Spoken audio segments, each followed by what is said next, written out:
1.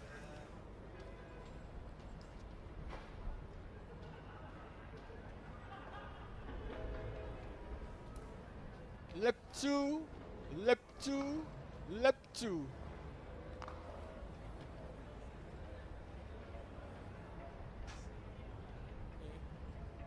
Okay. 36.5. Lap 2. Yeah. Lap 3, lap 3, lap 3, lap 3, lap 3. Yeah. Stand by. Lap 3, lap 3, lap 3. Increase or just speak. Lap 3, lap 3, lap 3, lap 3, lap 3, lap 3, lap 3, lap 3, 37.5, lap 3, lap 3, lap 3, lap 3, lap 3, lap 3, 39, lap 3, lap 3.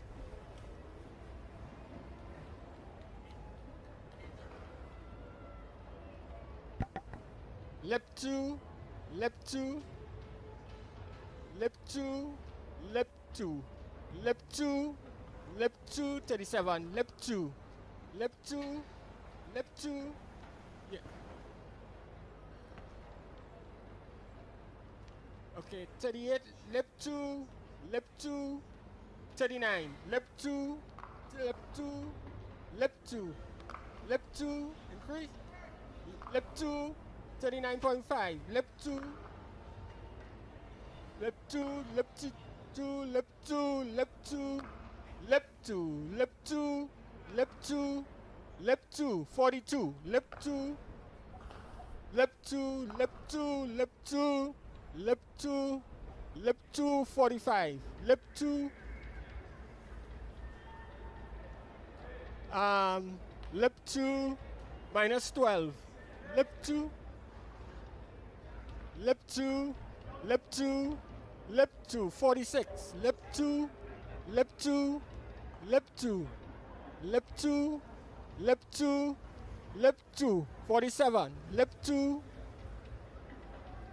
lap 2, lap 2, lap 2, 49, lap 2, lap 2, lap 2, 49, lap 2, lap 2, lap 2, lap 2, lap 2, lap 2. Say again.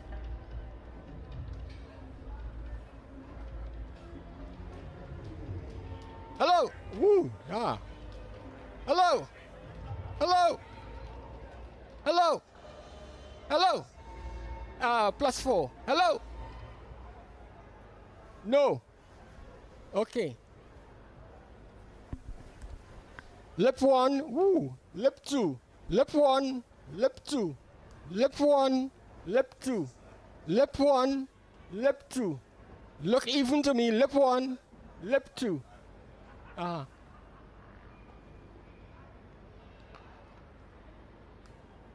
Lap 1, lap 1, lap 1, lap 1, lap 1, lap 1, lap 1, lap 1, lap 1. Now 133. Lap 1, lap 1,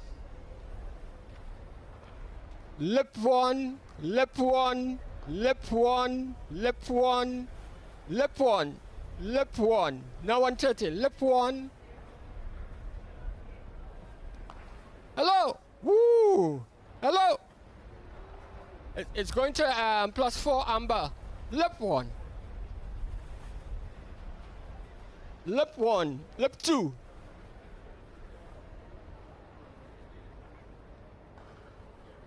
Lap 3. Lap 3. Hello. Hello. 0. Hello.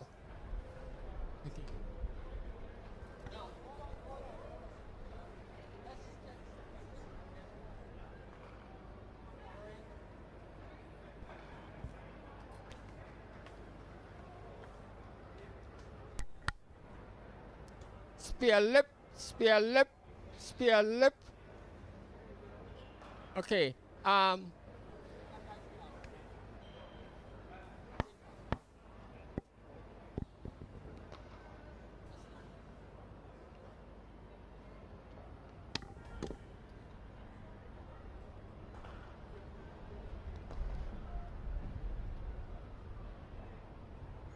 Colin. Yeah, you're right. One, all right. I think they got something on the last ball. I'm just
R1 and field IFB. take it on the PA as well. 1, 2, 3, 4, 1, 2, 3, 4. Yes, go ahead. 1, 2, 3, 4, R1, R1. What is on PA? R1, R1, R1. Bit of a dropout on this side here. 1, 2, 3, 4. Yes, it sounds good on the PA. 1, 2, 3, 4. Okay. 1, 2, 3, 4. Just taking it off the PA. Calls, what is the level in that? -6. We didn't change it from yesterday. Okay. Can you just like go to -12? -12. Okay, so that's.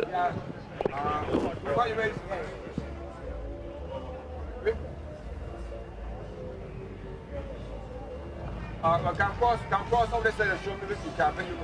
I open the boxes now. come on, come over there. I over here now, so come. Yeah.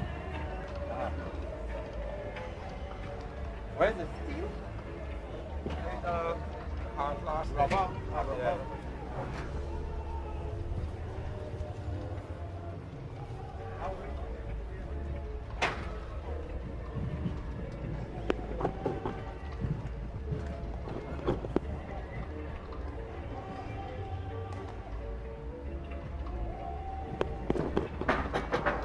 Okay, Nana Colin, -12 on R1.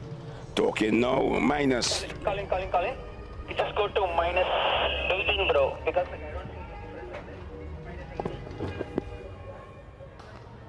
Going to -18. okay.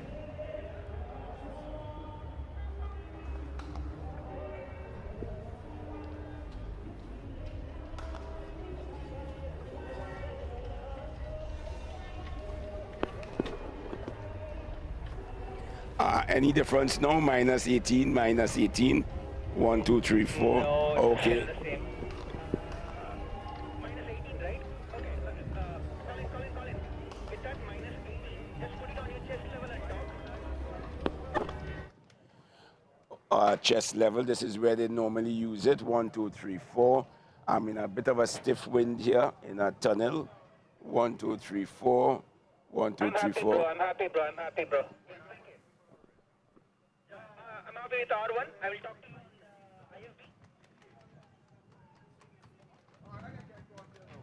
Yeah, I have to step out. I have to step out a bit. Can you hear me? Reporter IFB, check 1, 2, 3, 4, 5, 6, 7, 8, 9, 10. No, a lot of noise. It's not locking up. Okay. Okay, we'll just check this and then we'll do that. R2, please. Just settings, Okay, yeah. Let me get back to you then. Just like, can I come and check that R3 calls?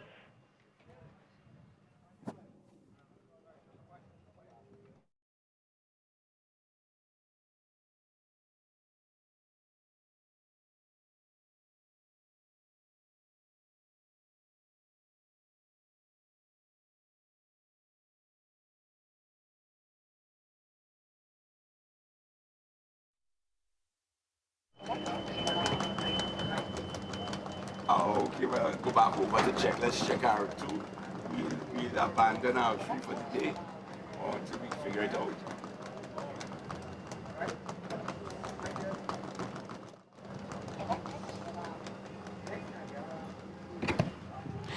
R2. Too hot, bro.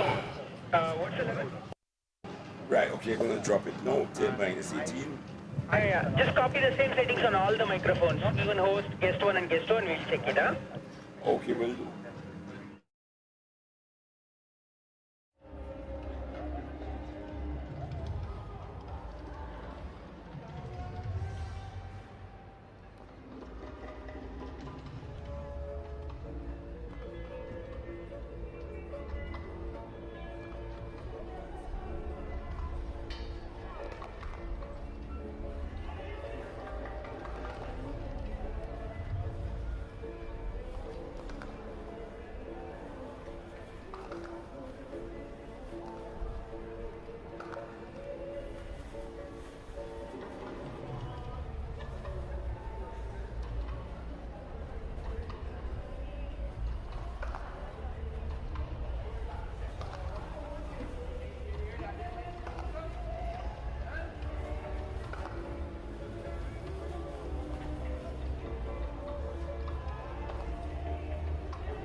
R2, talking on R2, talking on R2. Okay, One. chest level calls. Minus 18, minus 18, minus 18.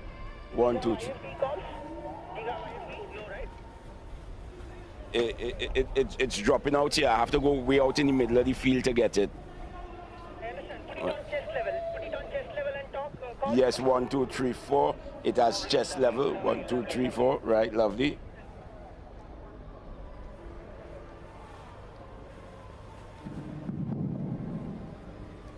Yes, mic check. Check it. 1, 2. 1, 2, 3. Mic check.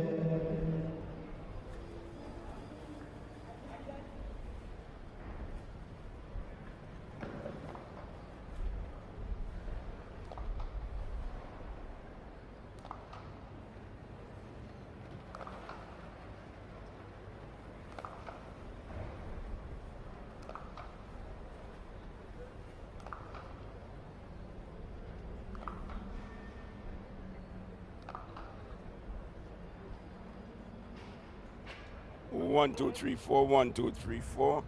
1, 1. Yes, it is. Yes, it is. Okay, okay. You just talk on the microphone. I'm listening. 1, 2, 3, 4. 1, 2, 3, 4.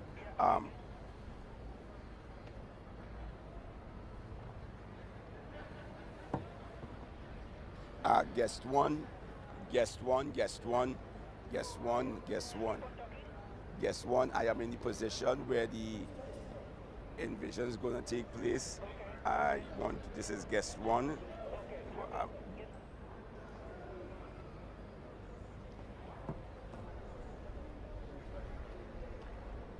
Guest two, guest two. Guest two, I'm in the position here, but I'm not sat. This is guest two, this is guest two. 1, 2, 3, 4, 1, 2, 3, 4. The IFB isn't locking up. 1, 2, 3, 4. 1, 2, 3, 4. Yes, I can do that. I can keep on talking. I can keep on talking. I'm in the envision position with a rusty voice, a rusty battered voice here this morning. I could sound like Louis Armstrong.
Hello and welcome to Kensington Oval for the fourth one-day international in the CWI ODI series between West Indies and New Zealand. Now, while the series hangs in the balance, it has been vastly overshadowed by the passing of a colossus. Barbados and the entire world mourns the great Sir Garfield St Auburn Sobers.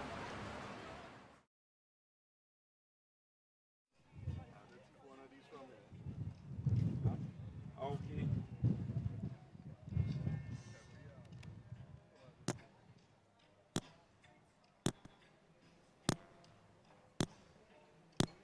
Standby call.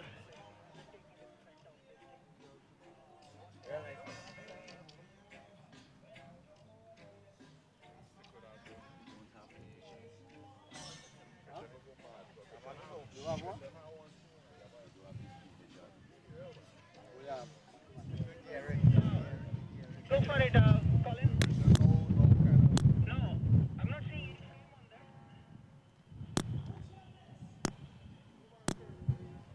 that. Standby call.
That is perfect.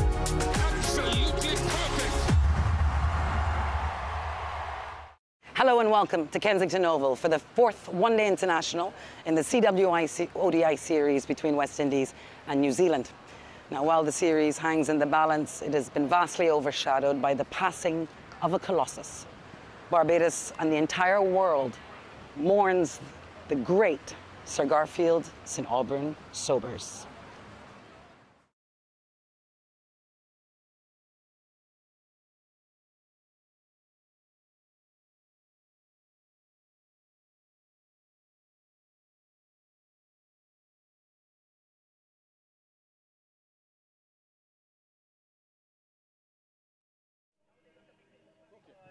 Now they go.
The series hangs in the balance. It has been vastly overshadowed by the passing of a colossus. Barbados and the entire world mourns the great Sir Garfield St. Auburn Sobers.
Na na na na na na.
That is top class.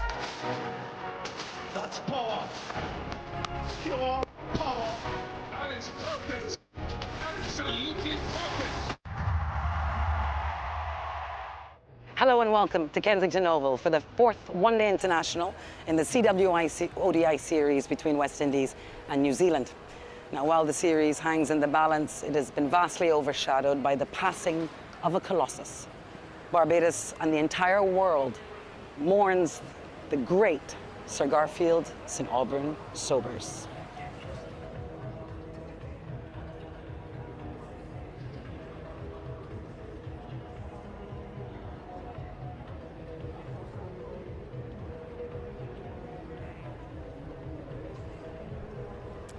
Hello and welcome everyone to Bridgetown, Barbados and to Kensington Oval for the continuation of this CWI ODI series between West Indies and New Zealand. Well, the visitors lead 2-1, but of course this is a very special and significant match number 4 here. We are ready to start it, so let's join Darren Ganga, who is in the middle for the toss. Toss time here at the Kensington Oval in Barbados. Both captains are ready. Shea Hope of the West Indies, Mit Santner of New Zealand, and Javagal Srinath, our match referee, is also here to supervise proceedings. Shea with the coin. Heads.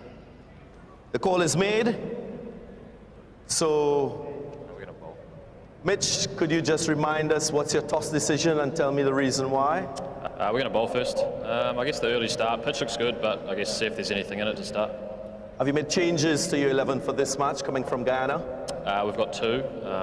Matt Fisher's back in for Foxcroft, so we're going for the 3-3 split, seam and spin, and unfortunately Darryl's got a little bit of a niggle, so Nick Kelly comes in for him. 2-1 lead in the series. Talk to me about your mindset going into this 4th one-day international. Yeah, I guess it's obviously new conditions. We'll play, I'd say, a little bit different to Guyana, so we have to be ready for that. We know West Indies are a great side, so there'll be different challenges on this pitch, but I think we're up for the challenge. We arrived in Barbados and we were greeted with the sad news of the passing of Sir Gary Sobers. Tell me a little bit about how he resonates with you and the whole of New Zealand. Yeah, he's one of the greatest of all time, and you know, a guy that could do it all, both spin and seam.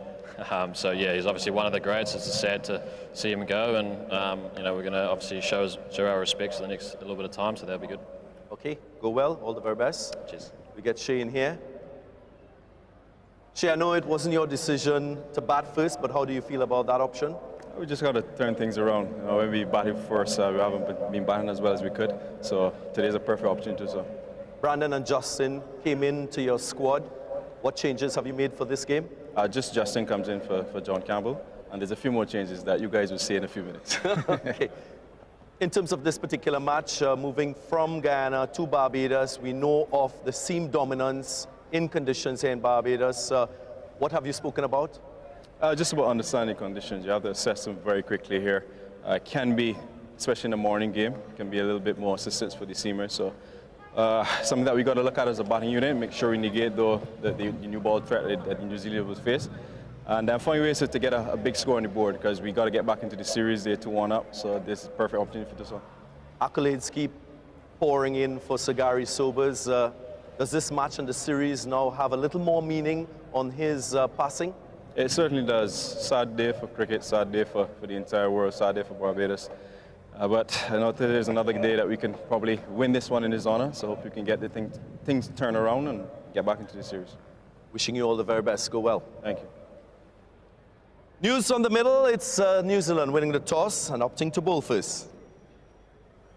Thank you, Darren Ganga, and thank you to both Ian Bishop and Samuel Badri, who are here beside me as we build up to this match number 4. Well, lucky Mitch Santner, Samuel Badri has won the toss again. Yeah, hello AJ, hello Bish, hello everyone. Yeah, another toss. It's important, these tosses, particularly from a West Indian perspective. They've won just 2 out of 15 completed matches since that 2023 World Cup, batting first. So it's been a problem for them for some time now. Can they find a way to set a competitive total? They've struggled so far in this series. In fact, 3 of the matches gone so far, they've all been won by the team that won the toss. So it'll be interesting to see how they go this time around. Bishop, initial thoughts? Look, I think the occasion of today being here at Kensington Oval, there are so many things beyond the boundary that's happening. You hope that the teams are able to keep their composure, particularly the West Indies, and find a way to set a platform. And if you do get a good score, find a way to defend it, because it's not only a batting issue, setting a total batting first, but bowling well to defend it as well. Right, well, you're quite right, Ian Bishop. Transcending everything today is the news that has brought the cricketing world to a standstill. A Barbadian exemplar and a global great who batted his way from the Bayland in Bridgetown, Barbados to Buckingham Palace and beyond has passed on.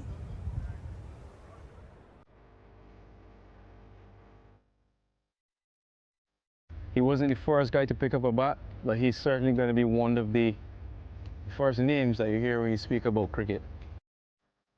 He's done everything on the cricket field that you can possibly think of, from bowling left arm spin to left arm pace, the first man to hit 6 sixes in the over. So anything you can think about cricket related, you can mention Sagari's name. If I could remember as a kid, hearing my father talk about Sir Garfield Sobers and his contribution to West Indies and to the world at large is legendary, impactful, inspiring. These are 3 words I could associate with Sir Gary. Coming up, always wanted to have the impact Sir Garfield Sobers had on the game as well, batting, bowling, and in the field. Always coming up, wanted to be the next Sir Garfield Sobers, so very, very inspirational. Growing up, playing cricket in the community, everybody wanted to be Sir Gary, and everybody wanted to be that left-handed batsman, left-hand bowler. You know, it's sad for the cricketing world, it's sad for Barbados cricket and West Indies cricket. That vibrant person or persona that he has really resonated with me. You know, when I first met him, I just felt as though I knew him for a long time. I didn't feel nervous after the first meeting. I always felt as though he was one of us. You know, having the opportunity to meet him and get advice, whether it be bowling, batting, because he was an all-rounder as well. So You know, just doing that, and I can remember I was about 12 or 13 years old, and not having met the legend and having a chat with him, it was really inspiring. Being a West Indian cricketer, once you know what persons like Sogari has done for West Indies cricket, and you're being presented with a cap to represent the same team like Sogari did, you know that you're playing for greatness. I think Sogari brought the flair. You know, the way he dressed, the walk, you know, his unique walk. I think he was just an exceptional player. People like Sogari that set that platform and expose West Indies cricket to the world. It's for us as a team to take that as inspiration and want to continue that legacy and even create our own legacy, you know, but it started with guys like Sogari.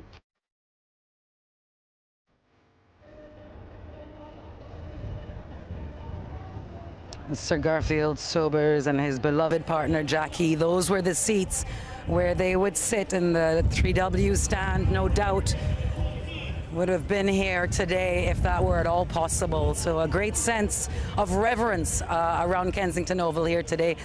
Ian Bishop, we use the words legacy and legend a lot in this time. We talk about people not being bigger than the game. Sir Garfield Sobers perhaps synonymous with the game of cricket. Alex, he defined the game.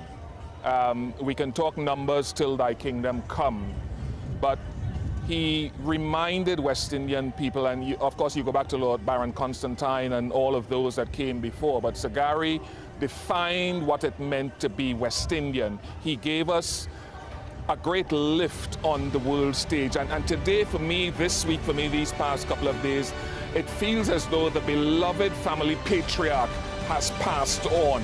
There's a void that is created now that can never be filled because of the young guys here, the Darren Sammies, who's coaching these young players, the Matthew Fords, the Jason Holders, who's not here, Carlos Brathwaite, and then you go back generations. They stand on the shoulders of Sogari. I had the pleasure of standing next to him, listening to a reporter ask him about Ian Bishop, and he said, that guy, whatever the conditions, he will give you the requisite effort. And I just heard that, and suddenly, early part of my career, I felt I now belong in West Indies cricket because Sogari said that. Sat on committees with him, and he always made me, the lesser of everyone in those committees, feel the most important. And that sums up the man. Well, that is quite an endorsement. Samuel Badri, we talk about swagger, we talk about skill set. He was unique.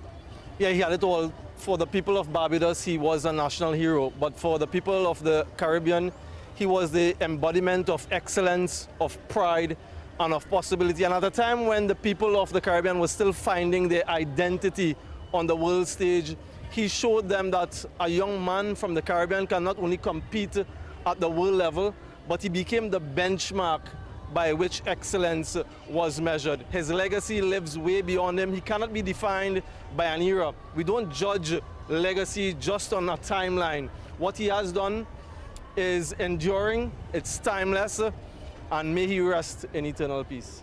Thank you very much, Samuel Badri. Ian Bishop mentioned we stand on the shoulders of Sir Garfield Sobers, and I would say not just cricketers, the entire Caribbean diaspora owes Sir Garfield a great debt of gratitude.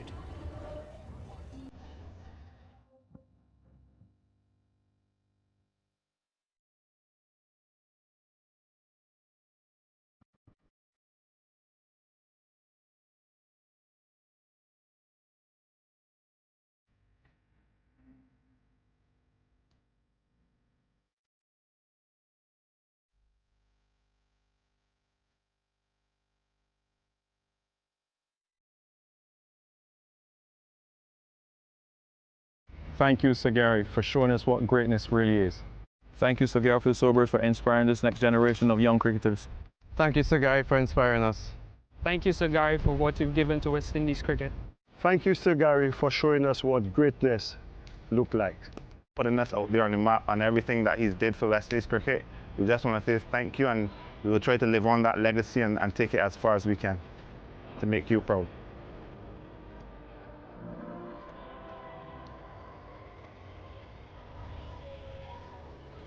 Wow, it is a sad day. You know, it's a wonderful innings, but it does feel tremendously significant. And Bish and Badri, you know, it's actually Badri. We were sitting on the tarmac in Tamari, Guyana, the first part of this ODI series. The entire West Indies team, the entire New Zealand team, and all of the TV production crew. And just before we were about to take off, we received this news. So significant. Ian Bishop, we talk a lot about the cricketer, extraordinary, so many skill sets, but I also want to talk a bit about the man. I knew him as obviously Sir Garfield, also as Uncle Gary. He had a wicked sense of humor, of course loved his golf game and contributed so much to Barbadian golf as well. What do you remember about the man himself? Just the respect. Of course, he was heavily West Indian, obviously, the way that he spoke. But those committees that I told you that we sat on together, he would be with Sir Wes Hall. He would be with Sir Viv Richards, was part of that, Joel Garner, Gordon Greenwich, the late Sir Everton Weeks, Lance Gibbs. And they would all be sitting around the table, and being the least of them all, I kept my distance because of the reverence. But I just had the opportunity to sit at their feet, sit at his feet, and listen to him talk about the game.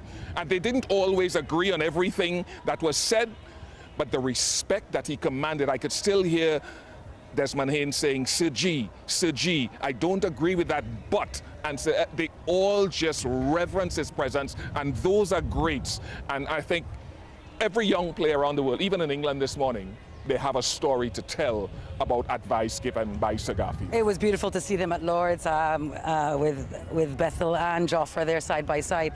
Samuel Badri, we've been enticed by Vital Law's skill set, this left arm wrist spin, and you think about a man like Sir Gary who had that delivery as well.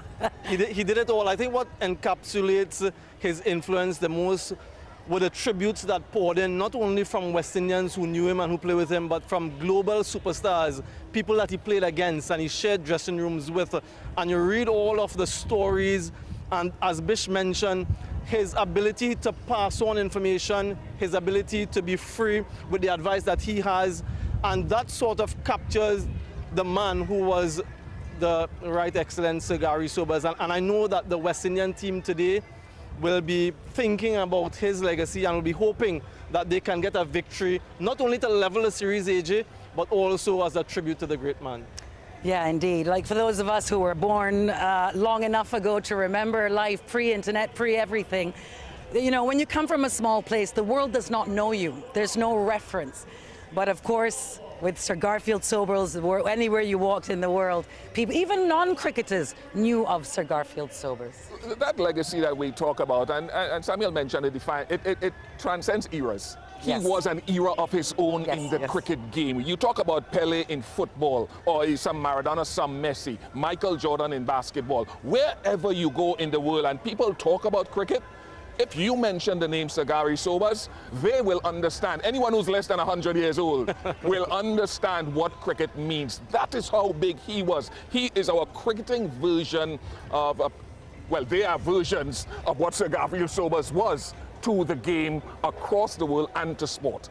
You're so right about, you sort of can't limit him to an era. Badri, he'd have been well before your time. What do you remember hearing as a youngster? Yeah, the stories that have been regaled of his excellence, that 365, it was his first-class century, and he carried on to get 365, a record that stood for over 35 years, his 6 sixes. And then that's only his batting. You hear about his bowling, and you hear people talk about left arm swing, about finger spin, about wrist spin, his catching in the slip quarter, and his fielding in general. He was the perfect cricketer, the perfect all-rounder. And every time we talk about greatest cricketers of all time, his name is always in the conversation. For people like me who never seen him play live, who've only heard of him and seen videos, he is still in the conversation, and that speaks to the excellence that he was. And like I said, you just mentioned cricket, his name is synonymous with that. Let me just jump in before you go there. Yeah. Imagine Sir Gary was around to play T20 and 50-over cricket today. He played one ODI limited overs game, but he was made for white ball cricket as much as red ball. Yeah, just imagine that. Imagine if he'd had that opportunity. We'd have no idea what we'd give. Well, listen, it's a very special day here at Kensington Oval. The doors are open and free, and anybody who is in Barbados invited down today to gather in honouring of the passing of this great man. Here we are at his home ground, Kensington Oval, for this fourth one-day international in the CWI ODI series. So make your way down. There's even rumors that there's some free bevies on the offing. So come on down. We're going to have our first ball at 10:30 local time. Thank you so much to Samuel Badri. Thank you very much to Ian Bishop on what is a very significant day. We're getting ready for match number 4 in the CWI ODI series between West Indies and New Zealand. New Zealand leading 2-1, but you can bet your bottom dollar that these seats will fill today on this very significant day at Kensington Oval as we look forward to live action. Quick break and we'll see you on the other side. Oh, stay with us. We go straight away now to the Prime Minister of Barbados and the officialdom. Here we see CWI President Dr. Kishore Shallow walking out. Just before this morning's proceedings, I saw him and Shea Hope, among other CWI representatives, laying wreaths at the feet of the statue of Sir Garfield Sobers, which stands outside of Kensington Oval, honoring and reverence for a global great.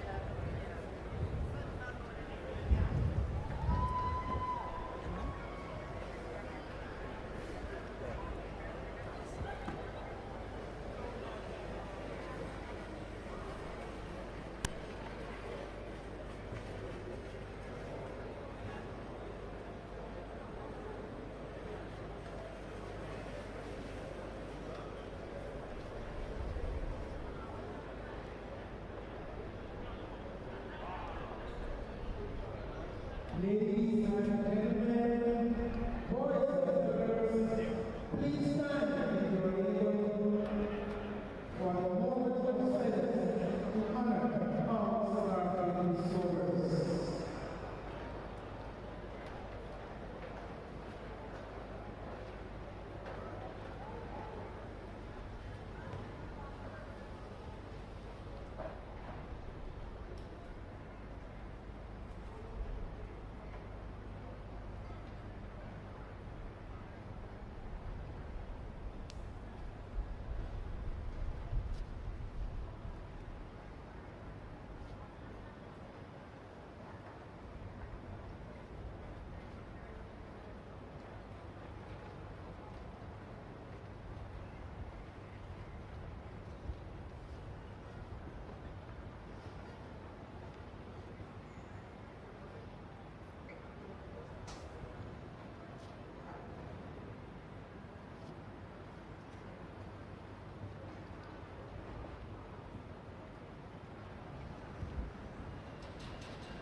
And please remain standing for the presidents of Barbados, followed by New Zealand and West Indies.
their willow and leather.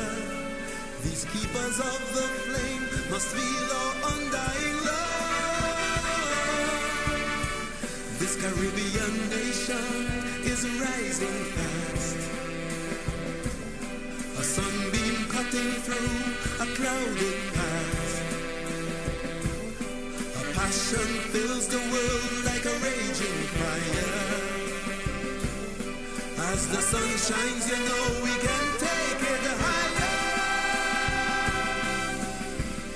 Let every voice be raised.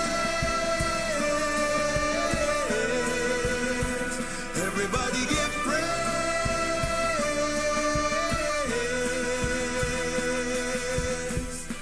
Rally, rally round the West Indies. Now and forever. Rally, rally round the West Indies. Now and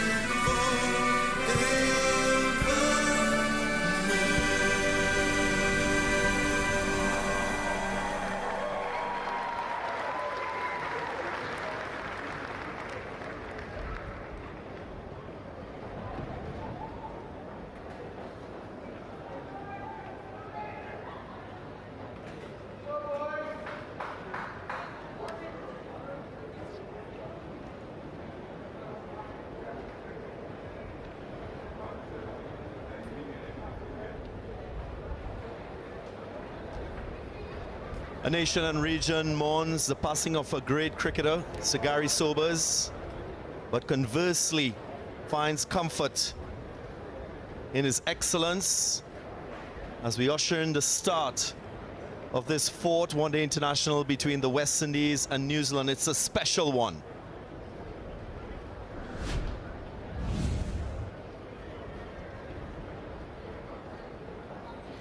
Those were the two seats used by Sir Gary oftentimes when he looked at cricket here at Kensington Oval in Barbados. He'll be sorely missed.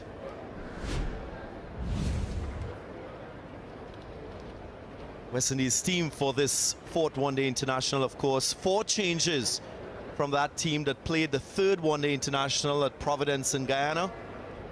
Justin Graves, one of the newcomers, so too Amir Django, Jaden Seals and Matthew Ford, all into the side. A new look West Indian 11 for this very important fourth one-day international. And New Zealand leading the series 2-1. They've also made a couple changes. Matt Fisher, right-arm fast bowler, coming into the side, so too Nick Kelly. So 2 newcomers in the 11 from the last one-day international. So New Zealand will be looking forward to winning the series. Remember, it's a 5-match series. There is an opportunity for them to win a second series in the Caribbean against the West Indies.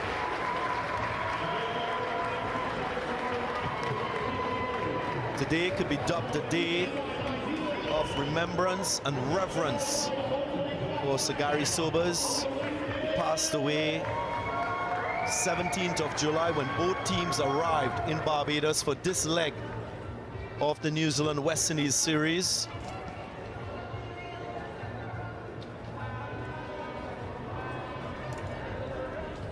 So many adjectives to describe Sir Gary Sobers, the cricketer, the man, and his contribution to the game of cricket. I'm sure there's much more meaning to this game and the series for the men in maroon. Hello and welcome. Morning to you, morning to Stacey and Adams. A new opening pair for the West Indies, Akeem O'Geese opening alongside Justin Graves. Hello to you, Darren. Hello to all the viewers. Yeah, Justin Graves back from that back injury, replacing John Campbell, who himself picked up an unfortunate injury in Guyana. Akeem O'Geese as well. He's had relatively good starts in the series so far, but hasn't pushed on.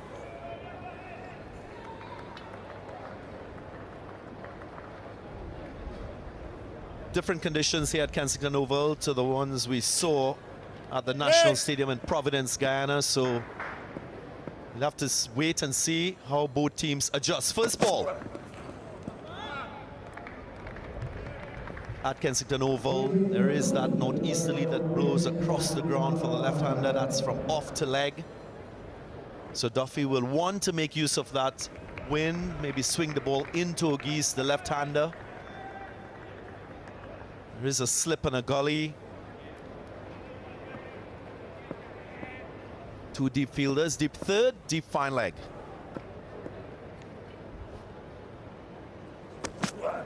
No! One of the things you could expect here at Kensington Oval is significant bounce. Whether you're a seam bowler or a spin bowler, the bounce here is often very consistent. It's above average. It pushes you as a player to make the adjustment, whether as a bowler or as a batter.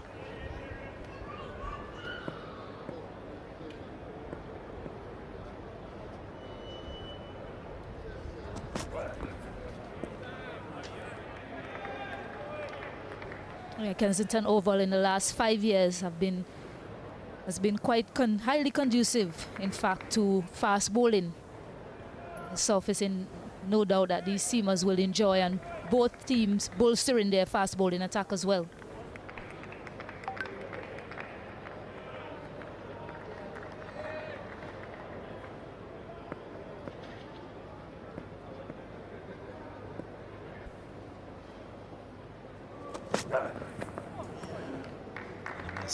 Searching for that cut shot, O'Geese.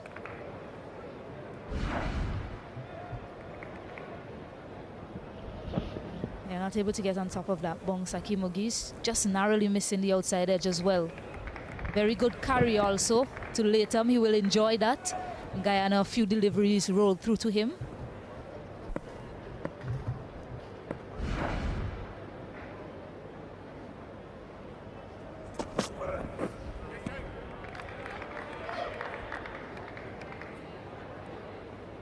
Jacob Duffy always very consistent with the new ball. Will set the tone to the innings for New Zealand for the second time.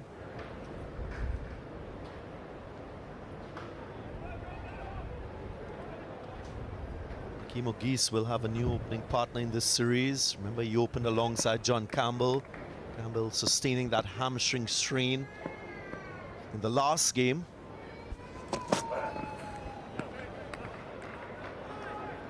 So maiden to start, none for none.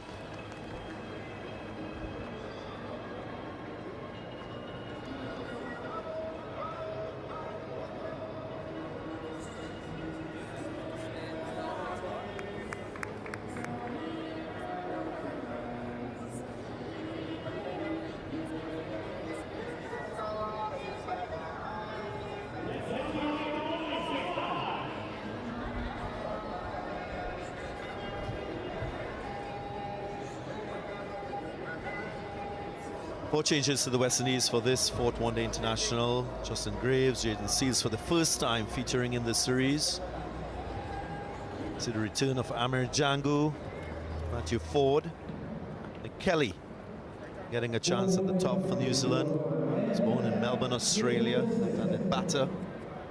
Makes his entry in this series.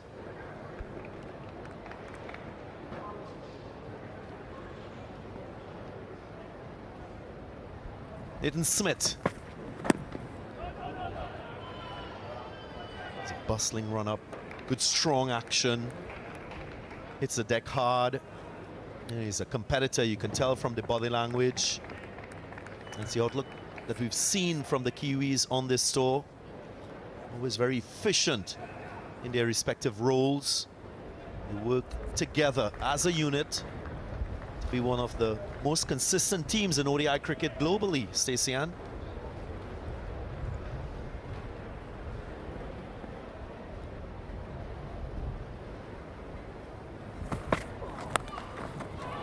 Lovely. It's a type of surface you can take a square game out, pull stroke, the cut stroke. I'm sure we'll see a lot of those types of shots throughout the course of this game here at Kensington Oval in Barbados.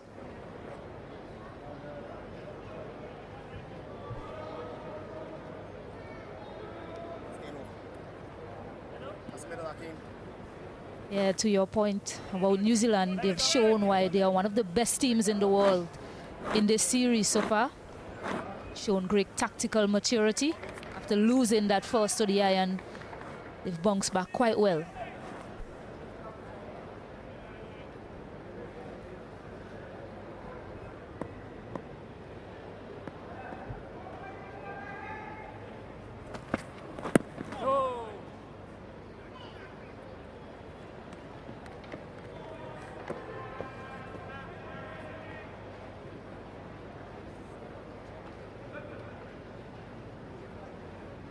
Cricket West Indies, of course, working in tandem with the Barbados Cricket Association to allow for free entry for this fourth one-day international and the fifth and final one on Tuesday.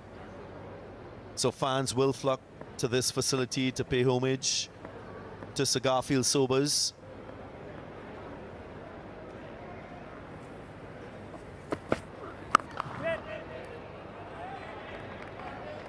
Still quite early here on a Sunday morning, so the crowd will grow throughout the course of the day. It's a great opportunity for all Barbadians to come and pay respect for Sir Garfield Sobers and his contribution to this great game, contribution to Barbados and the entire region, the cricketing fraternity as well, far and wide, all remembering the greatness of the man.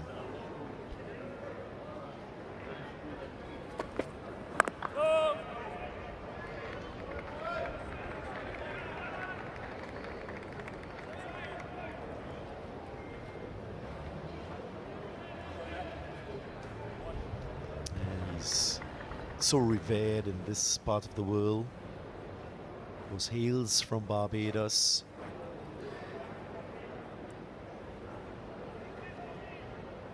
National hero here. There was a nice official ceremony at the start of this game to just pay respects to Sagari.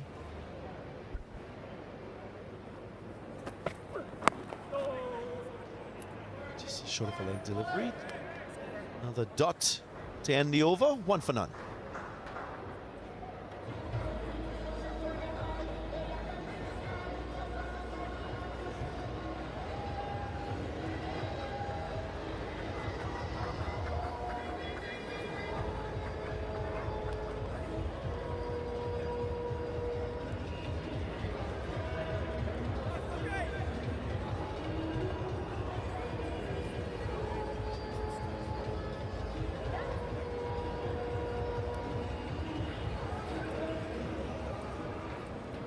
New look West Indies 11 for this game. Casey Carty slated at number 3 and Shea Hope at number 4. Amrit Django returns.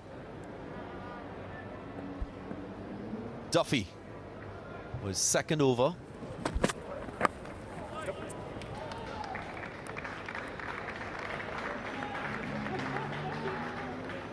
Just a reminder that Cricket West Indies and the president of Cricket West Indies was right here at the Kensington Oval before the start of the day's play.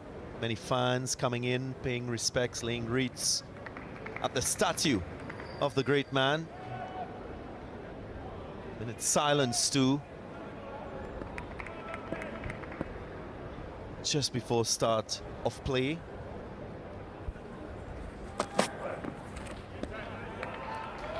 I'd say, Sian, you've probably had the chance to meet him or maybe read about his exploits on the cricket field. Your thoughts on Sagari and what he meant to you? Well, never had the pleasure of meeting him, quite unfortunate. But I have watched a lot of videos, heard a lot about him in my youth days growing up. He was the quintessential all-rounder. I mean, to this day, no one has matched his skill set.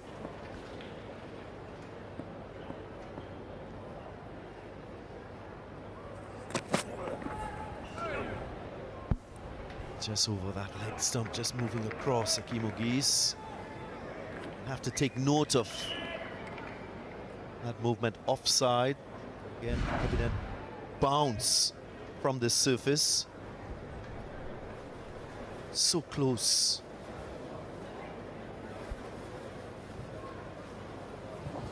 Luckily, there's some bounce on the surface. Bounce right over the middle stump.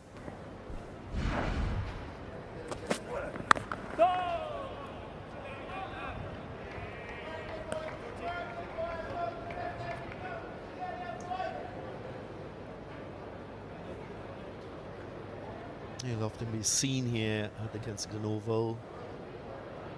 One of the hospitality boxes, those were the two seats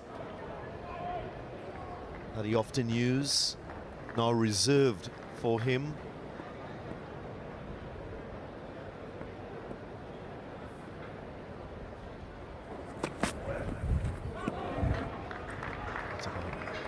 Playing at it for a while. I've had my interactions with Sagari. I remember when Brian Lara broke the record for the highest test score for the second time at the ARG. He was there. Let's look at his record. For a long time, he held that record for the highest individual score in test match cricket.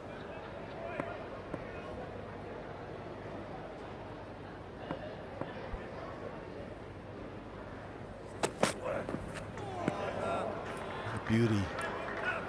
Just going past the outside edge. Just one from the over, two without loss.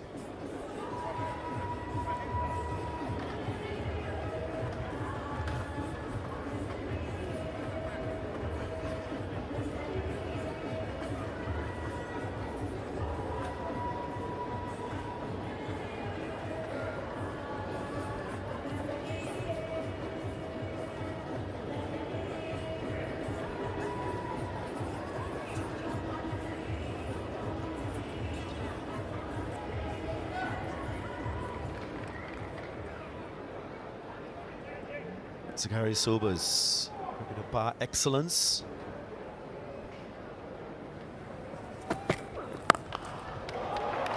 Nicely played on the up, in good control. Justin Graves gets a first boundary for the West Indies. It's a shot that he plays very, very well, Justin. Just on the up, he's able to free his arms. Finds that gap to perfection as well. Able to sweat on any length, any little width offered to him. For Nathan Smith, he might be thinking that's high risk because of the length of that delivery, the fact that there are two slips waiting for an outside edge. As a fast bowler, you wouldn't be too worried about that stroke. There's a big gap in that extra cover region. Just inviting that type of stroke. Did well in the end, catering for whatever outward movement from Nathan Smith. Justin Graves will know the conditions here. He hails from Barbados, has played a lot of cricket at the Kensington Oval. So he has a slight advantage in terms of knowing the conditions at this venue.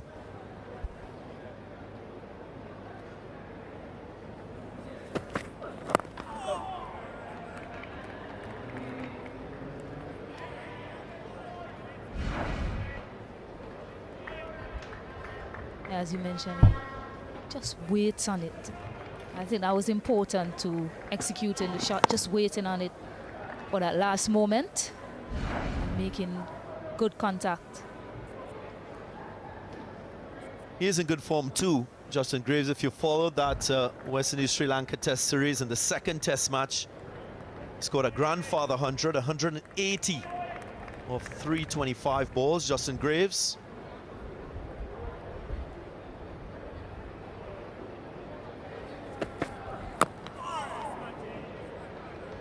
And it is a relatively new role for him at the top for West Indies. He's played, this is his 8th time opening, in fact. Coming into this match, just 87 runs behind him, 45 his best. It's a role that he will no doubt have to acclimatize to. But he is technically sound, and they want that at the top. Still searching for synergy at the top for West Indies, their opening pair. Different combinations in the last 3 games.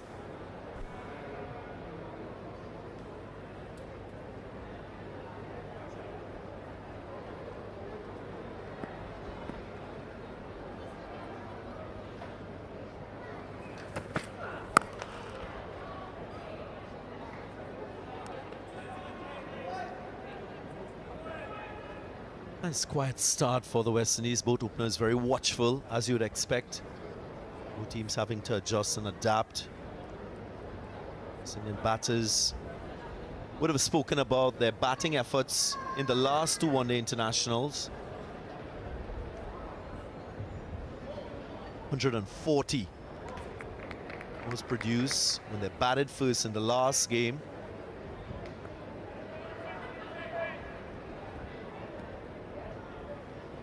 Discussed a lift in standard with the bat.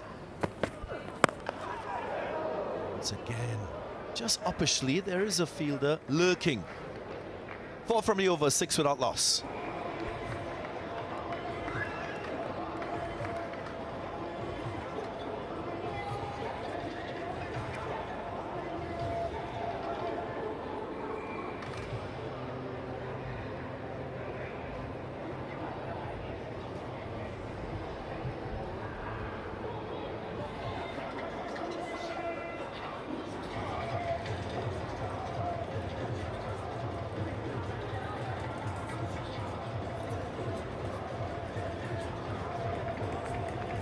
Graves, Carty, Hope, Django, Shafin Rutherford will take responsibility for run scoring.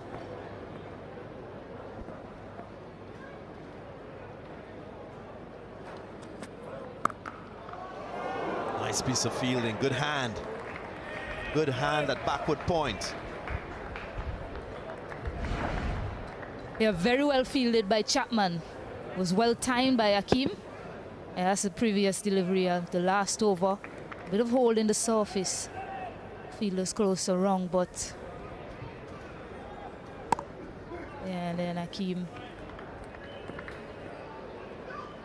A very good stop there by Chapman.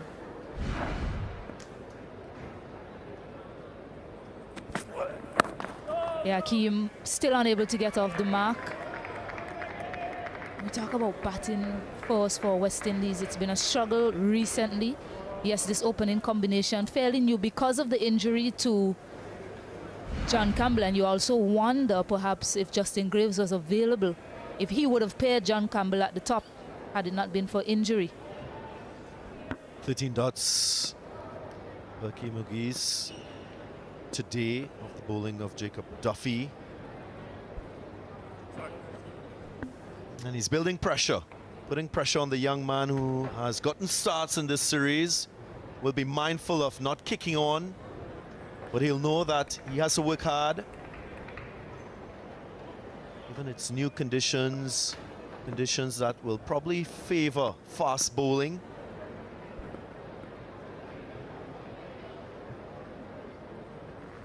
And for that one, just making contact with the toe end of the bat. Yeah, unable to get Duffy away, Hakeem. Duffy has been consistently good in the series since his comeback. The only seamer for New Zealand to pick up a wicket on this tour. That's because of difficult conditions, yes, for seamers in Guyana. Spin-friendly conditions there.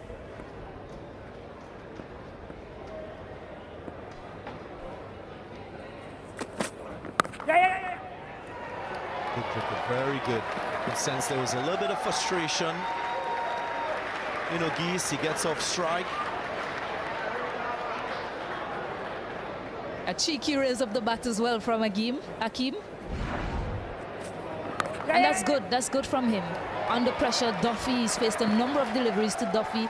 So you have to change things around, get the right hand on strike, see if you can break up the bowler's rhythm. Just how difficult is this challenge? Remember, 32 wickets going to spin in this series so far. That's from the 3 matches in Guyana. And now both teams will have to contend with seamer-friendly conditions here at Kensington. I'll tell you what has been achieved. In the last 10 matches at the Kensington Oval, in the last 5 years, 88 wickets to seamers at an average of 24. So that speaks volumes of how excited seamers should be playing here, using the conditions to their advantage. And we can already see above average bounce, a hint of swing with the new ball.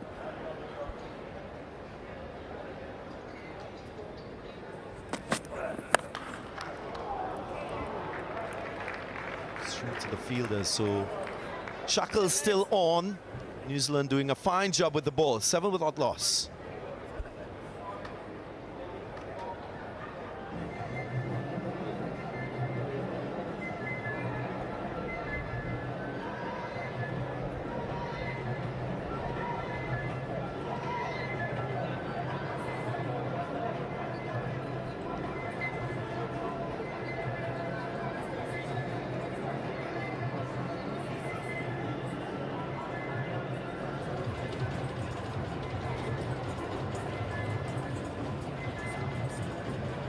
New Zealand with 2 changes, the 11 for this match.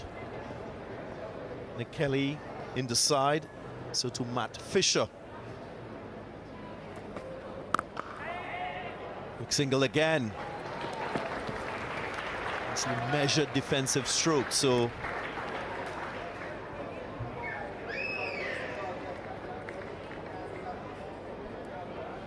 and the stats that you read there, Darren, as a batter, yeah, certainly good conditions for seam bowling, but you can score runs on the surface as well.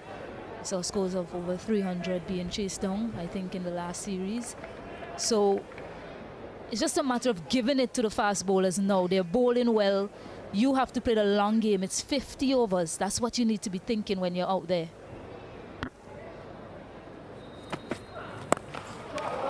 bowled nicely. Just using the bounce.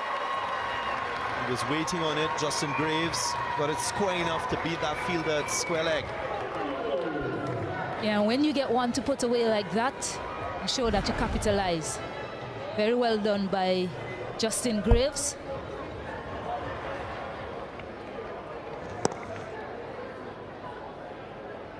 Been good with the horizontal bat shot so far. It's a type of surface as a bowler you need to make that adjustment to your length. Maybe just get a fraction fuller. Ball sits up nicely. It's more like the length. And that's more like a brilliant wicket with a one-handed catch. Very nonchalant in his follow-through. Makes a really good grab to the surprise of Justin Graves. So first wicket down. Yeah, he had a nod of his head, Justin Graves. I wonder if it was because of the surface or the catch from Nathan Smith. That was such a top catch from him. An exceptional grab, very low down, athletic, you'll say. Had to get low to take it. Justin Graves though has to go back for 10. West Indies 12 for 1.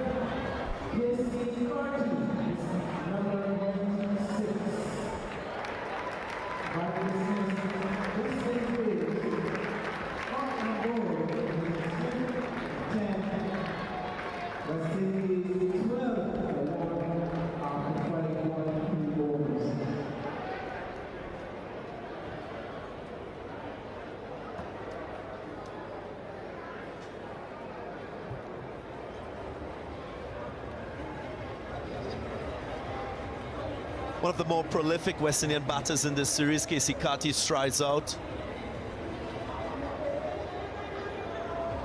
West Indies will know that he is a pivotal part of this batting lineup, and with the fall of that early wicket, becomes much more important. Just appreciate this athleticism, the composure by Nathan Smith in his follow-through to get his hand down at right hand to react to the return catch. What a grab. Really celebrate. Justin Graves so surprised that it carried and the catch was taken. I think we all thought it was just a brilliant fielding effort. He came back up and celebrated as if, well, just threw the ball down as if nothing happened. A really outstanding take from him, very low down on his follow through. About Casey Carty in very good form. Difficult conditions in Guyana. He weathered that storm there. Should be better batting conditions here. Good bounce as well.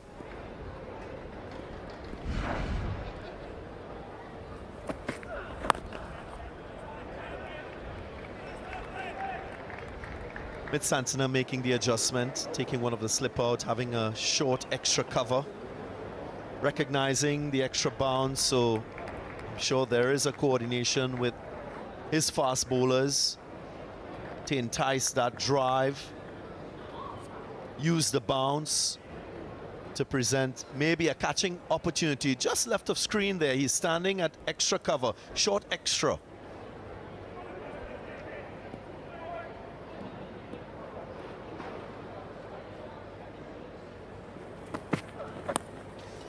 Side edge found. I saw Nathan Smith warming up before the start of the play, using a lot of cutters and slow balls. 6 overs gone, 12 for 1.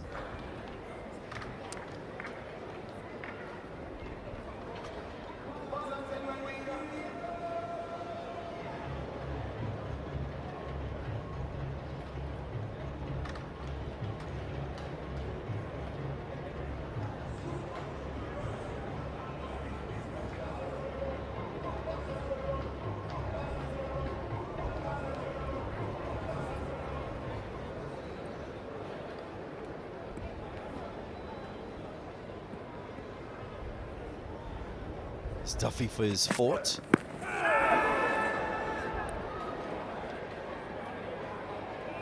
Just searching for that length, Stacey Ann and viewers on the surface. Did say that this New Zealand team is a very adaptable side, so you can tell that there is a little bit of grip on the surface. The ball just bouncing above average, maybe tennis bounce like.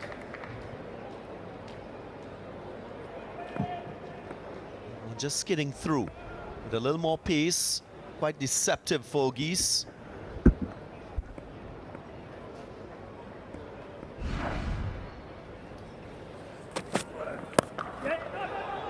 Again, slow bounce.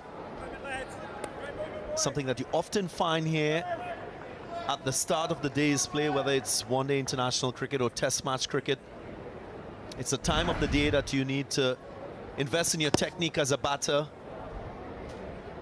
Make sure you come up with an approach to negate that slow bounce, maybe lack of pace from the surface too.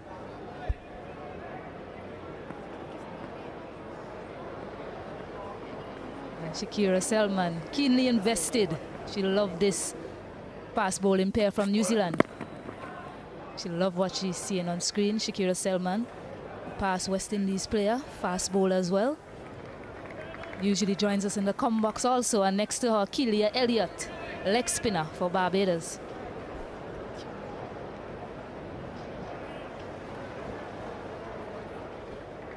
I did recognize Ashley Nurse in the stands, another former West Indian player.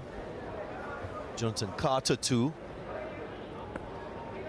All former players hail from Barbados.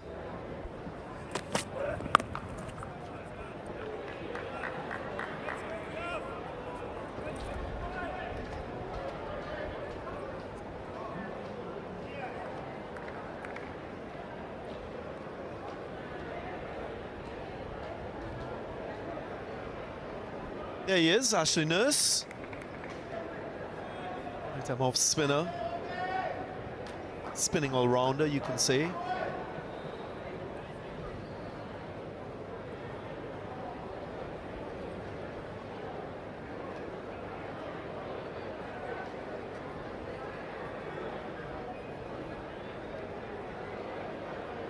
Duffy just having a conversation, maybe just wanting a change in the field. Yep, he wants a deep backward square, so deep fine leg will come into the ring. And the slip will go to that short mid-wicket region. So tactical shift here with the field.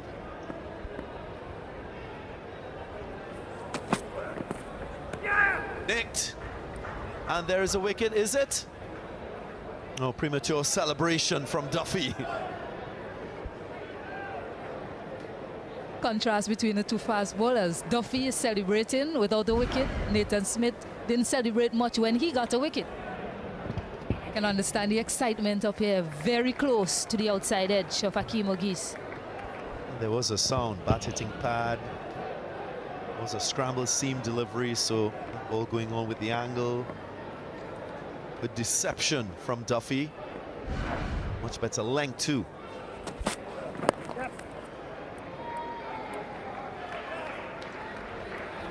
One from the over, 13 for 1.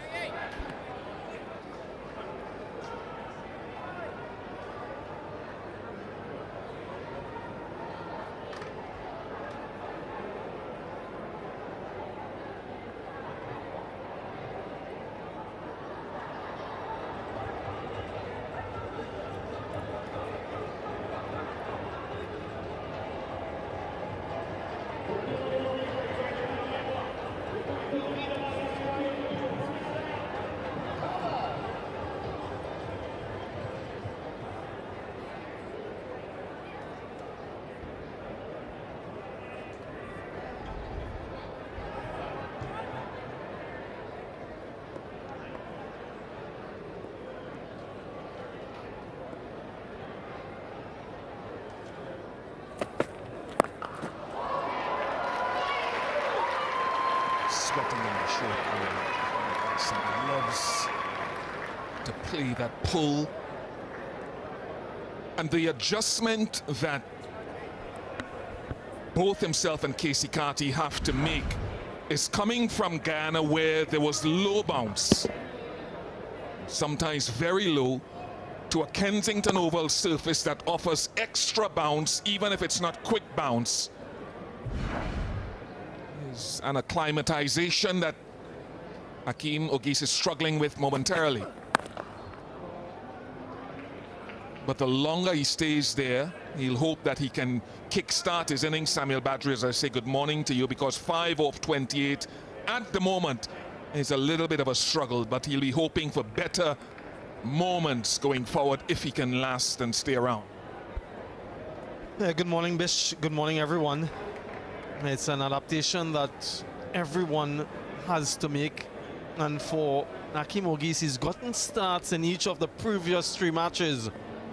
Hasn't been able to push on.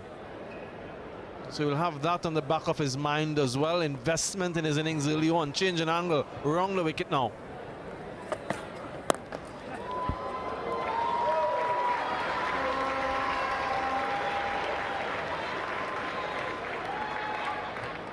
Again, a little sign of the extra bounce, even if it's slow bounce.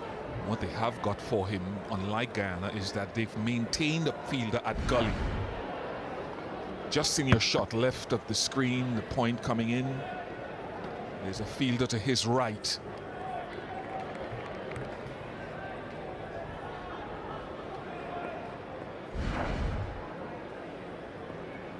Just for that little release shot that he likes to run through that area right of screen.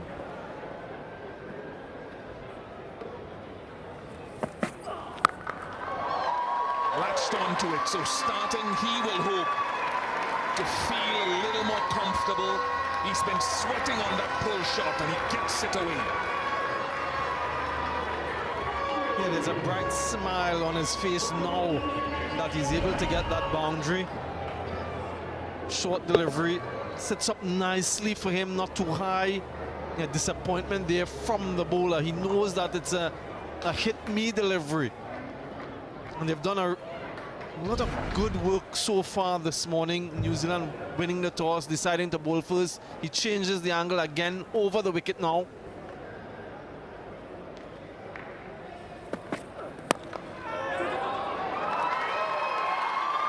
Might run away for 4. Yes, it does run away for 4.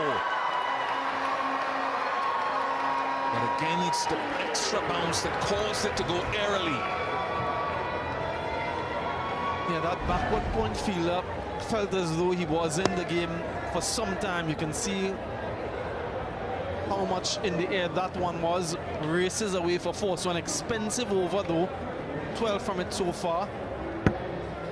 All coming off the bat of Hakeem Ogi. So he's made a move. Albeit a little bit streaky with that last one.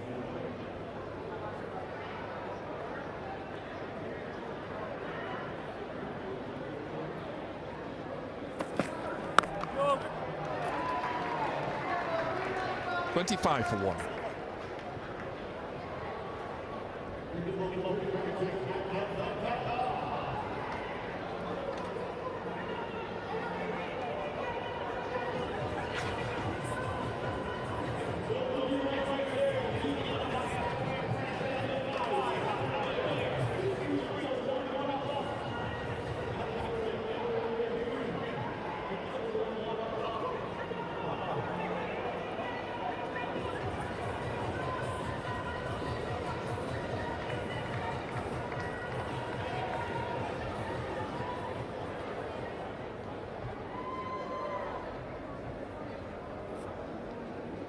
Slow start for the West Indies, and Casey Carty back at the ground that he scored his first ODI 100 against England a couple of years ago.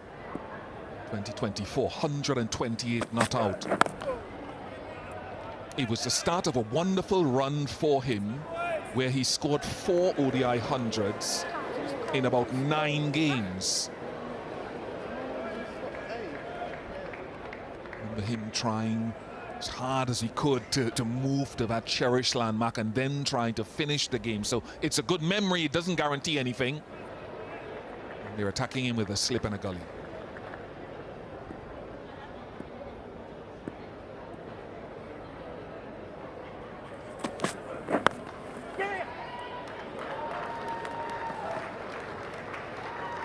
Now you mentioned the change in conditions and the different challenges that they will be faced with. More pace, more bounce here.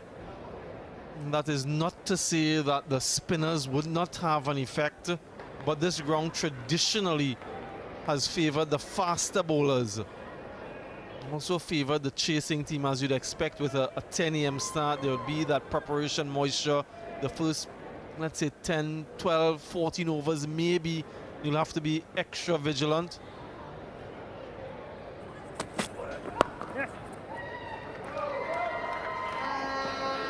Once you get through that initial period, you've got wickets intact, then you're hoping that those who have invested in their innings can now get a move on, can set up what would be a competitive, if not winning total for the team batting first.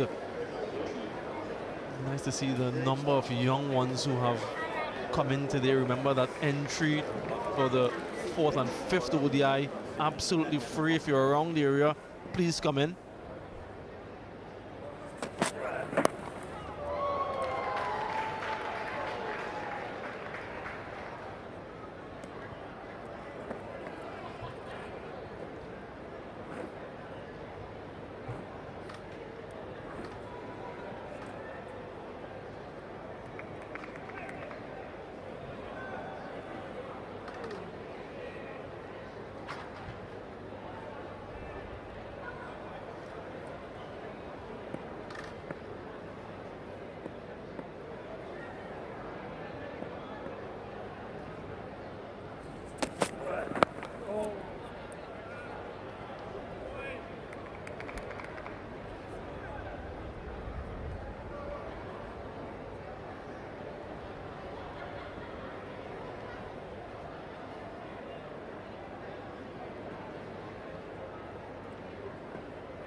Nine overs gone, 29 for 1.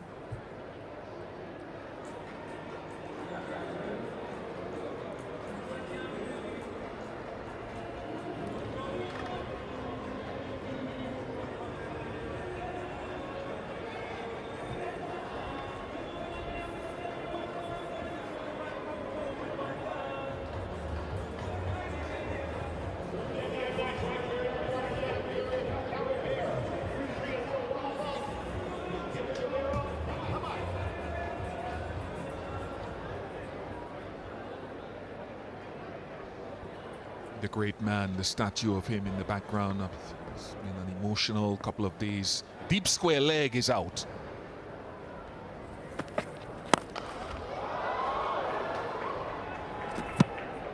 And it's an important change of field because with the little extra bounce, instead of having the fine leg, Akeem Ogis loves to play the pull shot into the wind left of your screen as you look at it. So unless it's a genuine bouncer that is head height, if he's pulling from stomach height, it tends to go a little squarer. So left of your screen, you've got the big screen and the fielder underneath it.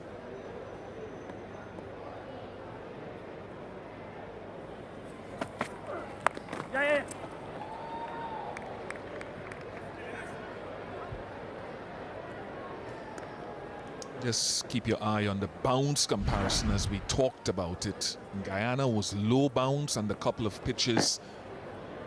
And here it doesn't look significant, but I'm telling you that's the difference between hitting maybe the meat of the bat and the splice of the bat. About 15 centimeters higher here. So both teams have to acclimate or acclimatize to the conditions with the bat and ball.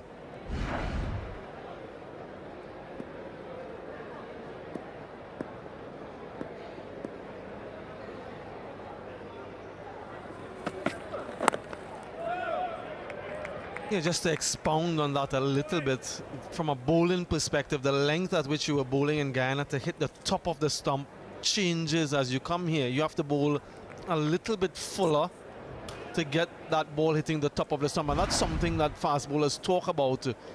What length are you bowling to get that top of the stump?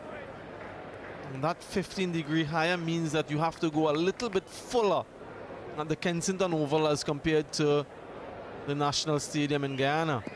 And so the earlier you are able to make that adjustment, the better it is for you.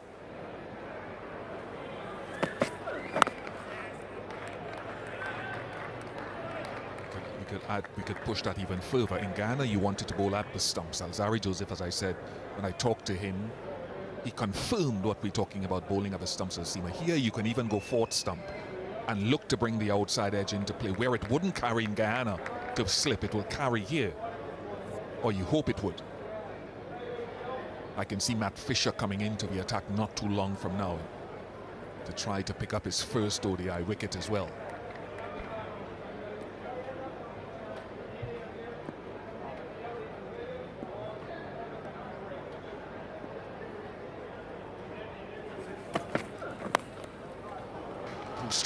Two straight from Smith, and that's all Carty wanted. He's been expensive in his last couple overs. Smith errant in terms of the line here, and just a little flick from Casey Carty, fine enough to beat fine leg, and a flurry of boundaries as we head towards the end of power play 1. Still sedate in terms of the start, but those boundaries have meant that they've gone to 34 at the moment.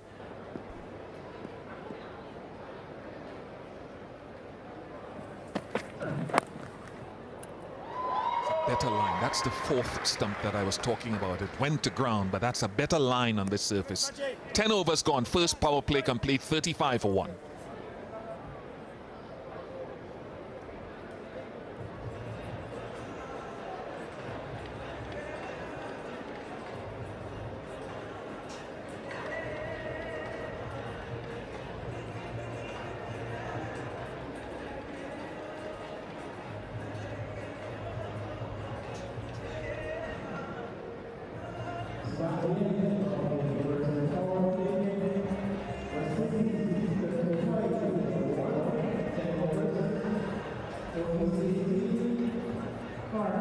New Zealand, West Indies. New Zealand trying to close out a series victory.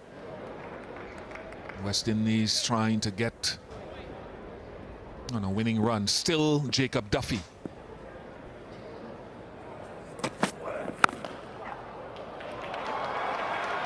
High quality shot. Nothing wrong with the line. And hit on top of the bounce. I just wonder if conditions are getting significantly better than that initial burst. You're so right in terms of the length and the line. Not too much wrong with that, but it's the class of Carty to get on top of that bounce and, more importantly, to find the gap. Elegant stroke.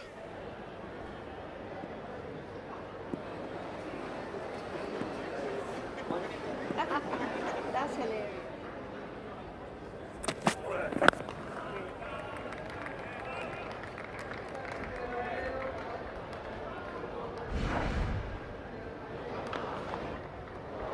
Wonderful reflexes and agility from Smith to take that one in his follow-through.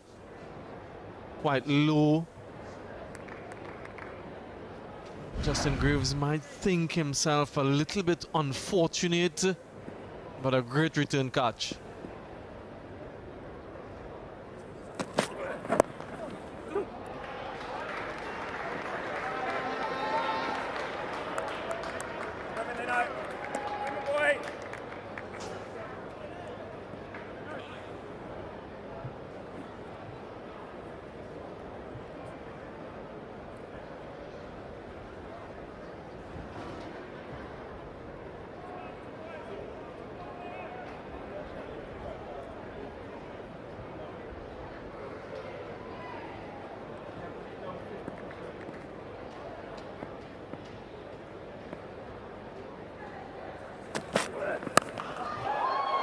Climbs on it again with that pull shot, not all that short again.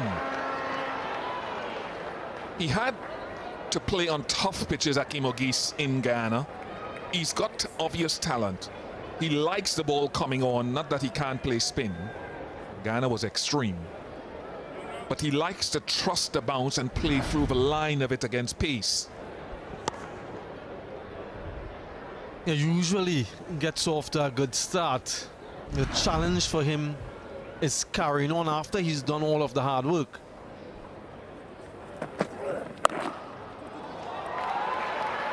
Competently played, higher bounce this time. What will it take? What has Floyd Reefer been saying? What has Darren Sammy been saying to Akeem Ogis? He hasn't yet scored a senior 100. What is the measure and the pace to go through an innings when you've gotten another start to make you kick on?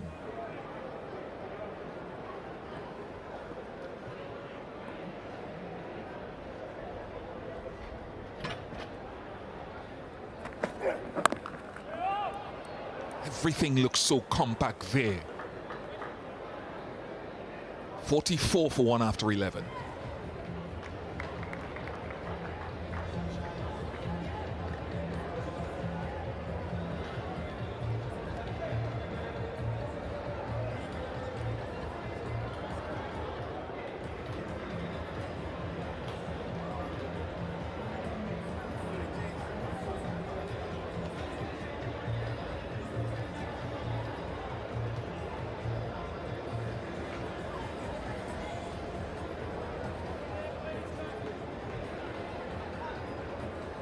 Floyd Reefer, back right of the screen behind Justin Graves, spoke lucidly about the late right excellent Garfield Sobers this morning. Still hard to believe that he's gone.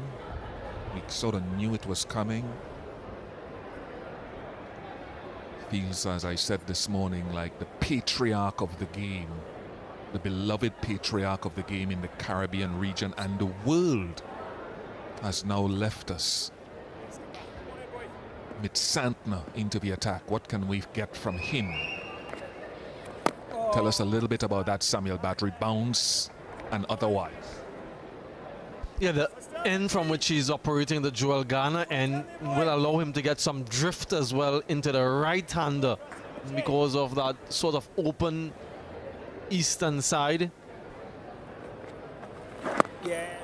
And then he will also get some bounce from the surface, and I think that's a potent threat for any spinner. Not only the amount of turn you can get, but the bounce. There isn't any slip in operation at the moment So he's just probably feeling things out to see what this surface has to offer.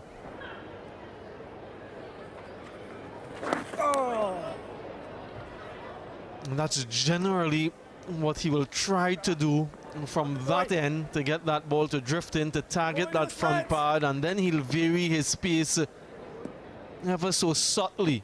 Has a wonderful ball that he just floats outside off stump wide.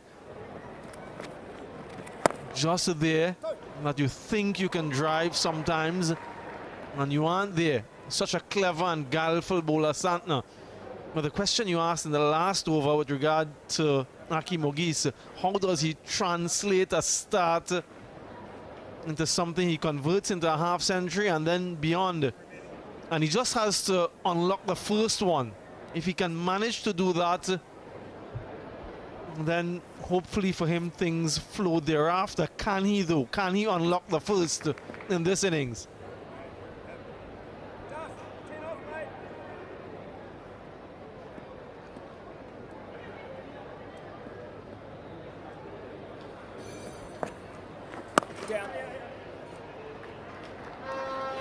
Just find a way to bat to the 25th over, maybe the 30th over. And once he's there, runs will come. He likes to score, and that's the challenge for him. Can I be there up until over 25, halfway through the innings, and then assess from there?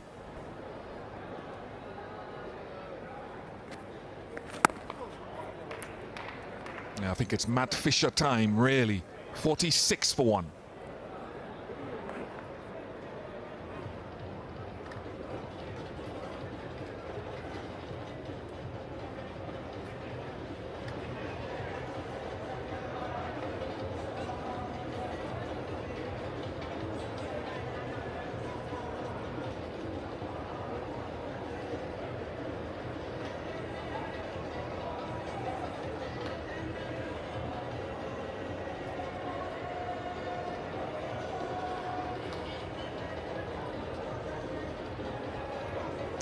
Sitting, as I said to Alex this morning, on committees with the great man now sadly passed away, along with guys like Sir Vivian Richards and Joel Garner, Sir Wes Hall, the late Sir Everton Weeks, around committee tables.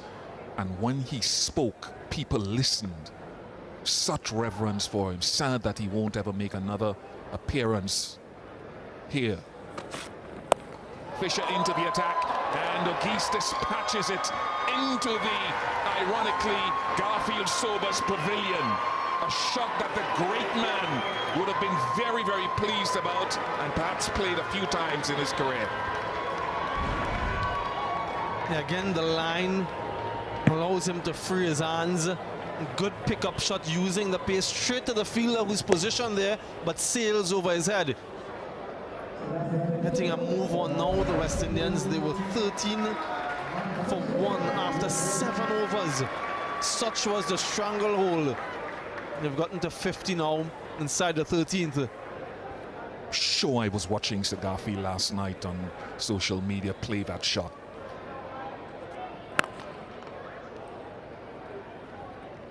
He loved Sir Garfield, his back foot play, and I'm not comparing the quality of the player and just that shot. He would pick the ball up onto the leg side against the fastest of bowlers without a helmet.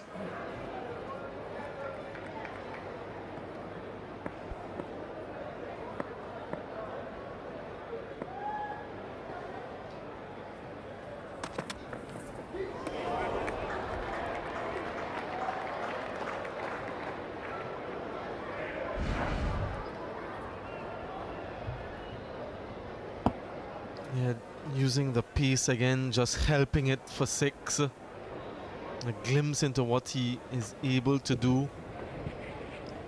He really likes to score off that short delivery. Missed out on that occasion. But again, 29 to Akeem Ogis.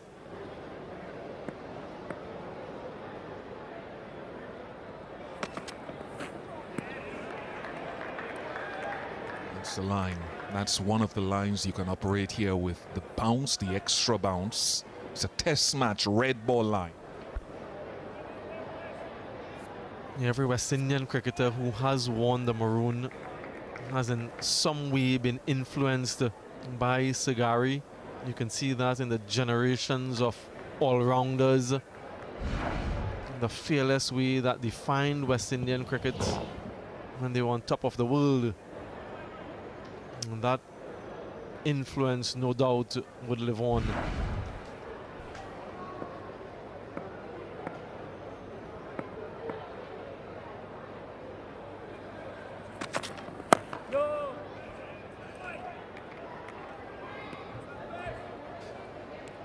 And ironically, New Zealand wasn't his favourite opponent. In Test match cricket, he only played one limited overs game, Sagari, and that was the first the West Indies ever played at Leeds back in '73, I think. He averaged about 23 against New Zealand, but the 100 he got against New Zealand was scored right at this very ground, his home ground, Kensington Oval. A couple years before he ended the game. It's a lovely shot. Everything you see about Akeem Ogee suggests there's a stamp of quality. Can he kick on? 54 for 1.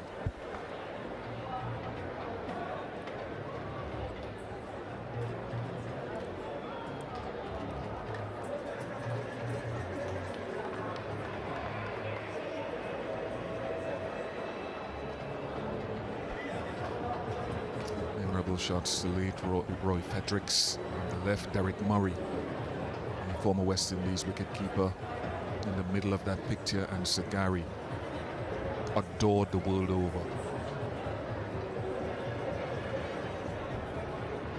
He transcended space and time and culture.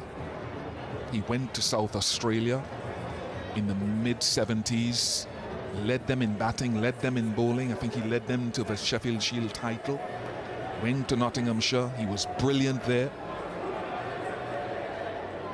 Outstanding for the West Indies, and look at the umpire, bent over to see the height of the ball. He could bowl leg spin, left arm orthodox and pace. Speaking of left arm orthodox, and batting left-handed.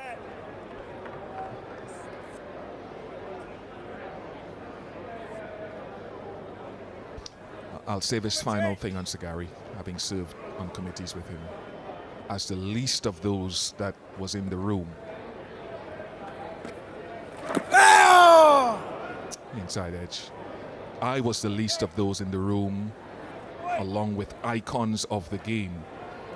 Sagari had the ability to make you feel like the most important person in the room as I walked in. Every day it was a hearty good day, hearty good morning. How are you, youngster?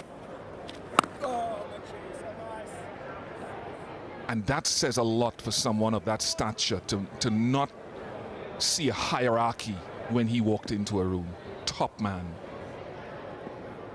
Will be missed. Should have caught that. Should really have caught it. It went to his strong hand. And again, it's a little bit of hold and bounce in the surface. Yeah, he can't believe it, Mitch Santner. This was something that he'll take 9 times out of 10, if not 10 times out of 10. We saw a caught and bowl already that was very difficult. This was too easy by his standards anyway. Saw him take a brilliant one in Guyana. Running back and able to hold on, and this is off his own bowling. That will compound the frustration from Santner. Two short fielders at cover and extra cover for those pushes. Good set field. Yeah! Edge this time, so the missed opportunity doesn't cost too much for New Zealand. Doesn't cost anything. Extra bounce from Santner. And another wicket to spin in this series to the so many we've already had.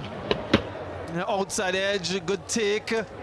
Extra bounce, as you mentioned. And the first wicket to Santner. It is a wicket maiden as well, so Carty has to go for 13. The West Indies lose their second on 54.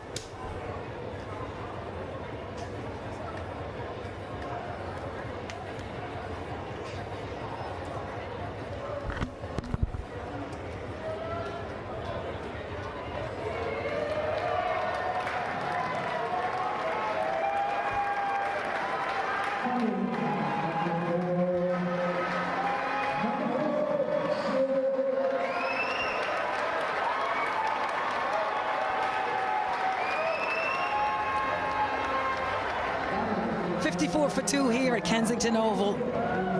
And a roar goes up around this mecca of cricket as we see the Barbadian captain, Shai Hope, make his way into the middle. And he is out there because of some spectacular brilliance from his opposing captain, Mitchell Santner, who put down the easiest of catches the ball before off his own bowling, very out of character, and the very next delivery, Carty. It's an edge and very well taken by Tom Latham. Disappointment for Carty.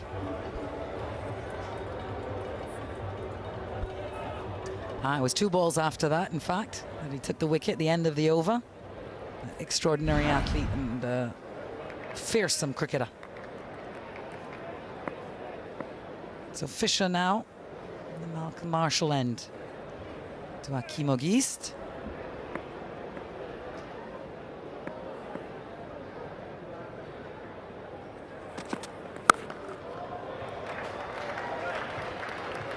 Darren Ganga, we spoke to each other off here about how out of character this put down was from Mitchell Santner.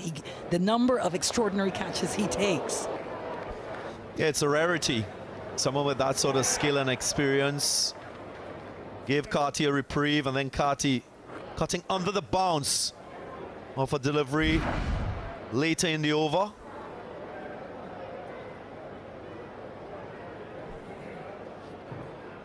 You think that that flow was smooth over.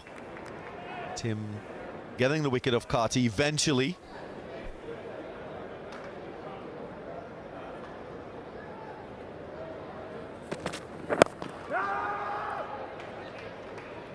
A real day of significance here at Kensington Oval today. There was a lot of officialdom taking place before the match. I saw Shai Hope along with a lot of the Cricket West Indies fraternity laying a wreath at the feet of the Sir Garfield Sobers statue, and of course all flags at half-mast as Barbados and the region and world in mourning on the occasion of passing of a great. Just having a word about the screen behind, I think. Shai Hope and Fisher waiting patiently back into the 11 today.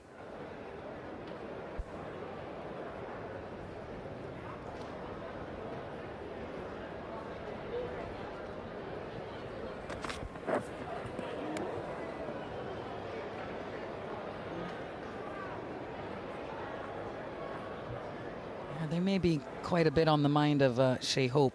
He's a serious operator, as you know, very focused. But he will understand the significance of today on many levels.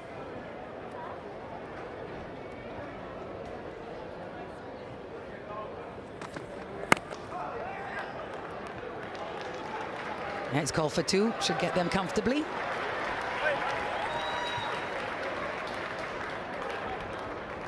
He's in good form. Another one of the West Indian players who batted himself to a Test match century against Sri Lanka. He had that innings of 87 not out, and both himself and Casey Carty were the chief architects in the chase that got the West Indies their solitary win so far in this series.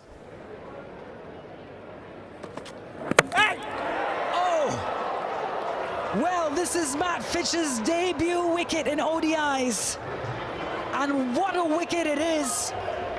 Poles flying here at Kensington, and he gets the West Indies captain cheaply. A maiden one-day international wicket for the right-hand fast bowler. He's had to wait a long time, a cross-seam delivery, and maybe a hint of swing away from the right-handed Shai Hope. That was rapid, 137 clicks. And a near perfect Yorker dismisses the West Indian captain.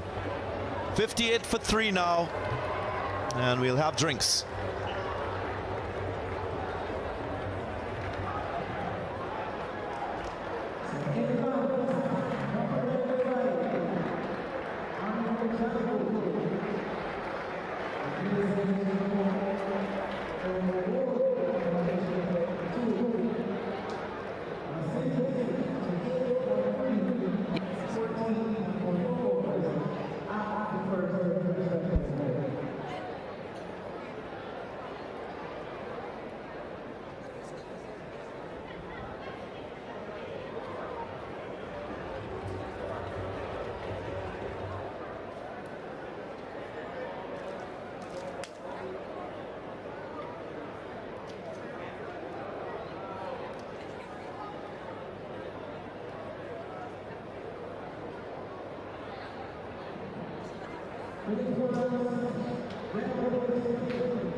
$58 for 3 here at Kensington Oval. Hakeem Ogis, the only man standing from that top 4 in the West Indies. You notice our graphics, black and white today, in mourning of a great man. How would one describe him?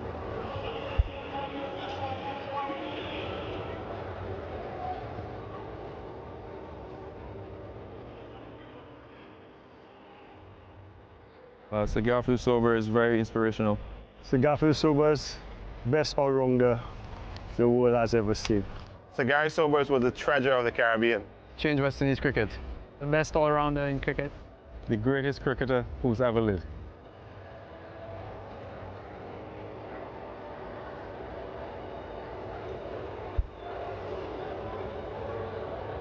Gone just a couple of weeks before his 90th birthday. An innings well played. A swashbuckling southpaw from Bridgetown, Barbados. Matt Fisher has had to wait until his 4th one-day international to get his maiden one-day international wicket. And it's a special one. That will be a moment that he will cherish, not only because of the delivery, but the batter that he dismissed as well. At his home ground. And here's Amir Jangu, left out of the 11 in the last one-day international, back in today here at Kensington Oval.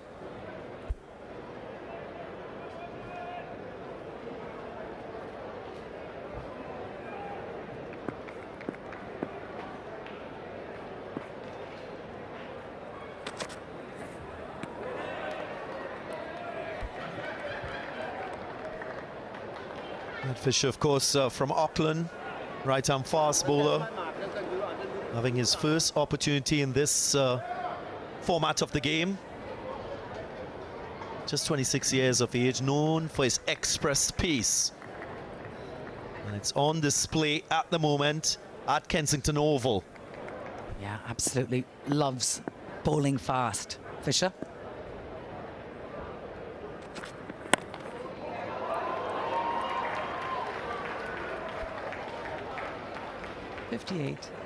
$59 for 3. He's a product of age group cricket in New Zealand. He's a member of the New Zealand under-19 team, so gradually enhancing his reputation across formats for New Zealand.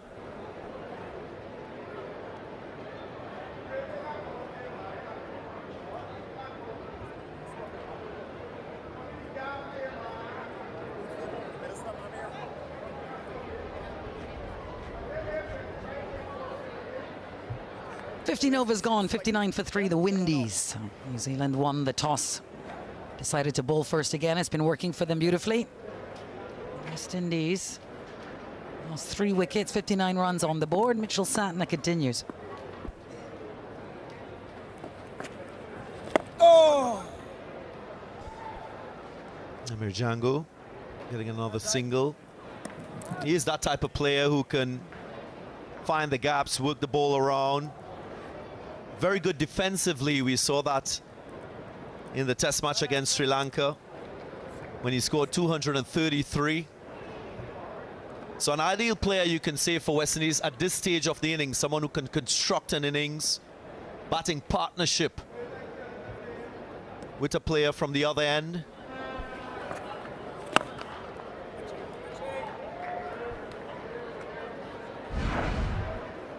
Yeah, the skipper of New Zealand not only is so impeccable with his control, but his pace variations so impressive to look at, so deceptive too. So as a batter, your timing is off when you're facing a bowler like him with the varying speeds. At times you might be too early in position, so you have to wait if it is a slower delivery, and at times he can just hustle you, as they say, with the quicker delivery. What he also does is varies the intensity of the revs on the ball, so he could control the degree of turn, which is never easy to negotiate as a batter. An extra bounce because of the surface, Kati not adjusting. Introduced himself in the 12th over, Mitch Santner, which is the latest he's introduced spin all series long. Obviously conditions here a bit different from Providence in Guyana. I appreciate the spectrum of speed, 78 kilometers per hour as against 93. It's a big appeal from Santner, he likes it. Leslie Reefer doesn't move. Tom Latham will have a chat with the skipper. Will they take the review? I knew they would. You don't see a Kiwi react with such enthusiasm for nothing.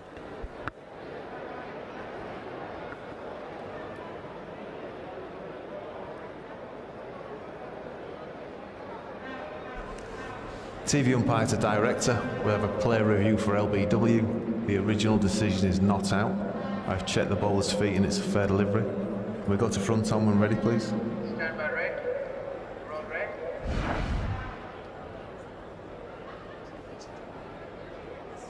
right. Ball passes close to the bat. Can we go to ultra edge when ready, please?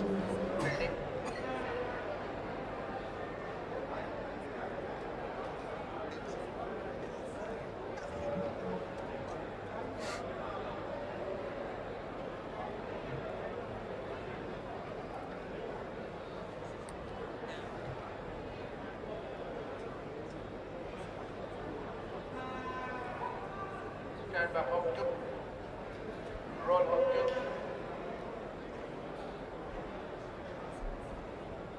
Clear gap between bat and ball. Go to ball tracking when ready, please. Stand by hop one.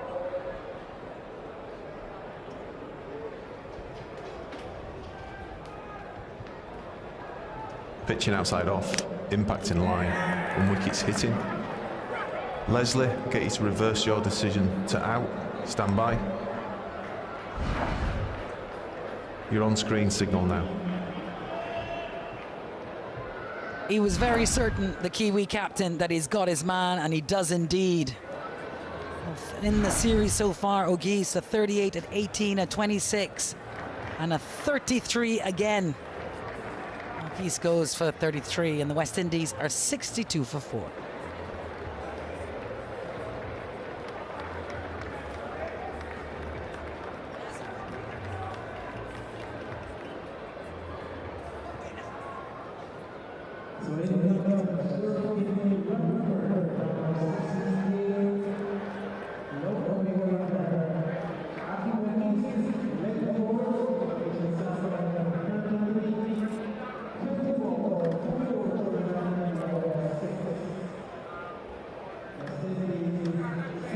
Welcome back to Kensington Oval. Shafane Rutherford makes his way out into the middle to join Amir Jangu. We've seen the Kiwi captain at his effervescent best. You will never see Mitch Santner more excited than that appeal just now. And Darren Ganga and I actually discussing culturally just how different the Kiwis are from the West Indians. Fisher.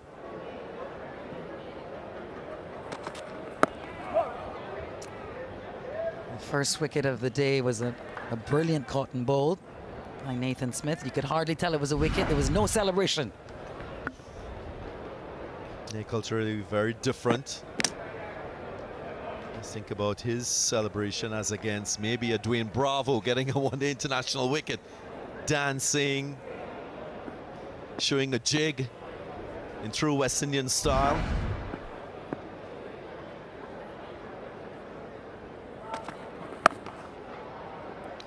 Yeah, it tells you a lot about the culture of New Zealand cricket as well. No individual stars, it's all for team. I actually heard a wonderful interview with Sir Garfield Sobers on the weekend, all the tributes floating around the globe, and I heard him say that he actually didn't really care about his individual applause, but he played for the West Indies. There was a real sense of pride in that.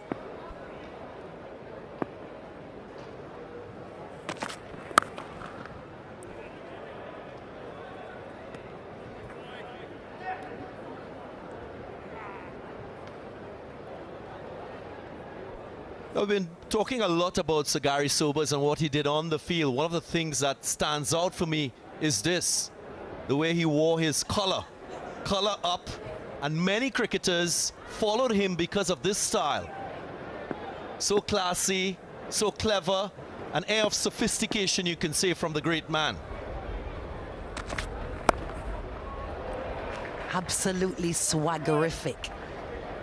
My mother, who is from Australia, where Sir Gary's first wife Prue was from, talks a lot about that, this kind of swashbuckling, suave, charming. You want to know why the rest of the world has West Indies as their second team? These men charm the world with their self-confidence, their beauty, elegance, their skill. They were gentlemen. So Gary is a man who would walk. I'm going to keep my collar up for the entire game. Looking rather dashing, Ganga.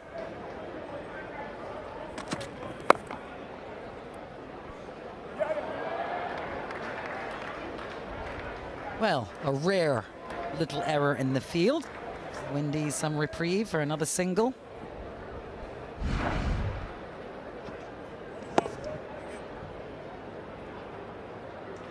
Just a little fumble. Oh, it's a little bit awkward on that occasion. Which team are you supporting for the FIFA World Cup? Is it Argentina or Spain? One on the right. Vamos, Lamine Yamal. Vamos, vamos. Por favor. And a dot to finish. So 2 from the over. Fisher 1 for 15 off his 3. And the Windies now 64 for 4.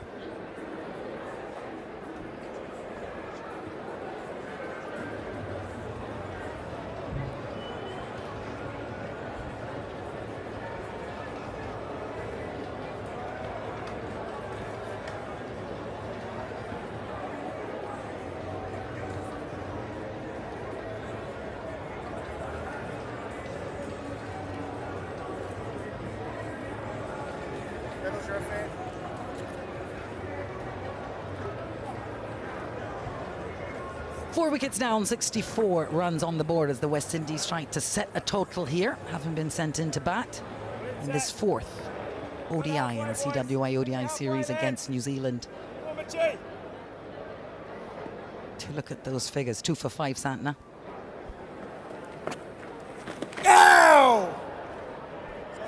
Some turn there. Left-arm spin-off with Santner. We've been talking about Sir Gary. Alex, I'm sure you have so many stories about the great man, spending a lot of time here in Barbados. Get to share a few while we remember him. Oh my goodness, there's so many wonderful stories, probably not to be told while the spin bowler's on. But he was. I had the privilege of calling him Uncle Gary. It's my father's generation.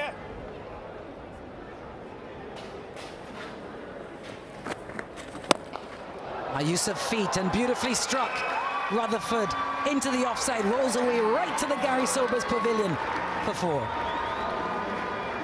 And this is a great way of managing risks. Shafeen Rutherford so mindful that the ball generally will turn into him, so that's less risks in that approach to use his feet, get to the pitch of the ball, and execute well.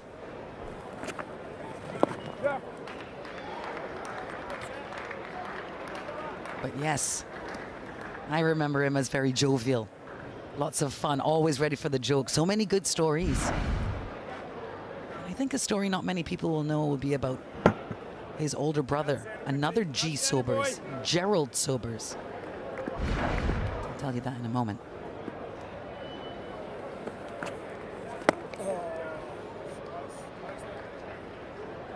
Many apocryphal stories about Gerald Sobers, who was as good or a better batsman than Sagari. But at the time, the West Indies needed a bowler, which is why Sir Gary got the call up first. But there was a G. Sobers before him who he would tell you was as good a batsman or better. He was just being gracious, Alex. No, you ask anyone. They had good cricketing genetics, those two. 18 overs gone. Windies 70 for 4.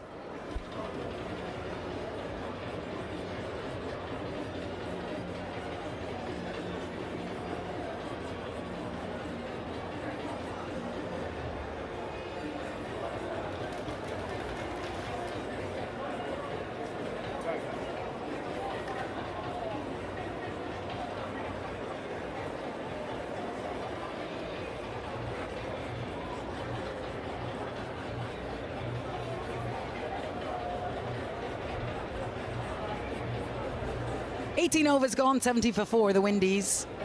As we observe this fourth one-day international, which is historic and special and symbolic.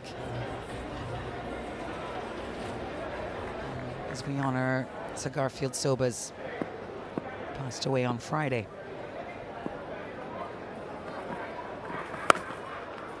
But of course, my memories of Sir Gary, he played long before I came into the world. He's very close with my family, but there would be golfing memories.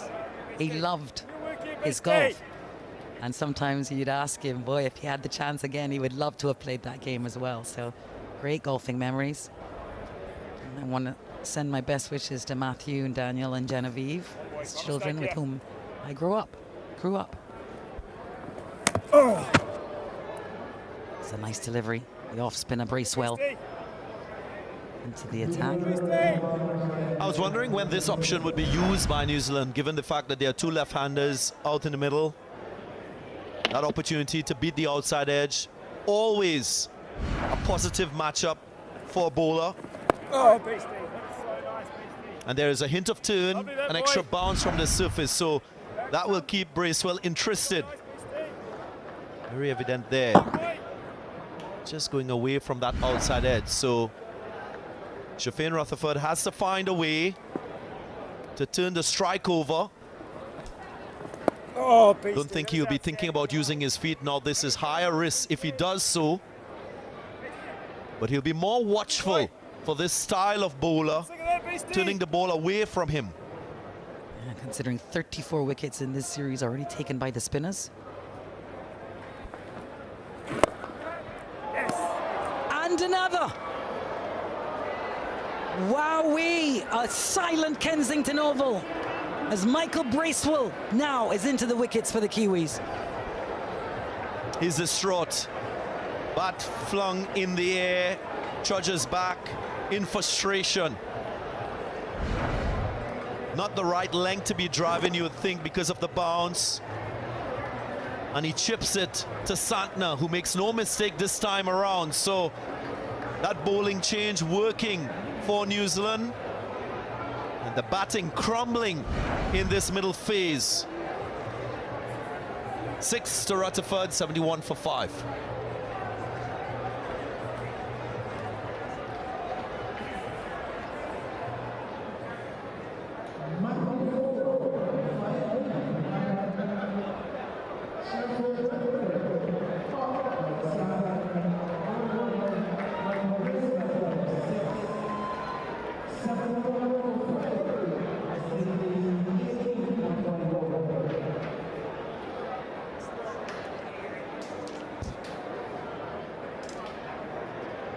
Well, 4 wickets lost for 17 runs here as the Windies struggle. Matthew Ford, the Barbadian, into the middle to join Amir Jangu. They lost 6 for 19 in the last one-day international, so there is a pattern once more with wickets stumbling off the middle of the bat, just reaching for it, not being able to keep the ball down, maybe indecision as well. He was probably thinking about going aerial with that stroke, but not high enough. 35 wickets in this series taken by spinners. It's the most in a bilateral ODI series in the West Indies. Spun a web, the Kiwis. 71 for 5.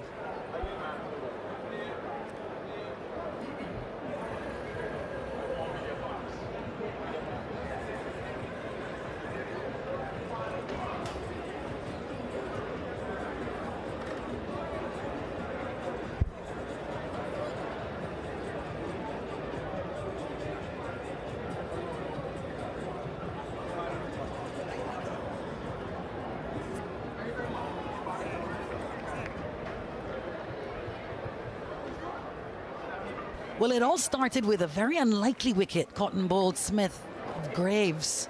Brilliant cotton ball. It's been a procession since then.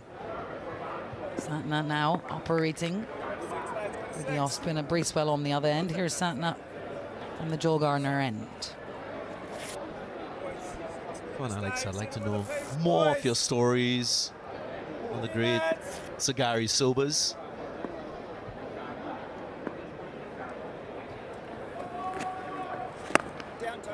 Trying to distract us from this riveting action.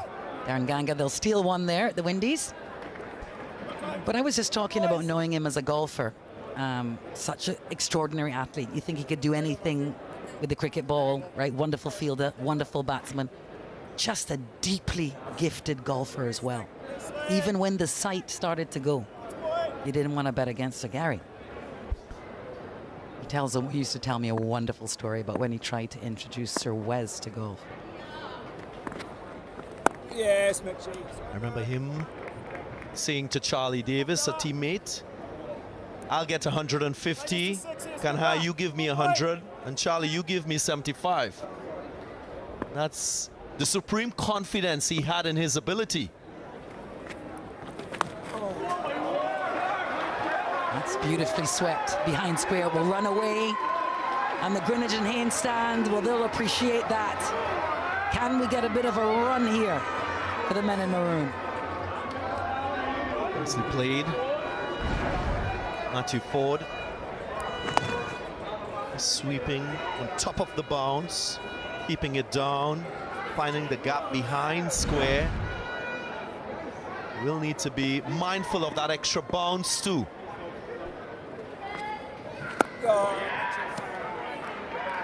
Well, as former captain of the West Indies, Gang, I know you would have loved to have been able to say something like that.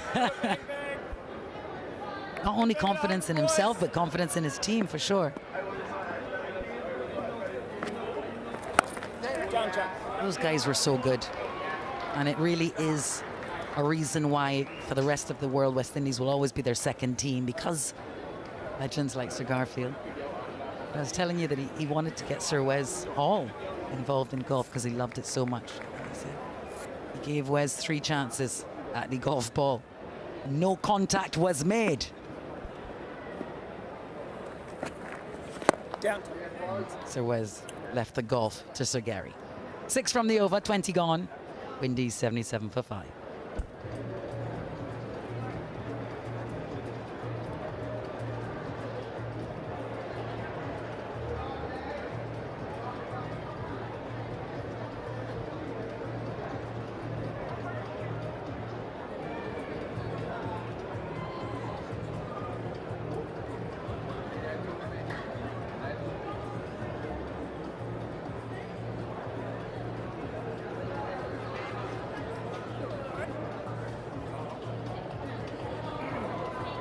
The legendary Sir Garfield St Albans Sobers,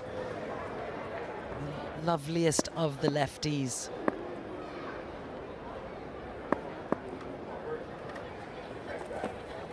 Oh, beastie. That's lovely. Alex and viewers, I remember back in 1994, coming to Barbados, my first cricket tour, playing in the Sir Garfield Sobers secondary school competition. That was a great moment for me to, of course, develop my skills as a player. It was a wonderful tournament that gave a platform for many young cricketers over the years. I understand it's 40 years in existence. And at the moment, it's currently happening in Barbados too. That opening ceremony happened last week, and teams from all around the world gather here in Barbados to compete against each other.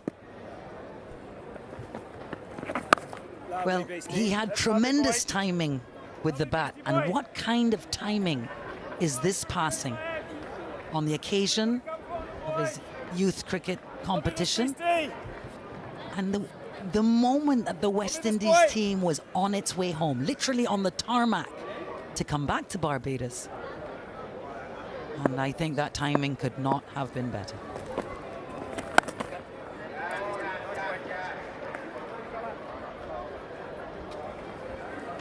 You know, I have to tell you as well that there was a Sir Garfield Sobers golf competition that people traveled from around the region and world to be at, 4 days at 4 different courses. It was that kind of name.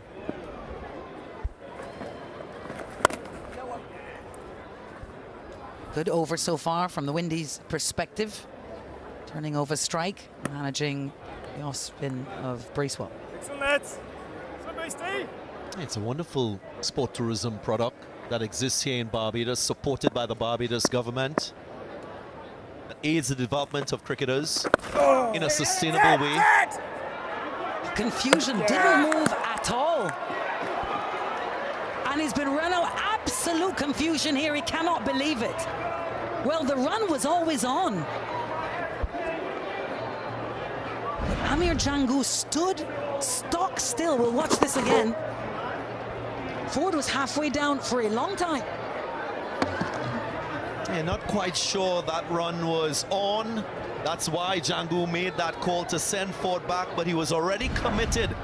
And what about the brilliance from Santner in that short mid-wicket region? Diving away to his right. The pickup, the throw, and the dismissal. Ford gone for 7, 81 for 6.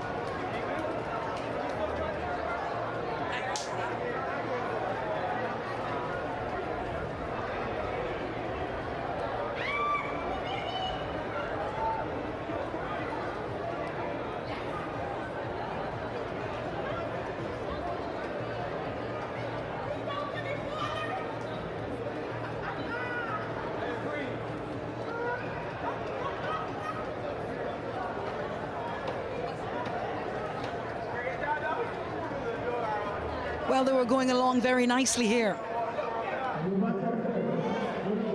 Jangu and Matthew Ford. It's a direct hit again from Mitchell Santner. Mitchell Santner's ability in the field brings Gudakesh Moti to the middle as the Windies in trouble here. Well, he started down, didn't he, Matthew Ford, and committed down, but direct hit. Santner at cover with that left arm, deadly. One stump to aim at, extraordinary. They've been brilliant in the field all day, the Kiwis. Comes as an expectation, a non-negotiable in Antipodean teams, both New Zealand and Australia. Oh! Another over, another wicket. 81 for 6.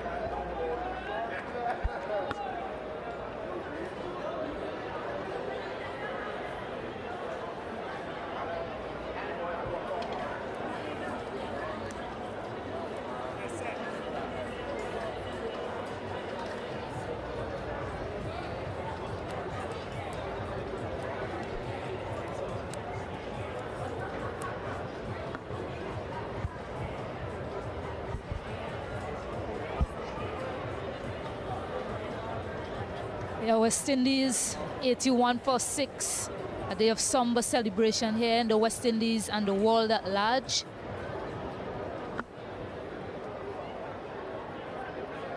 Yeah, that great man, Sir Garfield Sobers. West Indies.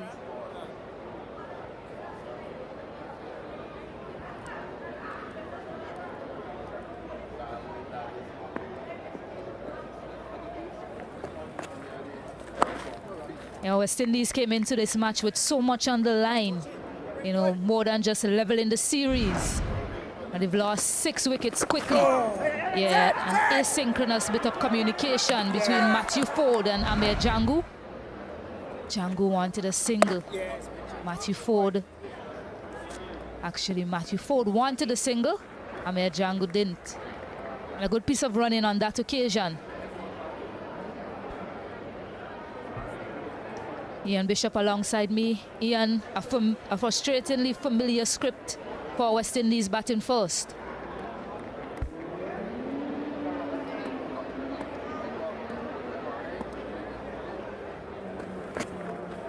Got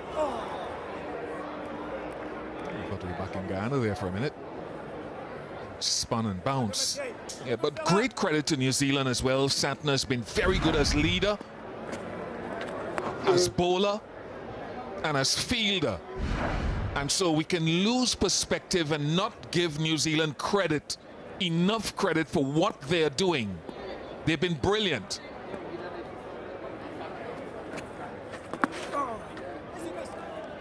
Yeah, business as usual for New Zealand, just executing that clinical blueprint with ball in hand. Their planning has been really good since that first ODI. Understanding conditions, making the necessary changes. Yes. Bowling rotation as well has been very good.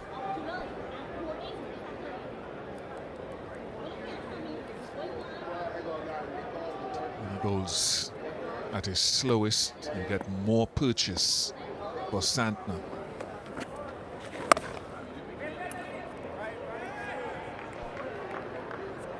Yeah, another brilliant over to finish for Mitchell Santner.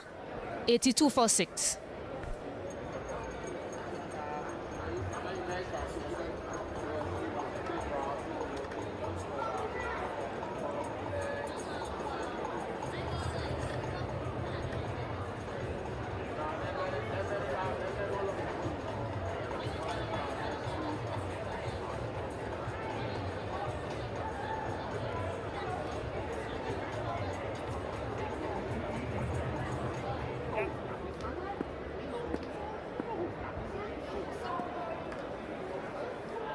Two left-handers in the middle. Amir Jangu, who's back in to this match, replacing Hetmeyer. But yeah, a lot of turn in that delivery. 10 degrees of turn, Ian. Speak about how well Pacers have dominated here. No run. But a lot of interest for spinners as well.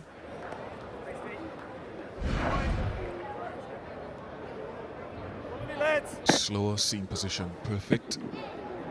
10 degrees of deviation at Kensington Oval. This feels like a little bit of an oxymoron, really. Change up, Beastie. Change up, boy.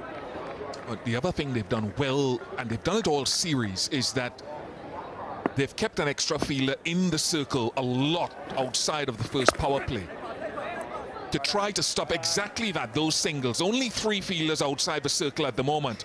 All the way through the series, Mitch Santner has kept pressure on the batting unit by keeping an extra fielder in the circle. You're allowed 4 outside. He's only pushed 3 back. So good, Miss. Yeah, and he himself is in that position, which accounted for that brilliant run out of Matthew Ford.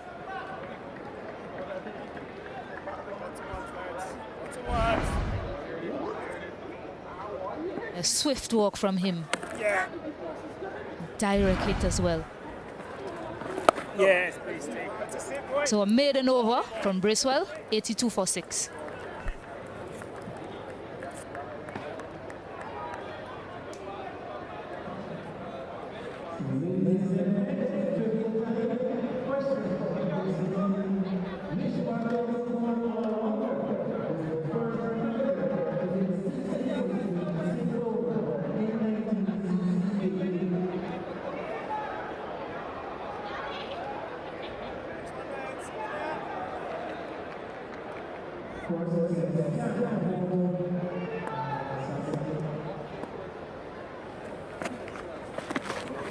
looking to use his feet, Gudakesh Moti.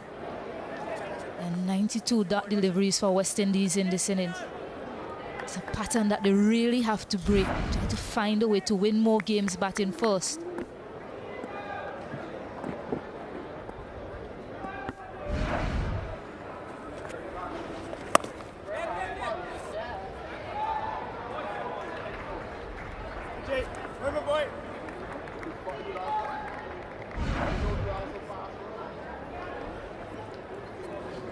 Yeah, drift in the air from Santner. The slower he bowls, the more he gets off the surface.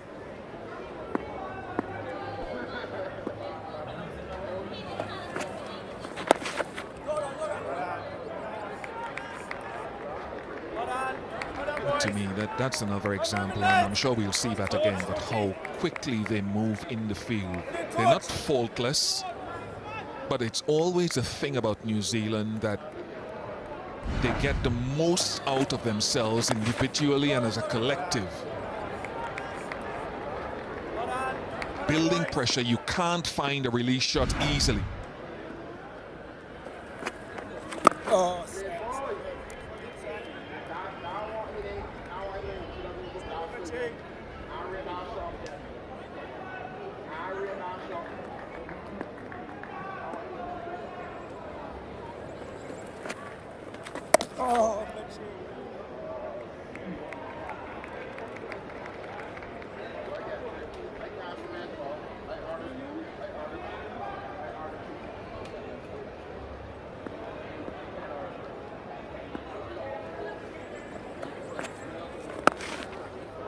Still can't get it away. 6 fielders in the circle. Just a single from that over. 83 for 6.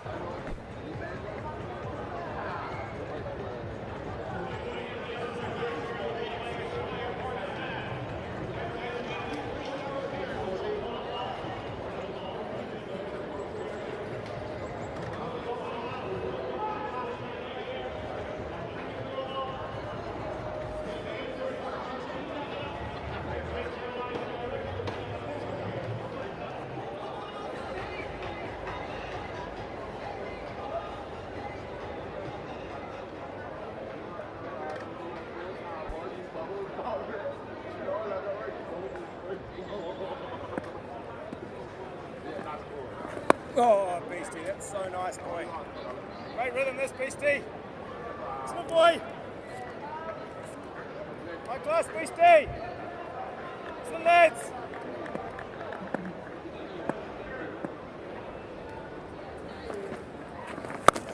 A number of dot deliveries. Able to get the single on that occasion. Gudakesh Moti. Safe to say a partnership needs to be built, but how can they do that, West Indies? We looked at last 2 games when they were bowled out for less than 150. And if you look at conditions, you think they'll think to themselves,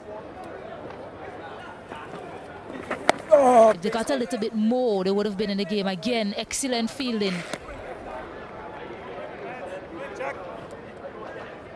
by Nick Kelly at point. Well backed up as well by Santner. You know, pressure is on from all fronts.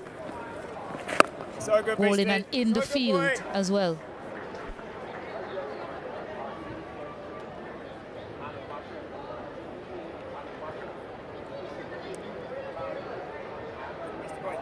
Beastie.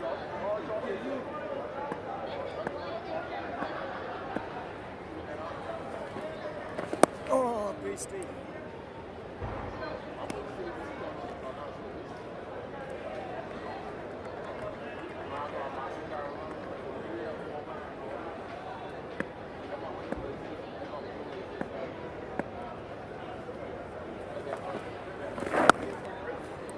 Another quick over from Michael Bracewell, 85 for 6.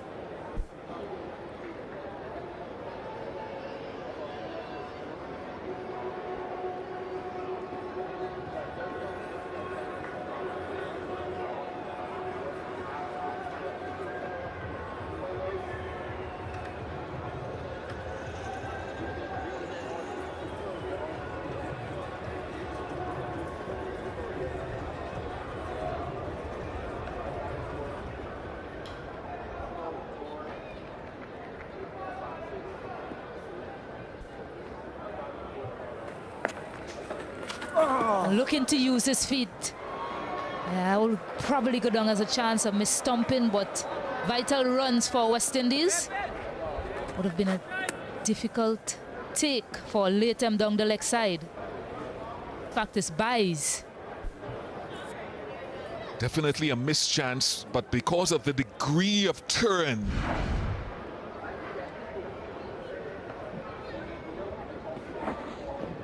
he should have done much better there, even with that deviation off the pitch, Tom Latham.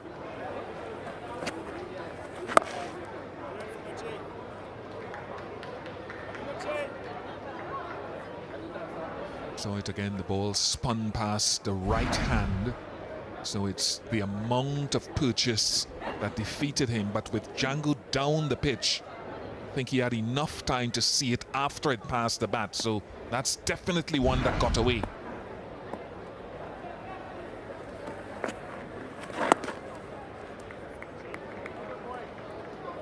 The real challenge for the West Indies, even with Moti, who's shown great inclination to bat, is to utilize all the overs. They've been bowled out twice, well short of their 50 overs last 2 games. Can they utilize all their overs today? Obviously, you're still looking to score within the remit of that, but the big challenge is for New Zealand to continue reinforcing pressure, looking to take wickets, and for the West Indies to try to utilize every ball.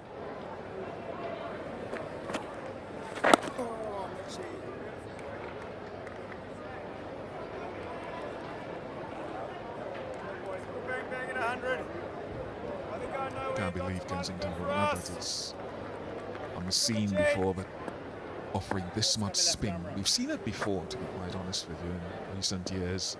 So it goes round the wicket now. 2 men catching mid-wicket. Yeah, another relatively quiet over, 88 for 6.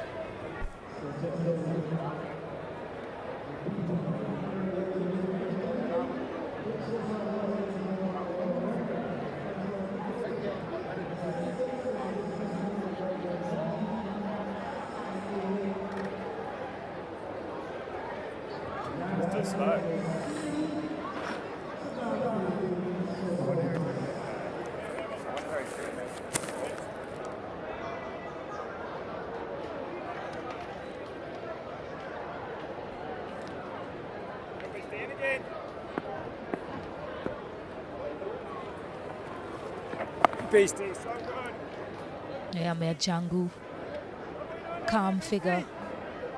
What West Indies require right now. He's battled in tough conditions. You go back to that test match that he played recently against Sri Lanka.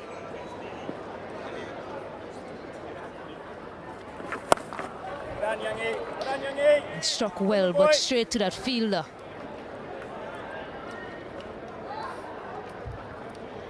Straight to Will Young there.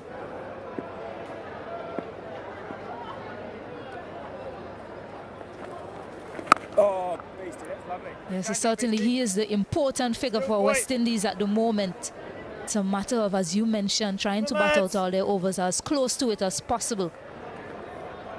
Need partners at the other end. Moti is capable.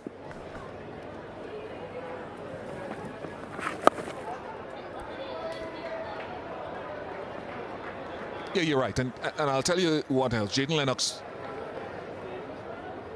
must be chomping at the bit to roll his arm over here. He's bowled splendidly in the series so far in Guyana, and he must be biting it off. Hand of Mitsatna to Trundle here. Nice strike. Yeah, very nice strike from Gudakesh Moti. Getting a long levers out. Very form struck down the ground. All the way as well for 6.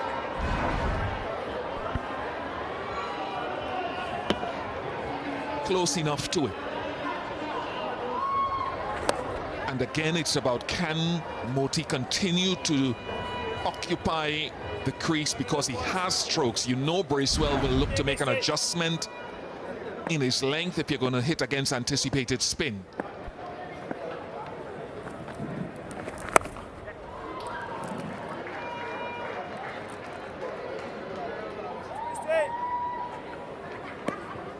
8 runs from it, 96 for 6.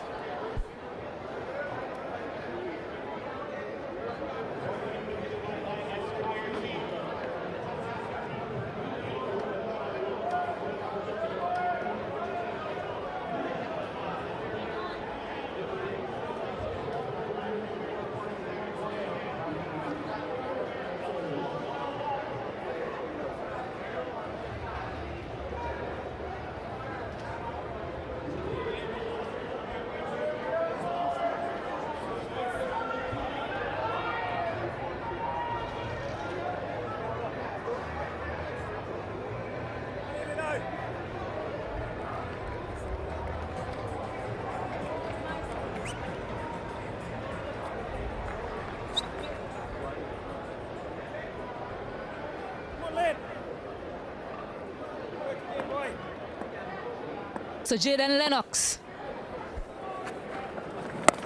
10 wickets in the series so far, a number of them bowled and LBW.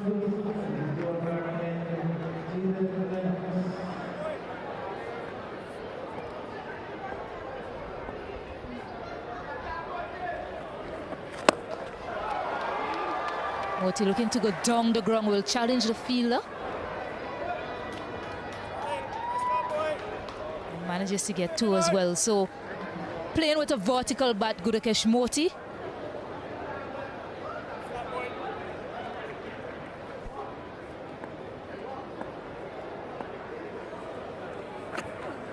Yes, beautiful boy. Once he holds his length, Moti has to remember being a left-arm spinner himself. He understands once he comes to this ground, and he's been here before, the wind is coming off the leg side to the offside. So hitting into the wind is fraught with danger if you're hitting with the spin. Tries to go down the ground again, but fielders there, Duffy.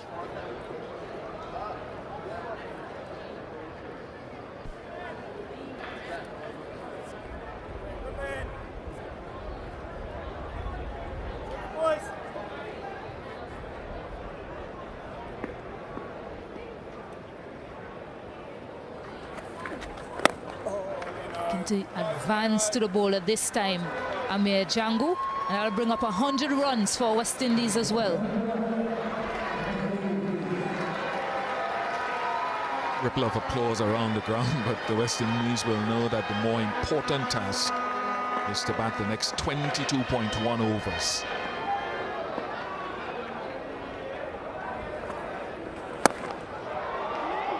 Goes again. A firm connection once more from Gudakesh Moti. He ends the over with a much-needed boundary for West Indies. 104 for 6.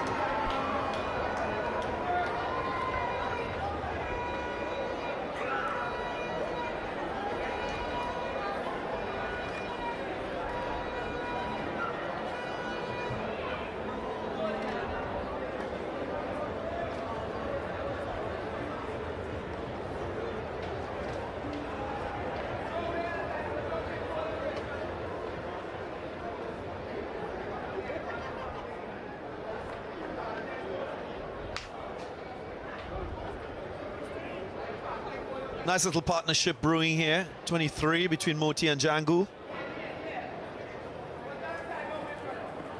So good, Beastie.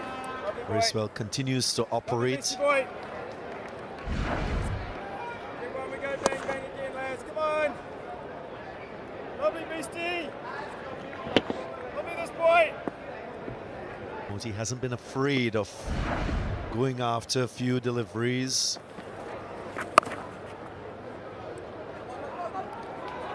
Little hesitation again, a fumble, creating miscommunication initially and then deciding for that single. West Indies will hate to lose another wicket via the run-out route. So Matthew Ford being run out earlier.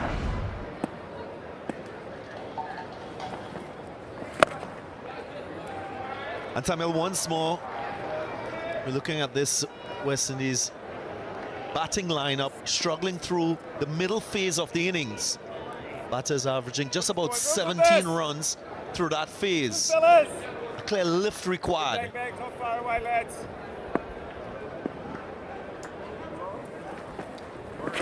So good, Beastie. Quality, Beastie. Yeah, they've had several collapses so far in this series, and that second ODI from 63 without loss to 138 all out, losing 10 for 75, and the third ODI 121 for 3 to 140 for 9, so 6 for 19 they lost. Oh, Beastie.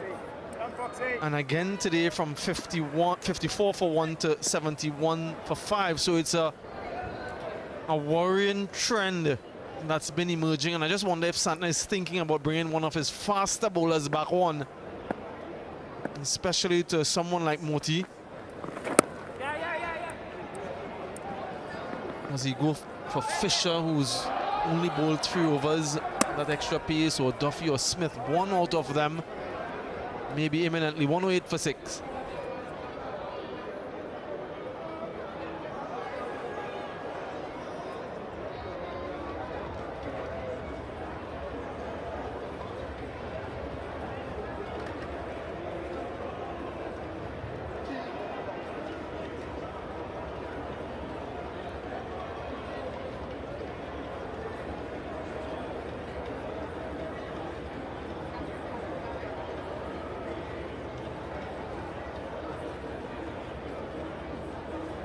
Frank discussions required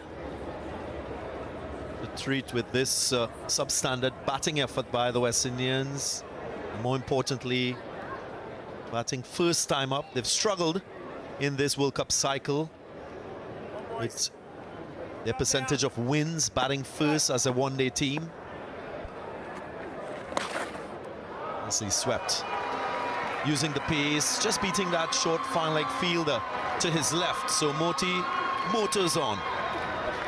And I just wonder if this particular delivery will accelerate the reintroduction of pace. Badly lined and too easy for Gudakesh Moti. Good bat on it, and starts the over with a 4. So some questions for Santner.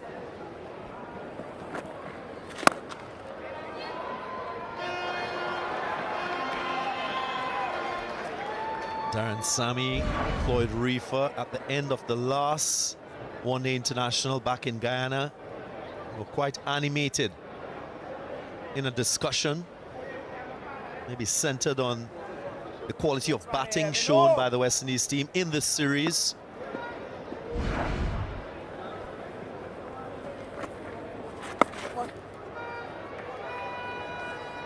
And you look at the way batters have been dismissed, you think of their organization, their approach, their role clarity, all elements that can be discussed to demand better performances, better output as a batting group. No runs.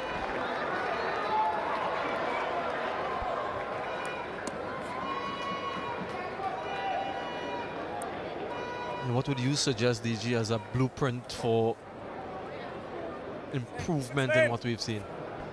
ODI cricket is an extension of Test match cricket, and that is something that Shea Hope has shown in the way he approaches one-day internationals. He bats. It's close, very close.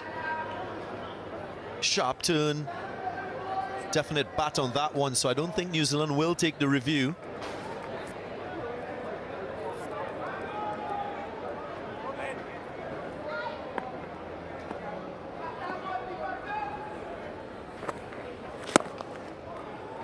Talk more about that batting effort required by the West Indies.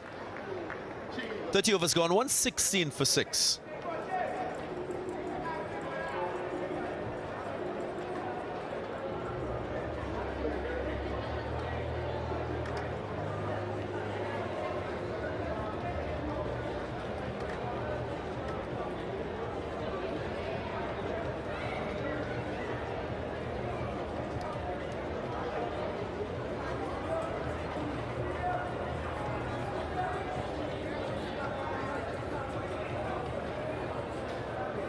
Boys.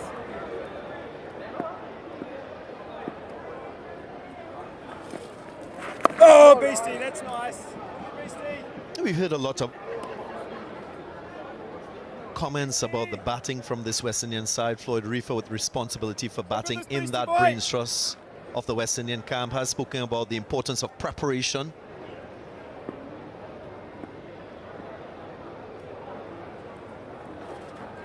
And that preparation has to be centered on clarifying roles for the different batters across this batting lineup. One of the things we've seen improve in the test format is, of course, that conversion rate, batters getting start and scoring 3 figures. Nicely played. Cut late enough to find the gap, and he will get 4.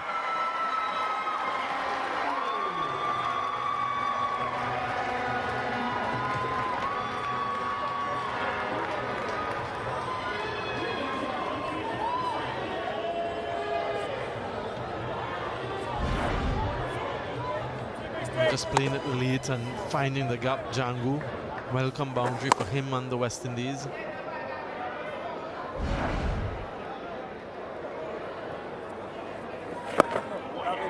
So with that role clarity, what it does, it organizes batters mentally with their approach.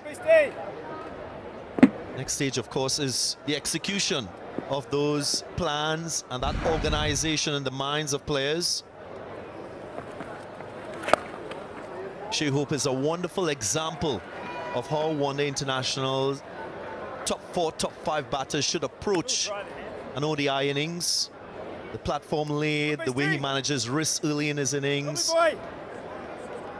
That's key batsmanship skills deployed by the prolific right-hander. What they need is more batters in this team to come to the fore, to contribute. Yes, Beastie. Yes, boy. To play with a similar type of consistency. 121 for 6.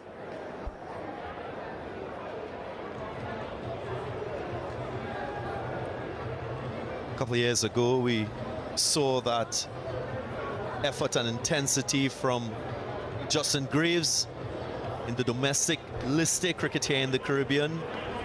3 consecutive hundreds for the Leeward Islands Hurricanes. So priming himself, grooming himself with that attitude to score 3 figures.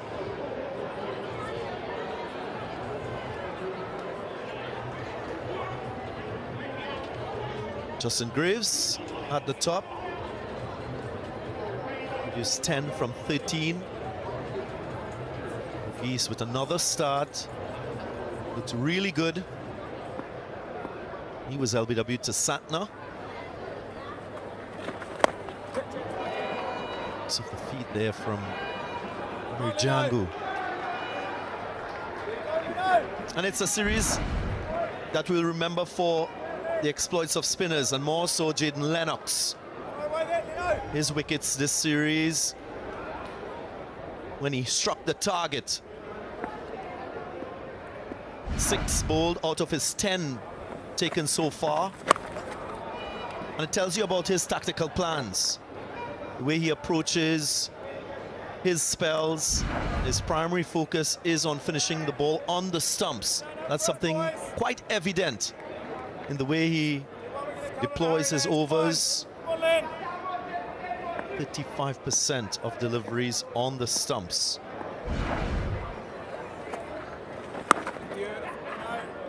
How does that compare to others, Samuel Badri? Is that something that we've seen across the board from all the spinners?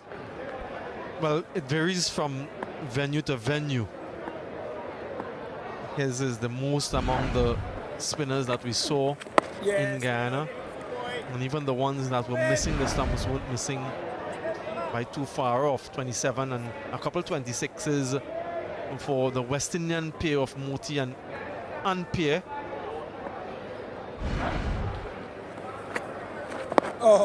Does that change slightly in these conditions here? And I just wonder, as we see some youngsters from the Joshua Da Silva Cricket Academy looking on this one-day international, they're here for that aforementioned tournament. Are we going to see pace reintroduced soon?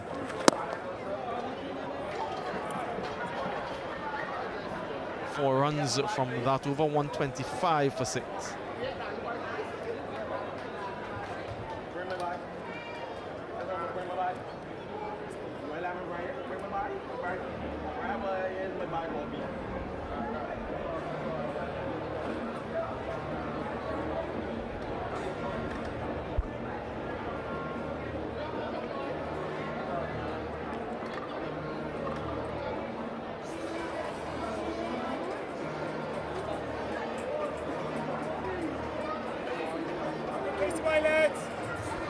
Young cricketers looking on at this game here at the Kensington Oval in Barbados. Come on. So good there, Beastie. But he has played very well. He was in a no-nonsense mood early in his innings. Now he's settled down. He's recognized that he has a start and the importance of him batting with Amir Jangu. Both of them complementing each other nicely. That is the process that Darren Sammy, Floyd Reefer will want to see across this West Indies batting lineup, the application.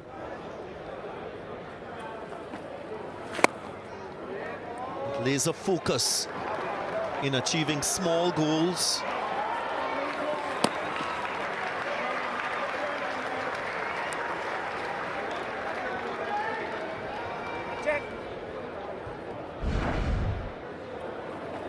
Just opening the blade, Guru Kishmoti has a first-class century, so he's well aware of the requirements for getting to three figures. The fine sweep shot in the gap, firmly struck, and the 50 partnership comes up between these two.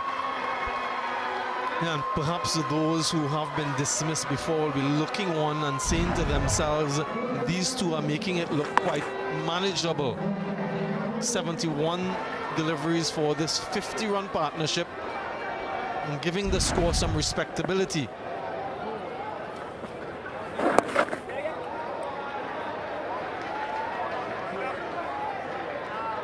Batting made easy, you can say.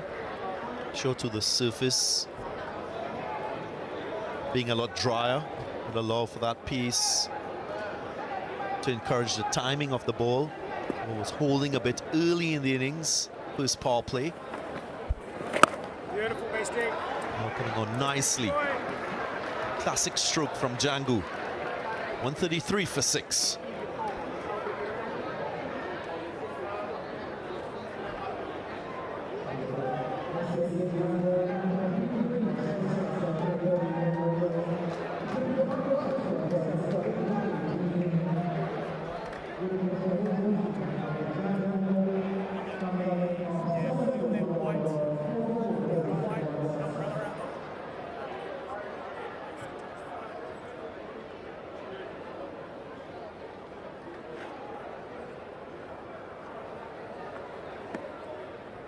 Three wickets to spin. 3 out of the 6.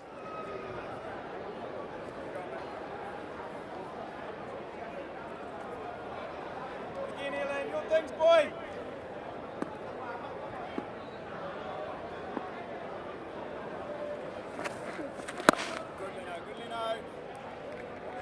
You look at Jangu, you can see he's a player that is relying on his basics, his basic defense, trying to hit the ball with a vertical bat more often than not. Yes. Little use of the feet as well, not getting too far ahead of himself. And he's tried to manage risks throughout the course of this innings. Not a lot of flair, but he's on 26 from 52, doing a job, a repair job. It's all about cricket smarts from him, isn't it? He understands the situation of the game and they just need some solidity and stability, and that's what he's been able to provide. Every time, well, most times he's batted, he's shown that. He's shown great temperament, even though wickets are falling around him. Has an appetite for runs. An appetite for batting long, which is such an important trait if you're a top order batter. You look at him in that second one-day international, one of 3 batters to get into double figures. scored 24 from 41. Remember, the West Indies who were bowled out for 138 and then didn't play the next match.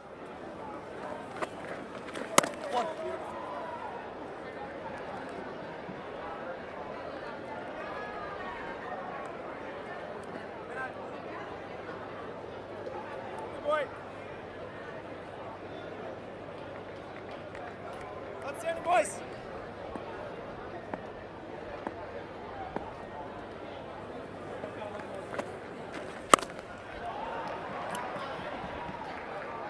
Four from the over, 137 for 6.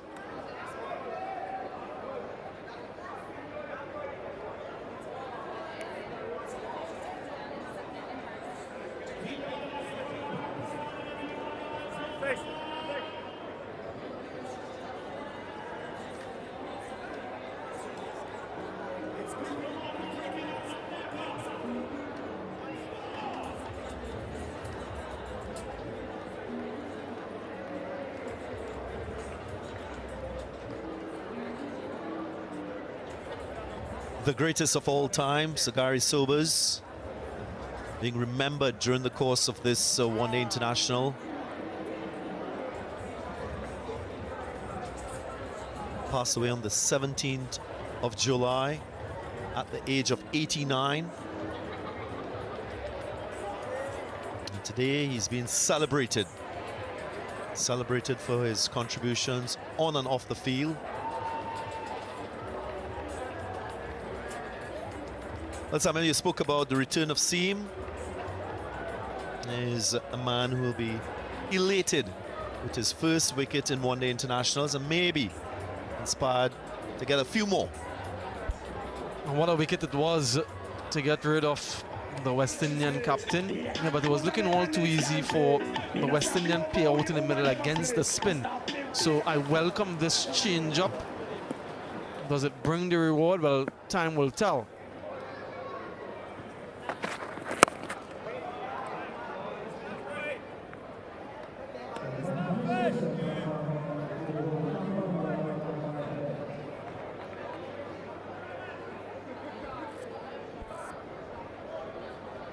Doesn't have any slip in position, has a ring through the offside, a couple of short fielders on the leg side.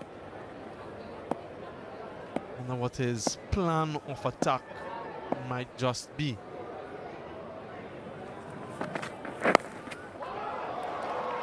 His protections were just a single, but what a delivery that was to get rid of Shehoop full and fast, and a first one-day international wicket. Just look at that, just enough shape, cross seam delivery. Does it move away slightly to knock that off stump out of the ground? Memorable.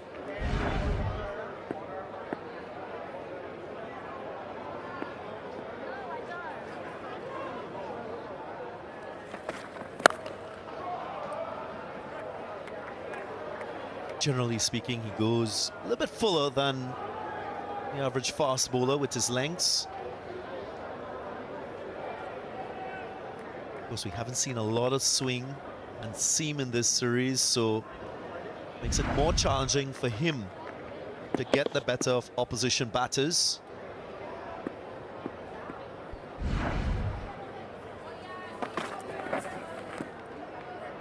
Just trying to get his radar right in this second spell. Django wants a change of bat after he played that drive a couple deliveries ago. Brandon King into the squad, not into 11.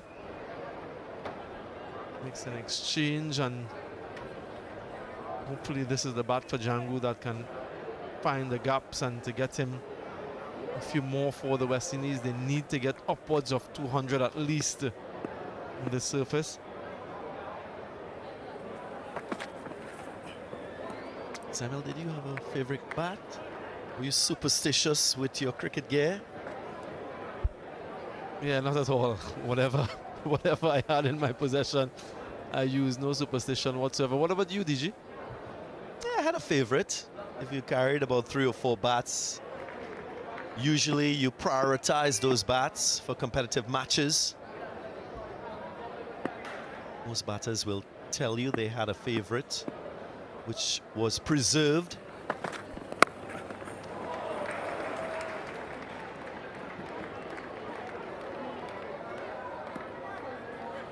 Yeah, we came through a different time, didn't we? It won't as, I suppose, as many options. These days, batters have 6, 7, 8 bats to choose from.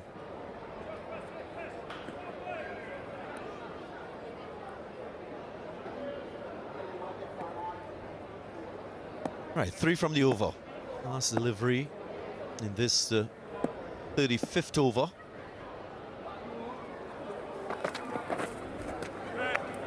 It's close, pretty close to the off stump. 140 for 6.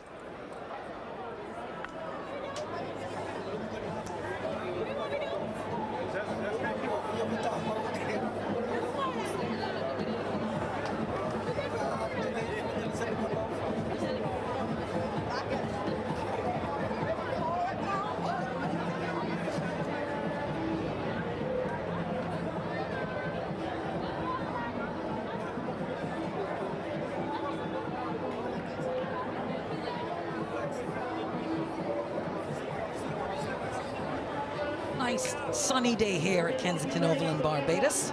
59-run partnership between Gudakesh Moti and Amir Jangu. In the middle, 40 for 6, the Windies, 15 overs left. Good Lino, good Lino. Lovely boy. Aidan Lennox operating from the Joel Garner end. So some recovery here. What's this? West Indians.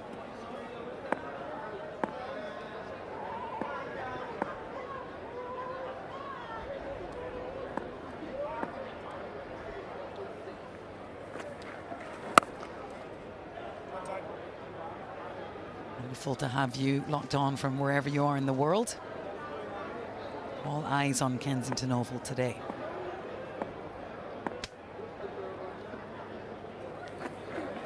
Yes, Lino, it's nice boy. Lino. As has become customary in this series, a slew of wickets fell. West Indians, and a bit of a stand here. Moti and Jangu remain obdurate. Ian Bishop beside me. I wonder, Bish, is the ball coming on better?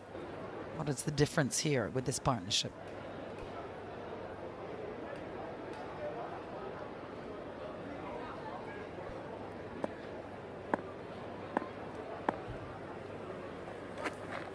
Yes, Lino. It's a good question. We'd be able to ask our data specialist downstairs whether there is less purchase off the surface now. The batters and the fielders will be able to tell us exactly, but there's still work to do for this pair. Set yourself the target of getting to 40 overs. That's the theory. You don't know what a good score is batting first because conditions could flatten out later, but you can't control that if you're Moti or Jangu. As I said before, you don't want to be bowled out for a third successive time in the series. Set yourself the target of batting to 40 overs.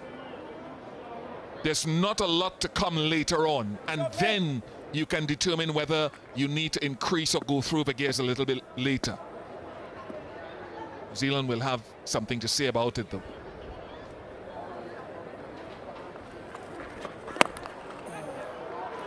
Use of the feet from Jangu to get back on strike. 3 from the over.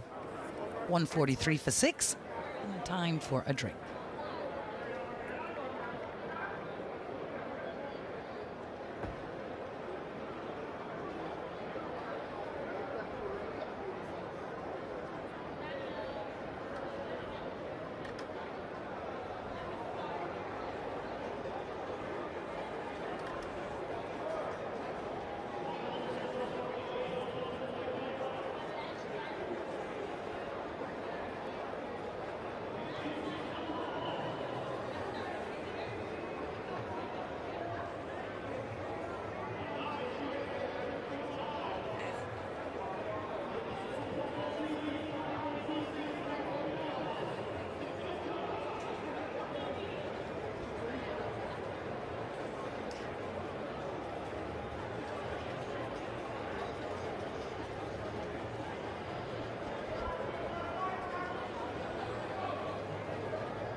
143 for 6. It's Amir Jangu and Gudakesh Moti in the middle for the Windies.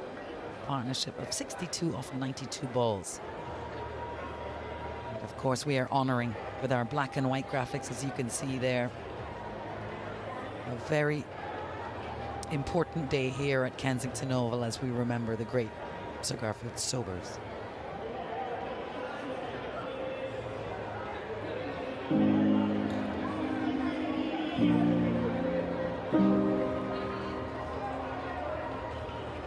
Everything.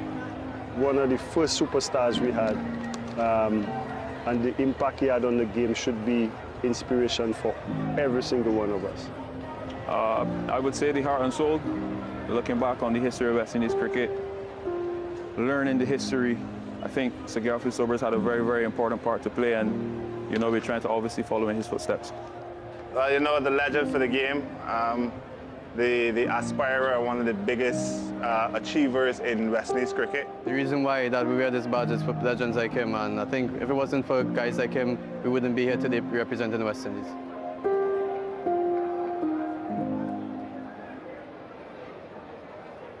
So very true.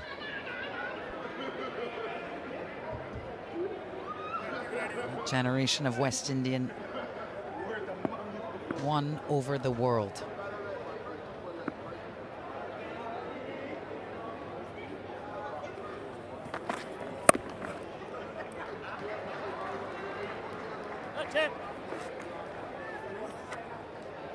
Matt Fisher back into the 11 today in this ODI series. Had returned from a spate of injuries, really struggled. A heel injury, something called compartment syndrome, where there was pressure around the muscles. It's bounced back. Pulled 150 clicks on his T20I debut in Bangladesh in April. He's quick and he loves to bowl quick. Quickly. In case my mother's listening, the adverb going the way of all good men, Ian Bishop. Yeah, good to see him fit. I think that is what will please New Zealand. He was plucked out as a net bowler in Zimbabwe to play the test match, was it last year? But those injuries that you talked about, in addition to, I think, 1 or 2 stress fractures, they're just happy to see him be able to stay on the park often and repeat his action.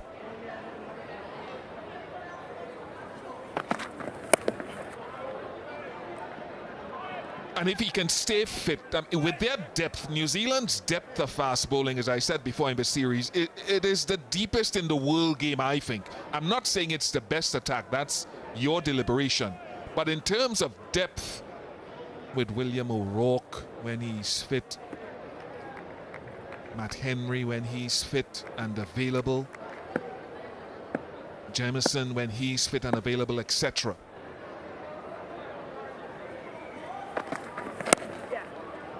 That's right. Any of them missing. They're Tickner and Conway. Indeed, great depth in this Kiwi side. Great humility, great efficiency. Glenn Phillips, not here. Such a contender he is, knows this part of the world very well. In fact, was thriving at the CPL before New Zealand would even look at him. We do claim him a bit as one of ours.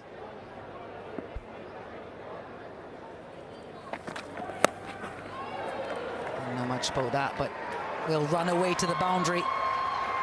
And the 150 up for the West Indies. They'll take them as they come. A reminder that Amir Jangu scored 100 on ODI debut in St. Kitts against Bangladesh. He hasn't played a lot of ODIs since, but he also has to remember there's still overs to go. Only 4 wickets left. So how can you manage your stroke play while trying to score?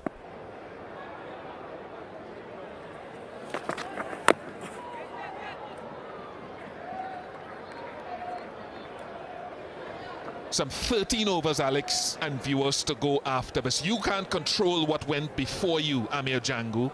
The collapse that took place. What you can do is control what is ahead of you right now with Moti. Set yourself little targets. You're not going to get 300, so don't try to bat as if you're going for 300.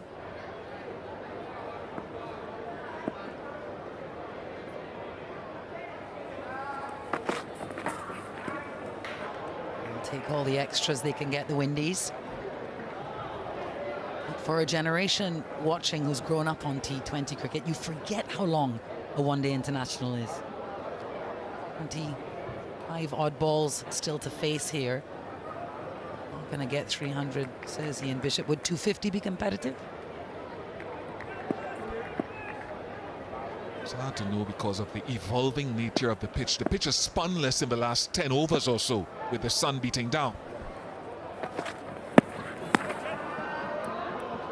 But you're better off having 250 rather than 150. 151 for 6.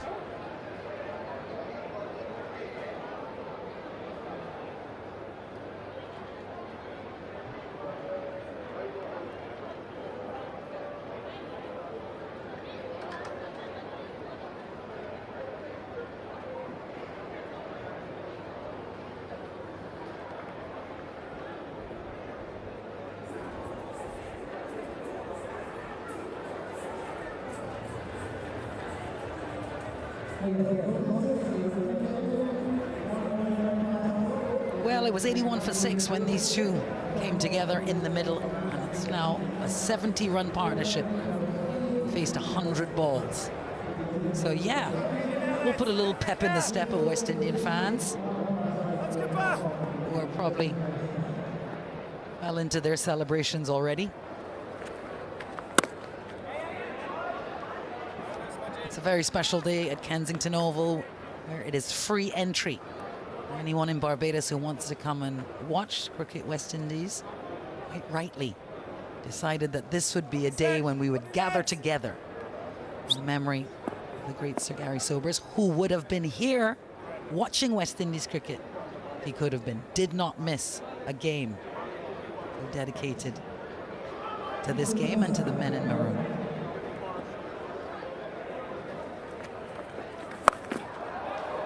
That's nicely played into the onside. It's a fielder there. Struggle with the boundary. It's Mark Chapman. We'll have to have a look at that.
Outstanding from Chapman.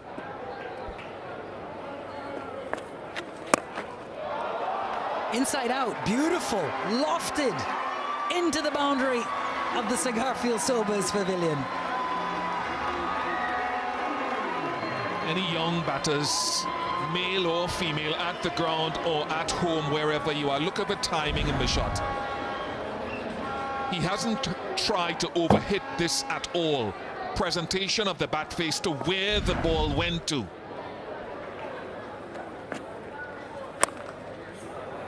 And before that, great use of the feet. That was wonderful shot, and 8 from the over already. So not trying to overhit it, and you're right, the key there, the footwork is good, but not trying to muscle it and still getting 4.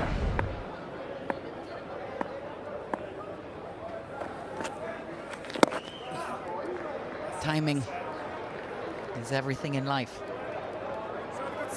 Beautiful day for the families to come out to Kensington Oval. Historic and reverent occasion.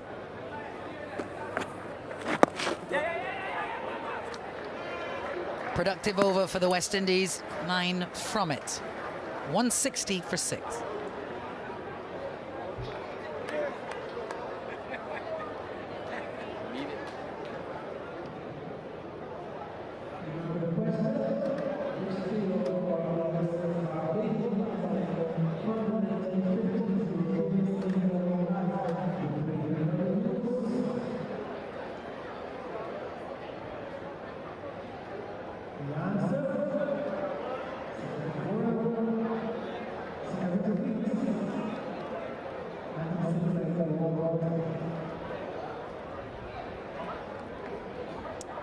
Overs left in this innings, 160 the Windies now. Committed to the run already. Get there safely. We'll want to make the most of those quick singles, but of course mindful. 6 wickets down. Already suffered a run out. Yeah, good alertness from Amir Django to spot that the ball had bounced away from the fielder Kelly. And he's a story in itself. Moved to New Zealand from Australia. The parents, when he was 10, wanted to relocate.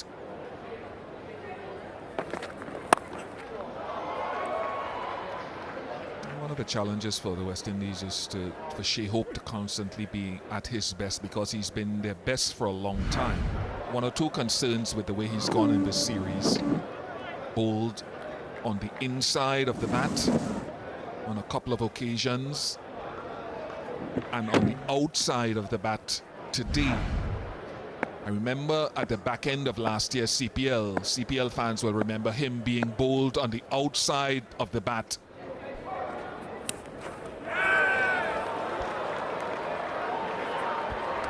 Well, Fisher picks up his second here. Gudakesh Moti, having been with Amir Django for this wonderful partnership, is sent back. And speaking on the outside of the bat, Fisher has caught another good one. He got Shea Hope, and now after a good partnership, round the wicket into the pitch, onto that length. He breaks this stand. It was good from Moti, 41 from 56, 162 for 7.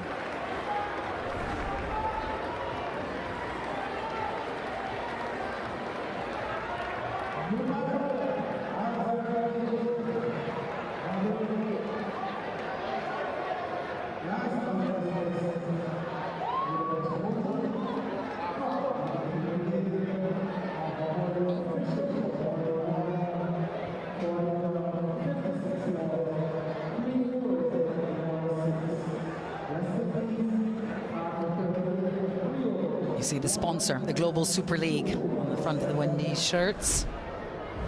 Will be taking place in Guyana from next week, the 23rd of July. Alzari Joseph steps to the crease after a very good 81-run partnership between Moti and Django. A lot of cross seams, but this is what I was alluding to. On this surface, even at this stage of the innings, you're still looking for outside edges, where in Ghana you're looking to bowl mostly at the stumps. Here you can work that outside edge as a pacer with the extra bounce.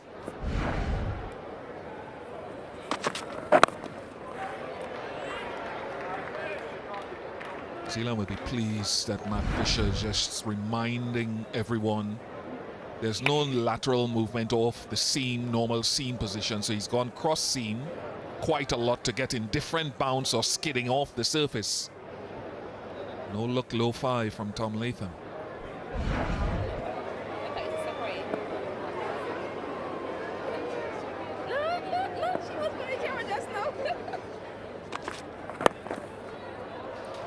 A new generation watches on.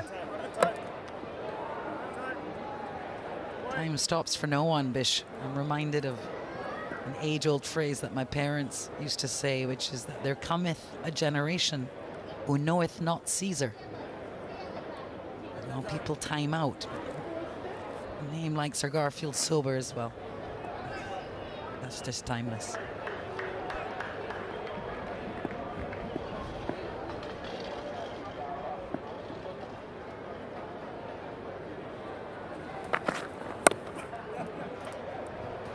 Well, big breakthrough for the Kiwis in that Fisher over. 164 for 7.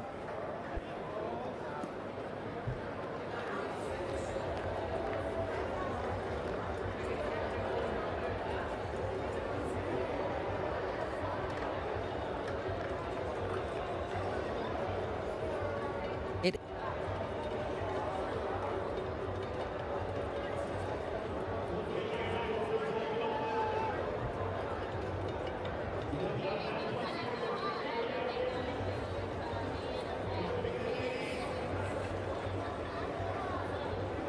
Seven wickets down, 164 on the board. Larry Joseph has joined a well-set Amir Jangu.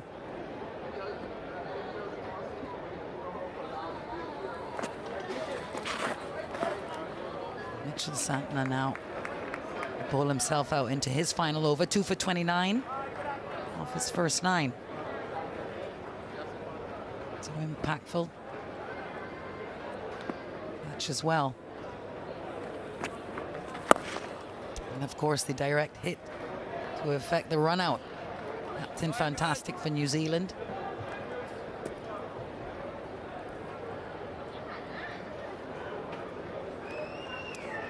I think we have observed a little less turn as the innings has progressed here on this first one international. Kensington. And if there was initial moisture in there, still offering grip for the spinners, but 3.7 from over number 30 onwards suggests that with the sun beating down, New Zealand will hope that conditions are more amenable to batting when their turn starts.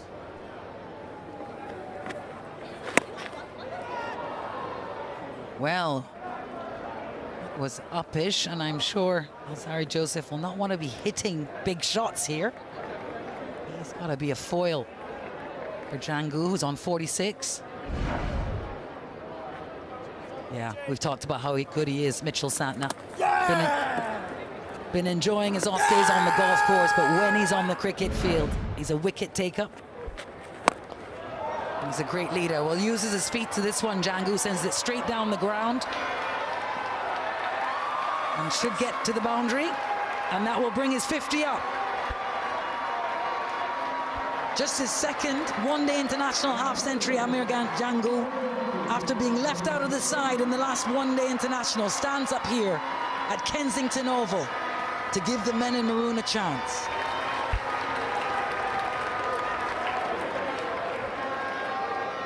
He got 100 against Bangladesh at St. Kitts in his first ODI. So he converted that half-century into 100 then. And again, it's the timing of the shot, not overhitting it.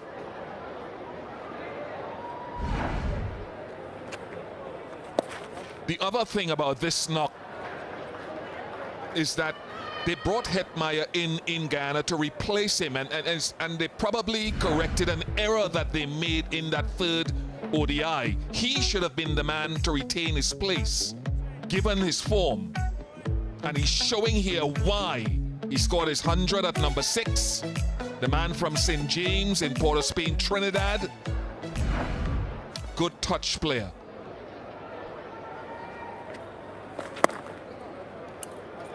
Yeah. Showing a lot of heart. 10 overs left, 171 for 7.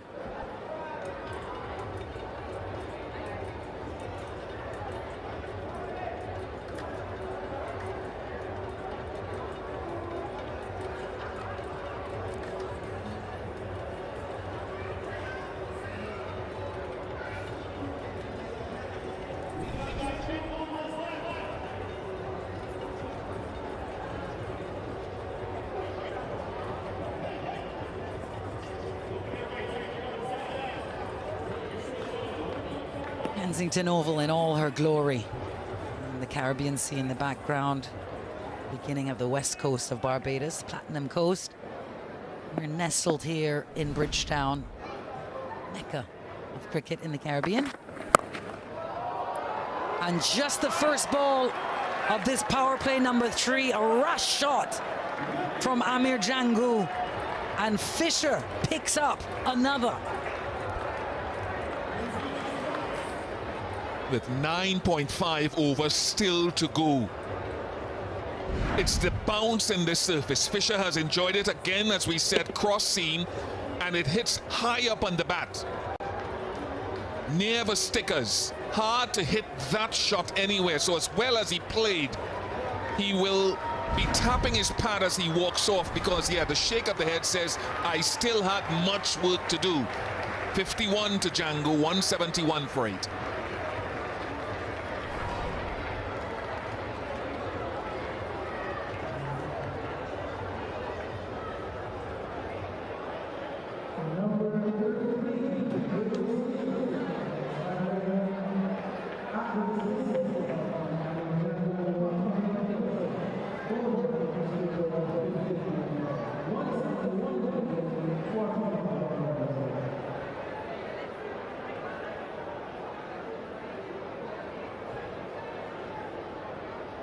Jaden Seals is the new man. First ball of power play 3. There Django holds out. Matt Fisher, 3 for 30. You see where the ball is hit there? If they roll that back again and freeze it on contact and directing live on here, you'll see the ball hit the red sticker.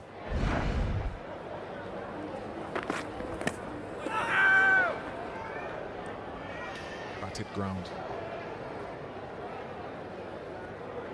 So that's the acclimatization that you have to be aware of on this surface. Again, look at it. Look at where the ball hits. Oh, that's the ball. That's the last one. Full of length.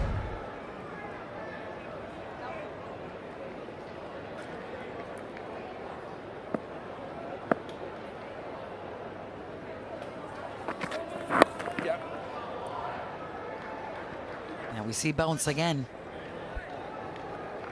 It's good from Fisher. Look at the contact of ball onto bat. Look at where it hits, right? It's hard to be driving that anywhere here at Kensington Oval. That's no controller. And Django, as well as he played, again will reflect, I needed to be the last man to be dismissed. That's what we always said in the dressing room if a set batter is there. You be the last man to come out. You take it deep.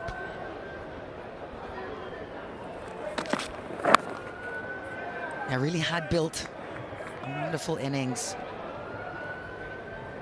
We've got Alzari Joseph and Jaden Seals now.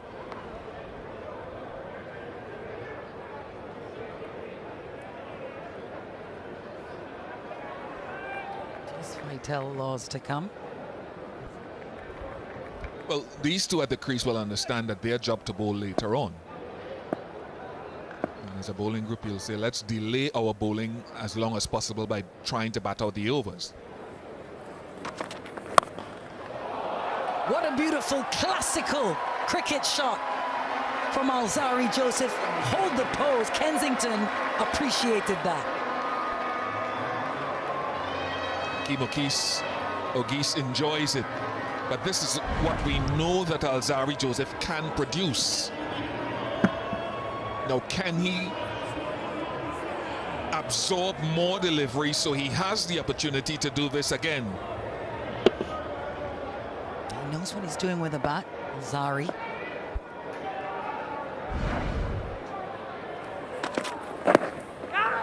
And flicked around the corner to get back on straight. So very nicely finished. 6 runs from the over and a wicket. 41 gone now, 177 for 8.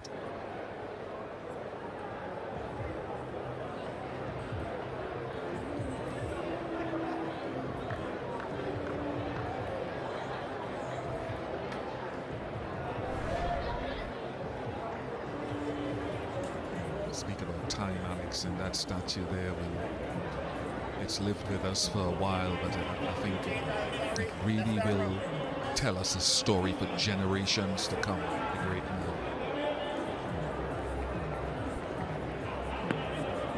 increased significance now for this statue of Sir Garfield Sobers side of the Kensington Oval here in Bridgetown, Barbados. West Indies cricket was on its way to Sir Gary's home when we got the news. And this is the fourth one-day international of the Cricket West Indies ODI series against New Zealand. 3 matches were played at Providence in Guyana, and this is the 4th match for which we have come to Kensington Oval.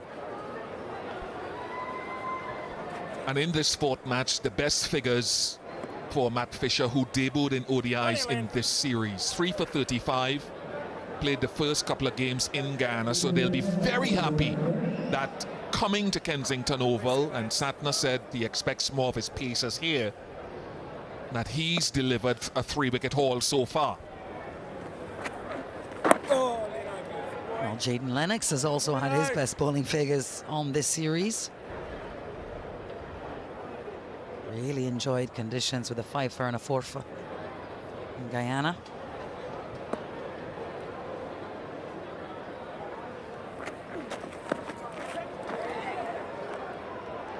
I used to hate this when I was playing in the dressing room. I'd complain. If you have a set batter there, always my personal story, don't leave the lower order to batter out, don't to fend for themselves. You can always extract more out of lower order batters if there's a set batter there with them. That's the old principle that we operated on.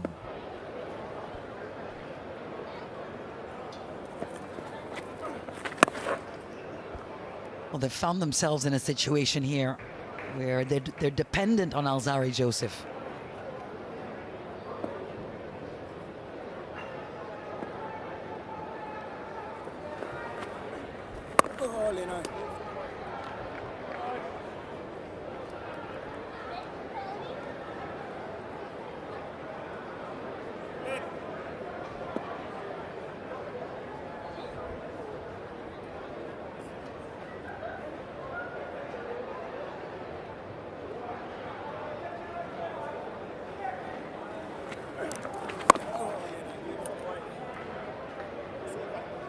Parsimonious from Lennox, 179 for 8.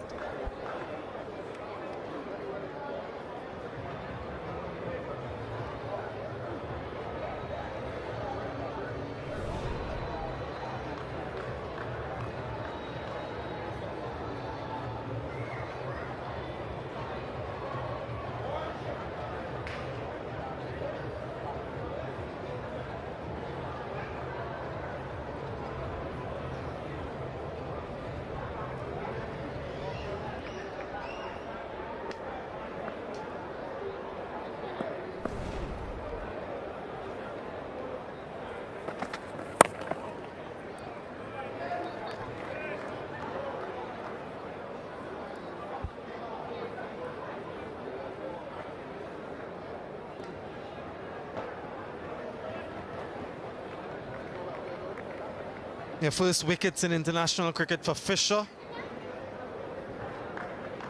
3 of them so far, looking to add to that tally. Just felt as though Mitch Santner took a little bit too long to reintroduce pace. Quick single, this could be problematic. Needed a direct hit from Santner, decided to go for the wicketkeeper instead. Jaden Seals had enough time because of that to turn and to get back. He wanted it. Zari said no, didn't go for the stumps. Yeah, there was a wonderful partnership between Django and Moti, and just felt as though he could have reintroduced pace a little bit earlier. When he did come on though, Fisher was able to get that breakthrough.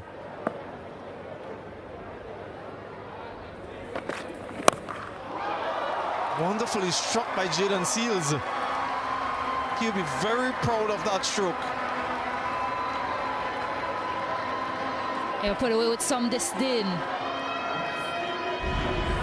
Jaden Seals. Let's pick the length quickly. Latched onto that one. A little bit short from Matt Fisher.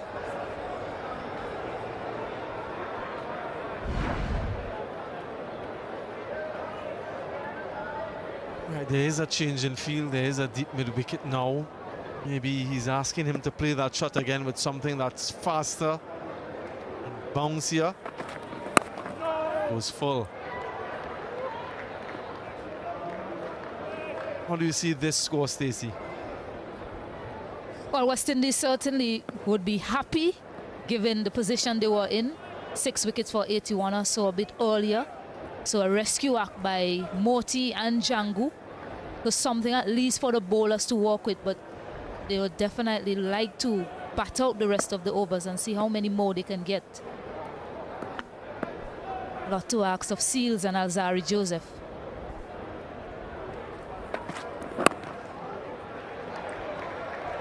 It does appear as though the conditions got better for batting the longer they stood out in the middle. Mentioned that partnership between Moti and Django and how comfortable they were looking. New Zealand would also observe the change in conditions and be looking forward to their turn to bat. And they restrict the West Indians to under 200, under 215 to 20. Yep. Takes a single of the last balls, so Seals will retain the strike for the next over, 184 for 8.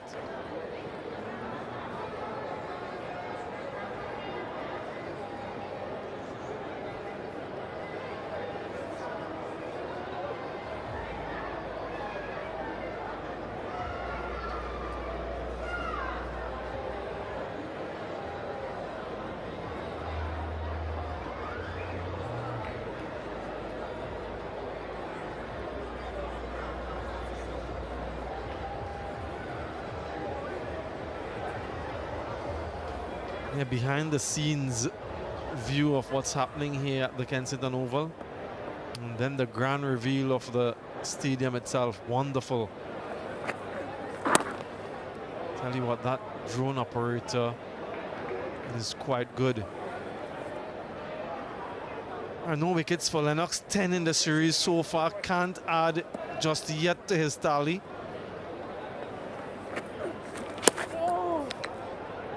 Another extra, finding these conditions much more challenging as a spin bowler. We did see more turn earlier, especially when Santner operated. The degree of turn has gone down.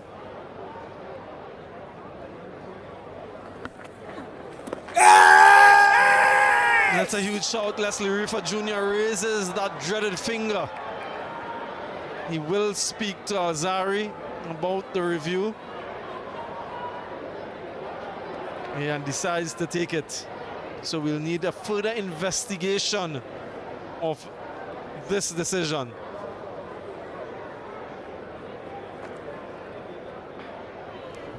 TV umpire to director. We have a play review for LBW. The original decision is out. I've checked the bowler's feet and it's a fair delivery. Can we go to front on when ready, please? Stand by right. Roll the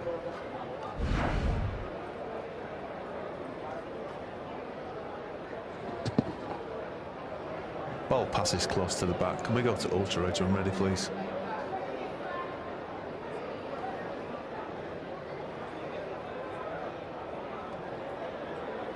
Clear gap between bat and ball. Go to ball tracking when ready, please.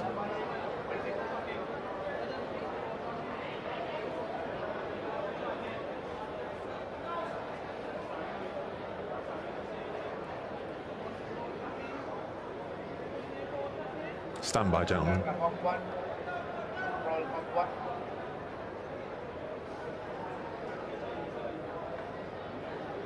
Pitching outside off, impacting line. Wickets umpire's call. Leslie, you can stay with your original decision of out. Stand by. And You're on screen signal now. Again of getting the on-field decision in your favor. Umpire's call. Yep, and you can see the disappointment there in Jayden Seals, but another wicket for the other Jayden. 11 wickets in the series now for Jayden Lennox. And another one, either LBW or bowl, 185 for 9.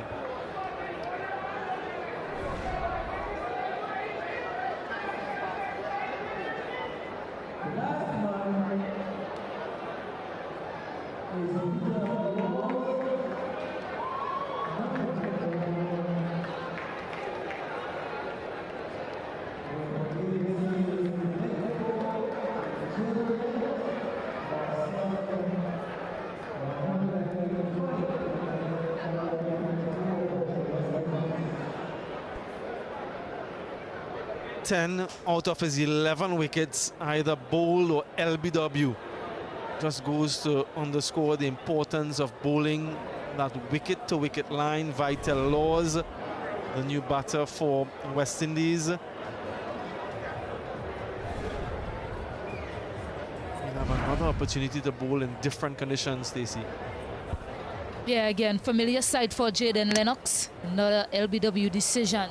A natural variation. The stop delivery.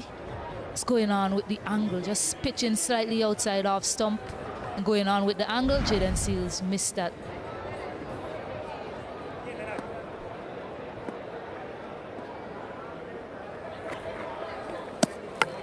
Where's the slip? Where is the slip, Mitch Santner? We have 6 overs remaining after this one. How does Alzari Joseph play it from the other end now that Vital Laws is in?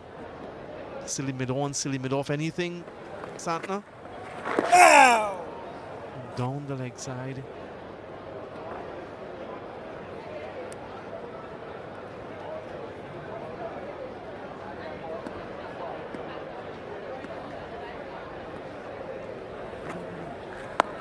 Yeah, I'm with you there, Samuel. Something in the eye line of the young man who's already seen that he is prepared to just block a few deliveries and get his senior partner on strike. I'm sure he wouldn't attempt any big shot off this last ball. Yes. Successful over, 185 for 9.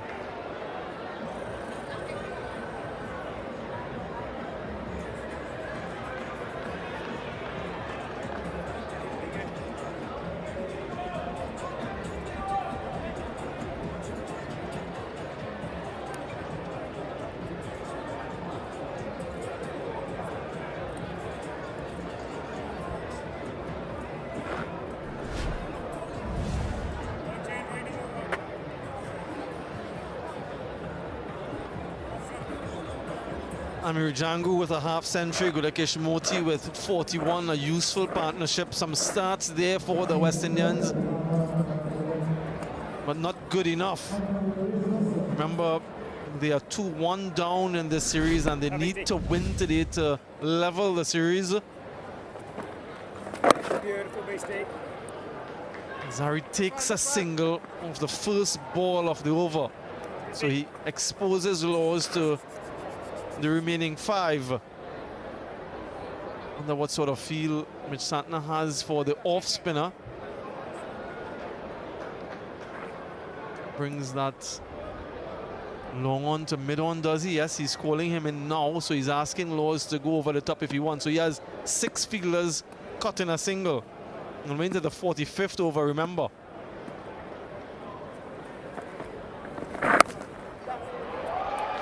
Competently played for a single. And you can hear some applause from those in the stand. They appreciate the effort from the young man.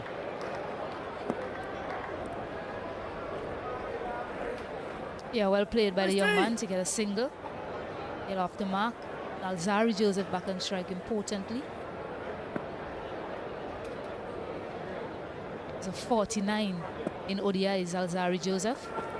Beautiful mistake.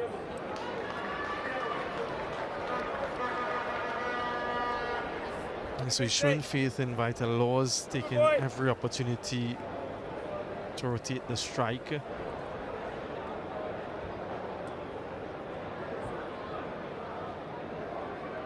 Excited to see him bowl again, this time in conditions that might be a little bit more challenging for him. How does he adapt?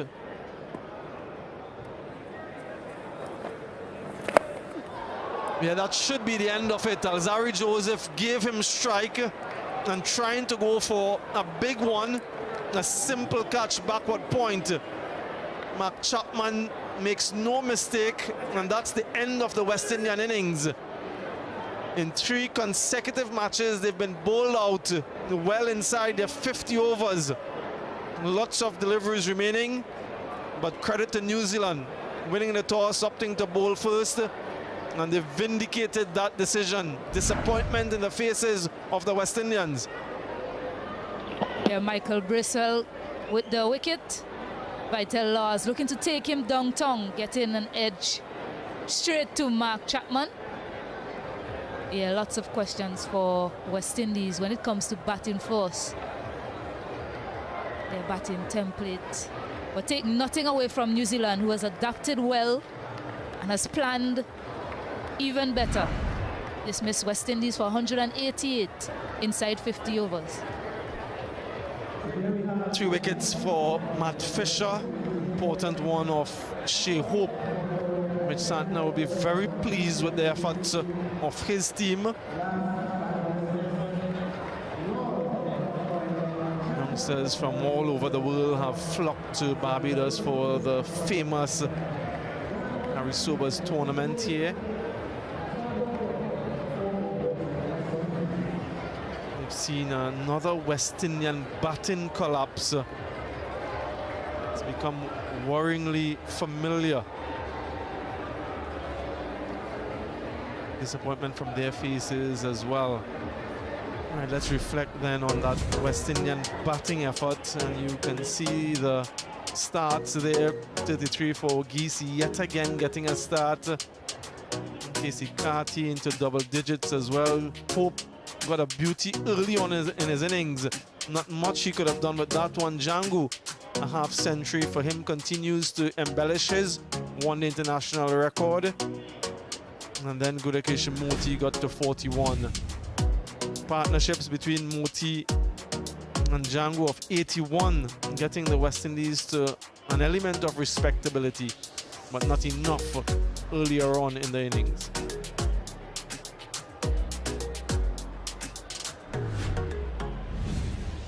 Yeah, again, Smith with that wicket very early on. Santner and Fisher.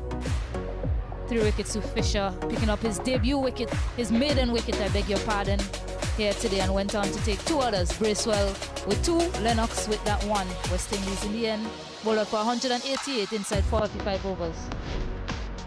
Yeah, 2-1 series lead for New Zealand. They'll need 189 to win at 3.78. And we will take a short break. We'll have more from you on the other side.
He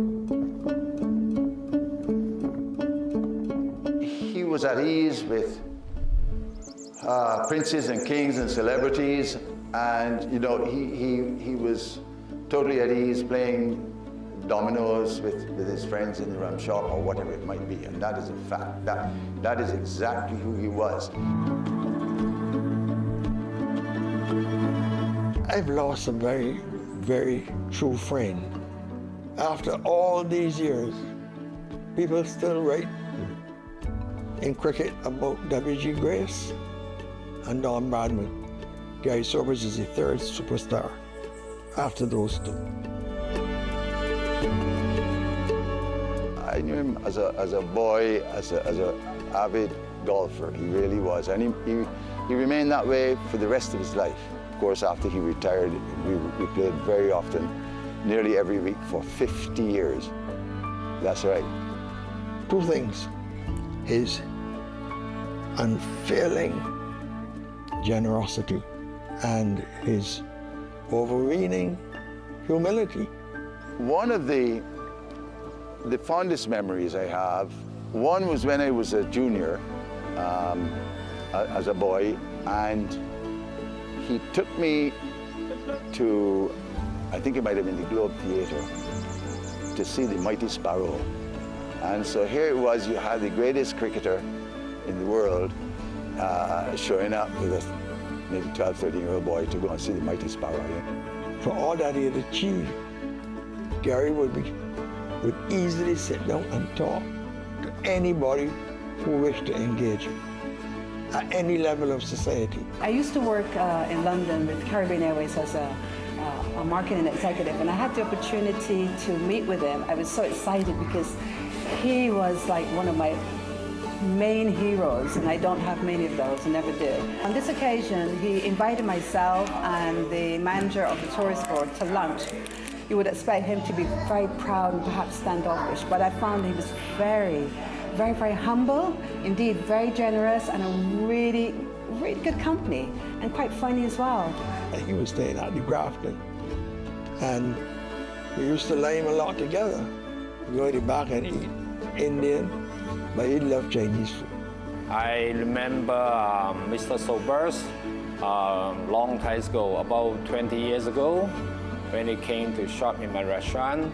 He very nice, very kind person. Every time he come, always ask for my family, my kids, and how his business doing. You know, I learned even then that he was never keen on vegetables. He seldom ate vegetables, even in his later life. Couldn't get Gary to eat vegetables. He never, ever gave the impression or talked about his cricketing career in any way which was kind of inflating his ego, ever. After a few beers, he might tell you something that happened in a test match, but not likely. More than often, it was in a county game, and it was something humorous. Barbadians love Gary. There's no doubt about that. Gary Sobers has caused Barbados' name to be known and respected worldwide. So Gary, Barbados stands for you. The West Indies stands for you. The world stands for you.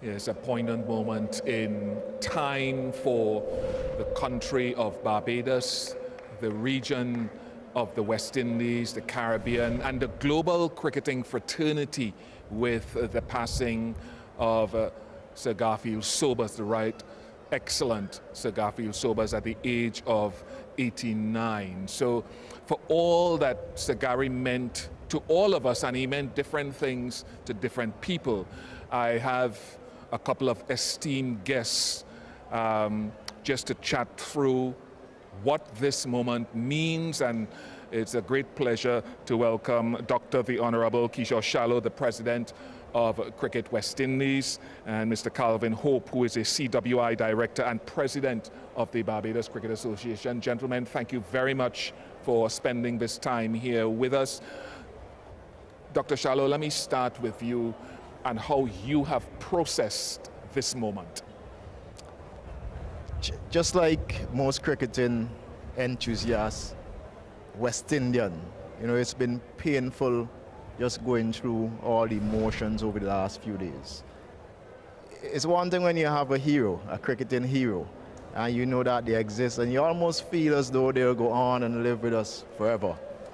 And then when the reality actually hits that he is gone, you spend some time reflecting on all those moments shared with him, his contribution, and overwhelming, quite frankly. And I know that resonates with a lot of people. Sir Garfield Sobers, when we talk about excellence, you're talking about an individual who was devoted to excellence, humility, and service that has transcended time. And quite frankly, I believe that not only in cricket, and quite often, obviously, we speak about Sir Gary in the context of cricket, but I would go as far as saying that he is one of the best athletes to be produced in sports. Sir Donald Bradman described him as a 5-in-1 cricketer. Son, the greatest cricketer the world has ever seen, and to have him from the West Indies, an ambassador even after his playing days, Bish, it's phenomenal. And I think that every single individual from the Caribbean, from the West Indies, truly appreciates Sir Gary Sobers and currently grieve with his loss. It's been a hard one, Mr. Hope, to process this. Has been difficult for many people, and you would have spent more time with Sir Gary over a lifetime. He came into this world, Walcott Avenue, not too far from here in Baylands. What are your abiding memories and your sentiments about this moment? Well, reflecting on the last couple of days have been hard for me, as I've had some excellent memories of the right excellent, not cricket only, but in a working life, in the promotion of Barbados as a tourism destination and sports tourism in particular. And the human, I experienced the human, and I have not come across in my short life anyone with such humility, grace, and never looking down at anyone, and a tremendous person. And tremendous was one of his words, actually. And in his wisdom, and wherever we went around the world promoting Barbados, he was always graceful and commanded a lot of respect. His presence in the room was magnificent for Barbados, and I can tell you he loved this country. And we were very blessed that the Lord chose that gem especially for Barbados. And from a cricket point of view, I would have met him as a small boy, driving down the West Coast, but in particular as a young Barbados captain. Myself and Ricky Scarrett, actually, were the first people to meet him officially. And that was when he was knighted, a few weeks after he was knighted. And I could still remember the day when he asked me, do you know what you're doing? When I was introduced to him. And well, obviously I would say, yes, sir. And he just smiled like he always did, And so I will always remember his smile, and his legacy would never leave me, for sure. Look, there are so many stories, and the point that you made there, I've served on a couple of committees with him in times past post my playing days. And as the youngest of the cohorts in those committees, in those rooms, I was saying to friends this morning, he never ever made me feel that I was less than anyone in that room. He was always welcoming and treated everyone as equals, and I saw that reverence. If we talk now, Dr. Shallow, if I might come back to you, you said that, I would say he defined or redefined what it meant to be West Indian excellence across the globe. When you look at his achievements, his stats, just browse through that once again for us. Yeah, and I think with Sir Gary Sobers, despite breaking the record 365, and I think that lasted for some 36 years before the great Brian Lara went on and broke that. It is beyond stats when it comes to Sir Garfield Sobers. And yes, he was obviously a proud son of Barbados. But I think what he really was I consider to be the Caribbean's conscience, conscience in sports. And I say that meaning that what he showed all of us in the region and beyond is that excellence emerges from the smallest of shows, but yet inspires the widest of horizons. And that is what it really means to every little boy and girl. I could tell you, Bish, when I started playing cricket, you know, all I was thinking of Sir Gary Sobers. And a defining moment in my life was as a teenager coming to Barbados. The very first time I played here at Kensington Oval, played cricket, was in the Sir Gary Sobers Under-19 tournament. And that tournament has seen thousands of players across the globe, including the likes of Alistair Cook. Many don't know that, you know, Alistair Cook played in the Sir Gary Sobers tournament. And to so many, whether it was Brian Lara, whether it was Darren Bravo, and all these other young guys, they would have played in the Sir Gary Sobers and looked up to that moment as a youngster. So he has inspired so many on and off the cricket field. And I'm certainly one of those, you know, proud products of Sir Gary Sobers, I believe. Mr. Hope, as we look around the current generation, Matthew Ford, Darren Sammy, all spin-offs of what Sir Garfield did. We heard from Jacob Bethel and from Jofra Archer in the UK this morning. We heard from Sunil Gavaskar, Ravi Shastri on the other side of the planet. How are we as West Indians, as a cricketing community, to do justice even more to the legacy? What are your thoughts on that? Well, particularly this Sir Garfield Sobers International Schools Cricket Tournament that started out designed by himself and a few others in the National Tourist Office of Barbados. And it was coined international schools for a reason, that you will attract schools from everywhere, and personally invited by him.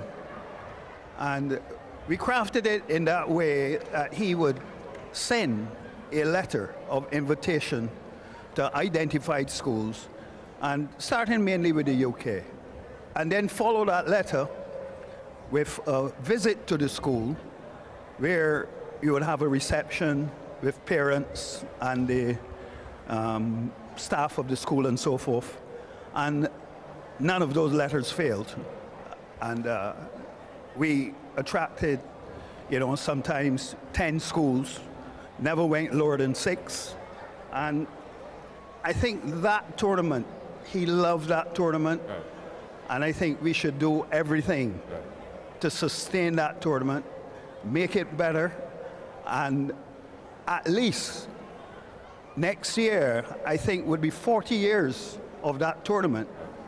And maybe, you know, the tourism authorities and ourselves could work together to bring people like Lara and the legacy of the tournament together for an exhibition match during the tournament. And I think that would be pleasing to the great man. Yeah, that defines it. Brian Lara was very close with Sagari when he broke the record. Sagari marched onto the field in Antigua all those years ago. Carlos Brathwaite, Jason Holder, all speak so fondly of what Sagari. I think every young cricketer, Sagari must have spoken to every young cricketer around this place because they all have a story to tell about his kindness, his willingness to always give advice. From a Cricket West Indies point of view, the ICC has named the Player of the Year award after Sagari. What else? The reality, Bish, is that there's no value you can put on the service or the contribution of the great Sir Garvey Sobers. And so there's nothing, no action, no award we can give that will show justice. But what we will ensure, and our commitment is to for every cricketer, every West Indian, to know exactly what his contribution was, to remember Sir Garvey Sobers for the years, centuries to come. And just like how we teach about different individuals in our history books in school, it is critical that immediately, an individual like Sir Garvey Sobers' contribution to not only cricket and sports, but to our Caribbean civilization to be in our syllabus in schools. Because I suspect that more than any other award, he would want that to continue just to boost our confidence, to know that we are capable as a people to achieve anything despite the odds. Yeah, the Honorable Prime Minister gave a synopsis, Mr. Hope, of what Sagari meant as a collective to the people of Barbados. The other legends who are still around speak fondly. Sir Wes speaks fondly of him. Desmond Haynes, who was supposed to be with us here, must be an emotional time for those other legends who are still with us. Well, it's, my interactions with some of the legends, including Desmond, we recognize it as a tremendous loss. We know how Sagari felt about Barbados and the people felt about him. And I mean, Sagari would walk through Bridgetown, go to do his shopping, and people would say he would stop and talk to anybody. And he was just such an engaging man. He was us. He was Barbados. And his grace, he's the quintessential Barbadian. You can't come better than him. And we all feel it and are saddened. But his legacy will continue in Barbados. And let me say that the BCA will do everything in its power for that name to remain as high as his spirit is right now. And our major competition, we call it the elite competition now. And I certainly would put to our board renaming that the Gary Sobers Cup. I certainly would put that to the board. That would be significant. Look, we can wax lyrical, Dr. Shallow, about so much of what he has achieved. The numbers speak for themselves. 6 sixes in 1968, 1954 debut at the age of 18 against England at Sabina Park, leading run scorer, wicket taker. How does West Indies cricket, this current generation, benefit most from that legacy? It was always something that was brewing. Does this kickstart it to another level?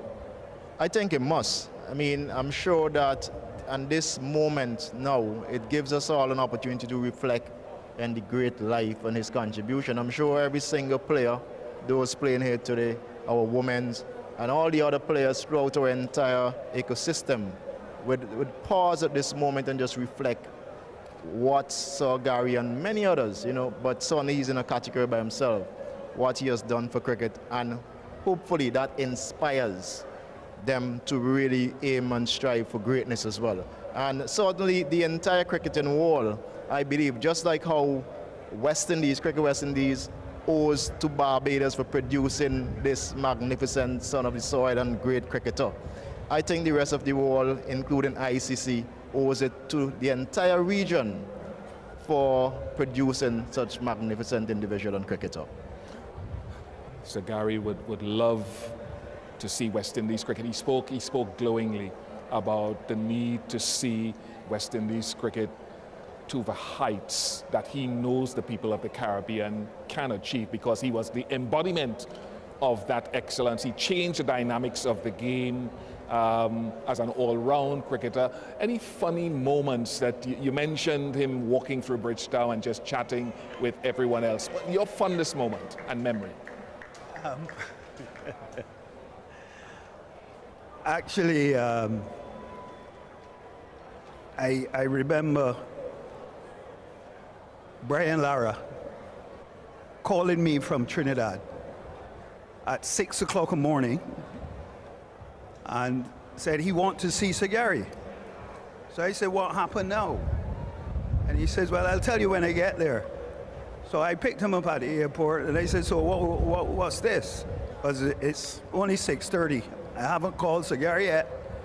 So I'm going to call him about half an hour, but I want to tell him where you're coming about. So he said to me, well, don't you see that they have 7 men waiting for me from point back to the wicket keeper? So I said, well, Brian, you're just slicing the ball down in there all the time. And he said, well, yeah, but that's what you got to talk to Sir Gary about. So as I got to Sir Gary, I called, he opened the door, and I'll give you the demonstration. Sir Gary did like this. Are you batting with a frying pan or what? So I stopped, Brian stopped, trying to work out this frying pan idea. So Sir Gary, look, he didn't see us. He went to the kitchen, took up the frying pan, and did it like that. He said, well, if the ball hit down in there, it must go so, because the bat is facing up. You have to tighten the top hand and stop your bottom hand from doing like that. And he said, your gloves are wearing between your thumb and your index finger. And Brian said, yes. They never went in the nets, and that was corrected right there in that kitchen. He was a different thing. That's a fascinating story. It was a different thing. As we wind things up, because we're going to have a resumption in play very soon. Final word, Dr. Shallow, quickly from you. As I said, I mean, we are all very saddened by this moment in the passing of Sir Gary, but I think in the same vein, it's important that we celebrate the life that he has lived and what his contributions that he has made to cricket, and forever we will remember Sir Gary. The last time I met him right here, and this is comforting to me that I got the opportunity to tell him how much I love him, and I want to say again that Sir Gary, I love you.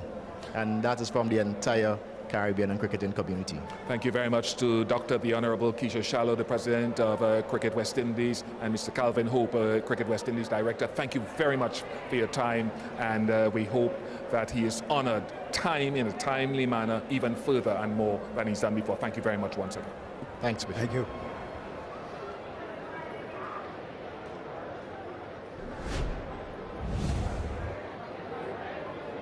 Yeah, wonderful, candid conversations there about the great man.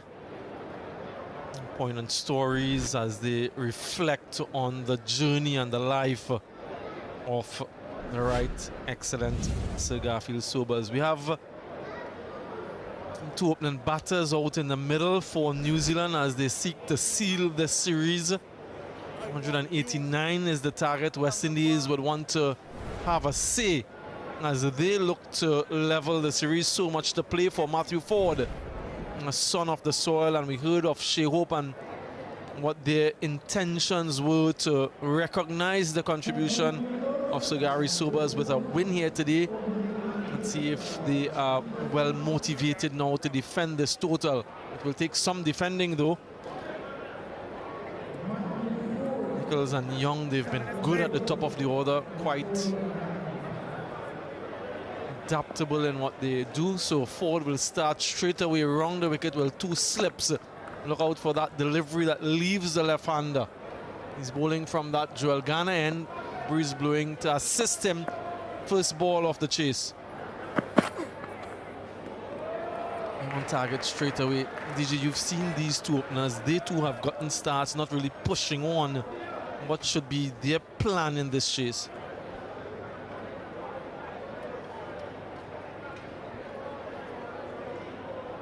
Of course, is to lay that platform expected for this chase. It's not a massive chase by any means. West Indies will bowl out for 188 within that for the 5th over. But again, it will be to have a look at the conditions, which is better for batting so late in the day. Get the innings started as an opening batter. Usually there is a framework within which you operate, whether it's red ball cricket or white ball cricket. So both these players, this left-right combination, will want to get another meaningful partnership at the start, because in the last game they put on 35, both of them getting into double figures.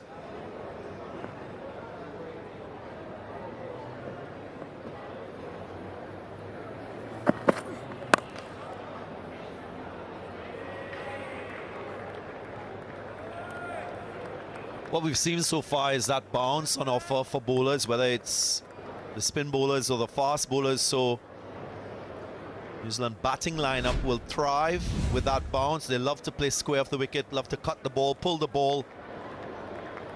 So West Indian bowlers will have to be mindful of that strength. 3 wickets to Matt Fisher, getting his maiden ODI wicket. Yeah, there's the first one. Precisely what Shea Hope and the West Indies want. It is Matthew Ford. And it is a salute. 1 down for New Zealand. And the bounce, so just enticing that horizontal bat stroke. Nichols just sensing he had the opportunity to cut the ball. That was too close to him. The angle from round the wicket too, contributing to that closeness and paving the way for a first wicket for Matthew Ford.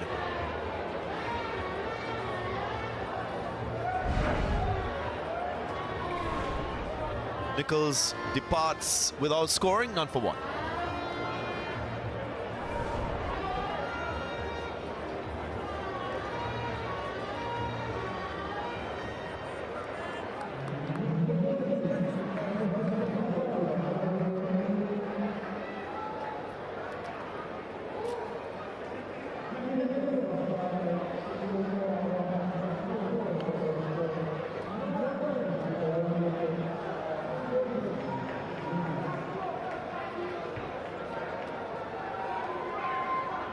Nick Kelly in for his first game of the series. Top order batter, has international experience, a couple 50s in this format. One southpaw replacing another, so Ford will have another left-hander. But the ideal start for the West Indians.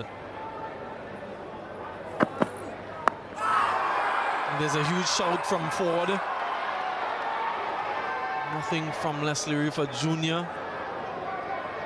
And nothing from Shea Hope as well. So good start, first up for Kelly.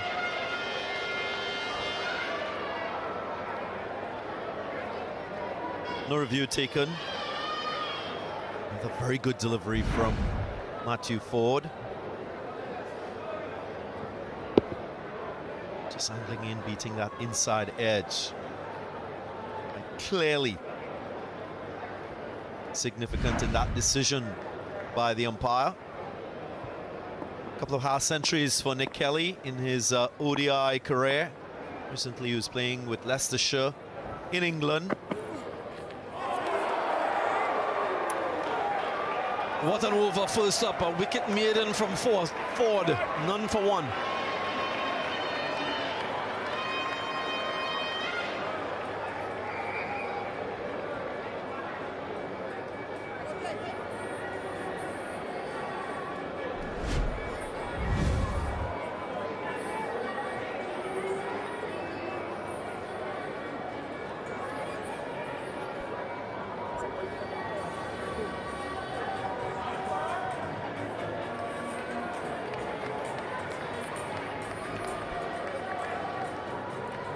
no Daryl Mitchell in for New Zealand today, so responsibility on some others.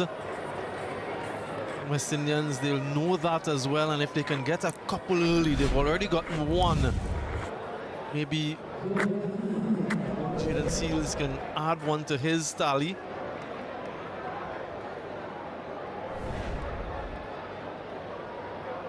And again, it would mean that West Indies will have to bowl New Zealand out, given the score of 188. Can't see New Zealand rather batting 50 overs and not getting there. 2 slips for Jaden Seals.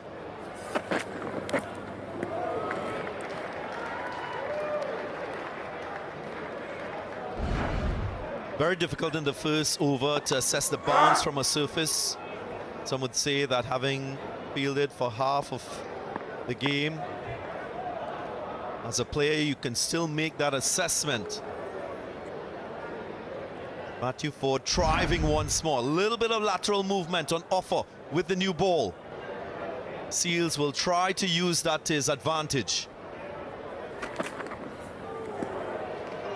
It'll be interesting to see how Shea Hope goes about these 50 overs if we use all of them, and how he mixes his bowlers and rotates them, and how much of an attacking field he utilizes. And I just wonder if Kelly, who hasn't played in the series today, DG, so he hasn't had the opportunity to bat in lower conditions in Guyana, so I suppose in a sense doesn't have to make that adjustment that someone like Young has to if he's in a slightly advantageous position.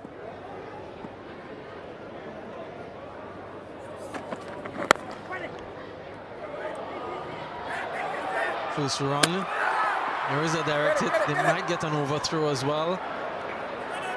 No, they shouldn't, because they are too far after the crease, so they can't get that overthrow. But we'll have a look to see if he was in his ground. TV umpire to director. We have an umpire review for run out at the bowler's end. They've got to side on, please. Thank you. Bat is grounded beyond the popping crease. I've made my decision for the big screen.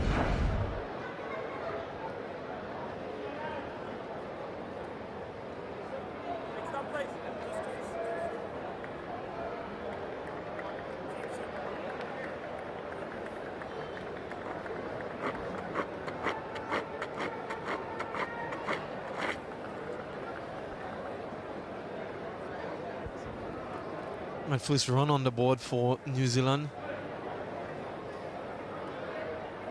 For the left-hander, just one slip, he swings the ball back into the left-handers, predominantly Seals. Off the mark, expansive, not controlled.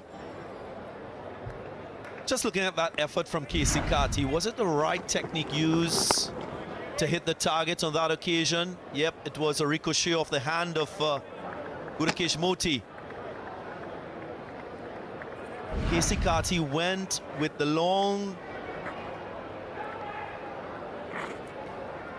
throw from over the arm as against the underarm flick.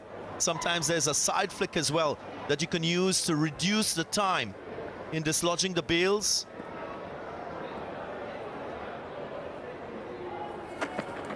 Yes. Just a matter of milliseconds you have as a fielder when that type of moment presents itself.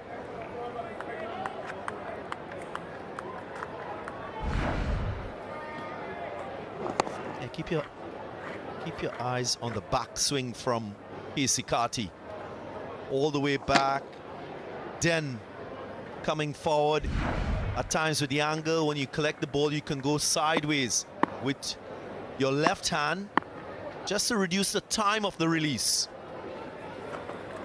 What? History now, 3 for 1.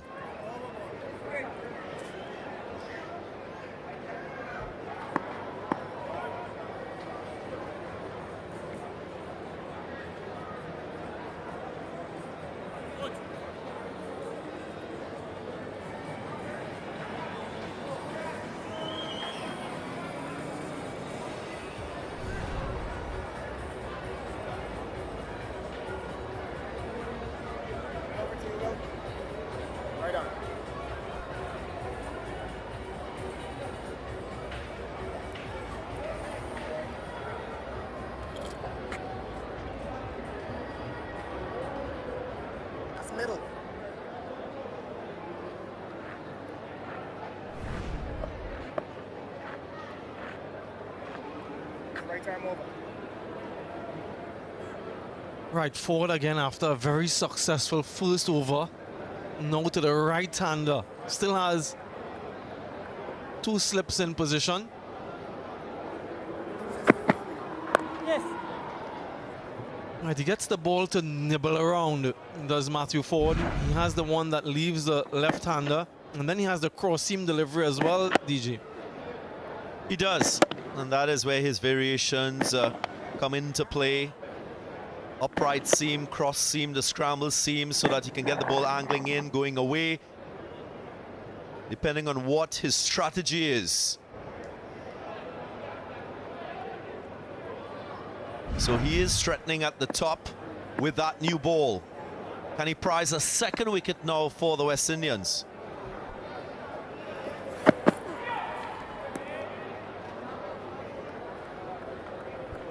When he just started playing at the first class level, he'd bowl predominantly that delivery that comes into right-handers. Now he has that variation of it going on straight.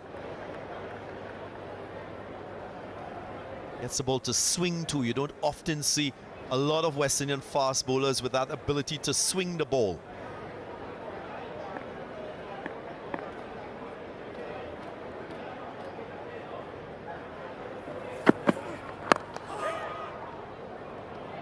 Should be a couple. Yeah, he's not express pace, and someone like Kemar Roach who does that exceptionally well, leaves the left-hander, and then a wobble seam to get it to just hold its line. He's learned from him, no doubt. All of those discussions, both from Barbados, they've played a lot together. But speaks to the evolution of a bowler to maintain relevance and incision at this level. Has that control as well, but they need more wickets and they need them early in the plot. What a catch! We saw a return catch in the first innings. This one betters that, and it's Matthew Ford again, and he'll salute again. Early strikes for the West Indians. There's plenty of meaning in this one-day international game, of course, for West Indies. And Matthew Ford is single-handedly getting into the act of wicket-taking. Nice athleticism on the follow-through, both hands clutching the ball. Getting another Kiwi wicket in the defense. Saluted off Nick Kelly for 3, 6 for 2.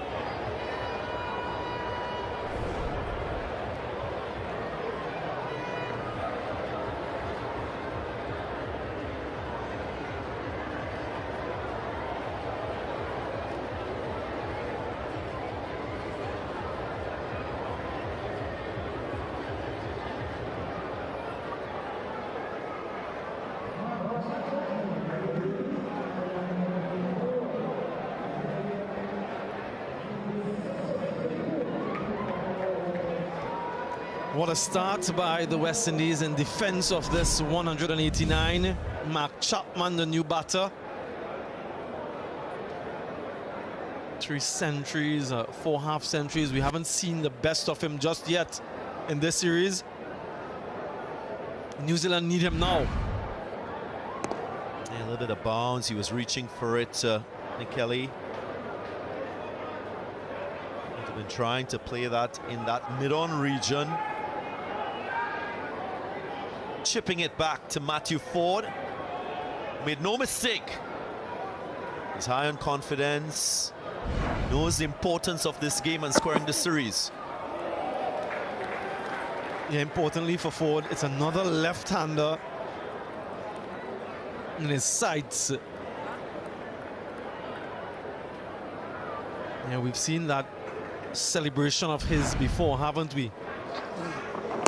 Came back quickly and low and had to react comfortable with both hands. So a one-hander in the first innings. This was two-handed effort, and that salute one Sheldon Cottrell former West Indian fast bowler, made that celebration famous.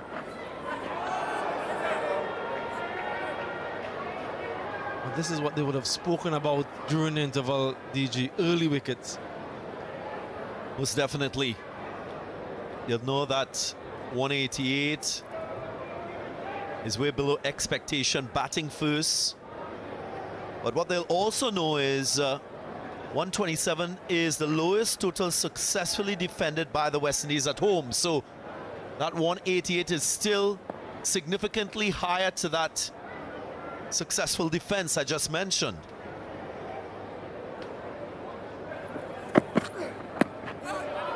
Of course, that was back in 1981.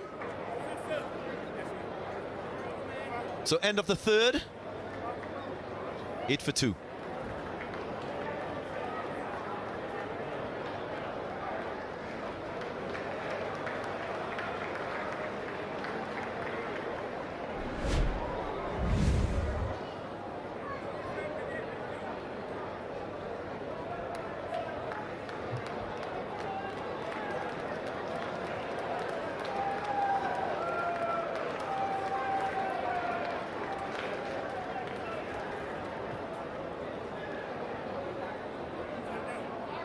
Two casualties, Nichols and Kelly.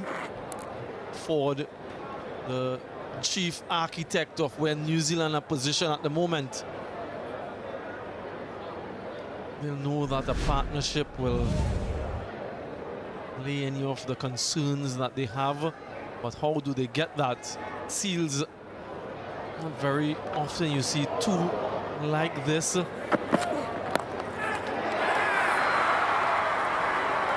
Wonderful athleticism from the fast bowlers.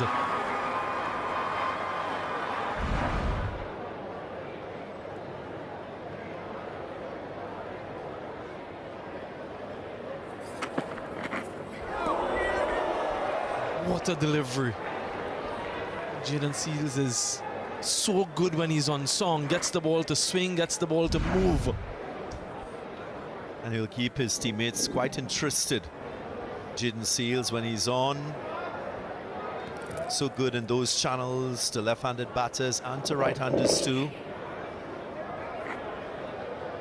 Just probing.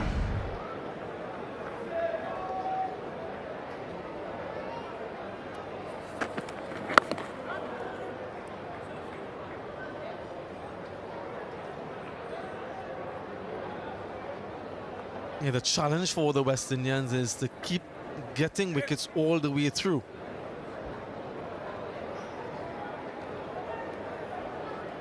Really good, but can they keep this up?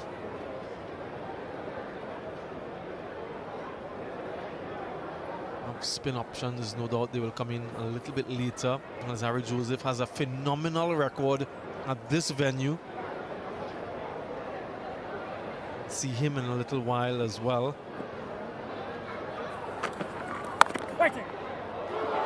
Yeah, that misfield wouldn't help.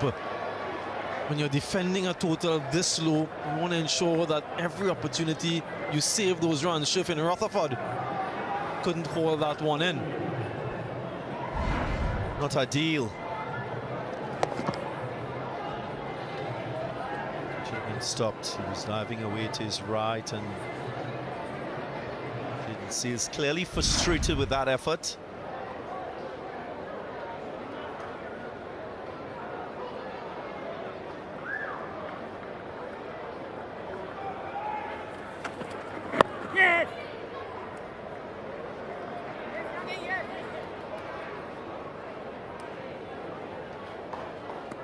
He's played that shot particularly well, shown great balance at the crease. Young doesn't allow that front foot to get too far across, so he can't access the ball. Right, is there a change in field? There is. Additional fielder leg side, just neighboring the umpire.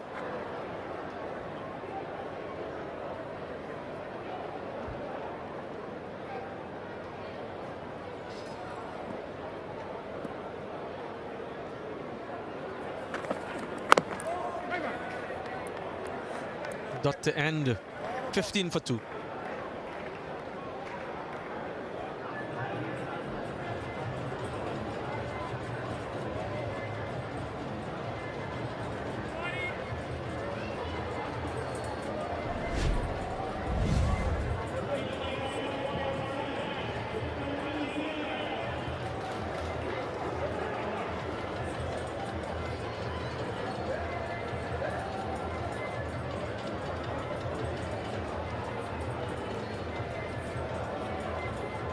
That 174 more seems a long way away at the moment with 2 down, 15 on the board. West Indian fast bowlers are looking threatening. Ford continues. That's scrunched. Perhaps the most confident stroke from New Zealand for the day so far. Chapman on top of the bounce and 4. Crisp looking stroke. He was in a great position to execute. Back foot punch from a Chapman. I just sense he appreciated the bounce. That ability to free his arms through the ball. Didn't see that in Guyana though. Here at the Kensington Oval, you can really thrive with a stroke like that.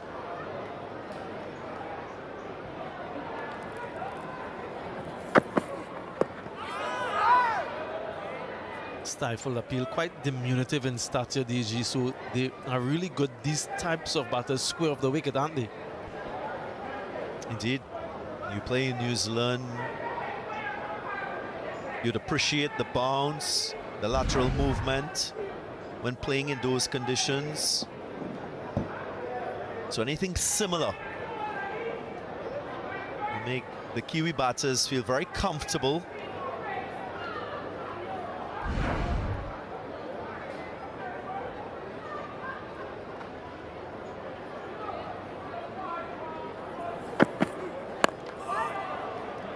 Watching to see if there's an adjustment with their hands. Oftentimes, top order batters will tell you adapt and adjust your technique given the conditions that you're playing on. In Guyana, many of these batters were crouching, keeping low with low backlifts because of that low bounce. Here in Barbados, you can afford to get your arms high, go very high with your backlift to cater for that extra bounce. So you always, as a batter, stay on top of it to play square off the wicket, whether cutting the ball or pulling the ball. From a West Indian perspective, I'm sure Shea Hope would have considered opening the bowling with Alzarri Joseph. You did mention his great record bowling here at the Kensington Oval. Only once previously Alzarri Joseph opened the bowling in this series.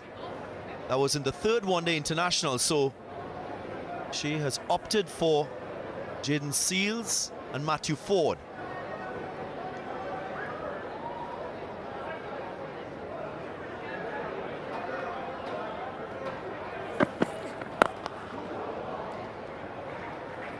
Yeah, the leading wicket taker in ODIs at Kensington Oval, Alzarri Joseph, 30 wickets in 12 matches. A few 4-wicket hauls in there.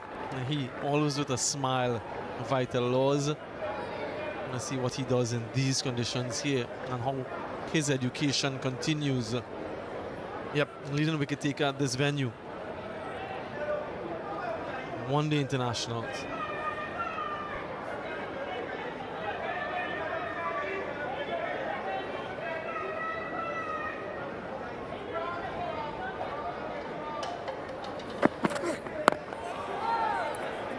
A good end to the over after 4 of the very first ball, 19 for 2.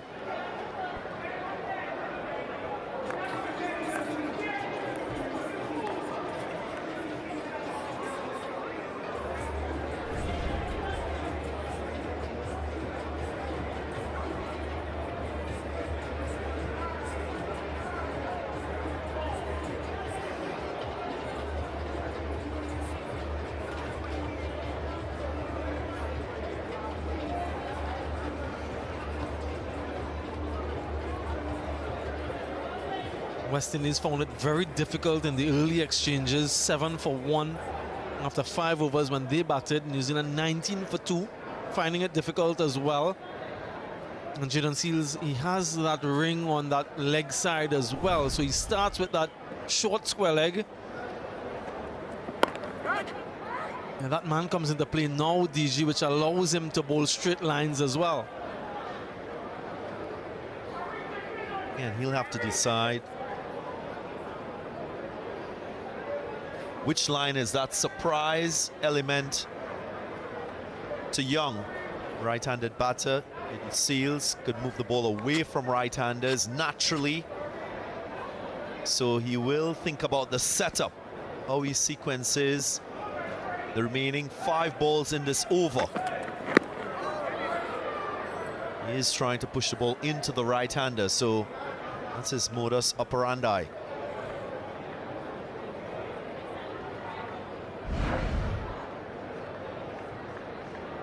Yeah, that tight line, trying to get LBW bowl into play and not allowing the batter to get an easy single if he does get bat on its square leg. So he's doing a few things there. He's trying to create pressure and also giving himself more opportunities of a dismissal. We saw both teams utilize that strategy quite a lot in lower conditions in Guyana.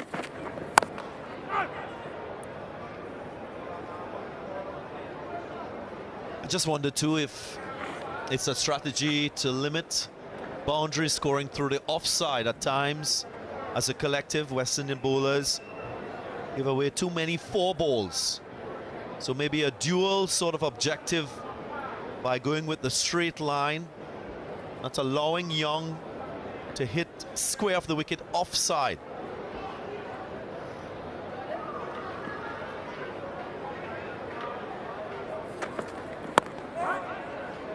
Every time I see Jaden Seals bowl, I just put myself into the batter's shoe and say to myself, why is Jaden not using his Yorker? That natural ability to swing the ball away is such an effective asset that he has. I just feel if he uses that Yorker with that swing, it becomes a wicket-taking delivery, which we don't often see very much from Jaden.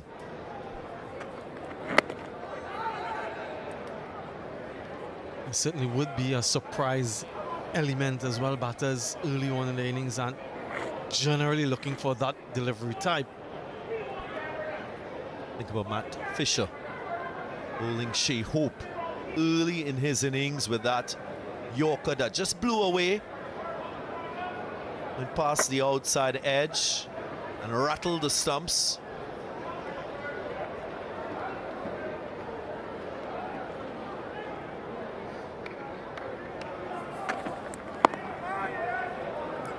Made an over from Jaden Seals, 19 for 2 it remains.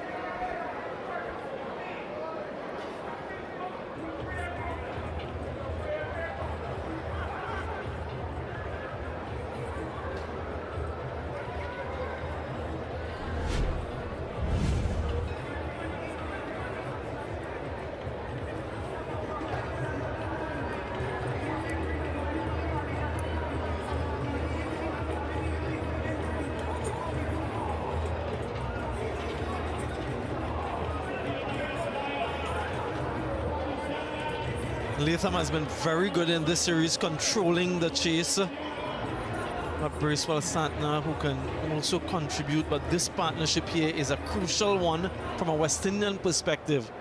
If they can get into that middle order with a lot of runs still needed, then they can really get themselves strongly back into the contest.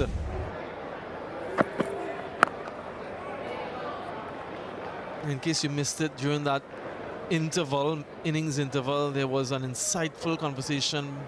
Cricket West Indies president and director of Cricket West Indies, along with Ian Bishop, recognizing the sterling contribution of Sir Garfield Sobers and plans that they have to further recognize and pay tribute to him.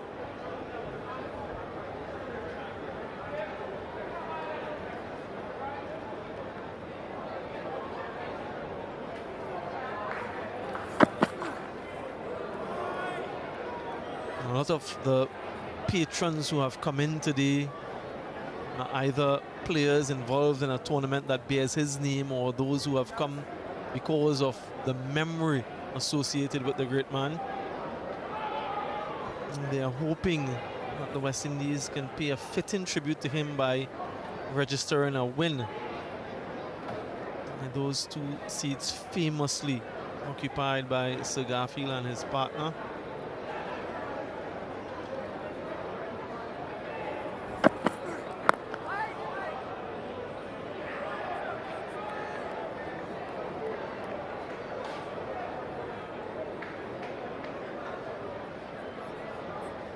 Many of the younger ones might not understand the significance of the man. Those of a certain ilk certainly will. The president of Cricket West Indies made a poignant point about having the history told about Sir Gary in curriculum across. That's timing. Really is good timing from Chapman. There was that advancement again. Just trying to throw the bowler off because ODI has bowled with immaculate lines and lengths. So this is a batter being very proactive, advancing, just getting the ball on the fuller side, changing the length with that advancement so he can hit down the ground, cover the bounce of the ball. Try to overhit it as well. So terrific stroke. Mini little advantage taken by Chapman.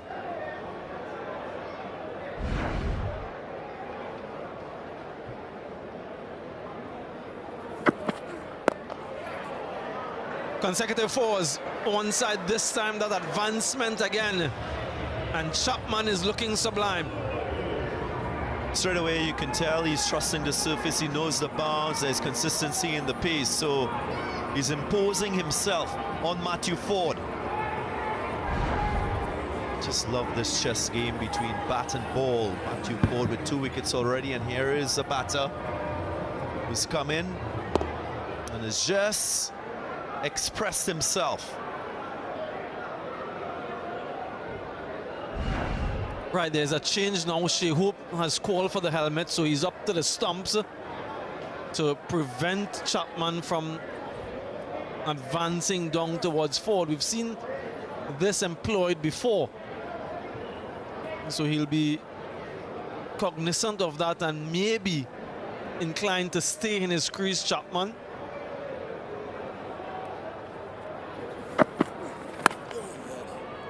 Does 8 from the over, 27 for 2.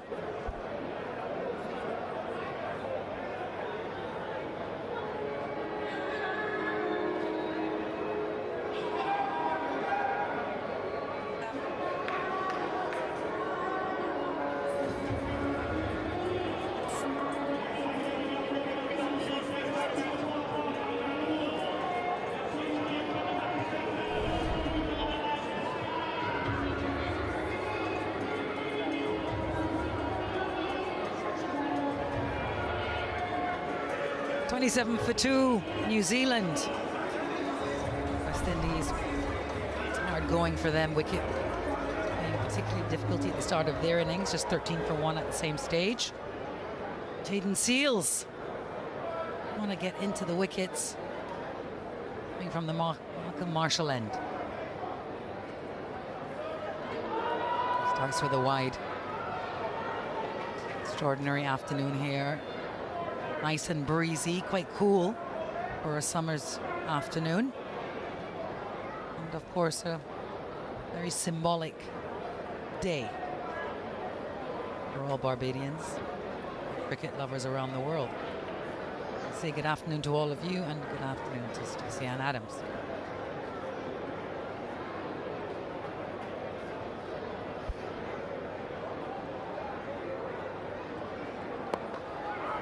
That's well bowled. Matthew Ford picked up 2 early ones, Stacey.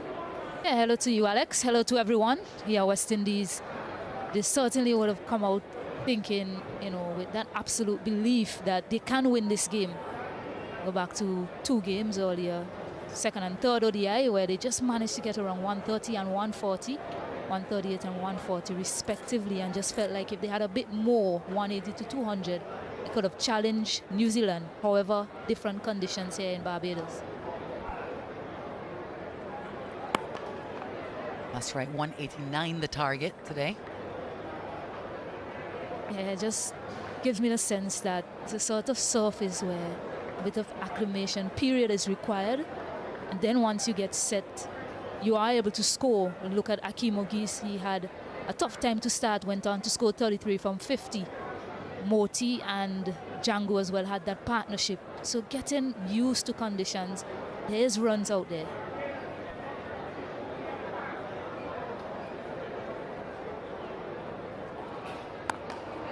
Oh, that's beautifully played into the off. It will run away. The timing was immaculate. And this partnership building between Young and Chapman.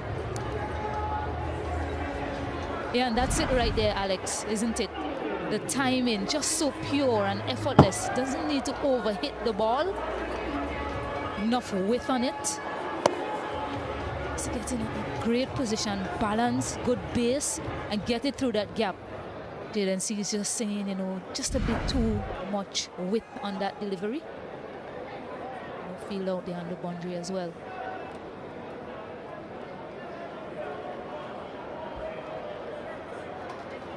Now the slip has come out, just fortify that offside area. Justin Graves.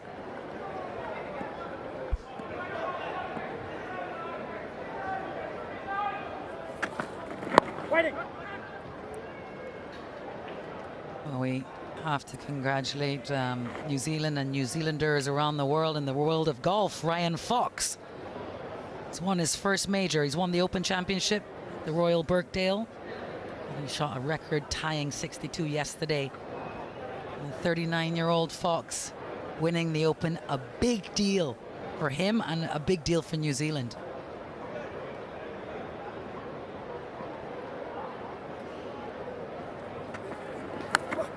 Oh, he's got an edge on it and a hand to it.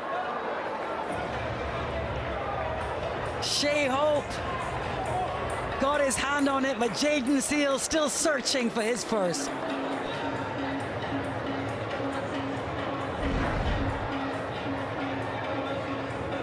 Yeah, Jaden Seals, just a moment there. The ball before the slip came out. He found his line. Will Young, an edge, big effort required there from Shea Hope. Got a glove to it. Unfortunately, unable to reel it in.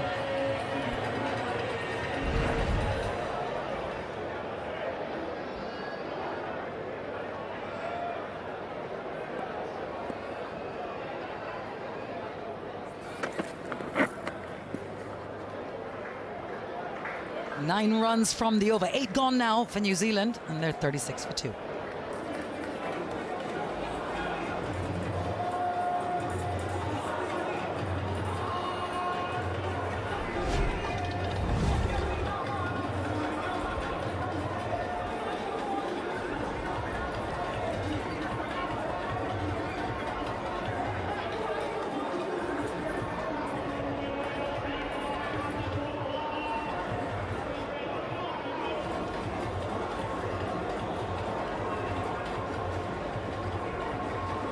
Well, Amir Django top scored for the West Indies, and good knock from Moti as well. 188, 189 is the target. 2 early wickets gone, taken by Matthew Ford in front of his home crowd. Yeah, this is the edge. The slipper just moved. Justin Graves just came out of the slip. He got his line right. Jaden Seals. Still 4 runs nonetheless to New Zealand.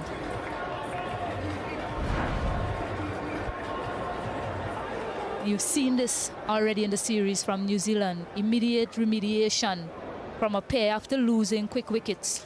They're able to do that quite well.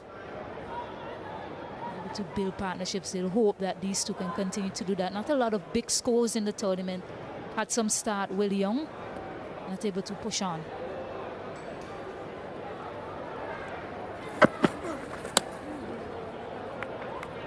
Yeah, Mark Chapman. A 27, a duck, and a 7. He would put on a show for us here at Kensington today, no doubt.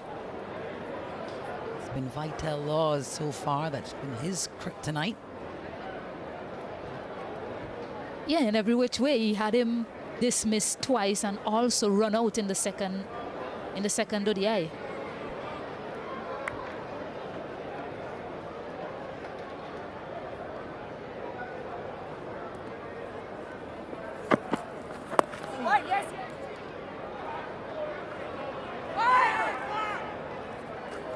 Just a single, good communication between Will Young and Mark Chapman. They do every part of this game very well, the Kiwis. High standards in all areas.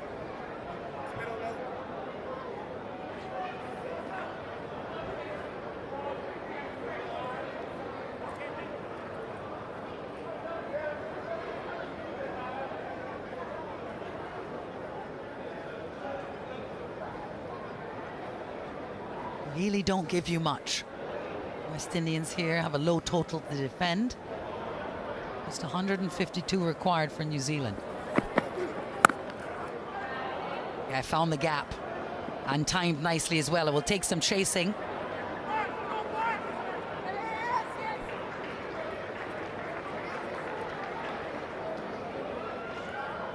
Akimo Geist cleaning up in the deep, and a 3.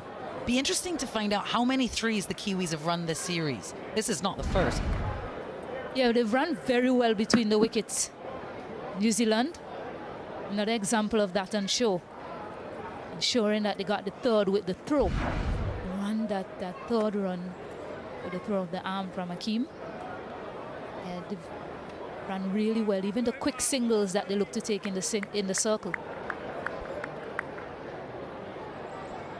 For 21, Matthew Ford in the middle of his 5th.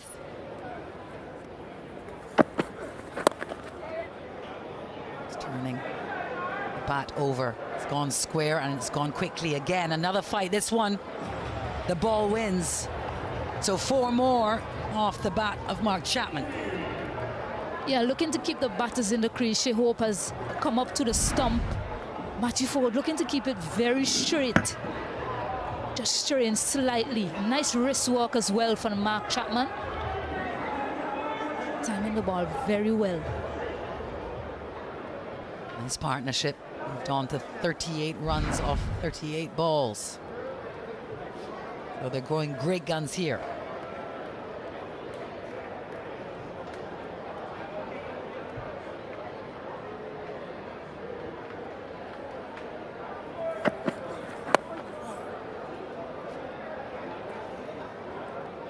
It'll be interesting to see how Shea Hope does maneuver his attack.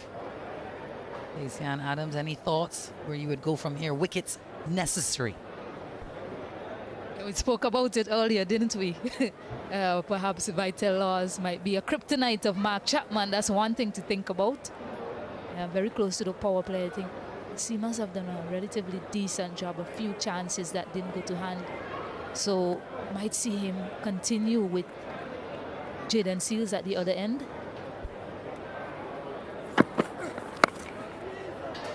Yeah, squeezes this one into the gap. Wouldn't get to the boundary. Somehow manages to get it between the 2 fielders. You'll also see Alzari Joseph on show pretty soon because he has a very good record here at the Kensington Oval. 46 for 2 after 9.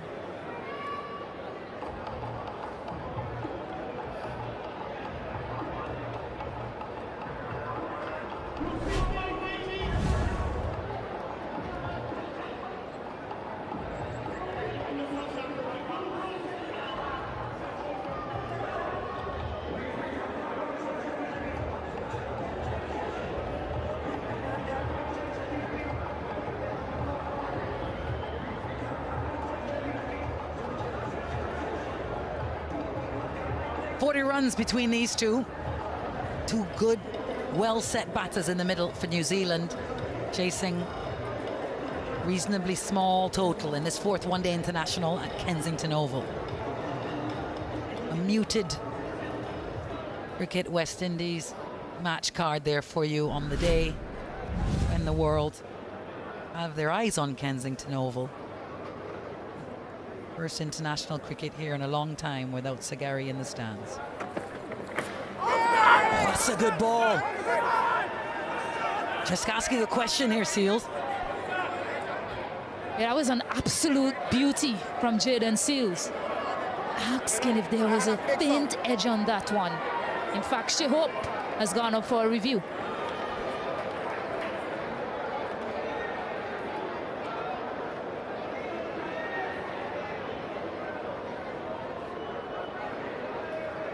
TV umpire to director. We have a player review for caught behind. The original decision is not out. I've checked the bowler's feet and it's a fair delivery. We've got to front on when ready, please.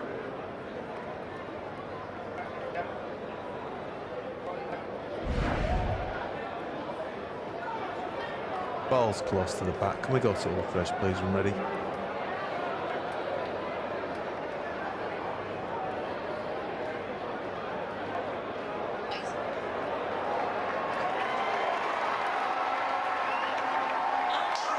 Yeah, freeze it there. There's a clear spike as the ball's next to the bat.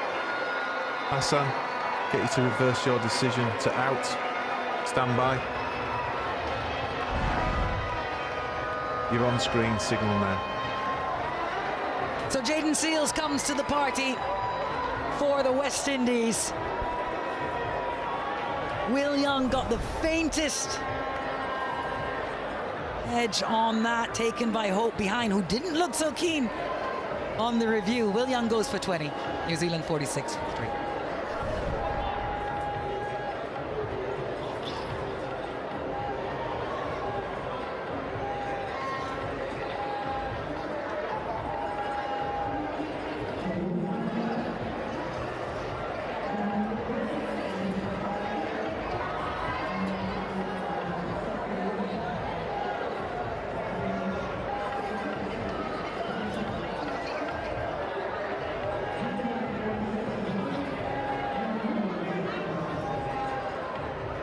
Well, Jaden Seals has broken the partnership and has brought very experienced and skillful Tom Latham to the middle here in Bridgetown.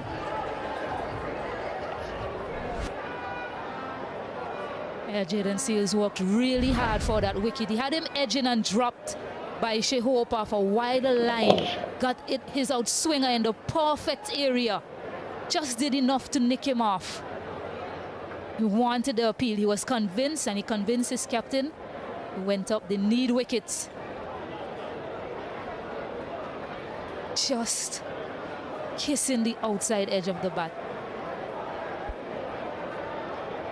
Convinced Hope, much to the delight of the Windies. Look, Matthew Ford having a bit of a laugh.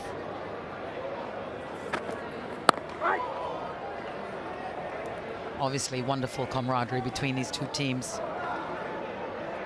The Kiwis always so full of humility and enjoyment, understanding the moment. Have a look at them here, look. Chat, chat, chat, chat. And Will Young seems to get the joke. He was probably saying, why didn't you just walk? You know we have reviews.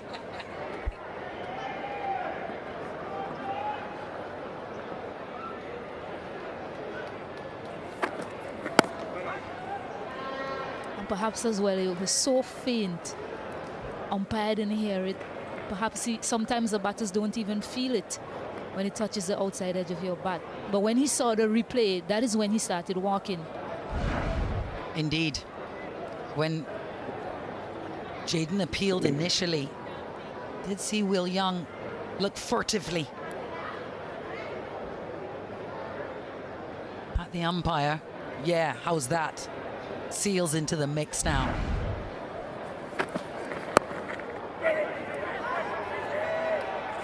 Some confusion and a shy at the stumps. So a little aggression here. Sherfane Rutherford has a go, and why not? Big partnership just been broken, and West Indians have their tails up here. Yeah, and this is a big partnership. You consider that Daryl Mitchell is not in this lineup. He has had some great contributions throughout the series for New Zealand. Tom Latham as well.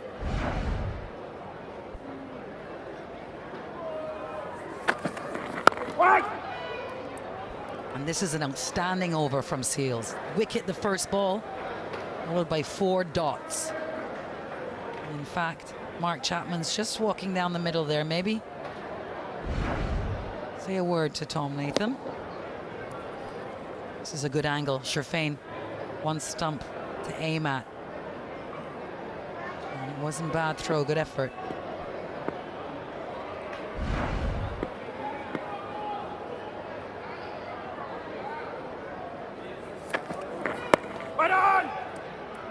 Wicket maiden for Jayden Seals. Well, he'll be 1 for 19 off his 5, and after the power play, New Zealand 46 for 3.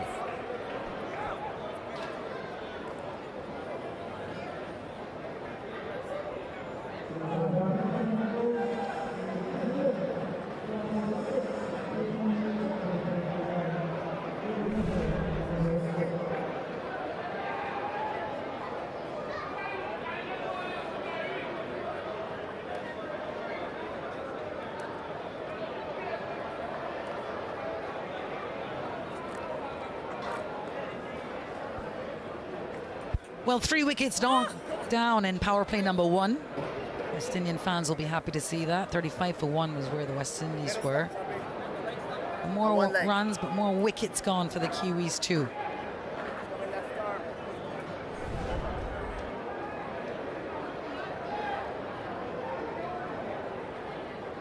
There he is, Vital Laws, the young Jamaican who's caused a lot of buzz in this ODI series. Oh, yes! He is bowling to Mark Chapman, who will take a step away. Will be a few doubts in the back of his mind about this young man and his bag of tricks.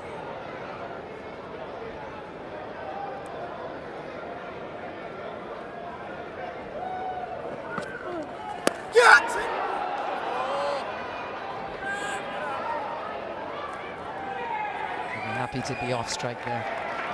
Immediately encouraging the fielders around him. Vital Laws.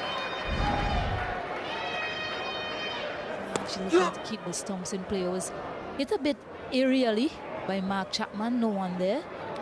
Not in control. So I will certainly encourage everyone out there.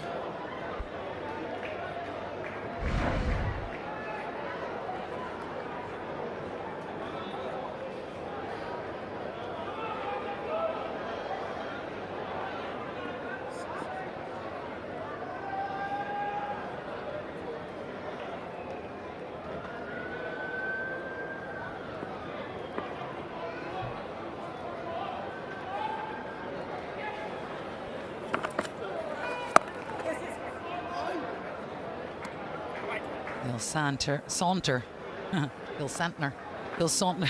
for a single. And I want to thank all the stats guys for getting me this stat. It's in fact 6 threes that the Kiwis have run in this ODI series, and West Indians have run 1. Little worker bees out there.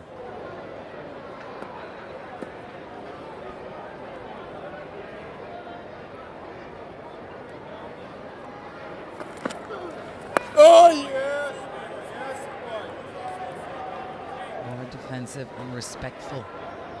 Not sure against you, Laws. Not sure against you, Laws. Get him again, Lawsy.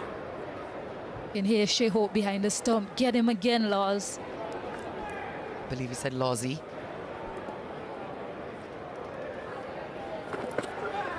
Get it! A chance! Put down. What an opportunity for Vital Laws to be etched in the mind of Mark Chapman. He gets a reprieve. He was dismissed, caught in the same area by Carey Pear in the first ODI. He was dropped in the third one, I believe, in a similar fashion. That one a bit lower to the left of Gudakesh Moti, unable to hold on to it. Yeah, it wasn't simple.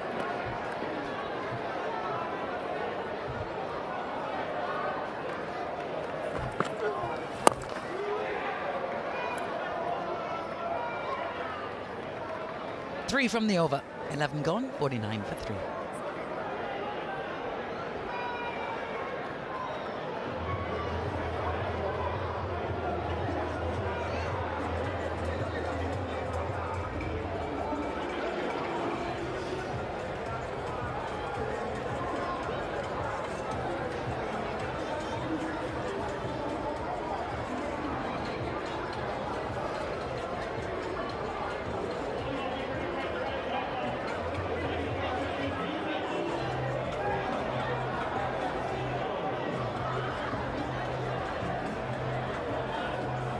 Three wickets down, 49 runs on the board for New Zealand.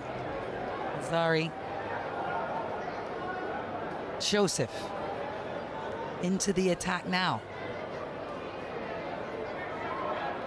Let's have a very good record here, likes this ground.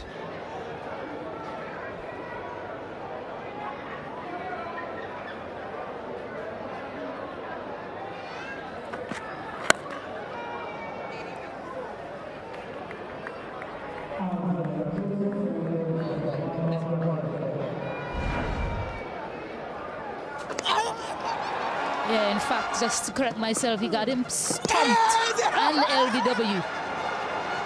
The first and third ODI. He had him run out.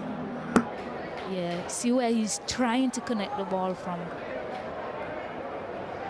The left hand wrist spinner traditionally will go away from the left-handed batter.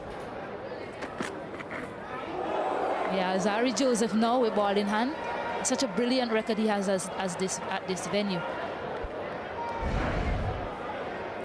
130 clicks.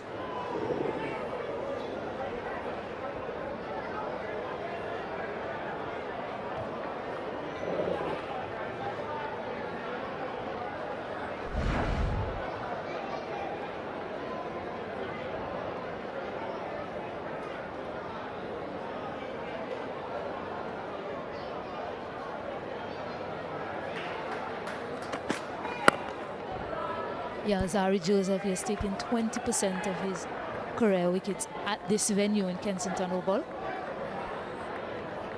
Brilliant, a fifth of his wickets.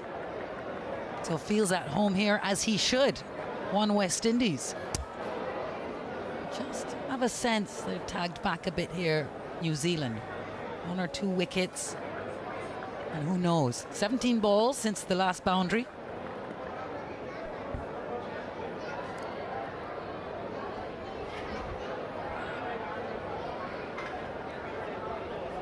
Chapman is the set batter.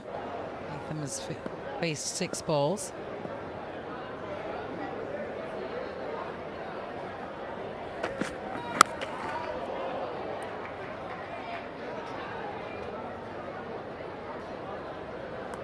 Nice cloudy day here today at Kensington Oval. 50 up for New Zealand. In the middle of this, the 12th over of this 4th one-day international. But I believe in literature they call this a pathetic fallacy, where the natural environment mimics that of the protagonist. A somber day here at Kensington Oval as we remember the great Sir Garfield. While taking in this 4th match of the series. Right on.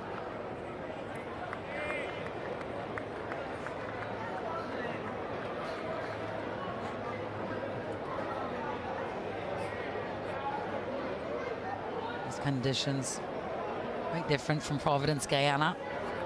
There's a sense that the West Indian Pacers have more of a day out here.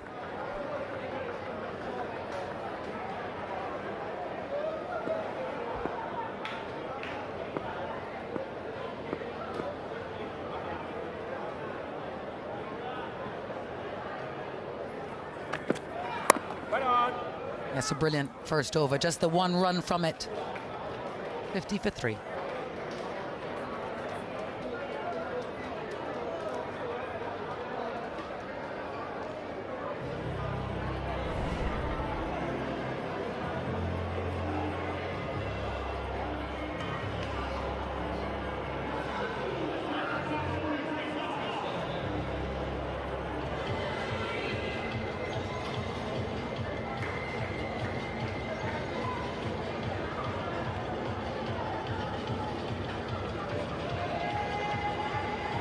50 runs on the board for New Zealand.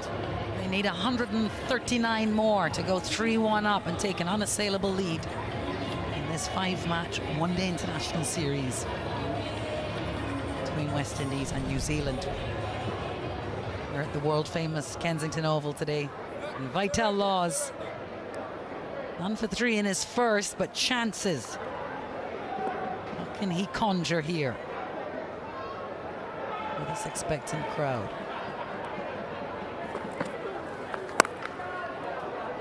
Yeah, that's a better option from Chapman to the left arm wrist spinner. He had that shorter delivery that he hit to Kurekesh Moti. You can see that, you know, he didn't have control over it because he was expecting it to come into him, but it was going away from him, which resulted in him just playing it to Moti and dropping it. So playing him in the to the offside is a much better option, I believe.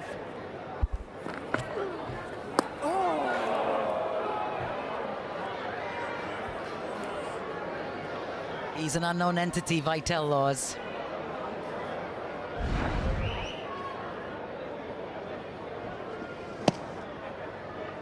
Yeah, that highlights it right there. He's spinning away from the left-handed batter.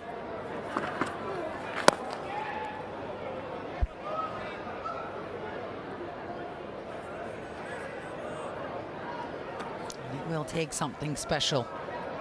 Two very experienced, steady players in the middle for New Zealand. It's really West Indies' only option now is wickets.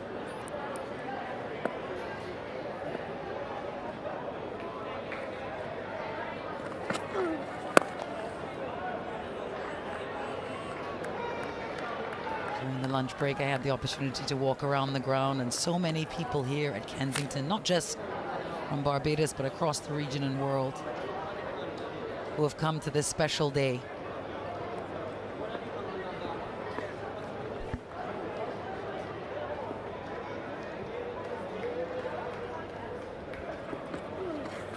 And just glanced fine. Yeah, Tom Latham is such an important figure for this New Zealand lineup. Anchored the innings for New Zealand in those last 2 ODIs. Stayed there and just absorbed all the pressure and took them to safety. So he's a key wicket that West Indies will want to get early. From a New Zealand point of view, they hope that he sticks around for a very long time in this innings. Test player, you see.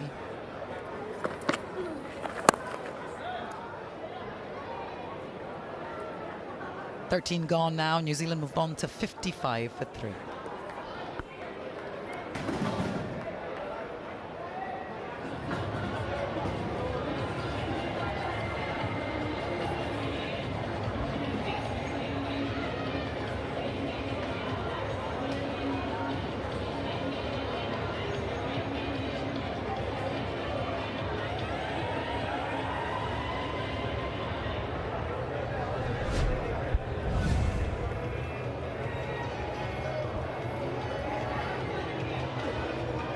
Well, the West Indies started this CWI ODI series with a bang. 7-wicket victory in the first one-day international. It's been all New Zealand since then. And all of us have come to Barbados for this 4th ODI. And the 5th one is on Tuesday. Afternoon start, local time. This is a really special and significant Sunday. You'll remember where you were. World Cup final Sunday as well in the football.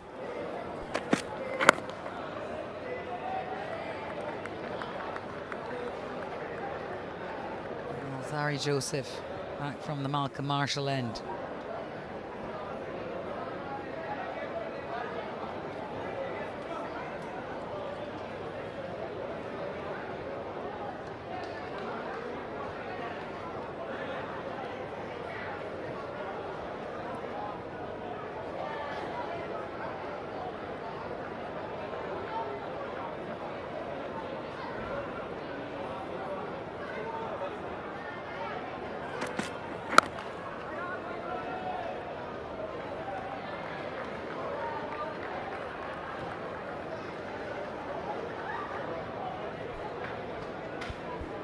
Yeah, for New Zealand, just continuing try and rebuild after that loss of Willie Young and the 2 early wickets. New conditions for them after coming from Guyana. That first game was challenging. They lost it. Bounced back quite well in the other 2 ODIs.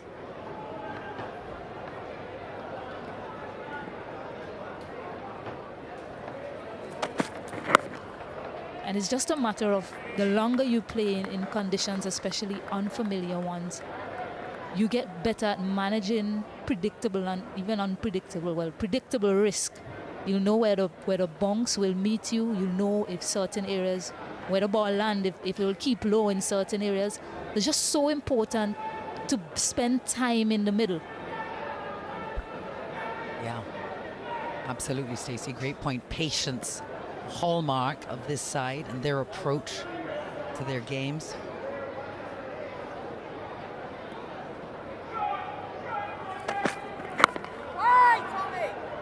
Very infrequently will you see them flash or flamboyant.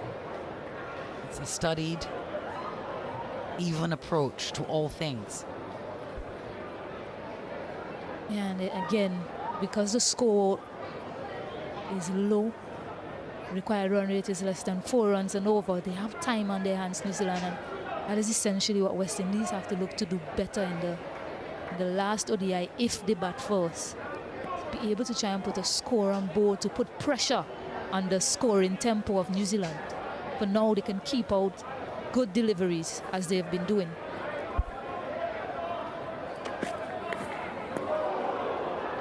Really building some nice pressure here, Alzari.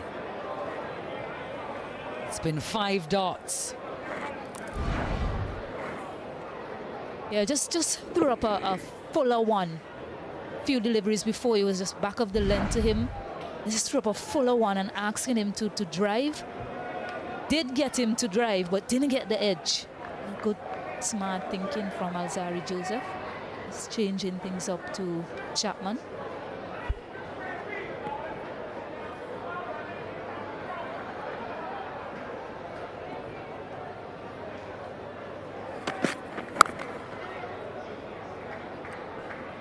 That was well done and well placed again. 2 fielders there.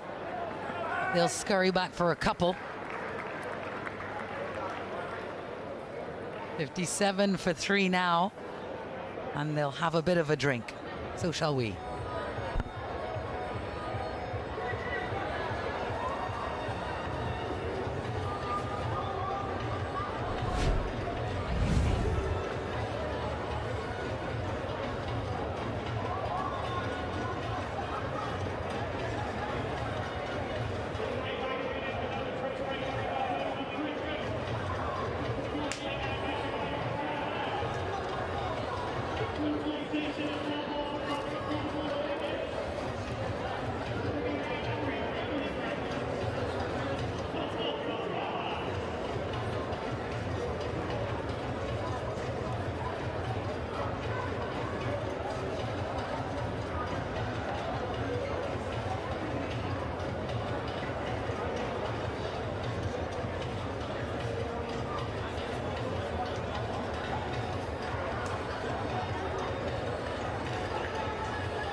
.57 for 3 in pursuit of 189 for victory.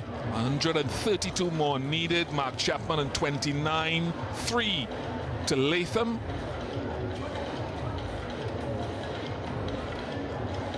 The next generation will have to, surely they must, remember and affectionately Suji.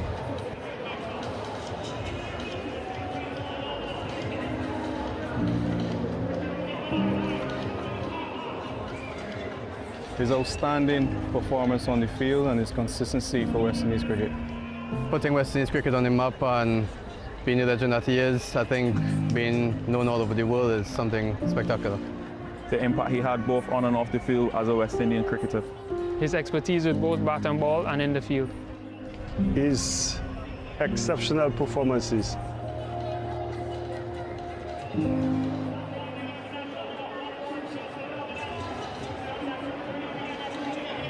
Passing of excellent Sir Garfield and Auburn Sobers a couple of days ago, as there has been an outpouring of emotion, quite rightly, around the country, around the region and around the world. West Indies doing their best to win, to try to win and honor the great man in so doing, if they can. Sure they will honor him. Nevertheless, Samuel Battery alongside me. The position of the game, 58 for 3. Balance of power. It's still precariously positioned at the moment, but that wicket of Latham, Tom Latham, with all of his experience, we saw what he did in games 2 and 3, 31 unbeaten, 37 unbeaten, and shepherding the chase in what was a tricky position in both games, actually. That's Mark Chapman. If you give him that chance, he's a no-nonsense, belligerent type of player, even against the man who's prized him out on a number of occasions this season already. Ended up being a full toss, a low full toss, but he dispatches it all the way for 6. There is a fielder in that direction, but such is his confidence and power.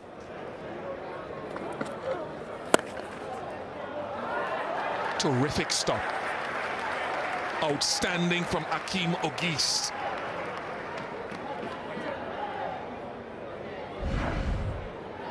Yeah, brilliant, really is, and this is what they need to continue to do every step of the way, every run saved.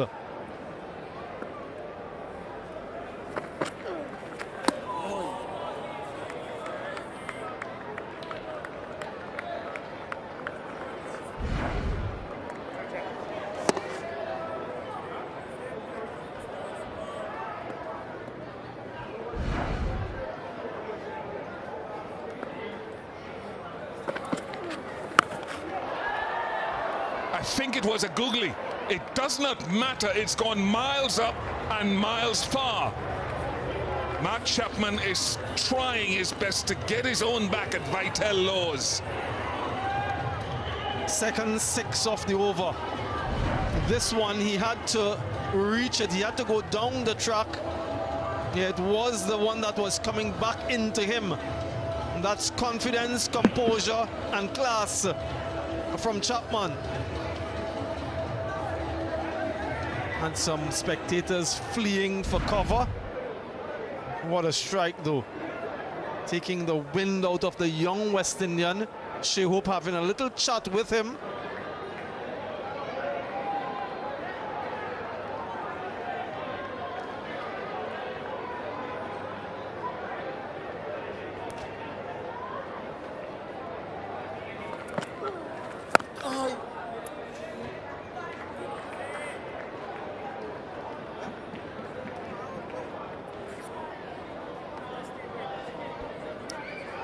.71 for 3.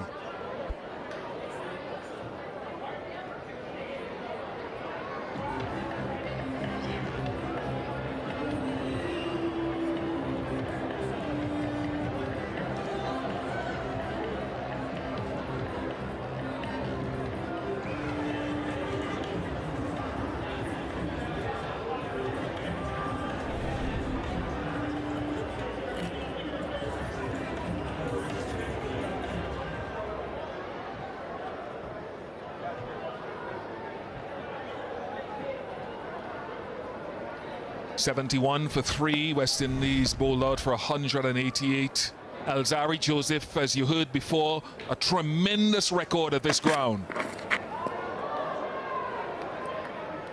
And it's a great pleasure and a great honor, even on this most emotional and moving moment in time, to have the Honorable Prime Minister of Barbados, Honorable Mia Mottley, here with us. Ma'am, thank you very much for joining us. I know it's an emotional time. How are you processing it?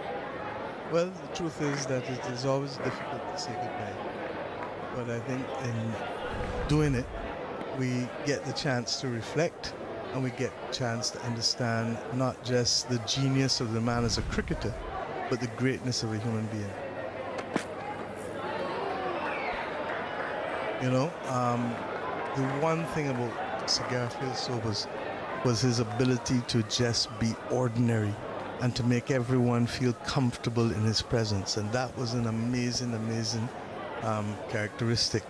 And I heard a tribute earlier by Mike Atherton, which I thought was brilliant, that he not only mastered every aspect of the game, batting, spin, in swingers, everything, fielding, but then he looked good as well. But I want to add, not only did he look good with the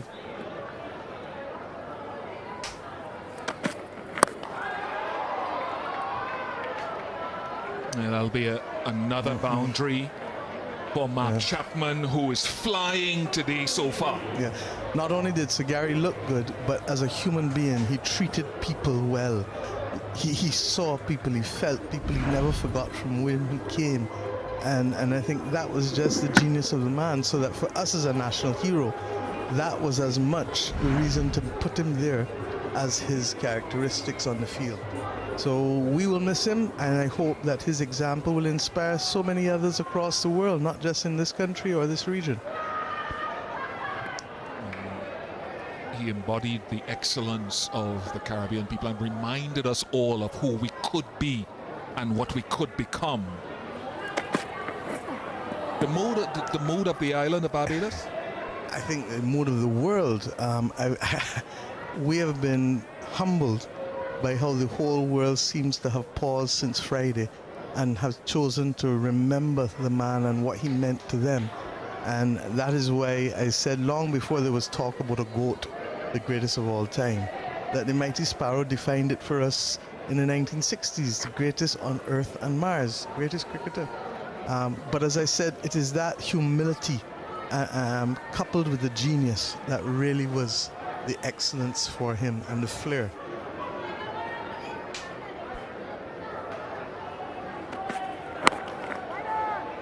I just want to concur with something that you said, Honourable Prime Minister, and I made the comment this morning. I said that whenever I was in his presence, he always had the ability to make me, the least of the apostles, believe that I was an equal in the room. That's not easy. Absolutely, and it's not only him. I mean, Rihanna is born a couple hundred yards from this ground.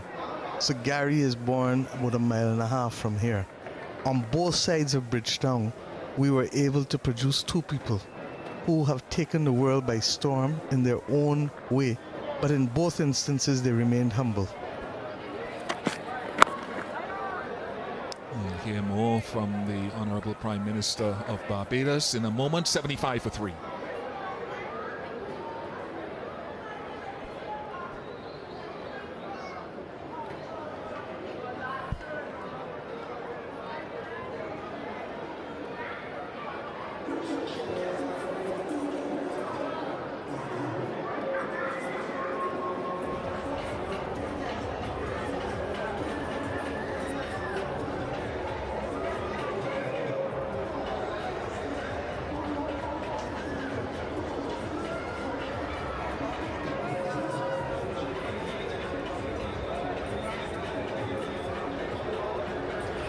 Wonderful view from up above, this jewel in the crown of Caribbean islands and nations. The Honourable Prime Minister still here with us of Barbados, and the legacy of the late and Right Excellent Sir Garfield is already set. How do we add further to it? I think that, as I said, his example is one that we need to follow. Oh! The truth is that his passion for the game was coupled with a sense of purpose. He had a purpose that he understood, that he was carrying the dreams of an entire region with him. And then we subsequently heard when Nelson Mandela came out of prison, Nelson Mandela said, look, I used to listen to the West Indies games in those deep, dark days. And the notion that this black team could beat all of these other teams that were effectively white or colonizers really inspired him to just keep going and keep going while he was in prison. So we really don't know whose spirits we are lifting. And we say so on the day when World Cup football finals are being played. It has been an absolute unifier. You know, people from all over, irrespective of backgrounds, irrespective of gender, irrespective of all other divisions, sports brings them together. Cultural activity brings them together. And that's why I have always said that in the case of both Rihanna and Sagari, they give us pride because they reflect the essence of who we are as Bajans. We see people, we believe in fairness. The average Bajan keeps telling damn fair or that fair. And that's how they measure activity. Wonderful, wonderful. It is indeed. That is fair. It is not the greatest delivery that Moti would have served up, but it has done the job and gotten the important wicket of Latham, who has been the bedrock of a couple of the wins for New Zealand. A full toss that could have been dispatched anywhere. One of the young men who's spoken glowingly about Sir Garfield, the late Sir Garfield Sobers, holds on to the catch. Graves takes it, Latham goes for 5, 77 for 4. Well, I hope that this is a case of our farewell casting its shadows here at Kensington today and on Tuesday, because we will say farewell to Sagari on these grounds. And I suspect that after the game on Tuesday, the next major event here will be our farewell to him. So that is why I say that this is a case of us casting its shadows. And 77 for 4. Let's keep going. Let's keep going. This one's for Sagari. Latham departs. Michael Bracewell is in. Great history of the family name spread across international cricket. John Bracewell, Doug Bracewell, at the dismissal of Latham, could have hit it right or left or above Justin Graves, hit it straight to him, and he's not putting that down. So problems for New Zealand, but ecstasy and joy for the West Indies on this most emotional day for the cricketing fraternity. Memories, best memories, you would have interacted with Sagari a lot? My best memories is playing dominoes with him and giving other people a 6-love with him. So I remember that wonderfully well. I also remember taking Rihanna to meet him when, after she became a national hero, we went and visited him one morning, and that was an absolute special morning to have both living national heroes meet each other and be able to just exchange and to understand how these are just two ordinary Bajans that have done extraordinary things. Out to mid-wicket, Carty can't get there, and that is a shot that takes Mark Chapman to a half-century. A powerful and muscular knock so far. There's more to do, but after his turmoil in the series, he's gotten to a landmark, but he knows there's more work to be done. 82 for 4. One of the other special things, you know, Sagari had a split in his teeth, and he used to tease me all the time. He says, we've been inflicted with the same problem. We both have these splits in our teeth. I said, it's not a problem, it's a blessing if you listen to certain people. 6 given to Mark Chapman, another 105 required. The Honourable Prime Minister of Barbados is here with us for the moment on a day of what we hope will be healing at the passing of the greatest off the mark for Brace. Well, so there is another National Day of Mourning. Yes. So we will, on the day of the funeral itself, will be another day of national mourning, and our consultant with the family will make the announcements early part of the week as to the date for the funeral arrangements and the other things. But we are very conscious that Sir Gary had children, and we need to make sure that they are integral to the planning of this state funeral. So I have every confidence that within 2 days or so, we'll be making public the announcements.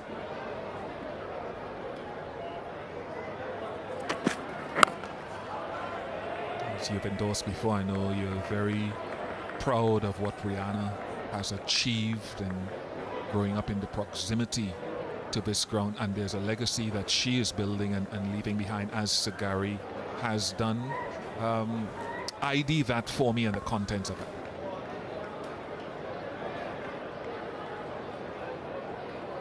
No, I think in terms of Rihanna, one of the things that she has brought to what she has done, it's not just the music. I've said over and over, when Rihanna opened a makeup company that provided makeup for every shade of human being, that is part and parcel of the social inclusion of Bajans. When Rihanna opened a lingerie company and started to make lingerie not just for Coke bottle figures, but for all kind of people, irrespective of size or shape or whether they've been maimed or not. That is part of the Bajan way of fairness.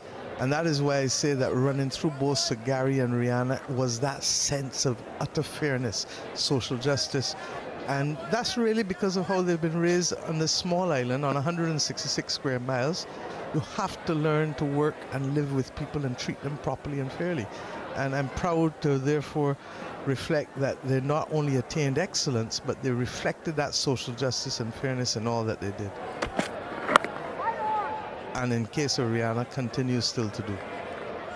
Honorable Prime Minister, I want to take this forward and the legacy of Sir Gary, which was already built, but how now do we intend to cement it with the future of our cricketers? So many, Carlos Brathwaite, Jason Holder, Matthew Ford, Justin Graves of this generation have built Shea Hope on the shoulders of what Sir Gary is, and how do we ensure that the future generation?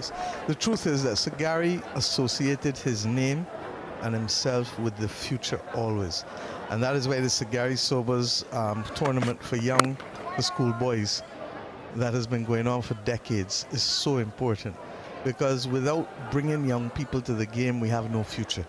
And I really, really, really appreciated how he nurtured that tournament and became associated with the future of these youngsters throughout. And we, in his honor, must continue.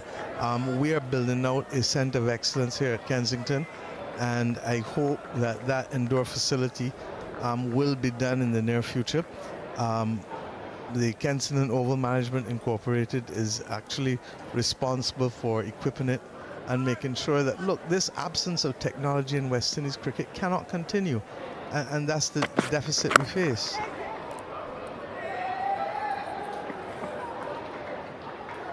Just for broadcasters around the world, 86 for 4 after 18 overs.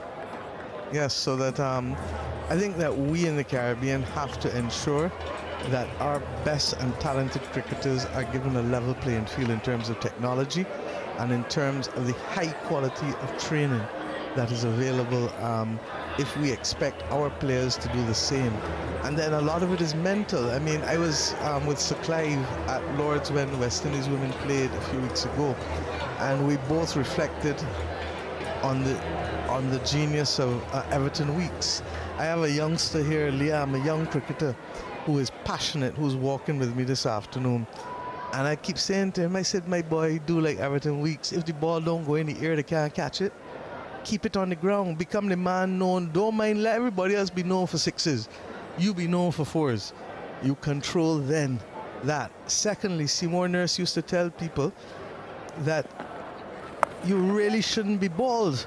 That get out LBW, but don't get balled. If you get balled, you're defending your wicket. So there's some basics that go back to mental preparation that I think that we have to be able to coordinate better as a region and for our youngsters to give them that chance, because we will dominate global cricket again. The question is whether it happens by serendipity or whether we plan and make it happen in a strategic way. And I trust and pray that President Ali, as head of the subcommittee of cricket of the heads of government of the region, will ensure that we put arrangements in place so that we can get there again in a more structured and tailored way. While we're at it, I want to extend sympathy and condolences to the people of Guyana with the sinking of the ferry last night. And I want the people of Guyana to know that the people of Barbados stand with them in this great moment of national tragedy. Here, here. Mark Chapman continues on his merry way. And I know that you're particularly fond of women's cricket and what Hayley Matthews has done with the West Indies women's team, not only for her own legacy, but for the women in the region. I know, how strong is the focus there? I'm very proud of Hayley, and I do think that our weakness in women's cricket in West Indies, as Sir Clive has said over and over, is that we're not playing enough test cricket. We're not playing enough of the long form game to be able to help with the mental preparation, to help with the mental preparation and to give them that sense of steadiness. And I think that if we can get that done, along with removing some of the other discriminatory aspects of the game, I was very clear when the current president came in that you had to provide the same terms and conditions of travel for West Indies women as you do for the men. And there'll be some travelling here for Dennis Byam, because Amir Django, who batted so well today, hope that he's okay. Oh, he may have just hyperextended that shoulder. And he's one of our young, still young and promising players. Absolutely, played a magnificent innings a few games ago, and I hope that he and a lot of these youngsters that we're seeing will be the core of that ascension again.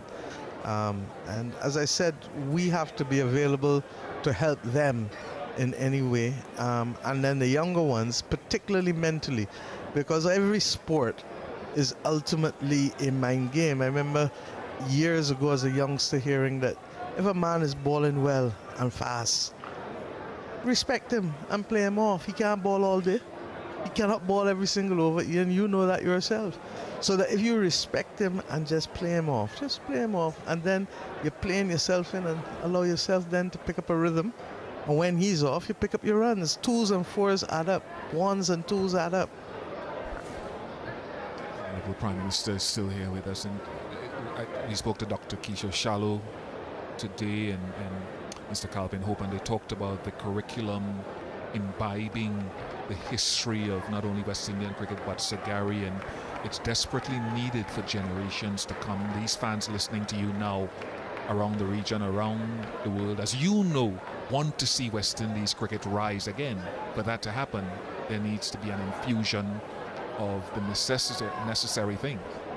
Absolutely. I think we need to stop talking and work together in coordinated fashion. I mean, and everyone has a role. I mean, I know one of the great laments of Sir Gary was the extent to which we were not using a lot of the older players who had excelled in a more structured way to engage and to have conversations with these youngsters so that they can be true mentoring. More runs. Bracewell this time. So New Zealand continue to eat in and eke away at this deficit now, which stands at 92.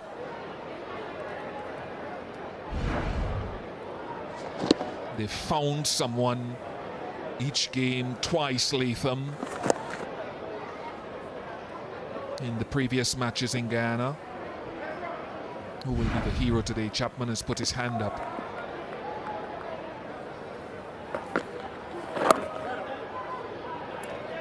.97 for 4, 19 overs gone. But Ian, I want to thank you and Alex and Darren and all of you who are carrying the voice of our cricket to the world and giving context, because I find that too many of our people just simply do not have context anymore.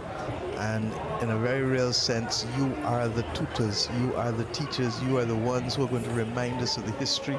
You're the ones who are going to give context and to inspire those who want to come.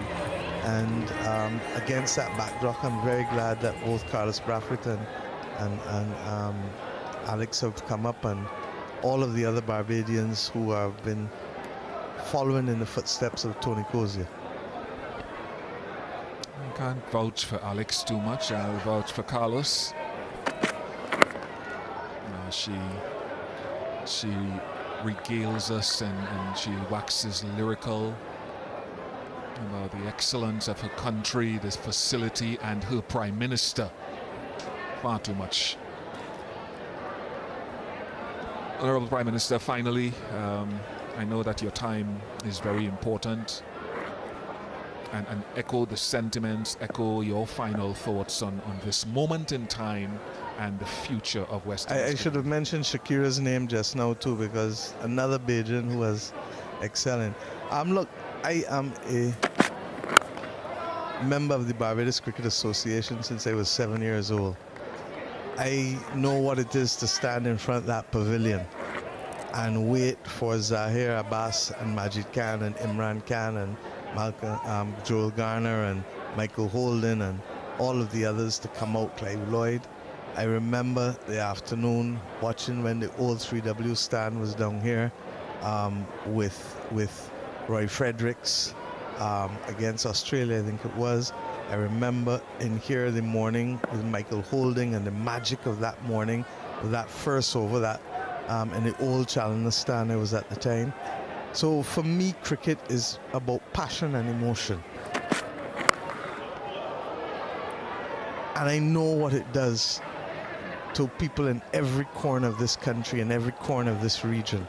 And that is why I feel that we have to make the investments. I've said all the time, sportsmen and artists are global citizens.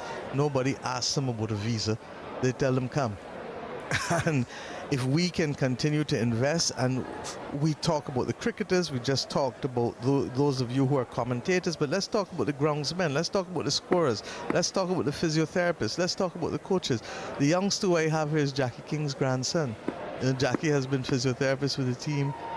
So he's brought up in that ecosystem. That is what we need to be exporting to the world. And this may be a little contentious, but I've said, look, Barbadians don't only play for West Indies no more. Bajans captain a US team, Bajans in the Canadian team, 3 or 4 in the British team. So that is a global reach. And I think that if this is what we can excel in, then keep producing them and exporting them. Obviously all cannot play for the West Indies, but we can play across the world and we can influence across the world.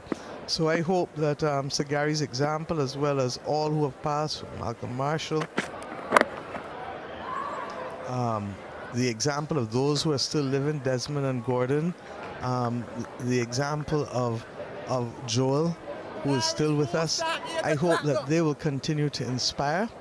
And I hope that one day we will have a physical embodiment, and I'm trying to work to inspire some of our private sector, that on the other side of this road from Kensington, where you see that warehouse immediately, that we can have a series of the first of hotels called the Legends of the Caribbean, West Indies, that is a cricket-themed hotel, and that can truly also find a way of giving royalties back to those of you who played cricket at a time when you were not making the money that others would make today, because we're leveraging your image and your contribution in order to do that which we do best in tourism, and not just Barbados but throughout the region. What a shot! A stamp of authority from Michael Bracewell to end the over, bringing up the 100 for New Zealand, 104 for 4. Honourable Prime Minister, thank you so much for your time and for making your presence felt today. It's such a difficult time. Thank you so much, Ian, and I want to thank all of you, and through you, all of the world, for its comments on the passing of Sir Gary, and to appreciate the fact that he meant to you as much as he meant to us, and that his example shall forever ever be valued. I think you said that you were also glad, not just sorry, but glad that he came. I listened to you carefully, and I thank you for that, because we too are glad for his example. God bless you all. Let us leave and pray that this West Indies team will rise to the occasion. Thank you. Thank you. All the best. Take care. The Honourable Prime Minister of Barbados, Honourable Mia Motley, with her thoughts. An emotional time for the country, the region, and for the global cricketing family. Thank you to her. I hope that the words mean a lot to everyone. Vital Laws back into the attack. Oi. Time for me to make my exit.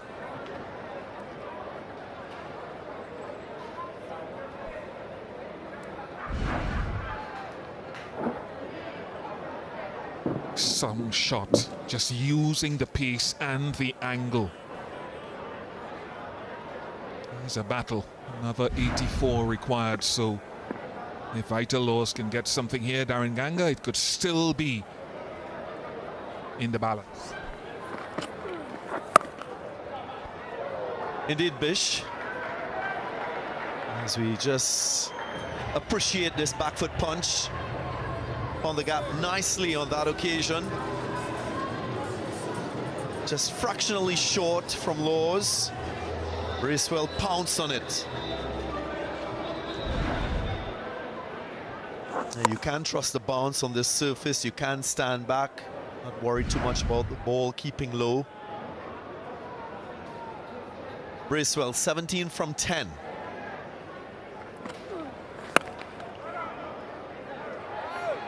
I had the pleasure of the Honourable Prime Minister of Barbados chatting with Ian Bishop earlier.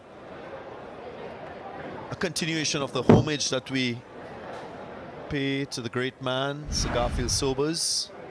Stacey-Ann King alongside me. Oh! Not Stacey-Ann King, Stacey-Ann Adams. Welcome, Stacey. Stacey-Ann King, another great commentator, Darren. Samuel Badri is cheering because, you know, he's not the only one to have made that mistake. Another one joins, but I understand totally how that can be made. Have to have a word with our mothers, Stacey-Ann.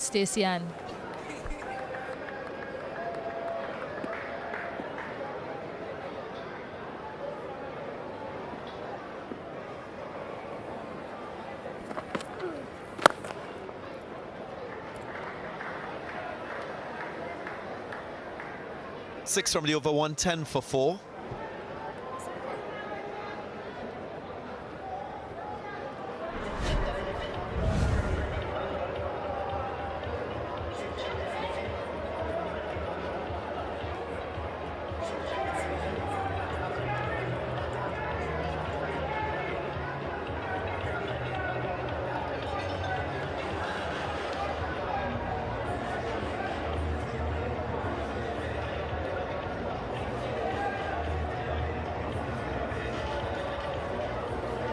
New Zealand going at a rate of over 5. 79 more to win this one. But they lead the series 2-1.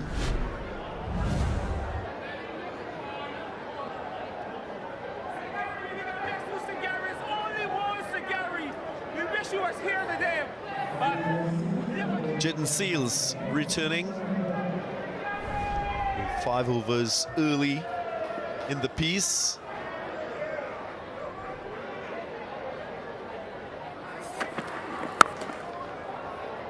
That's punched down along the ground. Terrific stroke on the up and through the covers. Yeah, that is an absolutely gorgeous shot from Michael Bracewell. Very good strike rate since his addition to the crease. Just stands tall and drives to perfection.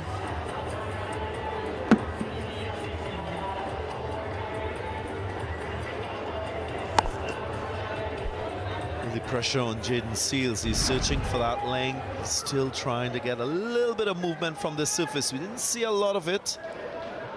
Different bowlers will use different approaches.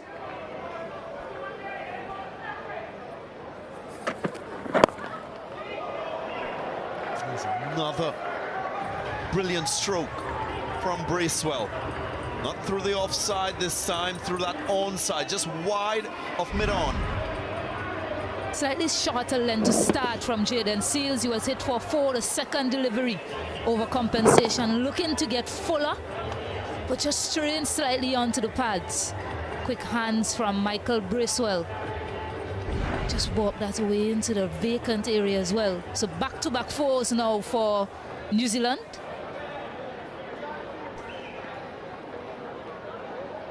Can he find a way? Can Jaden Seals find a way to prize a wicket? We talk about bowlers using different variations to get wickets. We saw that with Matt Fisher. Appreciate Moti's dismissal, the cross-seam delivery. Left of screen, Django's dismissal, right of screen. With Moti's dismissal, the ball just hits the smooth side, although it's cross-seam grip. And with Django's dismissal, it makes contact with the turf on the seam, so there's extra bounce. Moti just nicking one through, and Django hitting that high on the bat. So there's a little variation that we've seen on this surface that could lead to wicket taking. When you look at the New Zealand batters as well, they absolutely don't mind that extra bounce coming from New Zealand. It's just the way they're getting on top of it and playing it away there. They're quite at home here so far in Barbados.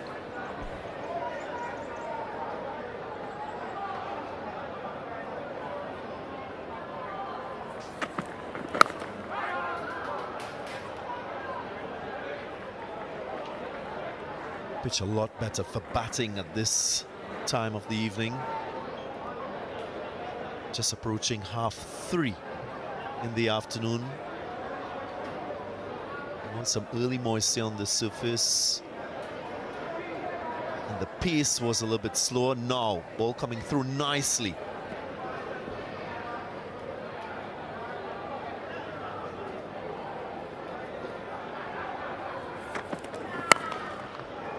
That's clubbered. Back past the bowler. Jaden Seals attempted the save, but couldn't stop it. So 3 fours in the over, 123 for 4.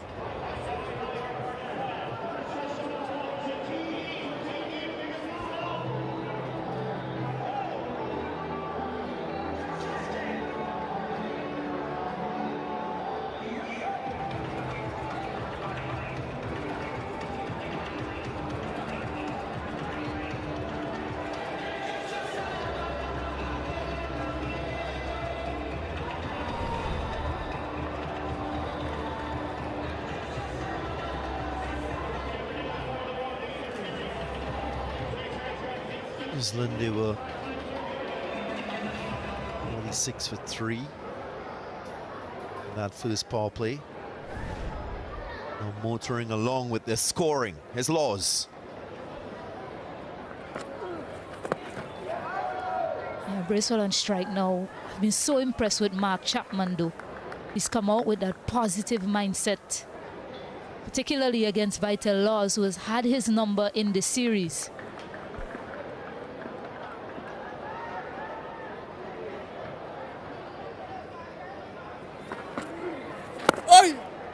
You have spoken about preparation and mindset a lot, Darren Ganga, and batters, a lot on show here from these two. Indeed, last over, he was in full control. It was a real shot of aggression.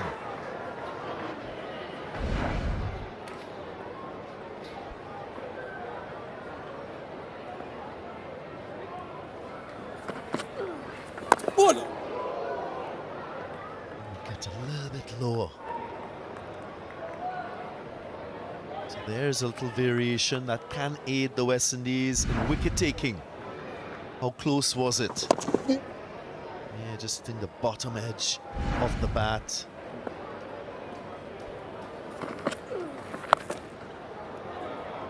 Work for deep mid-wicket. Gets around in time. Matthew Ford with a nice piece of footwork. Yeah, nice football skills there by Matthew Ford. Restricting, preventing it from going to the boundary. It was struck very well by Mark Chapman. It was hit the ball very hard. Oh, offside. Oh!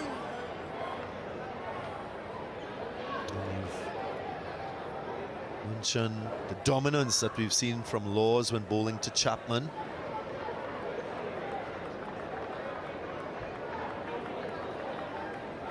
And he get him out another time.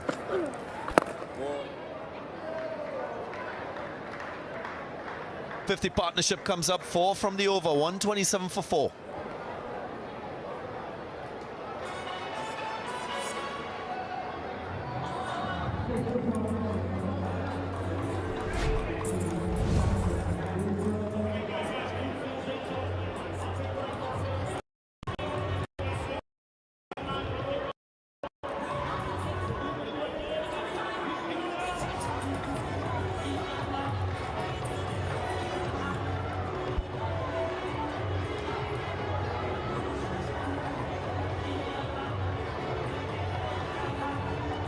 Chapman sitting nicely on 68. Riswell is to the long to 28 from just 20 balls. Partnership of 50 at the moment. Jaden Seals looking for redemption. An expensive last over.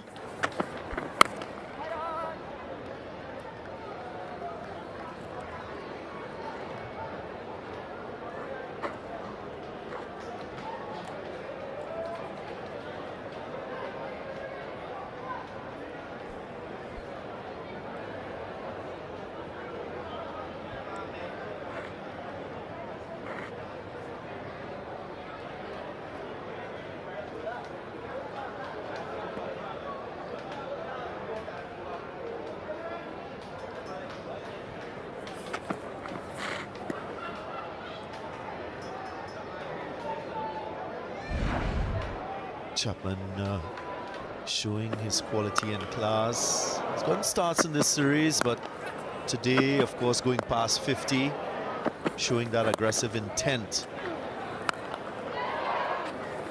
from the get-go. Getting a few lovely strokes down the ground and square off the wicket as well.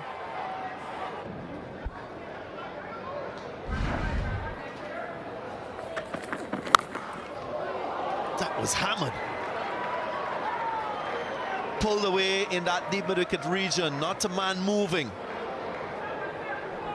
Yeah, bat swing of impunity on show here from Mark Chapman. It was absolutely bludgeoned to the leg side. Just a bit short. And he jumps all over that length and it raced away quickly as well. Yeah, I love how he's committed to his aggressive shots. That's been the real show for him. Not half committed at all. Going, pouncing fully on anything short or full. Mark Chapman. And it's now Chapman's highest score versus the West Indies in ODIs. This is being his 6th ODI against this opposition. Just love his body language, the way he goes about the business of run scoring. You can tell that he has plans as a batter.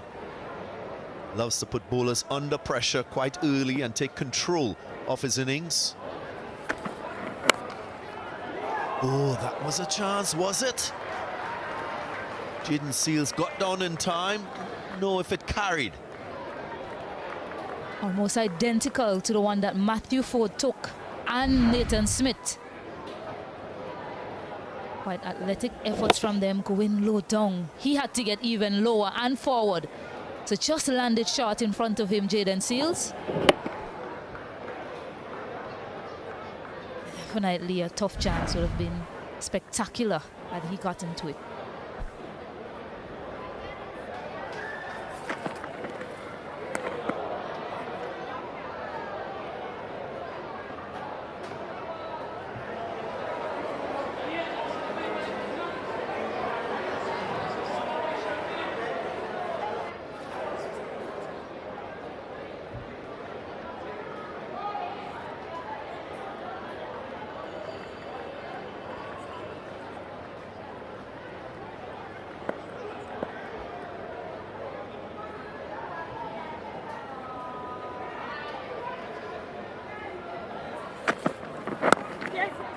Change of pace from Jaden Seals.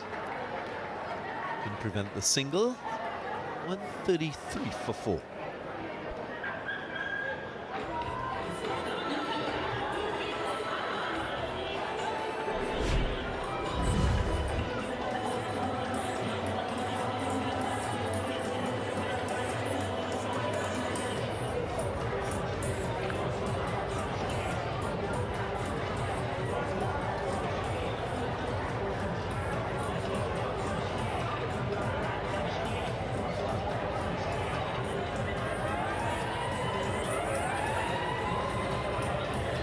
Partnership of 40 between Chapman and Young paved the way for another between Chapman and Latham. Now Bracewell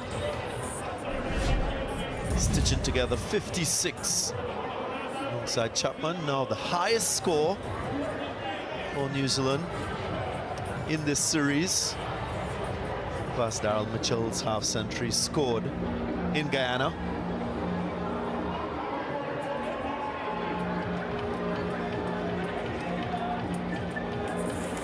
Last couple of matches played by New Zealand, remember they had to chase relatively low totals. Batting lineup not being fully tested. To see kids having fun at the cricket.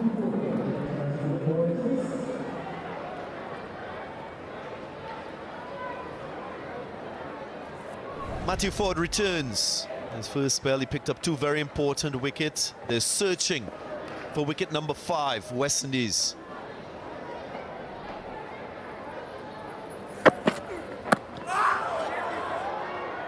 Too high. Some movement on offer for Matthew Ford.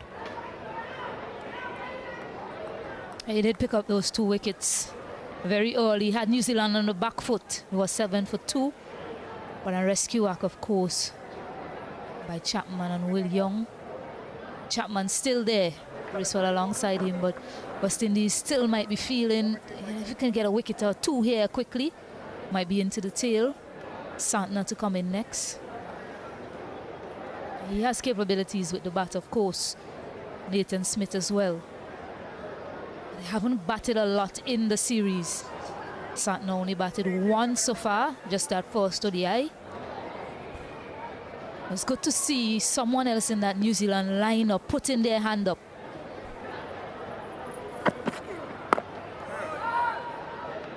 That's that grit that we speak so much about, that New Zealand grit. They'll find a way to get it done. Someone will stand up for them. Daryl Mitchell not in this lineup. Usually comes in at number 5, has been a real banker for them in ODIs and cricket in general. He's missing today, so Chapman stood tall so far. And Mitchell forced out because of injury. Another pillar of strength in that New Zealand batting lineup. Has allowed Nick Kelly the opportunity to play. Some bounce, some hesitation and a chance. Kimo Paul couldn't hit the stumps. And there was the moment for the West Indies to get a 5th wicket. Chapman is down.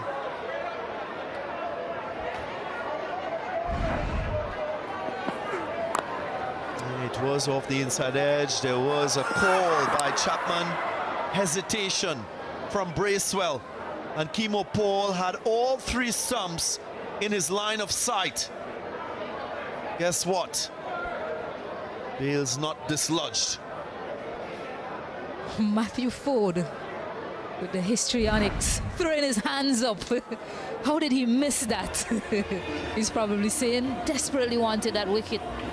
And Mark Chapman as well, but he's down right now.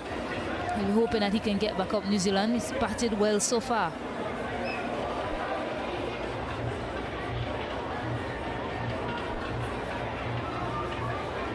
Yeah, he's getting a stretch there. Just be hoping that it's probably a little cramp, just something that they can resolve quickly.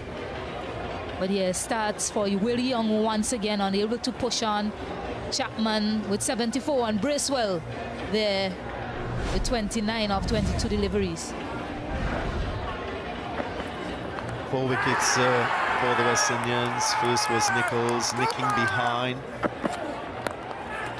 And then the return catch.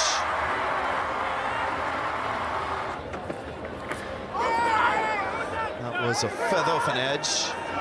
Jaden Seals had to convince his skipper to review it. And the review call was the right one. Gurukesh Moti offered the full toss, and Graves said, "Thank you very much." To get rid of Tom Latham.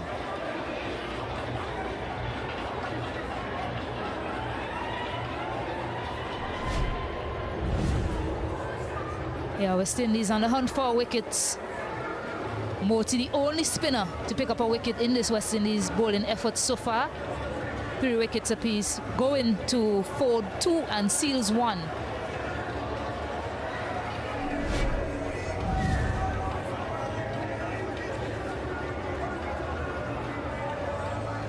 And so all seems to be well with Mark Chapman.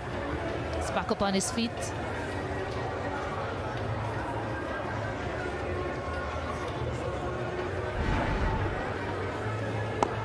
Side boundaries for Mark Chapman. Not afraid to advance, to stay deep in his crease, but to tug using that bottom hand.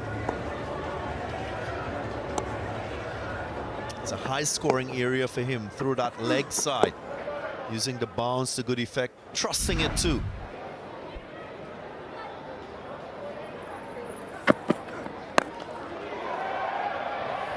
It's a nice little chip that goes all the way for 6. Didn't quite time it as he wanted, but sufficient enough to get 6. Yeah, we just saw the highlights of his leg side play, but his offside game is just as good. Intentionally played over that fielder in the circle.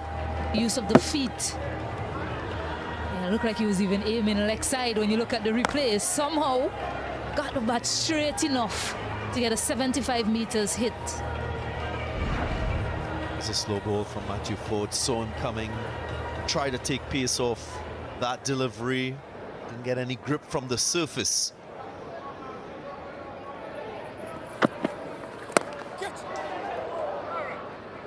He's in an ultra-aggressive mode. I know we talk about his outlook being one of intent.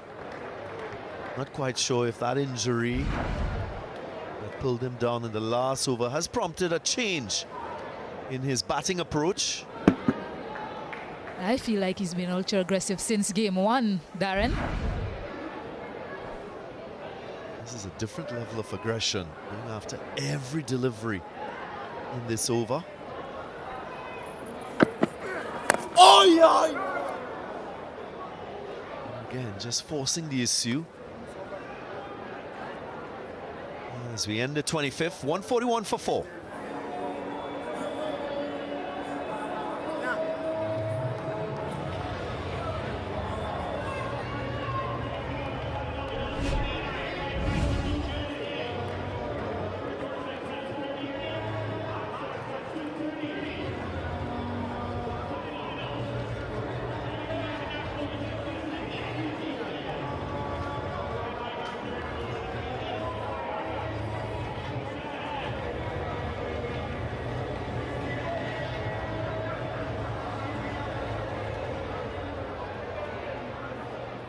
Chapman on 80, tying up 3 figures.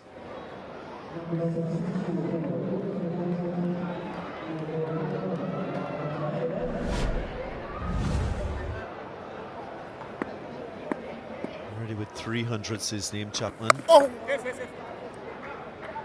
300s in this format of the game, he'll know how important it is for him to convert with such a good start. Now Gurukesh Moti with the ball after 2 expensive overs from Jaden Seals. Shea Hope has gone to spin. Catch it, no, catch it. Catch it is the call, catch it is the call, and the catch is taken. So Shafane Rutherford running around from deep backward square, holds on, and gives the West Indies a 5th wicket now. Very good judgment by Shafane Rutherford. had to run to his right to get that and get himself in position. It was traveling. Managed to hold on to it. Very good wicket for West Indies. Chapman, you feel, has done a lot of damage. He goes for 80, 142 for 5.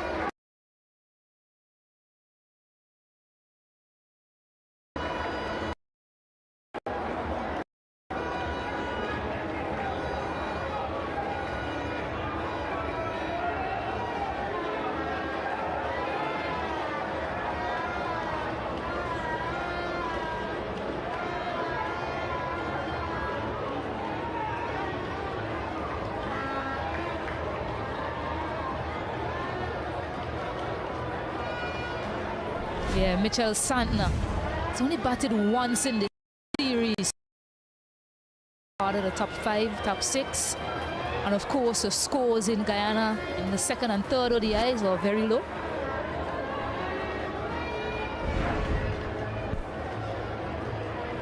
He's a high risk sweeping the ball here at the Kensington Oval because of the bounce.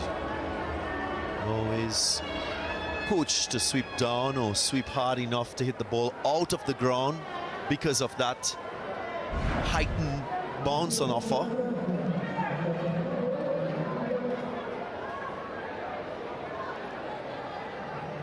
So the change in bowling has worked for the West Indies.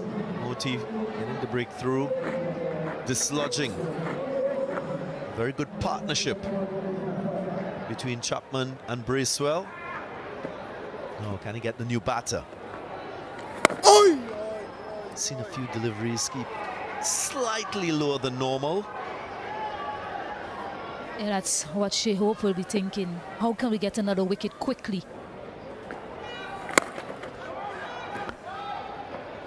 He has to balance the field to make it difficult for a player like Santner to get off the mark easily. He has to try and use his bowlers to good effect. It's very helpful as a captain when you could identify your bowlers on the day who are attacking, ones who are... And he's gone for it. Good piece of feeling. Good one-hander pickup from Casey Carty. So fielders supporting bowler. And good cricket all round. 143 for 5.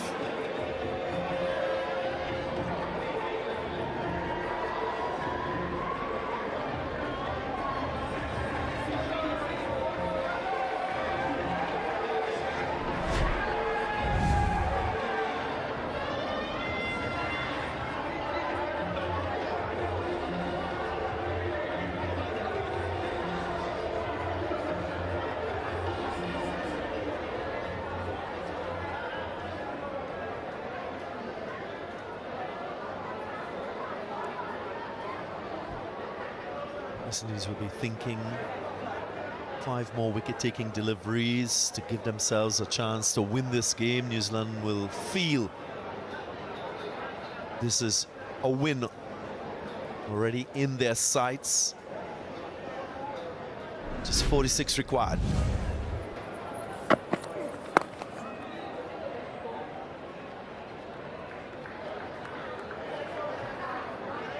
At some point in time, I'd like to see Alzarri Joseph back with the ball. Shea Hope could think about bowling his fast bowlers in short spells.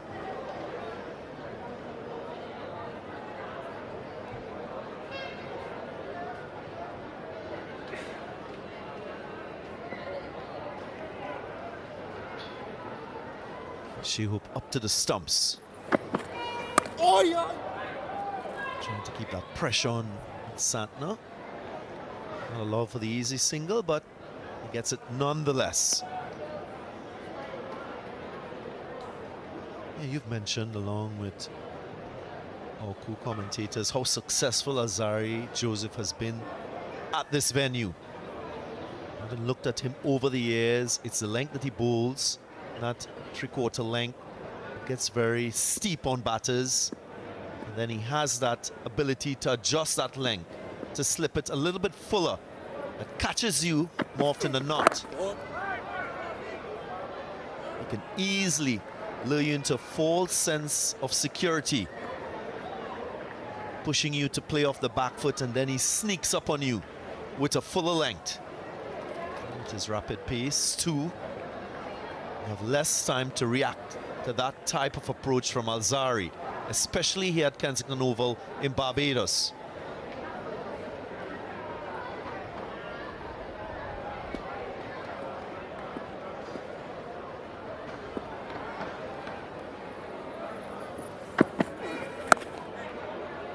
We're hoping for that wicket-taking magic to be in effect soon from Alzari Joseph. The two level-headed batters in the middle. Cricketers, I should say, rather, whether they have bat or ball in hand. Santner has already shown that he has the ability to finish games. Yeah, his speeds, average speed of 138, got up to 148, close to 150. Alzari Joseph in this match.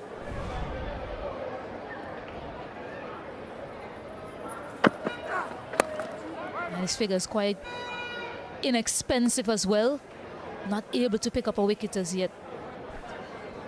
And the last thing Shea Hope will want to do is to allow that remaining amount of runs to decrease. Still will want to use his bowling options to prize those remaining 5 wickets.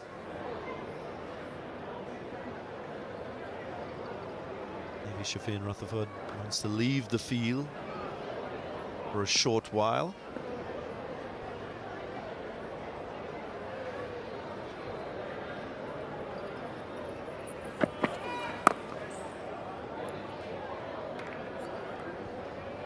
Just 2 from the over, 145 for 5.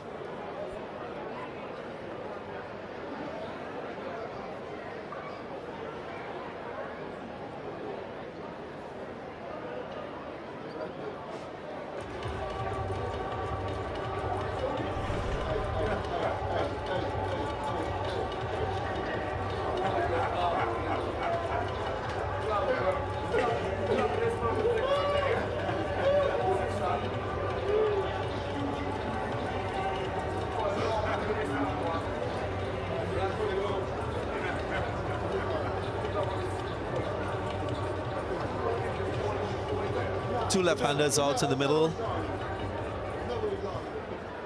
Left-handed Moti will continue after his success in the last over.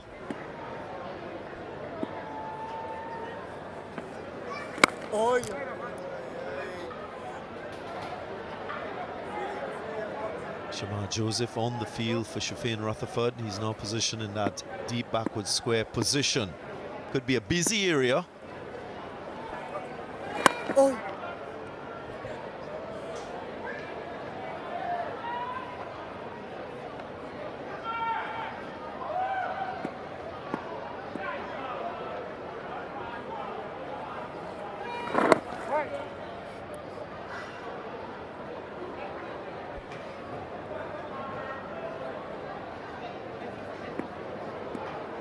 Joseph warming up, good sign. Yeah, certainly it's now or never for West Indies. You can't allow this partnership to continue to grow. Bracewell, 39, batting quite well. Has this process against spinners particularly. Plays them very deep in the crease.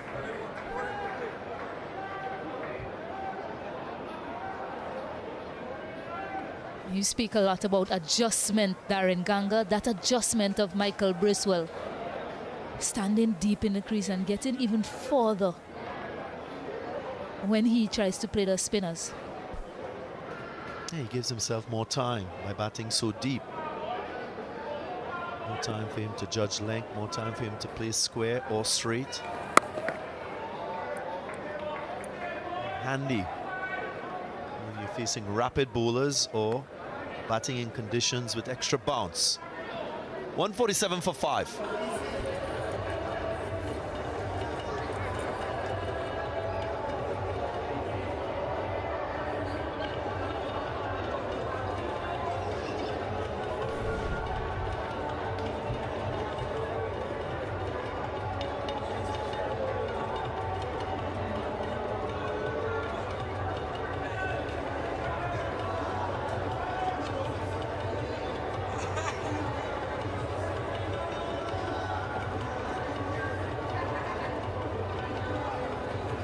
what a beautiful sight. The southwest coast of Barbados, Bridgetown and the surrounding areas, Kensington Oval for ODI number 4, the CWI ODI series. Just 42 runs required here for New Zealand to seal the series. Captain Mitchell Santner with his familiar glasses and helmet will want to see this home for his side. And the shadow's getting a little longer here.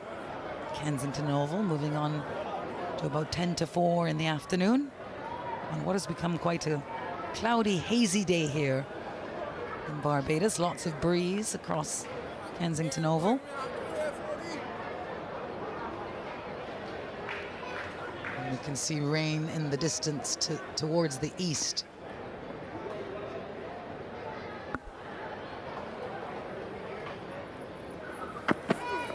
Get it!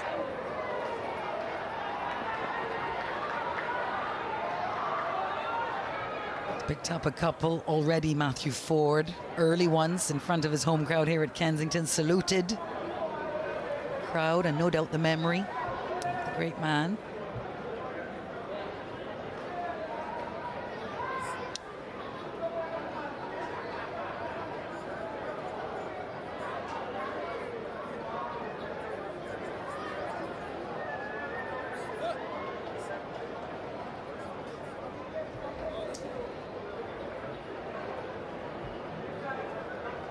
The deep square is coming up into the circle. Exchange for a short cover.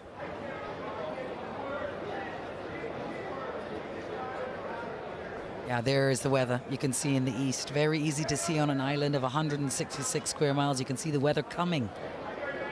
Northeasterly trade winds all year round.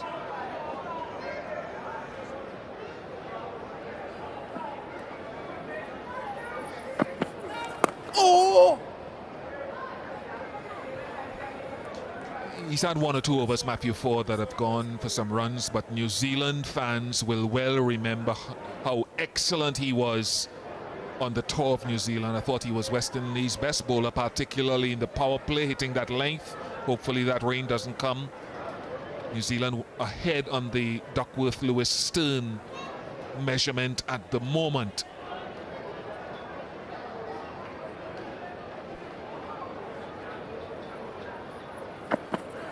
Oh, yeah. I'm going to estimate that that rain is currently in St. George, one of the two parishes in the center of the island that doesn't touch the sea, coming across the St. George Valley. Yeah, if it does come, Alex Jordan, New Zealand as a pass score with 5 down would need it to have been 118 as a pass score. I think par. They're well ahead if they don't lose any more wickets at the end of this over. So that rain is imminent. A couple of minutes away, I think. Oh, yeah. Mitchell Santner would know that as well. Be very comfortable.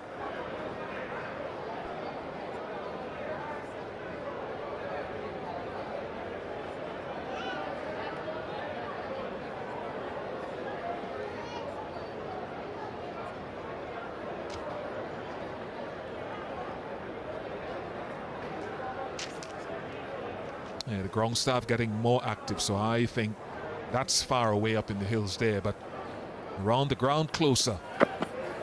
Oh, yeah.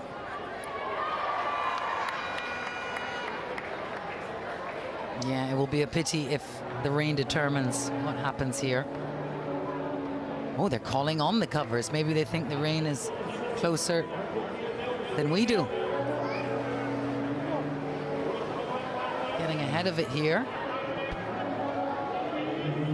They're being proactive because you can see it coming from the east because of the open nature of the eastern side of the ground here at Kensington Oval. So I think that's being very good from the umpires, from the ground staff, led by former Barbados left-arm spinner Winston Reid.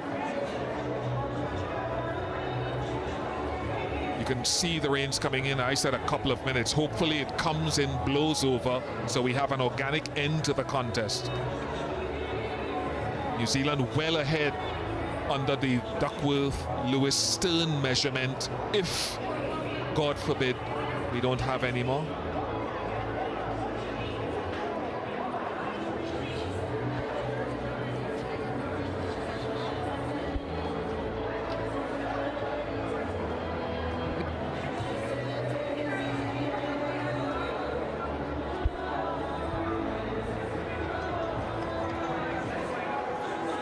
Wonderful thing about some of these smaller islands is that it blows across quite quickly.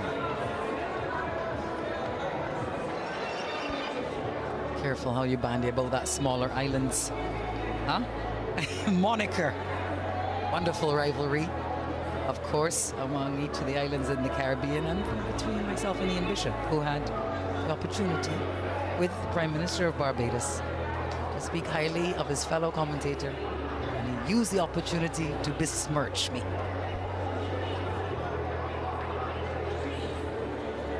So be it. There's the rain itself.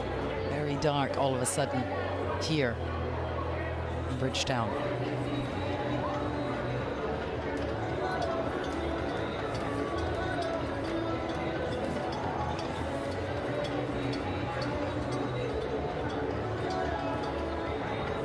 Windy and rain not far off from Kensington Oval. They've got the covers on here just in case, being proactive. 149 for 5 New Zealand currently, 40 runs required and well ahead the Duckworth-Lewis method. Matt Chapman showed us in the Caribbean today, or reminded Caribbean viewers who may not be familiar with his game, how powerful and how destructive he could be. Laws had his mark early in the series with the ball and in the field running him out. But today he struck back. Still work to do. But he's one of those players, Alex Jordan. He probably does not get into the best New Zealand team when everyone is available. Hence, he hasn't played as many ODIs as you would have thought. But when in full flow, he's a powerful striker. Started off playing for Hong Kong, as I said before. Went back to school in New Zealand at uni and sort of made his way in the game there. But he's a powerful, dynamic player. You can understate and underrate him.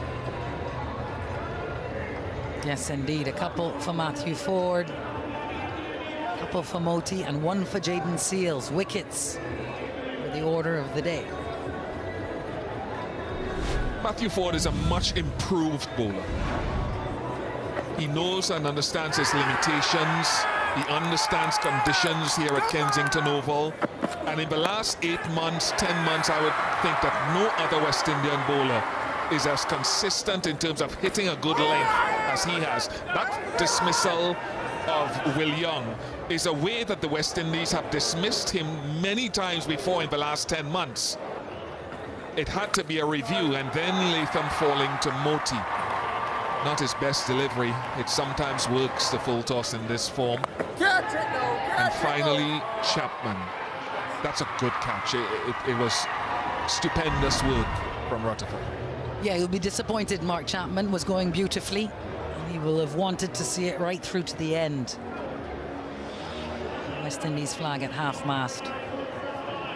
In the wind and now rain, a shower of blessing and honor. As we've spent a lot of this broadcast today in memory of Sir Garfield Sobers. Well, the world, of course, has been paying tribute. We have the privilege of being here at Kensington Oval in his home. Barbados pays tribute.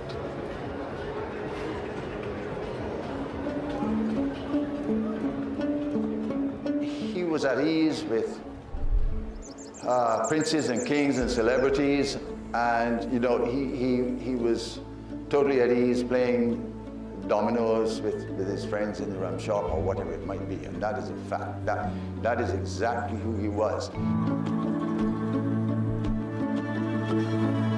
I've lost a very, very true friend. After all these years, people still write in cricket about W.G. Grace and Don Bradman. Gary Sobers is the third superstar after those two. I knew him as a boy, as an avid golfer. He really was, and he remained that way for the rest of his life. Of course, after he retired, we played very often, nearly every week for 50 years. That's right. Two things: his unfailing generosity and his overweening humility. One of the fondest memories I have, one was when I was a junior as a boy, and he took me to, I think it might have been the Globe Theatre, to see the Mighty Sparrow. And so here it was, you had the greatest cricketer in the world showing up with a maybe 12, 13-year-old boy to go and see the Mighty Sparrow. Yeah. For all that he had achieved, Gary would easily sit down and talk to anybody who wished to engage at any level of society. I used to work in London with Caribbean Airways as a marketing executive, and I had the opportunity to meet with him. I was so excited because he was like one of my main heroes, and I don't have many of those, and never did. On this occasion, he invited myself and the manager of the tourist board to lunch. You would expect him to be very proud and perhaps standoffish, but I found he was very, very, very humble, indeed very generous, and a really, really good company, and quite funny as well. He was staying at the Grafton, and we used to lime a lot together. We go to the back and eat Indian, but he loved Chinese food. I remember Mr. Sobers long time ago, about 20 years ago, when he came to shop in my restaurant. He was a very nice, very kind person. Every time he come, always ask for my family, my kids, and how his business doing. You know, I learned even then that he was never keen on vegetables. He seldom ate vegetables, even in his later life. Couldn't get Gary to eat vegetables. He never, ever gave the impression or talked about his cricketing career in any way which was kind of inflating his ego, ever. After a few beers, he might tell you something that happened in a test match, but not likely. More than often it was in a county game and it was something humorous. Barbadians love Gary. There's no doubt about that. Gary Sobers has caused Barbados' name to be known and respected worldwide. So Gary, Barbados stands for you. The West Indies stands for you. The world stands for you.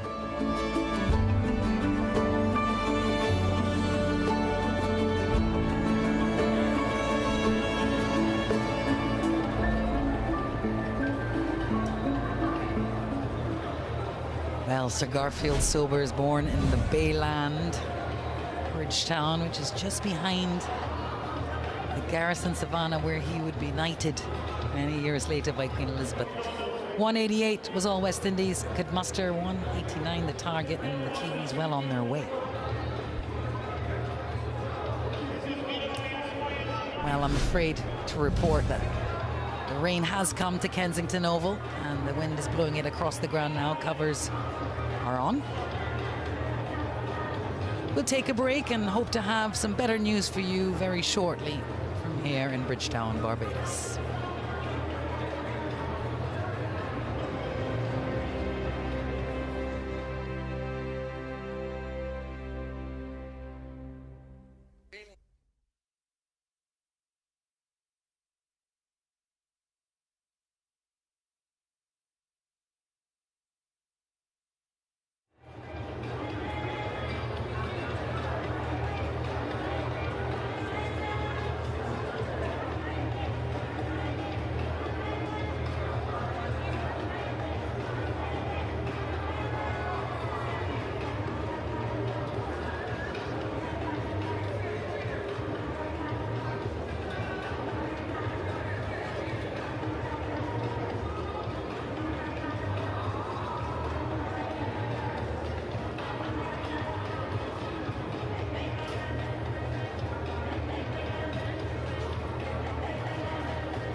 Welcome back to Kensington Oval in Barbados, where the rain has dutifully blown over.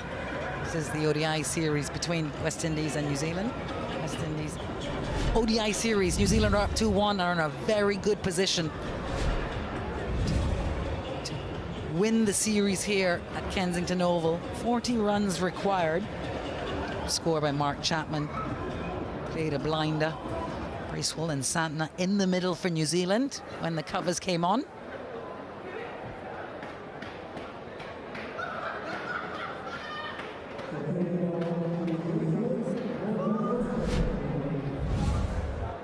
Matthew Ford was sensational with the new ball. Couple of overs left to bowl for him. Kudakesh Moti picked up 2 as well. And Jaden Seals has got a wicket. So only 188 the West Indies will manage to muster. 189 the target. And the Kiwis 40 runs away.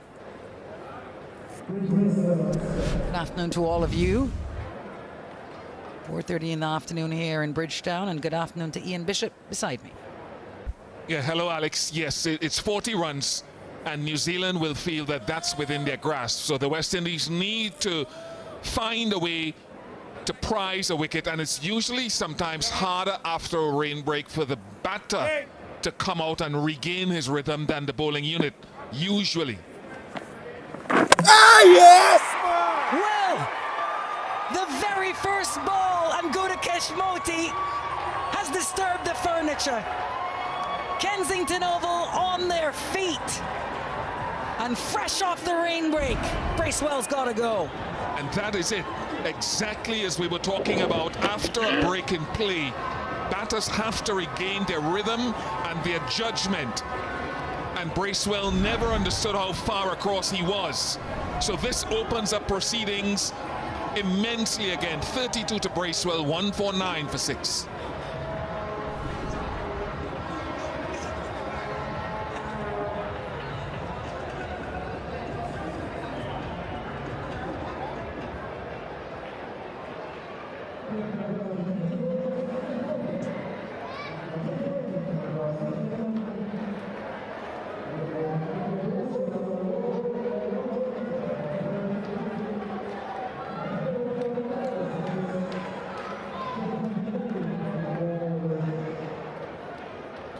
Well, Nathan Smith comes to the crease.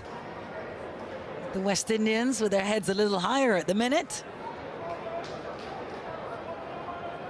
Imagine a straightforward job for the visitors. Gudakesh Motie with tail up. Oh! He has been an excellent Gudakesh Motie, 3 for 23, just gone too far across. Way outside off stump. And if he had not experienced the rain break, he was in good flow before the rain came in. More than likely would have negotiated where he was, nudged it into the leg side, gotten a run or two. But that's what the interruption does, and the bowlers benefit. Well, can Motie use it now, the momentum?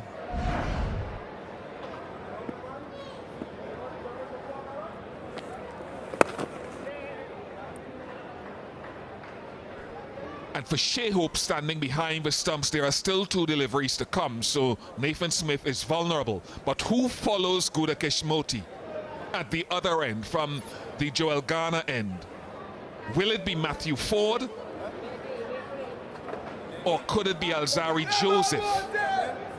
There are options, but who do you consider to be your best bowler, Shea Hope, in this situation coming on next?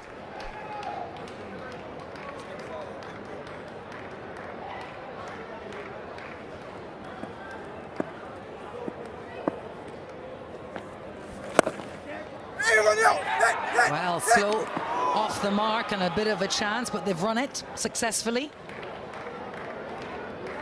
Smith seems to be in some discomfort. I think the ball hit him, in fact.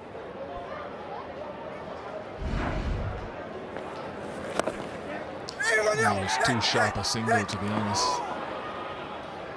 Very, very tight. He would have been gone. Too sharp a single, would have been out had it hit. Just a few nervy decisions here.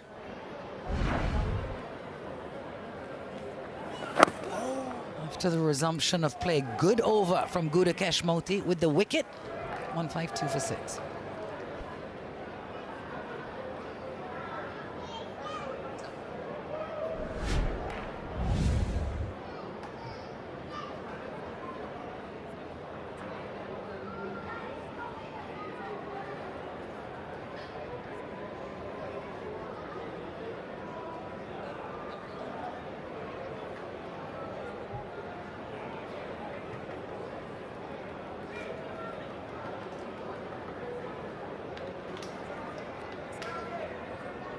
Mitch Santner, Nathan Smith in the middle for the Kiwis. And there's not much left for them to do. 37 runs required to seal the series here in Bridgetown. 6 down, though, indeed, with a wicket falling last over. And Alzari Joseph, 30 ODI wickets at this ground. 20% of his haul has happened right here, coming from the Joel Garner end.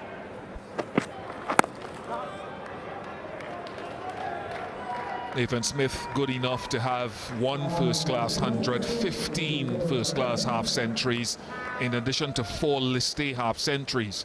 So that number, or those numbers, tell you that he is an all-round cricketer, but hasn't struck form with the bat in the last few times that I have watched him anyway. So he needs to bring his best here, because you've got Jacob Duffy, Fisher, Lennox to come. So West Indies need another one. Just wondered if they could get a slip in, to be honest. A little more aggression desired by the big fast bowler beside me. That's some beautiful shots there of the shallow draft next to the deep water harbour. The deep water harbour be where all the big ships come in, and this shallow draft is where you hop on your catamaran, head up the west coast for a little afternoon. Don't mind if we do. Now that one on the left, I think that's Ian Bishop's. Bottom left, the one you can barely see. More like a kayak. You could attack this in a couple of ways. You can go to that fourth stump line, or you can continue attacking the stumps as Joseph has done well all series.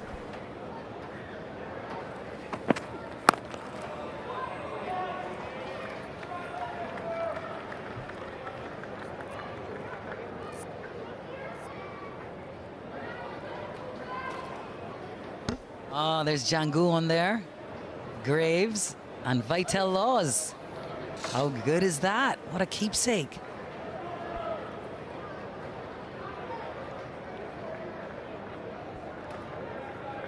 It's good on the West Indies, though. I think they've only got 3 outside the circle. The offside is up. There's no one sweeping beyond the inner ring. This reason that there's no easy working into the offside for a single if you push a sweeper back. And I like that line from Joseph. Fourth stump hard. He can surprise you with the short ball as well. Love the energy that he showed us with the ball, with his run-up this season. Very, very athletic and energetic.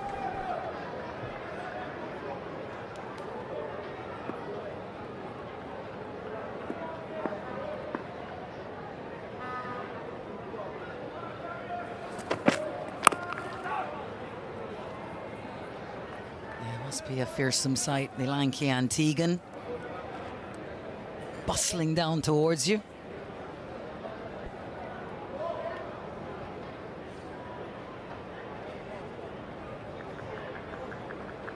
Five dots so far, just a word between Smith and Santner.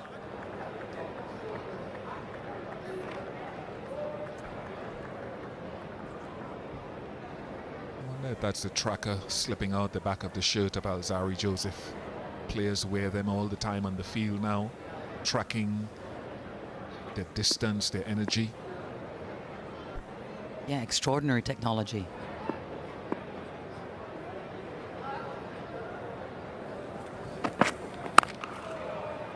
And a maiden over. 152 for 6.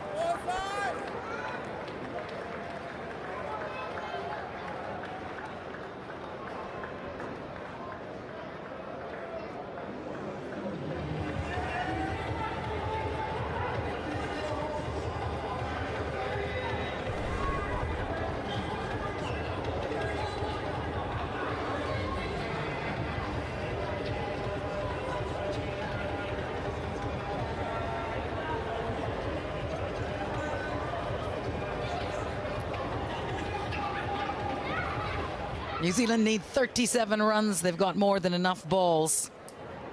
West Indies have got 6 wickets. Could they pull something off here on this historic afternoon at Kensington?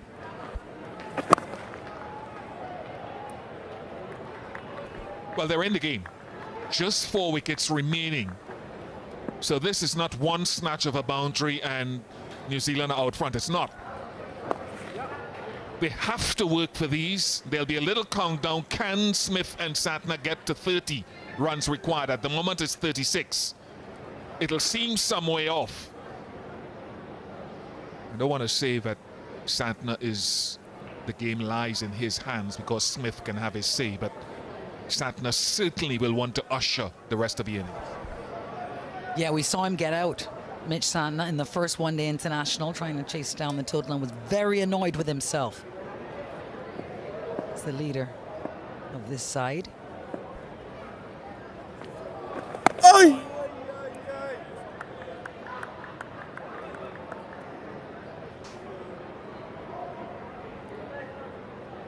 Good to have the slip in play.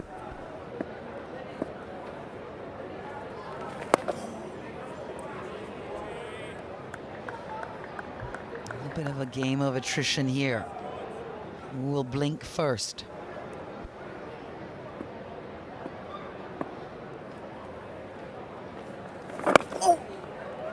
This is very nicely bowled from Moti. Trying to dig that one out, Smith.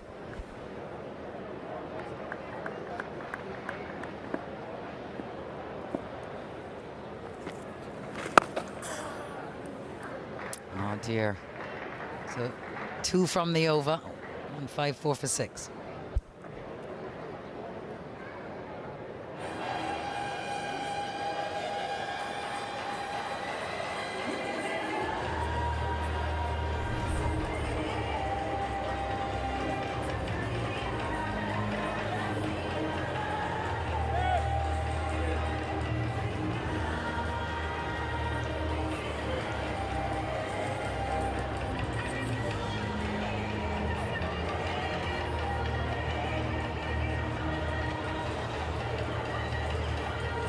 Well, literally a bit of a grey day here in Barbados, and of course, metaphorically, a nation mourns.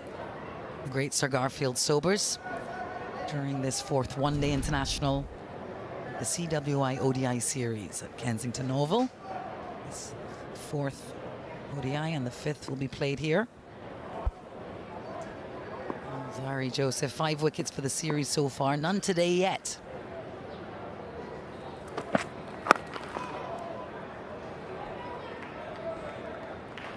It's a nice little battle with Shea Hope bringing this deep square leg up to short square leg. So the only 2 fielders outside that inner circle are deep third and fine leg. Everyone else is surrounding Nathan Smith, not allowing him an easy opportunity to give the strike to Santner. Oceans of space beyond the inner ring. So if he gets it through, he can get value for shots, but he has to hit it through. I wonder if I like this. I wonder if I like this. Slip coming in. Mentioned it in the previous over. I like to have a slip in.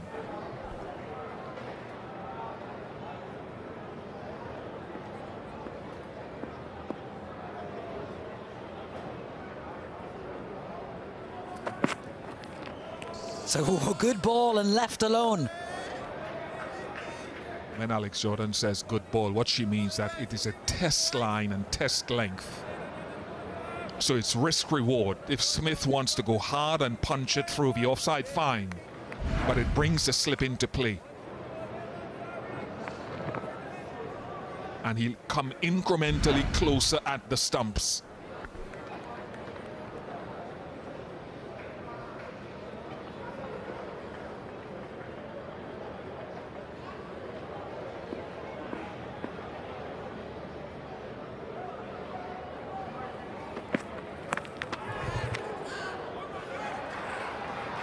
Some aggressive stuff. He's taken another little blow there, Smith.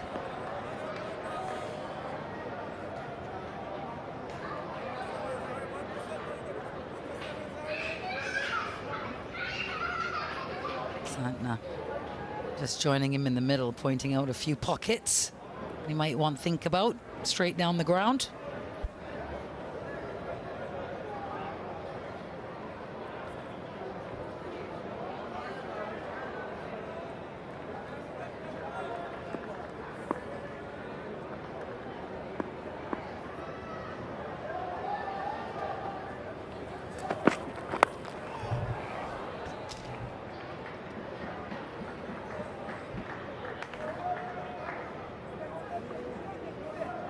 Well, he gets his captain on strike, which is his job.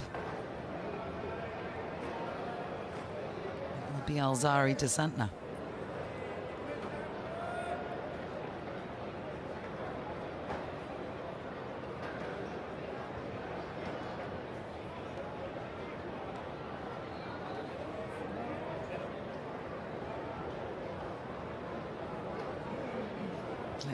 in place as well for the left-hander. Justin Graves there alongside Shea Hope.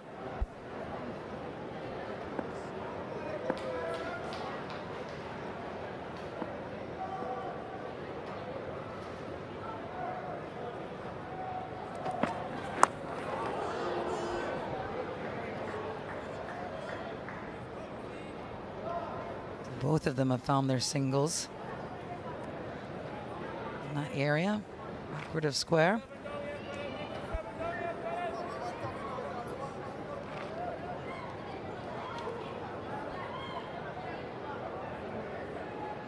It's Kesey Carty on the boundary down there, fine leg.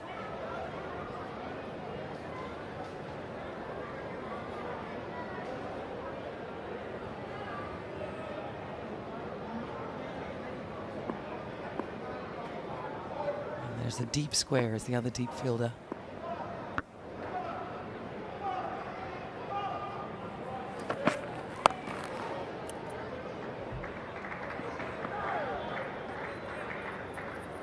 Three off of it. 1-5-7 for 6.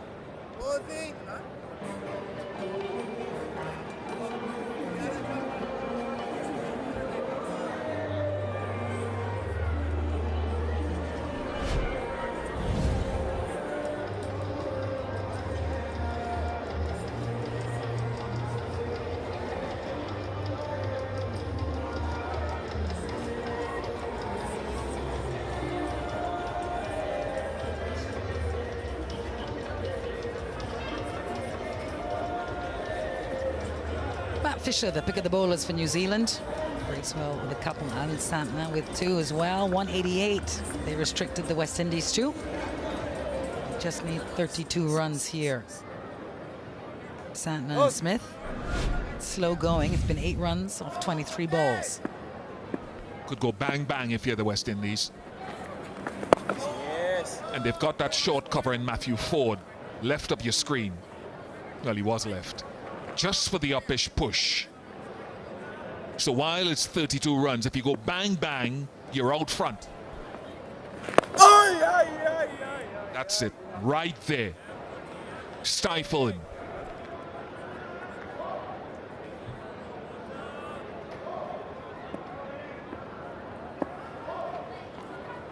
Oh yes.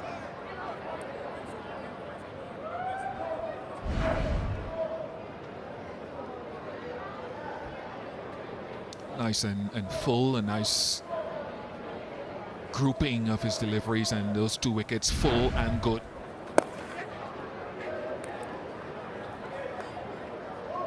One was actually a full toss. Way up there, that blue one. So 3 wickets though, good on him.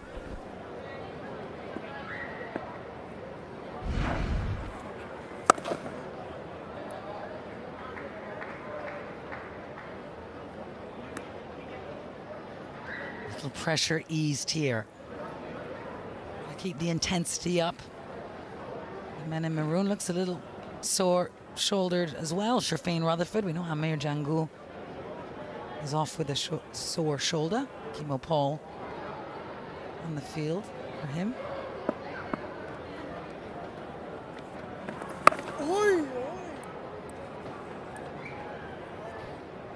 Just 1 from the over. 158 for 6.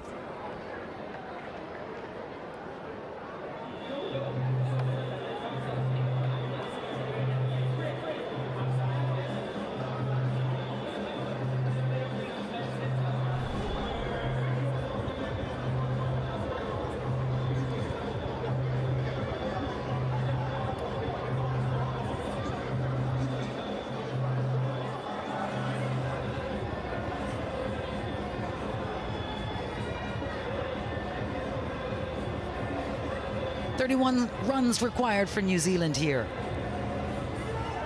Or a series win to win this 4th one-day international.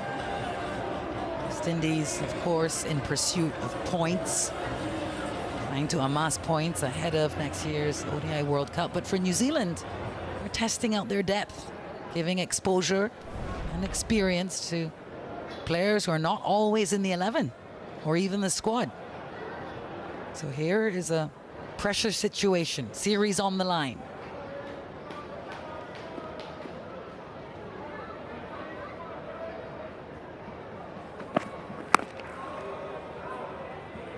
Such a good point, Alex, for Rob Walters, the coach. Worked in South Africa, went to New Zealand. He will understand that there are moments that define the growth of a team and players, with some of their more experienced and first choice players missing. This is such a moment, series on the line.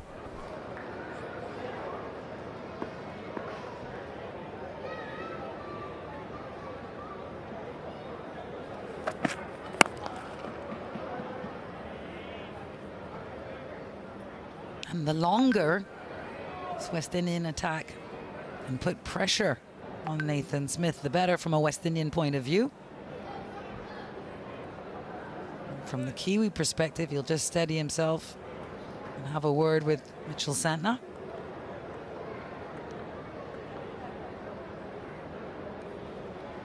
Well, the Kiwis already celebrating in the world of golf, got their second major winner today as Ryan Fox won the Open at the Royal Birkdale. Congratulations to their nation.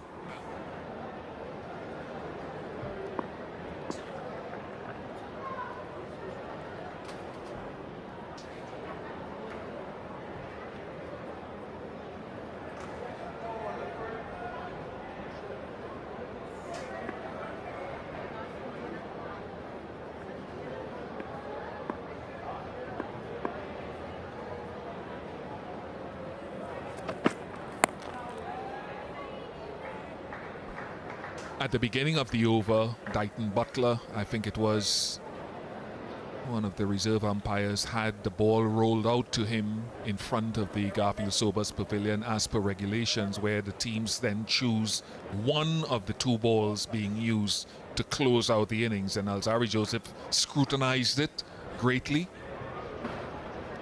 hoping that it's hard enough for him to get some reward. Or no reverse swing on a dryish looking surface, not yet.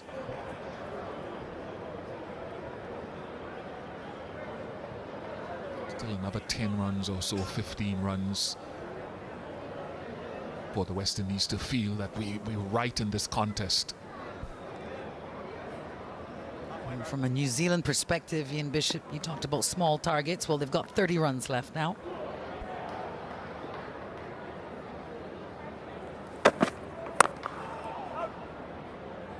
And that, to me, as a lower order batsman myself back in the day, 92 balls left to get that. So deliveries required or deliveries left, not a problem. But it's saying in the moment, Santner's too experienced not to know that. You're not going to get 30 runs in one gulp. To have the discipline to stop thinking about the outcome, get nervous, and to play each delivery on its merit for your teammates, run the ball into gaps. If you get a bad one, fine, and trust Nathan Smith. That's the real battle here in the mind. He backed away that last ball. Signals to deep square, sun in deep square's eye.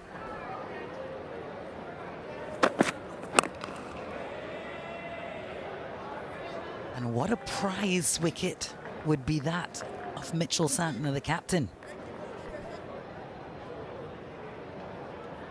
When I said the sun is in Kemo Paul's eye down there, I think he's going for a pair of shades. He wants a pair of sunglasses, because as he stands at deep square, the sun going down towards the east over the Greenwich, the west, over the Greenwich and Haynes stand, is almost straight over the stand into him.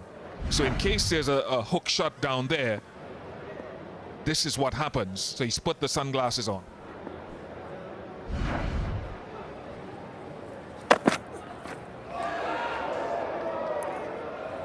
Well, it's a pacey delivery. 41.6 clicks. 159 for 6.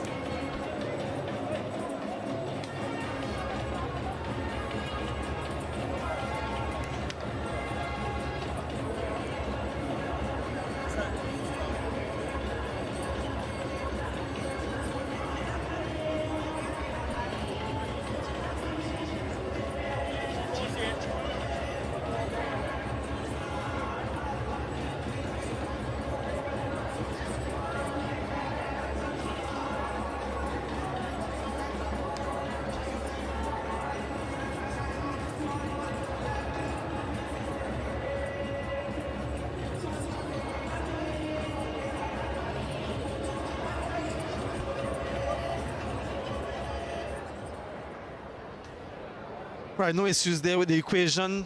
2 runs and over 30 from 90 deliveries, 4 wickets in hand. And that's where the West Indies are desperate.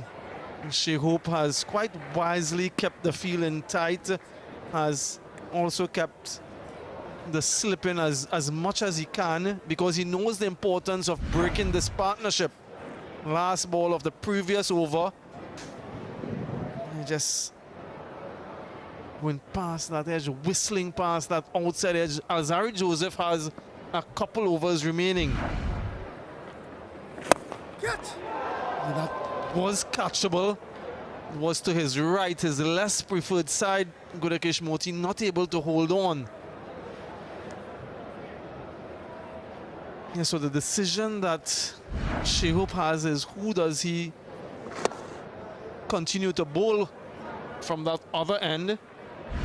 Moti into his 8. Does he continue with Alzarri? I think he should. Alzarri has never gone wicketless here at the Kensington Oval.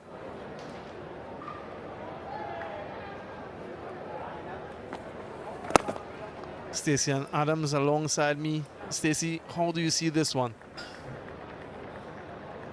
It certainly will be a walk in the park for New Zealand if West Indies don't find a way to pick up wickets.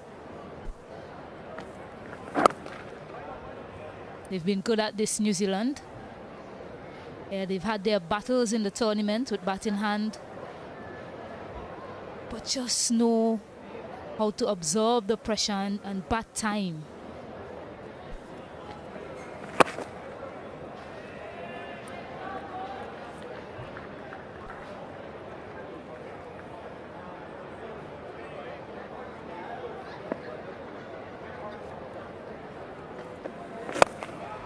Yeah, takes on that mid-off and gets it comfortably over his head. Just 1 bounce for 4. And that's all the experience that Santner has. Welcome boundary, 166 for 6.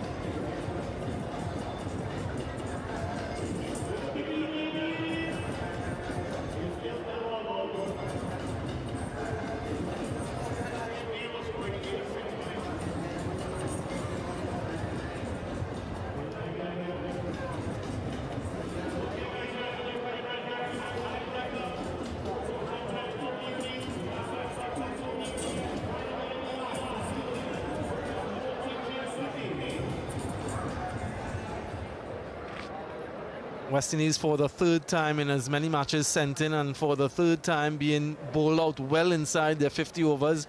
188 this time. New Zealand 23 runs adrift of taking an unassailable 3-1 series lead. Alzarri Joseph with a couple overs remaining will continue. No slip this time.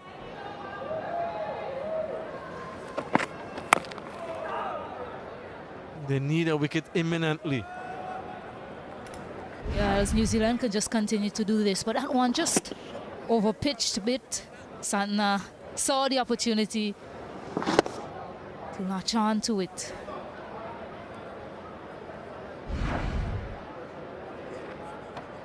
A long time since they've hit a boundary, New Zealand. It gets them closer to their target. And there was an exhalation of relief with that boundary from both batters, actually. Clean them up. Alzarri Joseph at this venue. A match made in heaven. Never been wicketless in one-day internationals here. He's keeping West Indies' hopes alive. Yeah, Alzarri Joseph, he has a never say die attitude. It's fully on display here. He's picked up his first. West Indies desperately needed that wicket. He's getting one to nip back and take the off stump. Nathan Smith had no idea about that. The wicket that West Indies needed. Nathan Smith, 8 from 29 deliveries. New Zealand, 166 for 7.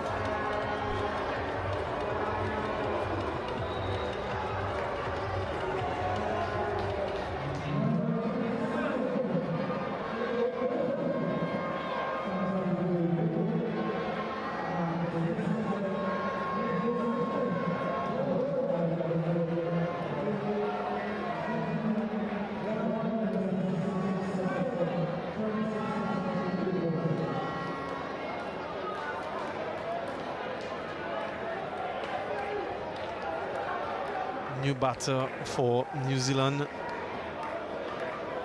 Jacob Duffy. That doesn't inspire much from a batting perspective, and things have changed now considerably. West Indies feel as though they genuinely have a chance to get these remaining 3 wickets.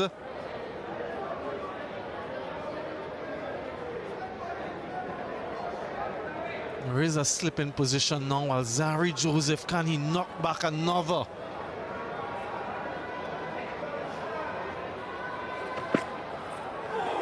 Not too far off. This is intriguing, high-octane stuff at the Kensington Oval. Yeah, that's the delivery.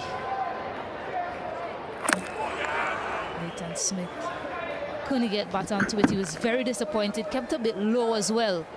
Similar delivery to start to Jacob Duffy. Just missing the stump.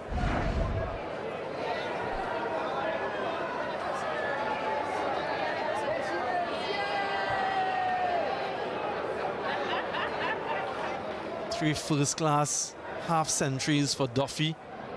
Doesn't have a listy half-century. This year, though, it's a different ball game altogether. He gets a bat on that one. I just wonder what Mitch Santner is thinking on the other side, and how does he play this contest now? As Harry Joseph has 1 over after this, I think that Shehope doesn't have a choice, has to keep him on, bowl him out, get another wicket if he can. Still a couple of deliveries remaining in this over. There is a mid-wicket chat now between Santner and Duffy.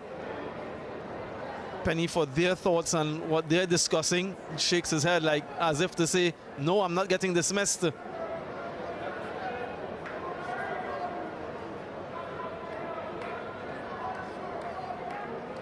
hearing lots of advice being thrown from the spectators who have remained, those on the field. There is a helmet coming on, so we'll have a catching fielder close by. Lots of entertainment here. All right, Akeem Ogis, he goes into that forward short leg, is it? Yes, he does. Good attacking stuff here from the West Indians. Is he bluffing him? Is he going full? Does go full. He takes the single with 1 delivery remaining in the over. Interesting. Yeah, and I like this from West Indies. Jacob Duffy, new, listed best of 39, as you mentioned, and you can see why they wanted to get that wicket. Just having a number of fielders around the bat. Just 2 fielders were out for Duffy. Deep third and fine leg. Right, can they prevent the single? He has a slip. 5 other fielders in the circle to cut 1. Can Alzarri prevent it? Deep backward square, fine leg. Deep third. The other fielders. Alzarri round the wicket.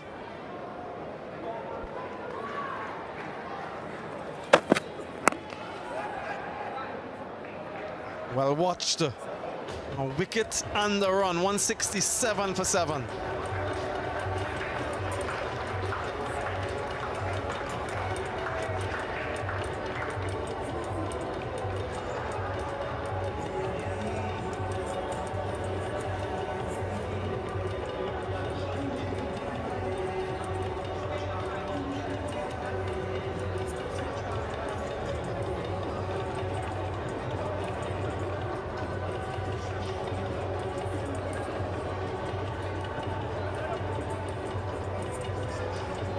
The tension, it's quite palpable. You can see there both dressing rooms looking on tentatively, anxiously. 22 needed. Importantly, 3 wickets for the West Indies. Gudakesh Moti has already taken 3. I wonder if there was a temptation to get Vital Laws in with Duffy on strike for the start of the over. Just the 5 bowlers used so far.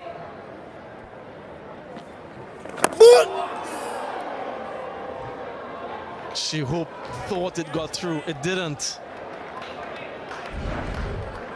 Yeah, you can see a lot of space. He shows his stumps quite a lot, Jacob Duffy. It gives a lot of interest to the players around, but the other batters to come as well. Fisher with a listed best of 16 and Lennox with a listed best of 34. Not a lot of batting between those two. Good catch, Morty. You beauty.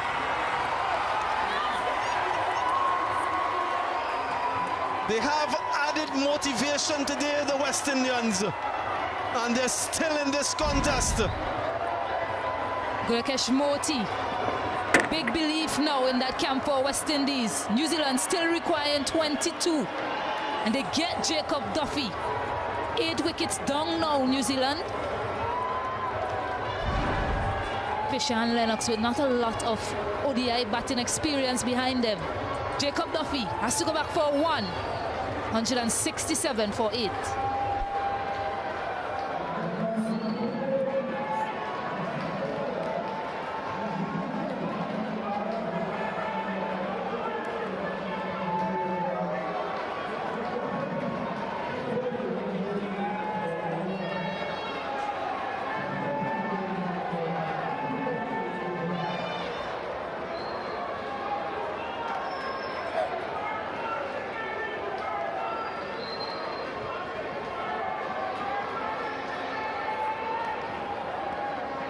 Remarkable, this game that continues to be so glorious. I'm looking at Mitch Santner on the other end as Matthew Fisher is the new batter for New Zealand. And what's his plan? Right, Moti with half an over remaining. That's too easy. Can he get it on the stumps? Can he target that front pad? Usually for the lower order batters, that's what you want to do. That was perfect. Get that front pad in play. Get it! Gets the single.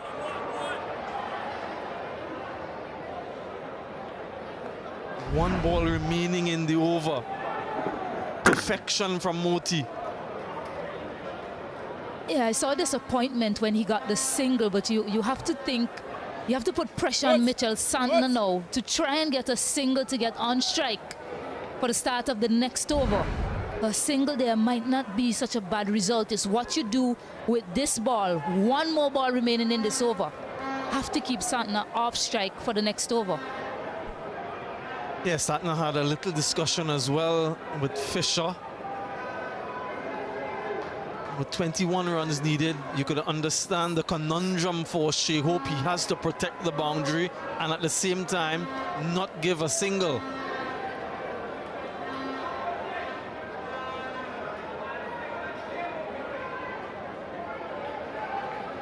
Santner looks so composed under pressure though. Oi!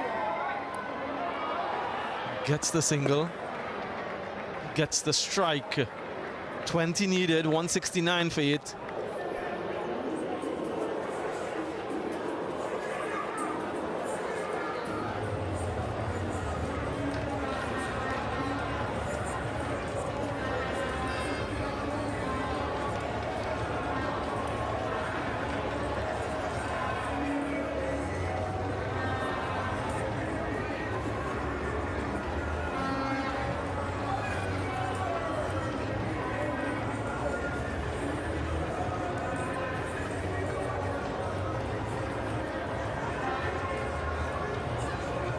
That's the options remaining. Laws has 5-1 apiece for Moti and Alzari.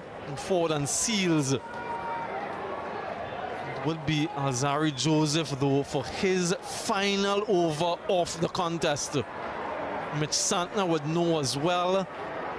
And they wouldn't mind a single, and so Shea Hope is sending the point to that extra cover boundary.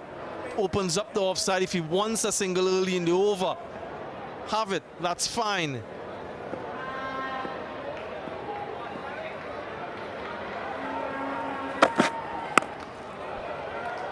And this is what I was wondering. Would he take the single so early in the over? Right away, he answers the question. He's prepared to face a number of deliveries. And again, that hard length to Nathan Smith throughout that over. Had him being quite defensive. Number of deliveries in and around the same area. And wicket delivery just keeping a touch lower than all of the other deliveries in the over.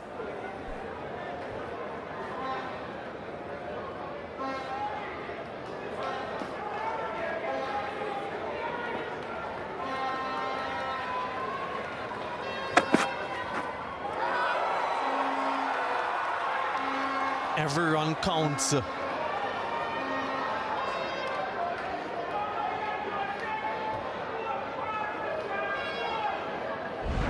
Gudakesh Moti hasn't been in the best of forms with the ball, but he's come trumps when the West Indies needed him. You can see what that means to his teammates. I mentioned they're playing with added motivation today because of the passing of the legendary Sir Garfield Sobers and the tributes that have poured in.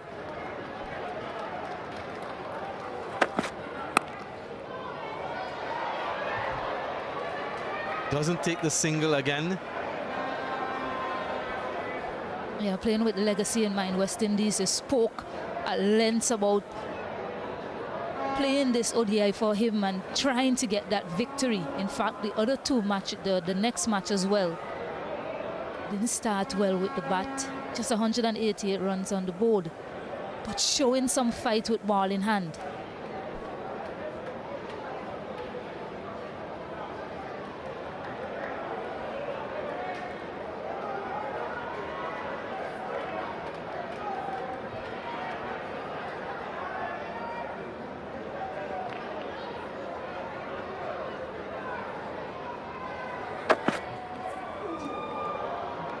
Yeah, this has been an exhibition of fast bowling from Alzari Joseph to have conceded only 22 runs, 3 deliveries shy of 10 overs, to pick up an important wicket. It speaks volumes to his improvement and his consistency. Has a phenomenal record here, yes, but to do what he's done over and over again at this venue, really remarkable. Can he, though, have one more say in this 4th ODI? West Indies desperate for a victory to level the series. Can he be the talisman?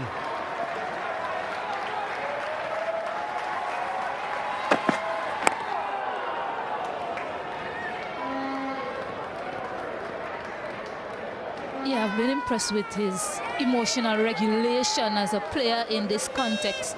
It's easy to get overawed by the occasion. West Indies with a low total on the board. New Zealand getting closer to the target every time, and he has just persisted with his line and length and his plans, and that has been successful for him so far. There's 2 balls remaining in his spell.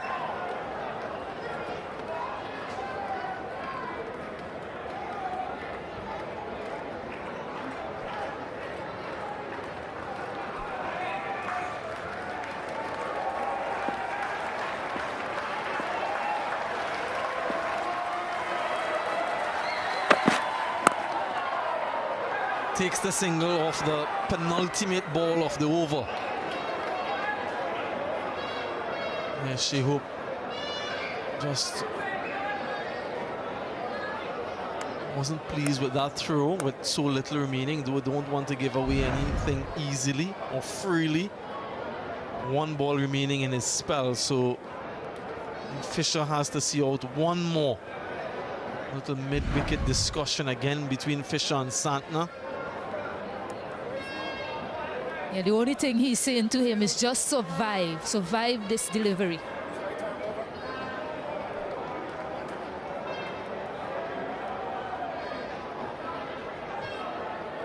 Again, in 2 minds, Shehoop, yes, he has to attack, but doesn't mind Jacob Duffy getting the single to get on strike for the next ball, the next over. Yeah, that's why I wouldn't mind the extra cover open or mid-wicket open, but get another fielder in slip or someone in a catching position. Get the wicket. If they get a single, fine. Well watched. He says no. He says wait on. He says you take the strike, Santner. 171 for 8.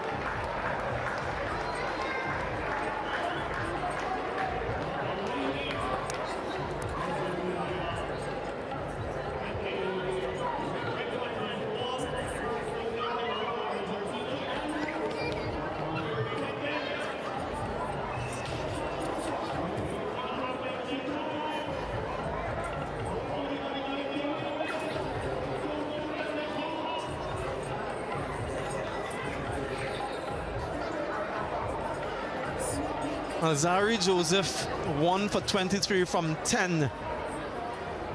Remarkable stuff from him. And Gudakesh Moti now in his final over. Can he get a 5-wicket haul?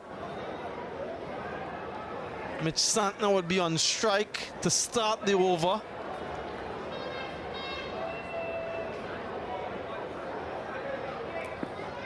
These 18 feel like takes him on. Goes long, goes the distance. Calculated risk from Mitch Santner. And that's like a dagger in the hearts of the West Indians. That's just Mitch Santner saying, I'm not going to stay here and let a ball have my number on it. It's a matchup that's in my favor. I'm hitting with the angle. I have to make sure that I land a big blow. Quite efficiently done by New Zealand captain.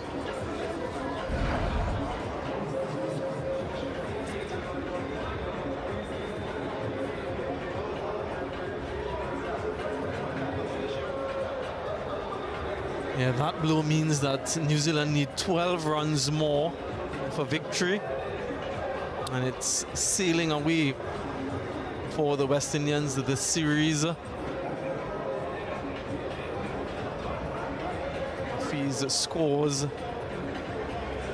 really set up by the bowling from New Zealand again, but this game is still not over. Still 12 more. He's just waiting for that length if it comes close to him, but now there is additional protection leg side. Who's bowling from the opposite end? Now that Joseph is completed. He wants to. It's well placed. Very well positioned. Gets another couple. 10 needed now. Yeah, he is the equanimous figure you need out there. If you're a New Zealand fan, you want to just bring the calm to the storm.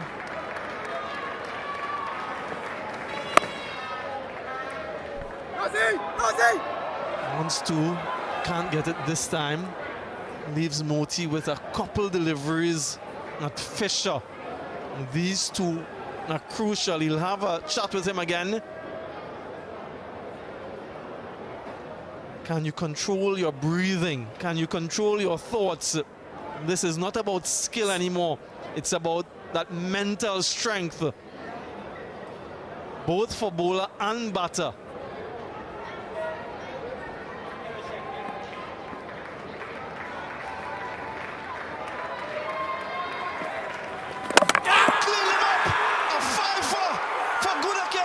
An absolute beauty, and importantly, he has another delivery left in the over.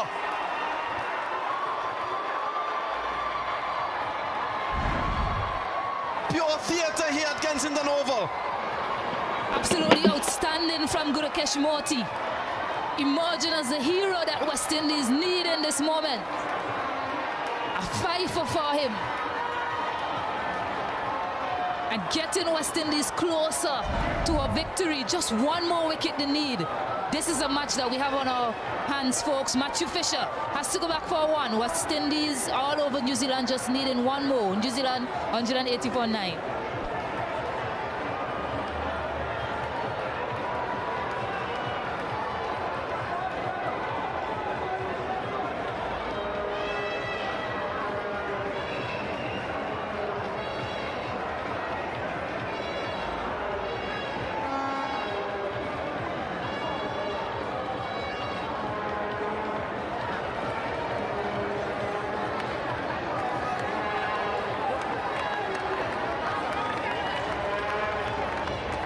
The palpitations of the heart all around the stadium and beyond.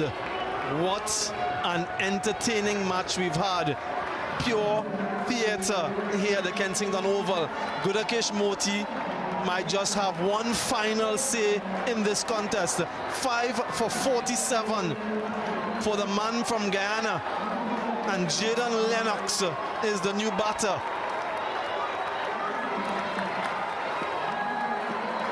Lots of fielders around him. Dot delivery.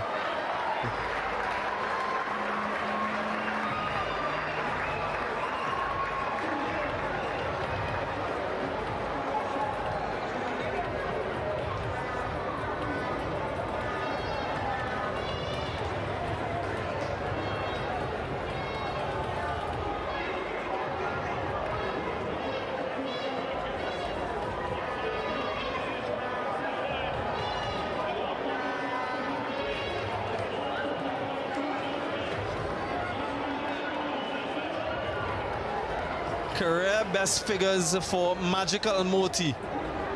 5 for 47. Maiden 5-wicket haul and keeping this game alive. What a performance. Don't forget his efforts with the bat, folks. He made a useful contribution and a partnership with Django. Right, Jaden Seals now.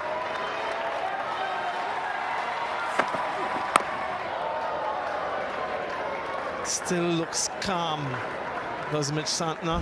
So much pressure. This is his 5th wicket. Wonderful delivery though, the angle from round and then straightening. Look at that elation. You can just imagine the pressure here. He's feeling his heart even at his tender age. He's a West Indian fan, I'm sure. Lots of them would be very familiar with that and this type of ending. 9 feels like 90 at the moment.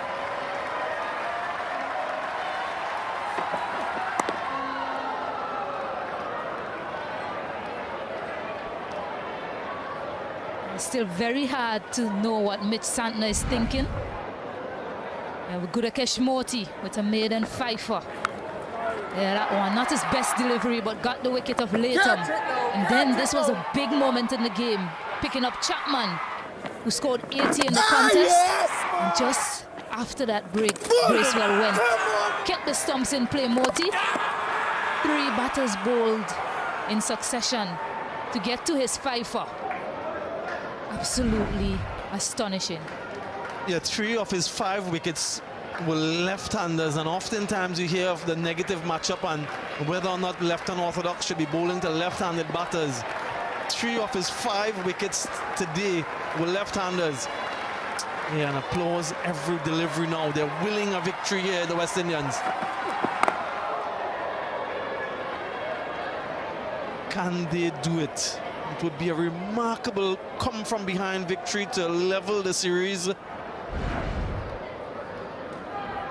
They played the line, turned just enough to beat the outside edge. Just a couple deliveries he had to see out. Santner gave him that responsibility. And Fisher, he's maintained the pose, stumps disturbed. Right, Jaden Seals, what have you got?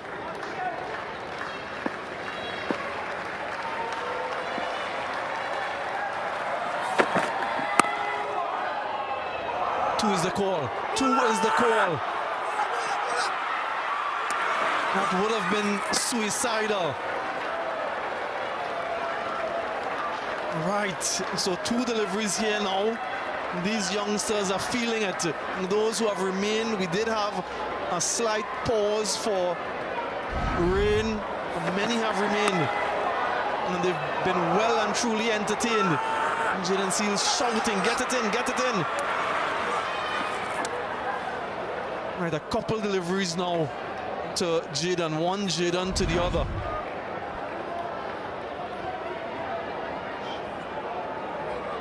And Mitch Santner with a smile still on his face, having a word with Jaden Lennox. It's 2 more deliveries for him to survive in this over. Nervous fan there.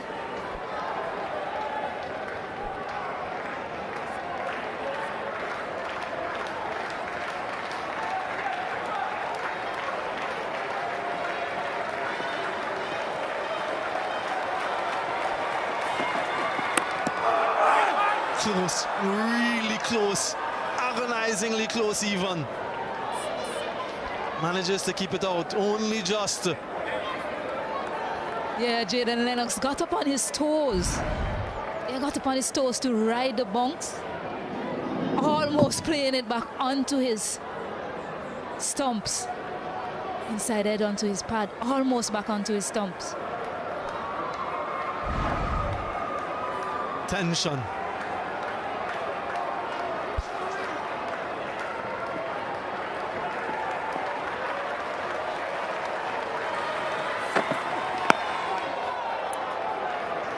Kept it out. Still 8 needed, 181 for 9.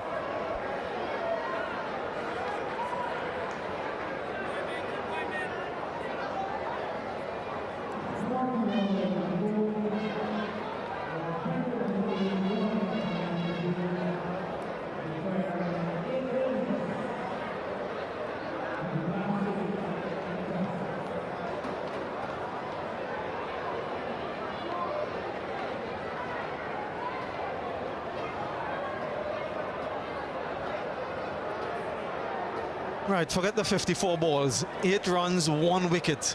That's the important bit. Who bowls now? Moti is done. Azari Joseph is done. It will be Matthew Ford. Ford has a couple. Seals has a couple. I don't think we'll get further than that to reintroduce Vital Laws. So it's Ford from around the wicket. It's Santner on strike. It's third in the circle, fine leg in the circle. Has protection in front of the wicket mainly. Look out for those slower deliveries as well.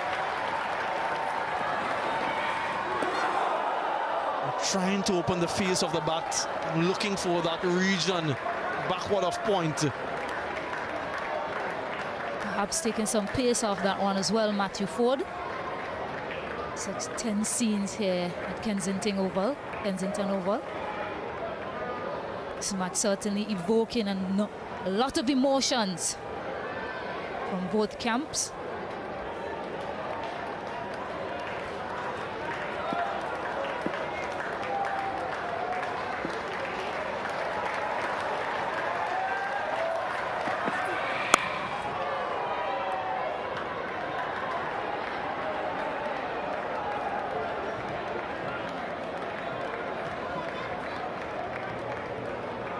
Mitch Santner has absorbed so much pressure. These guys, they can't do much outside of the field. They can only hope and pray. But New Zealand captain, he's done so much in this contest, marshalling his troops with the ball in the field and now taking that responsibility with the bat.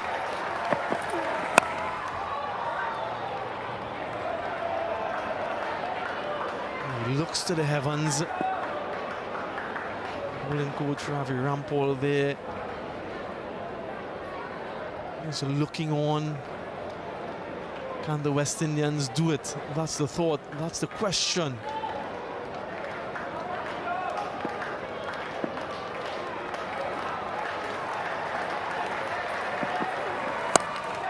It takes on the fielders and it perfectly bisects them. That is precision at its best from Santner. Yep, hands on heads. 4 needed. Just 4. 1 wicket, Stacey. We are what gap finding under pressure from Mitchell Santner. And this is so good from him. Have the presence of mind to know when it's a bad delivery and still be able to put it away under so much pressure. Such a good mindset to have from disappointed fans. 4 runs closer for New Zealand. She hope having a word now with Matthew Ford. It's also, as much as it is about tactics, just to calm down any sort of nerves that he might have.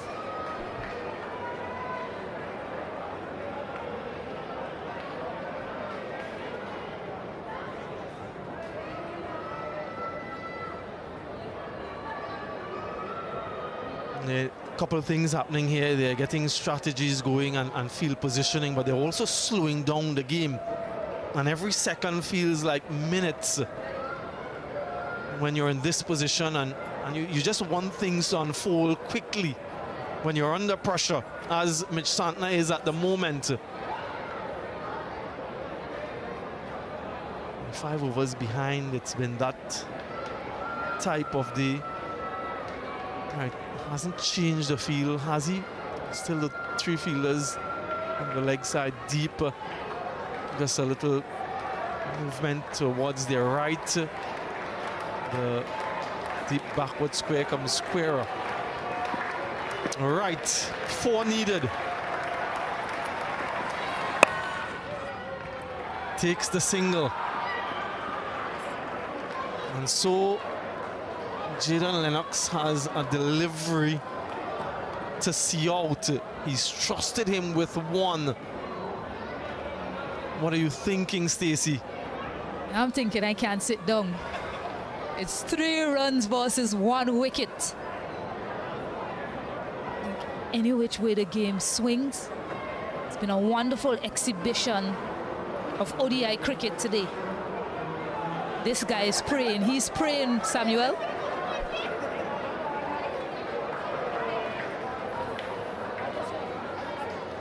And he's hoping that Matthew Ford can find that magical delivery to get that 1 wicket that's remaining.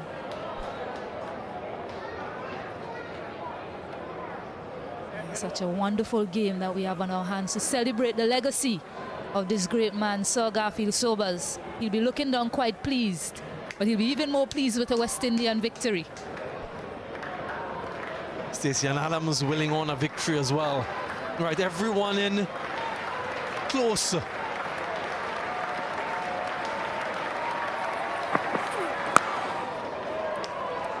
Defends successfully. 186 for 9, 3 needed.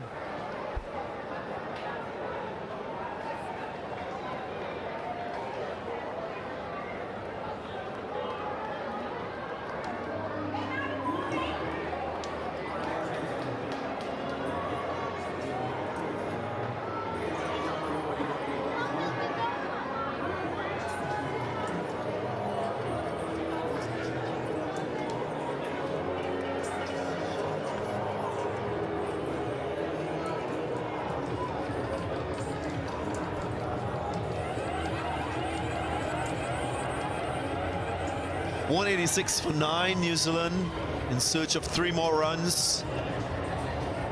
This game going down to the wire. Of course, that power play 2 saw the West Indies roaring back in this game. 134 runs only from over number 11 to over number 40. The West Indians able to take up 6 wickets during that phase. Evening to you, Ian Bishop. Game on our hands. Yeah, I think the biggest point, though, is the rain break that came in. 149 for 5 at the rain break with Bracewell set.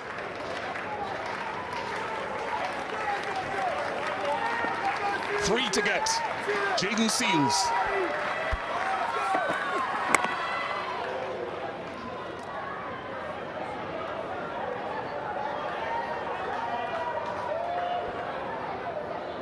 Shehoop on a couple of occasions went down and had a chat, firstly with Matthew Ford, then with Jaden Seals before the start of this over. Just thinking what could have been said. I'm sure that discussion will be centered on the best wicket-taking ball that each of those bowlers can bowl, because that's what's required.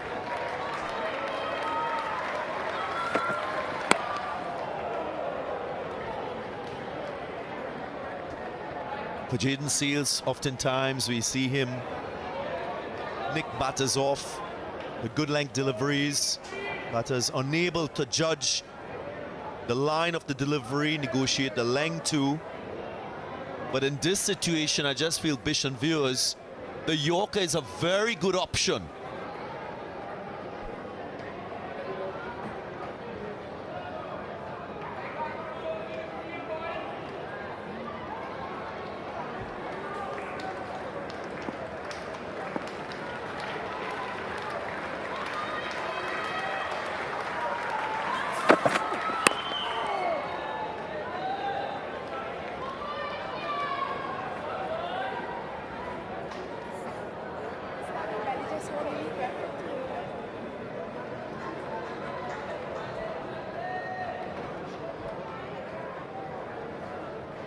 Just being on the cusp of a victory.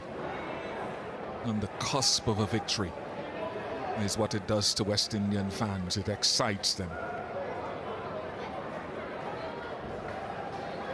2 to tie, 3 to win.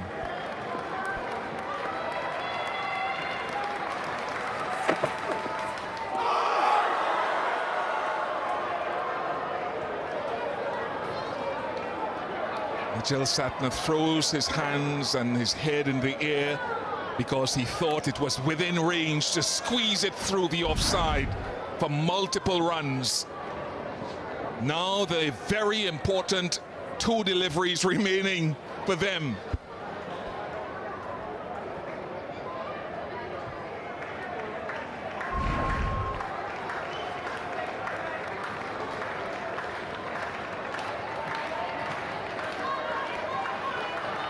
Couple of fielders squeezing in to stop the one.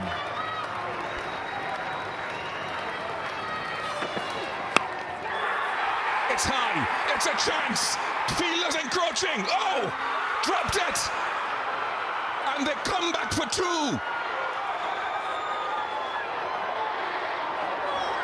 Anguish. Players down everywhere, including on the pitch. Akeem Ogist was going backwards. And who was sweeping off the cover boundary? That was a lack of communication. How dramatic is that?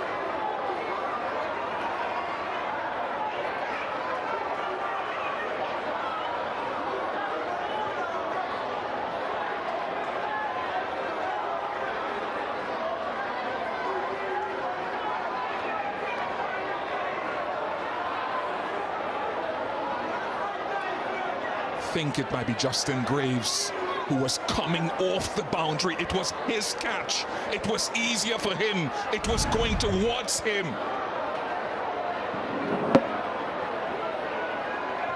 Stayed in the air for a long, long time. The communication was off.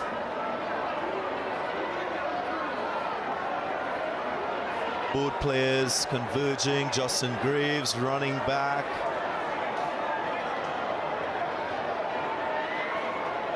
A moment lost.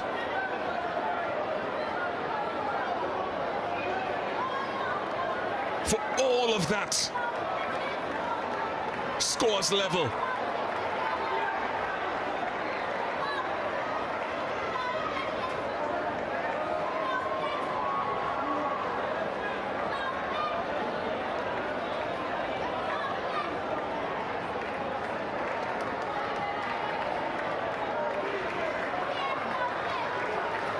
Last ball.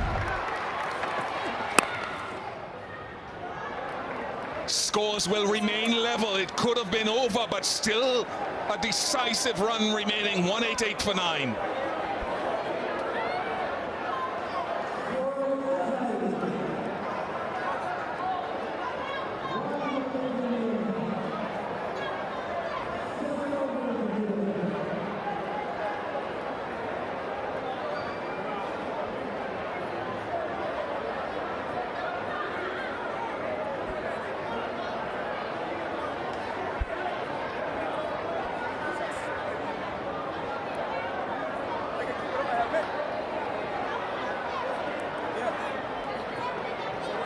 With scores level, Vital Laws will bowl against Lennox. Jaden Lennox searching for the one run for victory.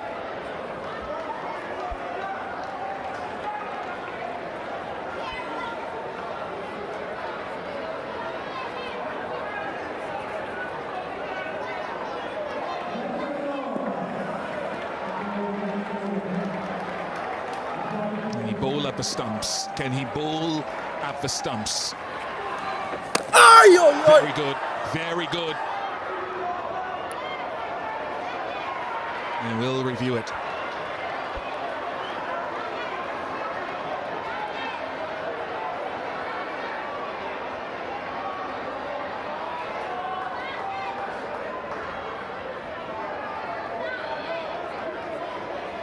TV umpire to director. They'll play review for caught behind. The original decision is not out. I've checked the bowler's feet and it's a fair delivery. And we go to front on when ready, please.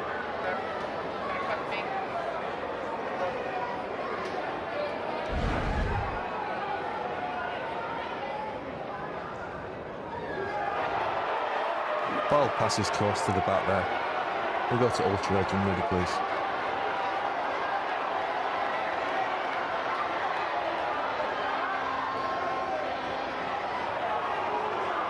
Yeah, just take it back, please, and then forward again, please. Yeah, and then play it forward, thank you. Flat line as the ball passes the bat. Hassan, you can still have your original decision of not out. Your on-screen signal now.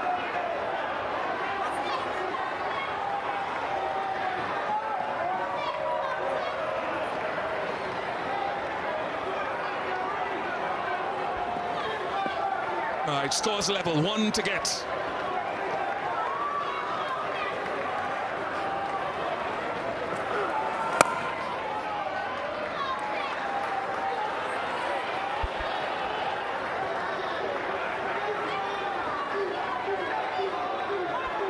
Super over on the line if this wicket falls now.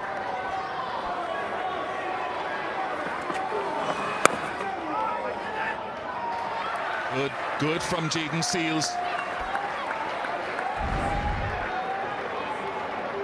At some moments are better explained in silence.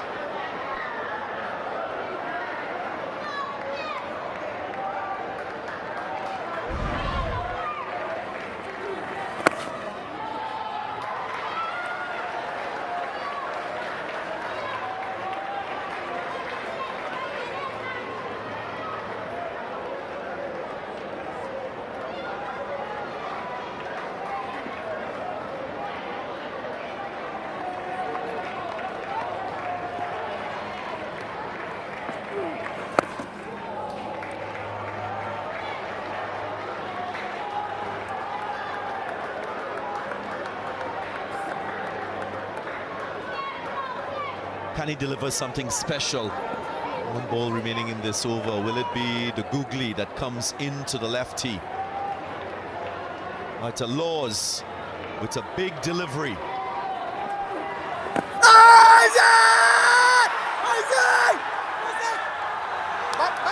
Vital Laws was off and running. The question would be, where did it strike him? Outside off stump or not? Review.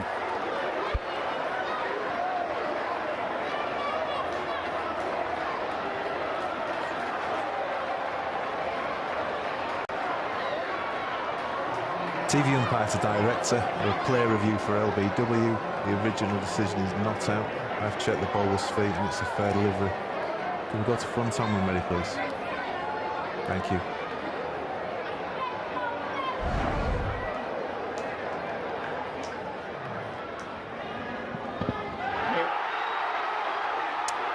Can we go to ultra edge, please, when ready? Thank you.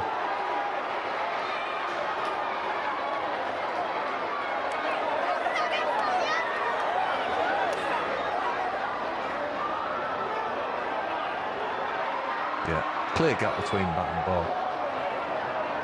Can we go to ball tracking when ready, please?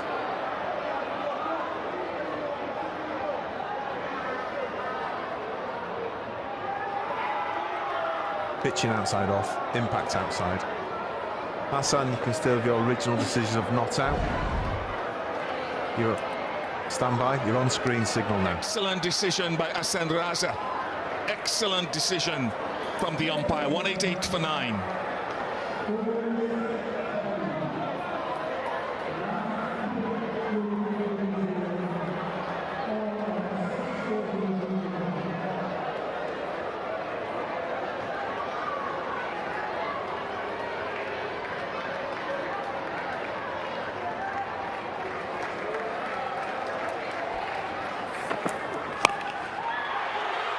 That is victory for New Zealand, and off the bat of their captain, Mitch Santner, who has played a captain's knock, takes New Zealand to a series victory, only their second in the Caribbean following 2022, and he's broken West Indian hearts. It is by a small margin of a solitary wicket, and hope is denied to the West Indies. Mitch Santner not out on 34, and the most important naught of 10 balls by Jaden Lennox. New Zealand win by 1 wicket. They tiptoe over the line in this 4th one-day international of the 5-match series, and now take a 3-1 unassailable lead. All West Indian players pondering on that what-if moment. And Santner chipped it in the air, and O'Geese and Justin Greaves collided and spilled that chance of winning. Crestfallen and heartbroken, the West Indians. Nice moment there that they've gathered around, and Shea Hope has given them his reassurance of the effort that they put in. But great courage and great sense of character and judgment from Mitch Santner, Captain Cool, who showed the courage with a little bit of fortune to get his team over the line. He structured the lower order batting, and he took them to a series win. A great experience for this New Zealand team here in the Caribbean following their victory by a 2-1 margin in 2022. What if there was more communication? Players exchanging pleasantries. It's been a very, very entertaining match. Although low scoring, again showing that these two teams, they compete fiercely. So many bright moments across both teams. But in the end, it's New Zealand winning by 1 wicket. And this was the moment. We'll talk about it for a long time. The ball hung in the air. O'Geese had it for a moment, and then when contact was made, he spilled it. And the reactions from the West Indian players say it all.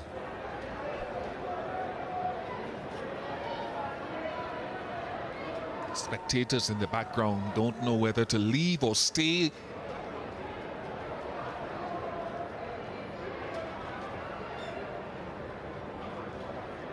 Cannot believe it, Jaden Seals. It was there for the taking.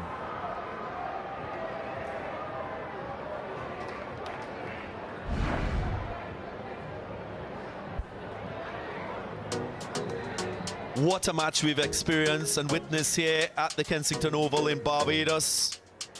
Of course, a game dedicated to the great Sagari Sobers, and it produced an entertaining end. New Zealand batting first. They were well on their way with this chase, and then they stumbled in that middle phase, only scoring 134 runs for 6 wickets. The West Indians pulled the game back after the rain break. Moti in and amongst the wickets with a 5-4. Fierce fighting in the outfield. by the West Indians. This is what they produce with the ball. Again, the star, Gudakesh Moti, is first 5-wicket haul in one-day international cricket. 5 for 47. Matthew Ford started well. 2 wickets quite early in his spell. A wicket for Jaden Seals, who created that chance. And Alzari Joseph once more taking a wicket here at the Kensington Oval.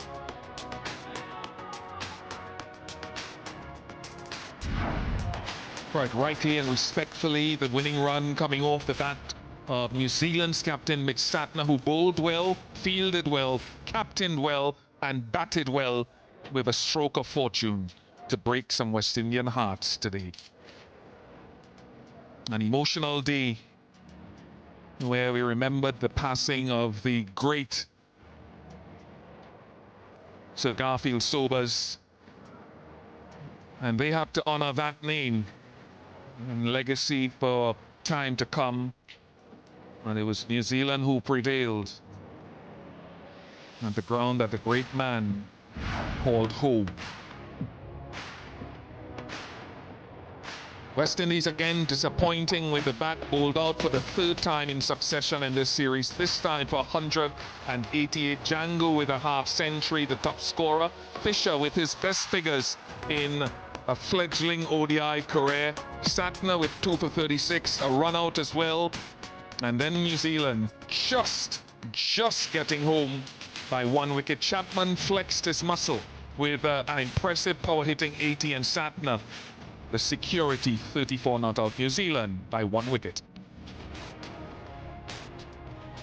We'll catch our breaths here, and while West Indian hearts will feel a bit sore, New Zealand will be celebrating a series victory. We'll take a short break, don't go anywhere. We will hear from the captains on return.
An emotional day here at the hallowed turf of Kensington Oval with the passing of Sir Garfield Sobers, and a decisive day in the series as New Zealand have sealed the series by taking a 3-1 lead with 1 to go. West Indies put into bat today, bowled out again for 188. They've been bowled out in their last 3 ODI innings. Django with 51 on return to the team. Fisher with 3 for 40, his best in ODIs. Good contributions from Bracewell and Mitsatna. And then New Zealand stumbled after the rain particularly, but they got home by 1 wicket with Chapman's 80 and Satna's 34 not out. Moti 5 for 47. So New Zealand win the series. However, we'll hear now from the captains with Samuel Badri, who's at the presentation. Yeah, we've had a little moment to pause and to ponder what an amazing game we just witnessed. Congratulations to New Zealand by winning this game by 1 wicket and taking an unassailable 3-1 series lead. Welcome to the end of match presentation of the 4th One-Day International of the CWI ODI Series, West Indies versus New Zealand 2026. Cricket West Indies would like to thank the official sponsors of the series who have made this possible: Betcage, Courts, Coca-Cola, Powerade, Dasani, and Macron. It is my honor now to welcome alongside me the West Indian captain, Shea Hope. Shea, commiserations on the result firstly, but talk us through the range of emotions that you guys experience out there. You probably have to do this interview another two hours later. But it hasn't really sunk in yet. But it's been a really good cricket game for the onlookers. If you watch a game like this, as a neutral, you're going to be very happy to see play like this. But you know, you always want to be on the winning side, especially when we're trying to automatically qualify for that World Cup. It's going to be very difficult now. But yeah, it was a good game of cricket, but still, it must commend the guys for the fight they showed in the back end. Yeah, it was absolute theatre, as you mentioned, if you're a neutral. The batting, again, being bowled out, 188 on the board. What are your thoughts on that? Well, again, under par, you just have to be frank about it. And batting first in the Caribbean is always going to be a challenge, but it's certainly not a 180 type of challenge. I still feel as though we need to apply ourselves a lot better. Still not really understanding and adapting to the conditions as fast as we should. I just believe that as elite batters that we want to call ourselves, guys who've been playing for quite some time, we still need to show a bit more impetus, especially at the top. We still need to take more responsibility, myself included. But yeah, it's definitely not a 180 surface. Still challenging here at Kensington. As you can see, we still gave New Zealanders a fight, but 180 is not going to be enough when you're playing against the second best team in the world ranked right now. So got to improve on that. Yeah, you mentioned that you're proud of the fight from the team. A maiden 5-wicket haul for Gudakesh Moti, a couple of wickets for Matthew Fowler, Alzari Joseph. Everyone really chipped in. Yeah. That's something that you would really be proud of? Yeah, for sure. You know, when you look at the bowlers, you ask them to come and do a job. 180 is not much you can ask the guys to defend, but they always put their hands up, so I must commend them for the fight every single time. Moti is great to see him back in good form. He's bowling really well, and then Laws obviously continuing from Guyana. Alzari being his very consistent self. Now he bowled a really good spell to, you know, bring us back into the game. And yeah, just credit must be given to the bowlers for the fight. But again, the batters, we just need to put our hands up. Today we celebrated the memory of the late, great Sir Gary Sobers. Lots of fans, young ones came in. A message to the fans today? Well, thanks again for the support. You know, we always love when we come out to support us here at Kensington. It's home for me. And I'm sure I can speak on the other guys' behalf as well. Every time they come to Kensington, they always feel love, they always feel the vibe. So thank you for the support. Unfortunately, we can get that win for the great man, but hopefully we can turn things around on Tuesday. Tough luck today, Shea. All the best for that final one. Thank you. Shea Hope, the West Indian captain. It's my pleasure now to introduce Mr. Calvin Hope, Director of Cricket West Indies and President of the Barbados Cricket Association. And he will present the player of the match, the Cricket West Indies player of the match. And that goes to the New Zealand captain, Mitch Santner, for his 2 for 36 from 10 overs and 34 not out to see his team over the line. Congratulations, Mitch. Thank you very much, Mr. Hope. Mitch, a smile on your face at the very end there. Talk us through how you were able to I suppose, maintain your composure in the midst of all of that chaos? Yeah, it was pretty chaotic, especially the ending. But yeah, I think you try to chip off the totals as much as you can. It's just even partnerships of 10, 15 at that stage was going a long way. So yeah, probably shouldn't have got that close. But yeah, it was nice to get over the line. Let's go to the start then with winning the toss and bowling first, 188. Pleased with that overall bowling effort? Yeah, for sure. I think it was a little bit tacky maybe this morning, and the seamers started us off, pretty well, and then spinners got into their work. And yeah, we were very happy at the turn at 188, but we know obviously how good West Indies bowlers are, and they they were pretty good today. As things got a little bit close to the end and you were batting with that lower order, what was your thinking in terms of strike rotation, in terms of you shepherding that chase? Yeah, I guess it's always the challenge, and I guess it's part of the role when you bat kind of the lower order as well. So I guess because the target wasn't, we didn't have a lot of time, pressure. It was just trying to pick off balls when you could. Try not to expose the tail too much. Alzari was flying in and getting it to reverse, which was pretty challenging. And then obviously the spin, Motti bowled, outstanding. 5 for out there was very good. And your conversations with Jayden Lennox, when you still needed, 10, 12, 15 runs, what were those discussions like? I just said, you just play straight and block it, and I'll try to get 12 runs. Yeah, it's simple. So you take an unassailable 3-1 series lead. What can we expect from you guys from the 5th one? Yeah, another performance like that. Obviously, the pitch will probably play similar day-night game under lights here. It kind of can skid on a bit. So yeah, I think if we end up bowling first, it's doing a job with the ball. I guess simple plans like we have executed throughout the series, and then with the bat, it's again, we know how good they are up top with the ball. Alzari, Seals, 40 was outstanding as well. So yeah, we know we're in for another big game. Congratulations once again. Well played with bat and with ball. Thank you. Mitch Santner, captain of New Zealand, folks, and that's all from the post-match presentation.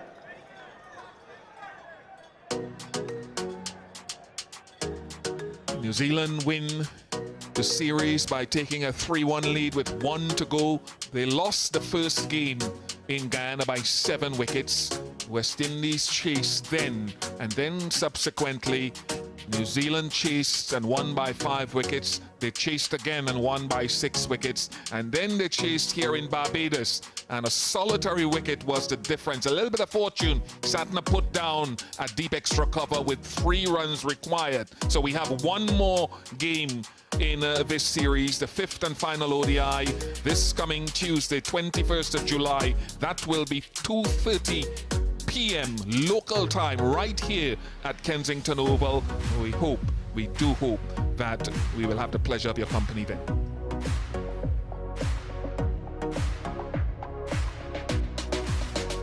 Break and perhaps have more.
That is impossible to do right now. Just talk on the microphone. Speaking on press conference. Speaking on press conference.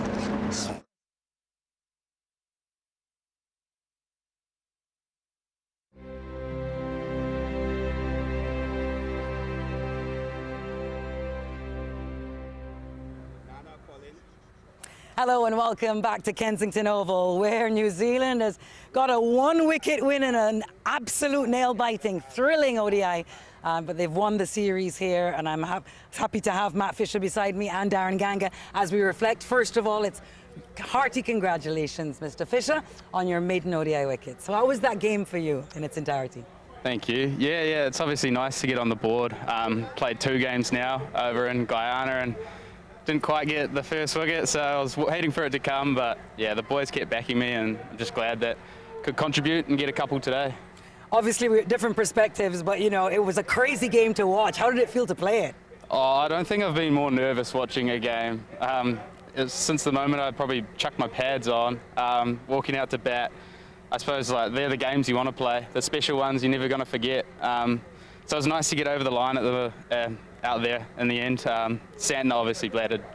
Matt. Very good. So. Well done on your maiden ODI wicket. You picked up 3 wickets after a few one-day international games, this being, of course, your 3rd game.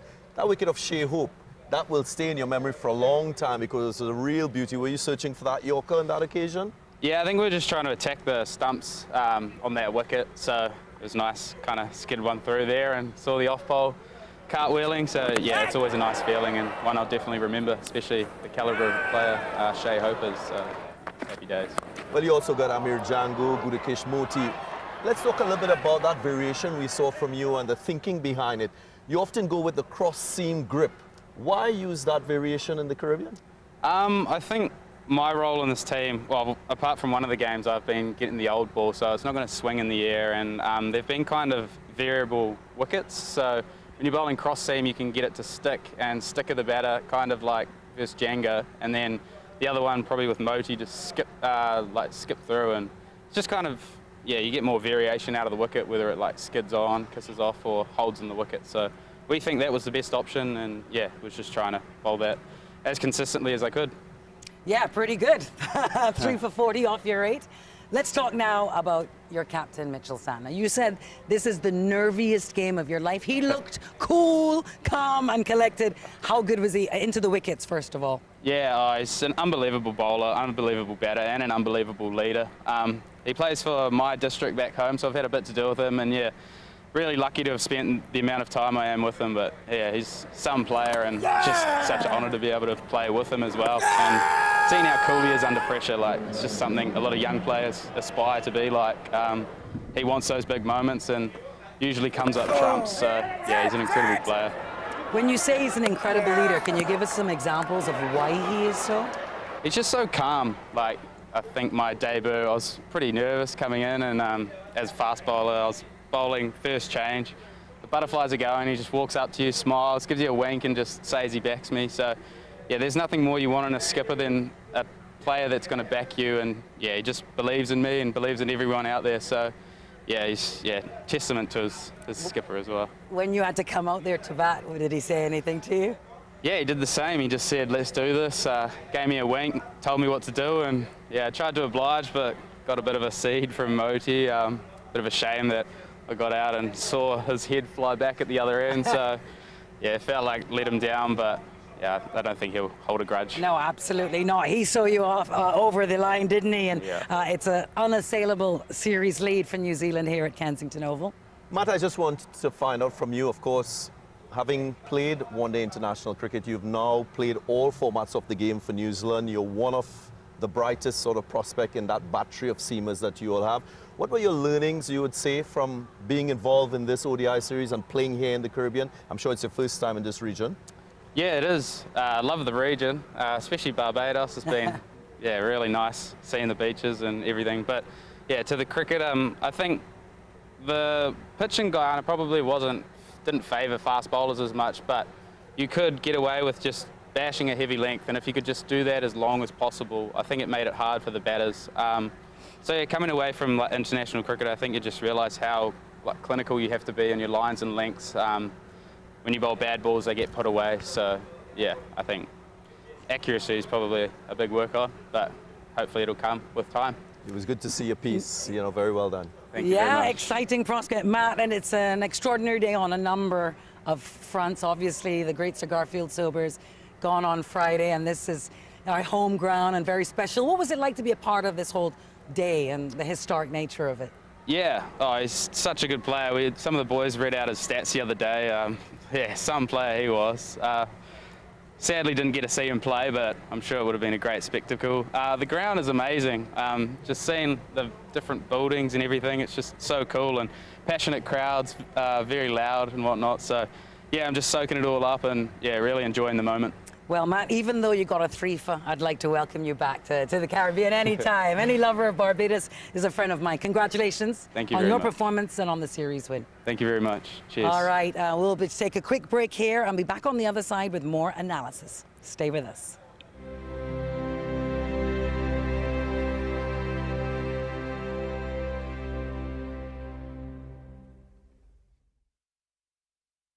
So I think going forward, we know what we have to work on, and for the qualifiers, we'll be ready.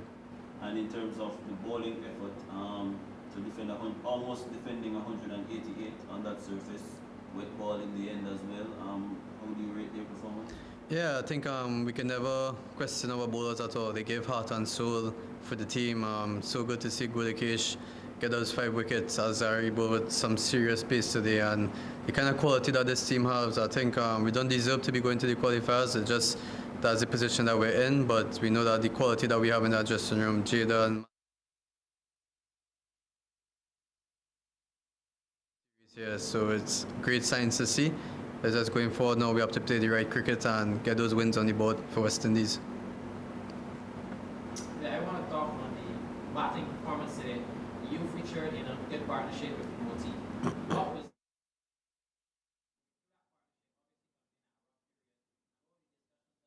to keep yourselves going and rebuilding for our team? Yeah, I think it was pretty much we were taking it.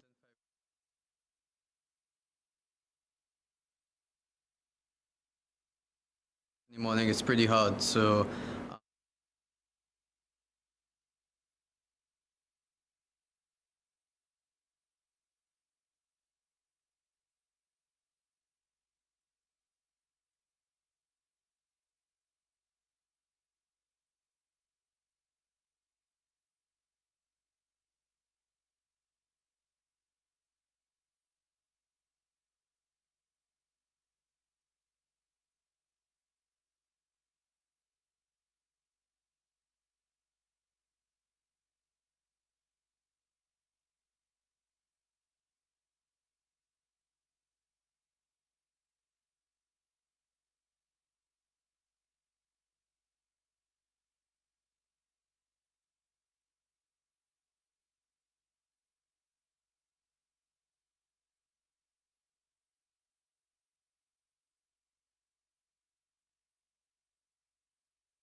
Hello and welcome back to Kensington Oval. A narrow, nail-biting victory for the Kiwis to give them the series 3-1 here, the CWA ODI series, but lots to discuss.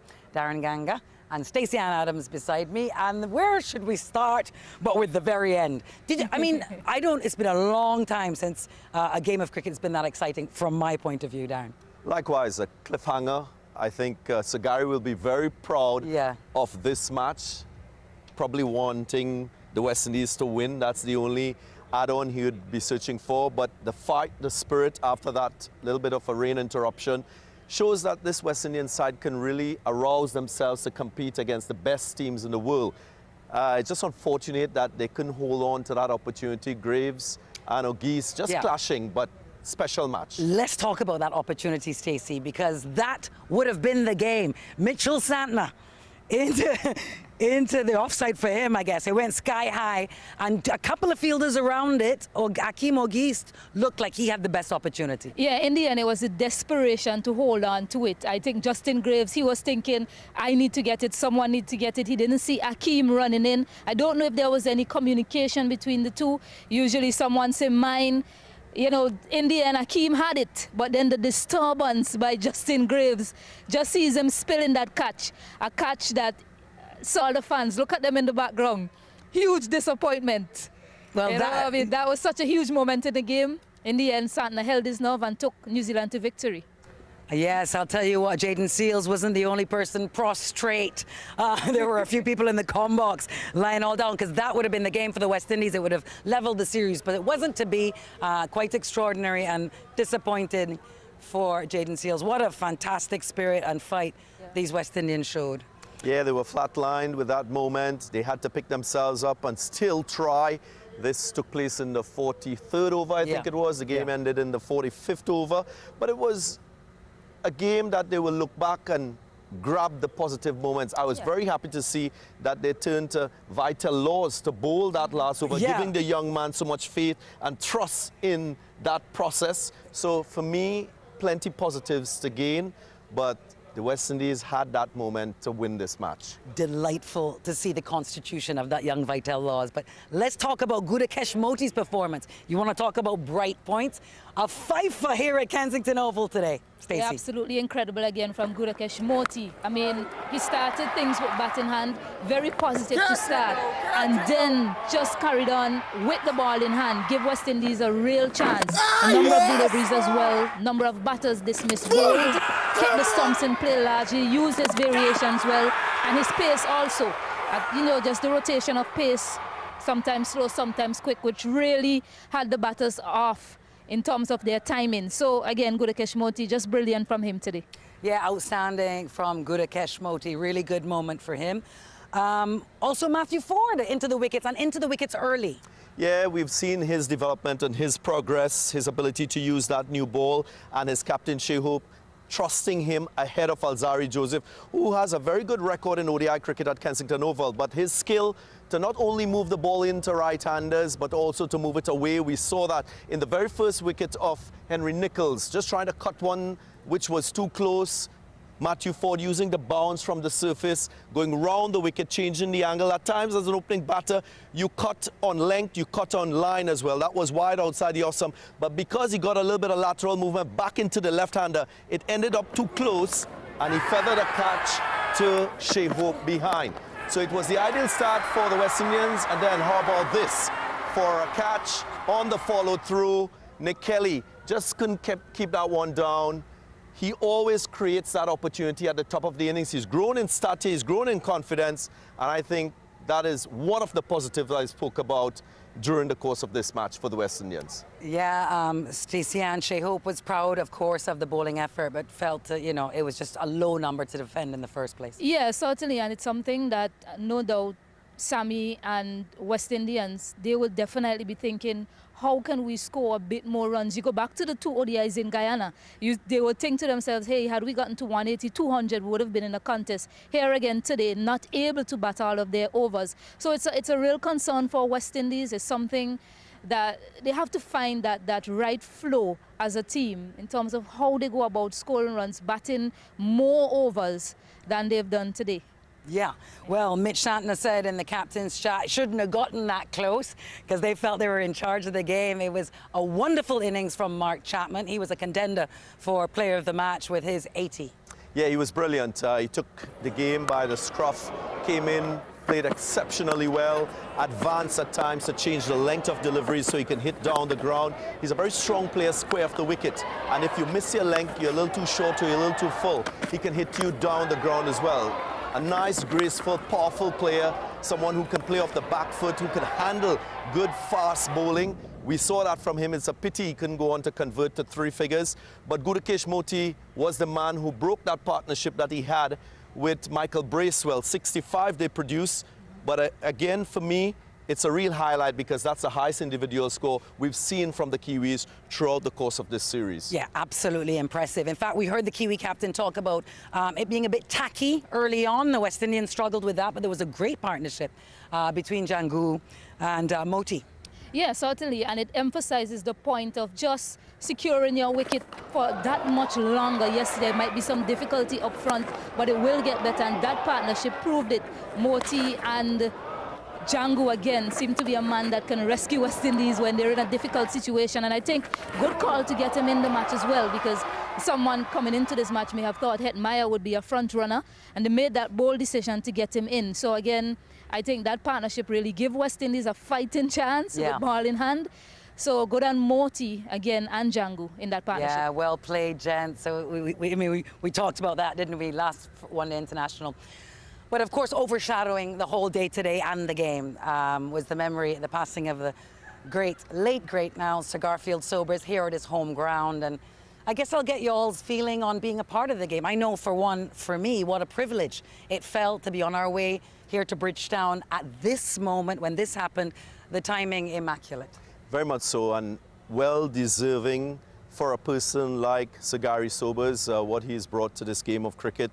The real GOAT. We often use that term loosely, but he is the greatest of all times based on his statistical record and his humility too. That's one of the things that stood out throughout all the tributes being poured in for Sir Gary Sobers. The way he carried himself, his class, his grace as a gentleman off the field, on the field, his style, flair, charisma, how he played. Those are the things that we will always remember of Sir Gary. I've had the privilege of interacting with him, you know, both technically from a cricket point of view and off the field too, in little discussions. His storytelling skills is exceptional, second to none. And for me, it's a big loss, not just to Barbados, not just to the West Indies, but for the entire cricketing world. Long may his memory live. He certainly, well done, Garanganga, you're very right. He certainly walked among kings and commoners very easily. Stacey Ann, a historic day here at Kensington. How was it for you? Yeah, certainly a surreal moment to be at Kensington Oval. In fact, this is my first time at Kensington Oval, Alex, and I thoroughly enjoyed the experience. Although it was there was a somber celebration in the air for everyone involved in cricket, but no doubt the match lived up to what I think, as he said, Gary Sobers would have wanted. And again, a prototypical human, Gary Sobers. We heard that from everyone that spoke so highly about him. Yes, indeed. Well, that's it. The news here from Kensington Oval. It's 3-1 to the Kiwis, and we have our 5th and final one-day international in this series on Tuesday, starting 2:30 p.m. local time in the afternoon. We hope you will join us then. But on behalf, thank you so much to Darren Ganga. Thank you so much to Stacey Ann Adams. Thank you to all of you watching around the region and world with us here at Kensington Oval. But of course, the ultimate thank you to the late, great Sir Garfield St. Albans Sobers.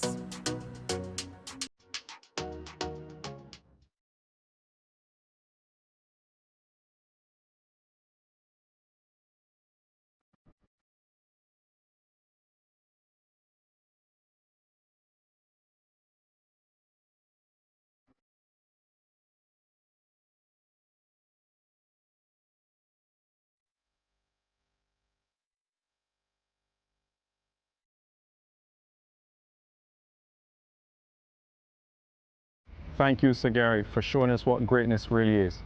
Thank you, Sir Garfield Sobers, for inspiring this next generation of young cricketers. Thank you, Sir Gary, for inspiring us.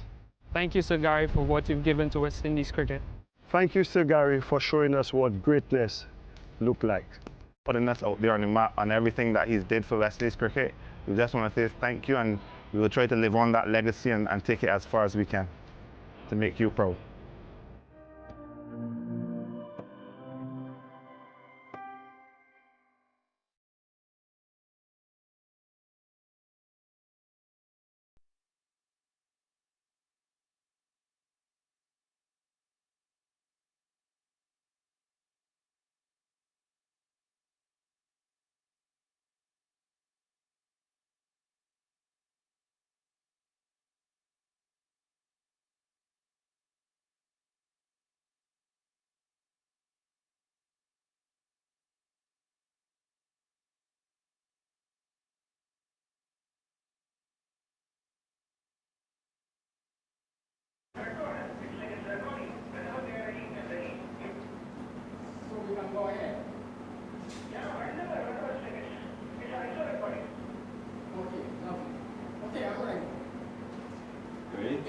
All right. Obviously, Amir Django here to do the press conference. Amir, a half century today. Obviously not the result that we wanted, but in terms of your personal accomplishment, how do you rate that? And about the feeling of so close but so far away in terms of getting that W? Yeah, I think pretty pleased with my performance, but having said that, would have liked for it to be in a winning cause. Very difficult result, tough pill to swallow. But yeah, it just wasn't good enough on the day, so just have to keep going. In terms of, I guess everybody knows the ramifications of this game and the series in terms of the long-term goal of getting to the World Cup. You would call it a big blow in terms of not being able to win the series, but another game to go. What would be the message from here on in for the players? Yeah, I think we have one more game of cricket to play. We got some amazing support from the Bajan supporters today, so I think we have to come out, play with pride, even get a win just to secure the series, you know. As I said, pretty difficult pill to swallow because we know how much was at stake here for this game. So it's all about understanding where we went wrong and know the quality that we have in our team. So I think going forward, we know what we have to work on, and for the qualifiers, we'll be ready. And in terms of the bowling effort, to defend almost defending 188 on that surface, wet ball in the end as well. How do you rate their performance? Yeah, I think we can never question our bowlers at all. They gave heart and soul for the team. So good to see Gudakesh get those 5 wickets as Zari bowled with some serious pace today, and the kind of quality that this team has, I think we don't deserve to be going to the qualifiers. It's just that's the position that we're in, but we know that the quality that we have in that dressing room, Jada and Matthew, all the bowlers, even young vital those that we see making a breakthrough in this series here. So it's great signs to see. It's just going forward now, we have to play the right cricket and get those wins on the board for West Indies. Yeah, I want to talk on the batting performance today. You featured in a good partnership with Moti. What was the mindset like going through that partnership, obviously coming in at a rough period, and what were the discussions like in the middle to keep yourselves going and rebuilding for the team? Yeah, I think it was pretty much, we were taking it in 5 over spells, trying to rotate as much as possible. We know coming to Kensington, the first 20 overs batting first in the morning is pretty hard. So after that, we're just trying to weather the storm, soak as much pressure up. As you can see, strike rate wasn't that high, but it was all about trying to play for the team and try and get us in a good position. Having said that, we haven't batted 50 overs in 3 games now. So I think that's on us. Something that we have to look at internally in ourselves as batsmen and see how much we can better ourselves. And we have one more game to rectify that. So, yeah, looking forward to that. Thank you. All right. Good. Guys. Peace out. Thank you. The New Zealand guys come. Yeah, no problem. Donald Cameron, mate. We'll see you. All right, we've got Jamie Lennox available for the next sort of 5 or 10 minutes. Who would like to kick us off? Who want to start? I would like to start, actually. Right on the front. You've been bowling well in this series. First of all, congrats on that, taking up some wickets. How have you been finding it on the West Indies pitches, and what have been your plans to dismiss our West Indian batsmen? I think obviously this surface is a lot different to what it was like in Guyana, but the main thing is just keeping the stumps in play. As a spin unit, we've been communicating and adapting pretty well on the different surfaces. Obviously today was a lot bouncier than what it was in Guyana, so the links had to change a little bit. But yeah, for the majority, it's just been keeping the stumps in play, really. I have one more question. I can't not talk about today. You featured in that last wicket partnership with Santner. Was there any nerves at any point in time, and how did you control it? I think when you look at international cricket, there's always going to be nerves because it always means something. Every game means something. You're wearing, for us, the fern on our chest. So, we take a lot of pride in playing for our country. So, yeah, there was nerves, but I think Santner's, he's a pretty unflappable character. So, for me to just kind of, I suppose, soak up a little bit of that calm energy was, pretty nice. How are you guys feeling having won the series? What's supposed to move the camera? it's not really something that we haven't necessarily focused on coming here and winning the series. It's not something that we speak about as a group, coming here and trying to take trophies. It's just kind of coming here and sticking to the processes and learning as we go, which we've done on. Well, apart from game one, that was a little bit of a blip, but we learned a lot from that. So to go 3 in a row now is hugely pleasing. But yeah, the mood in the camp's good.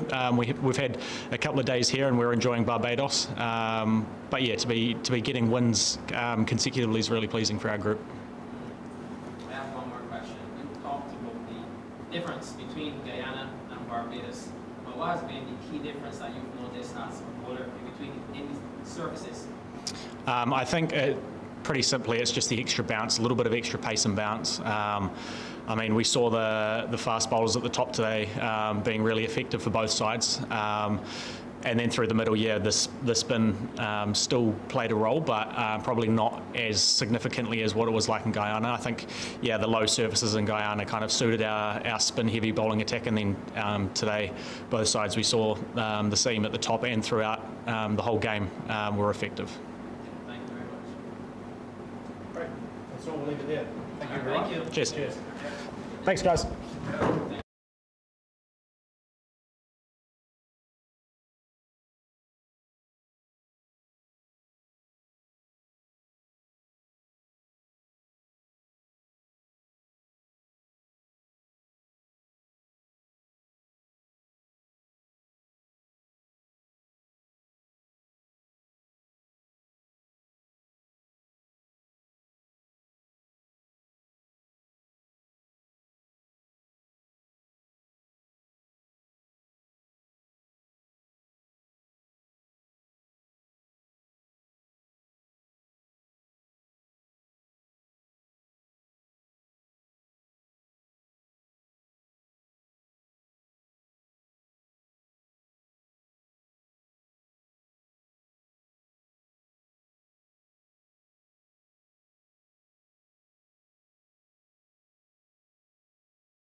pure power. That is perfect. Absolutely perfect.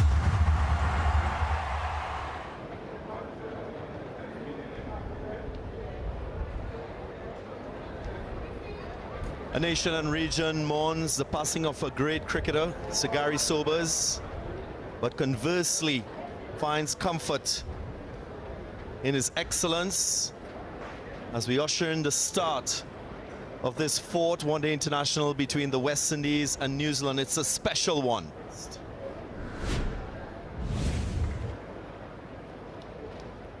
West Indies team for this fourth one-day international, of course, 4 changes from that team that played the third one-day international at Providence in Guyana. And New Zealand leading the series 2-1. They've also made a couple changes. Matt Fisher, right-hand fast bowler, coming into the side, so to Nick Kelly. So 2 newcomers in the 11. We'll have to wait and see how both teams adjust. First ball.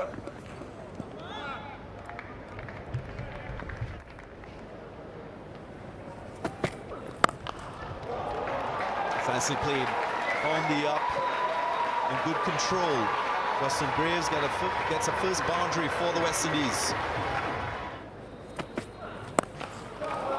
Bowled nicely, just using the bounce.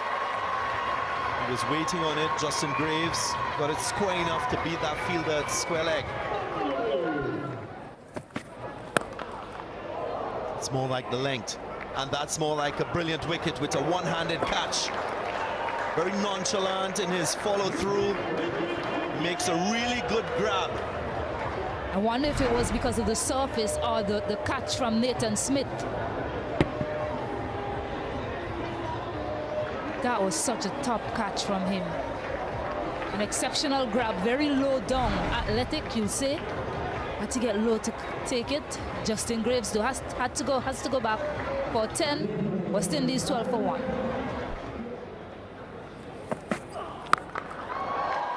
Latched onto it, so starting he will hope to feel a little more comfortable.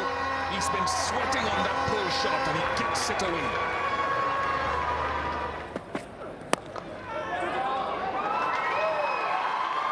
Might run away for 4. Yes, it does run away for 4.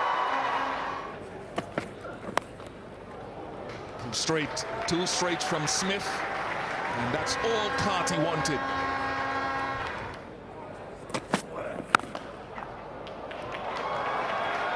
High quality shot. Nothing wrong with the line. Fisher into the attack, and O'Geese dispatches it into the, ironically, Garfield Sobers pavilion. A shot that the great man would have been very, very pleased about and perhaps played a few times in his career.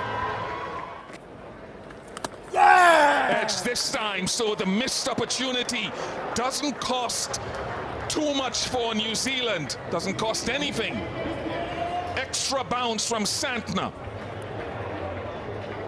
Add another wicket to spin in this series to the so many we've already had. Outside edge, good take, extra bounce as you mentioned. And the first wicket to Santner, it is a wicket maiden as well, so Carty has to go for 13. The West Indies lose their second on 54. Hey! Oh! Well, this is Matt Fisher's debut wicket in ODIs. And what a wicket it is! Poles flying here at Kensington, and he gets the West Indies captain cheaply. A maiden one-day international wicket for the right-hand fast bowler. He's had to wait a long time, a cross-seam delivery, and maybe a hint of swing away from the right-handed Shea Hope. That was rapid, 137 clicks, and a near-perfect Yorker dismisses the West Indian captain. 58 for 3 now. It's a big appeal from Santner. He likes it. Leslie Reefer doesn't move.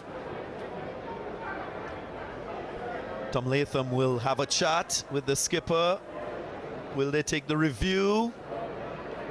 I knew they would. You don't see a Kiwi react with such enthusiasm for nothing.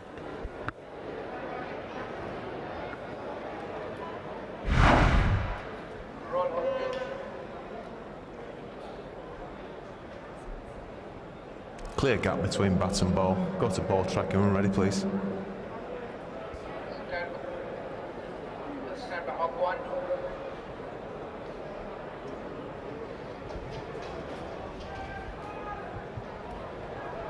Pitching outside off, impact in line, and wickets hitting. Leslie, get you to reverse your decision to out. Stand by. Your on-screen signal now. He was very certain, the Kiwi captain, that he's got his man, and he does indeed. Peace goes for 33, and the West Indies are 62 for 4. A use of feet and beautifully struck. Rutherford into the offside, rolls away right to the Gary Sobers pavilion for 4.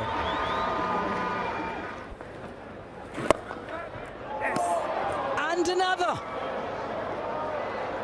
Wowee, a silent Kensington Oval as Michael Bracewell now is into the wickets for the Kiwis.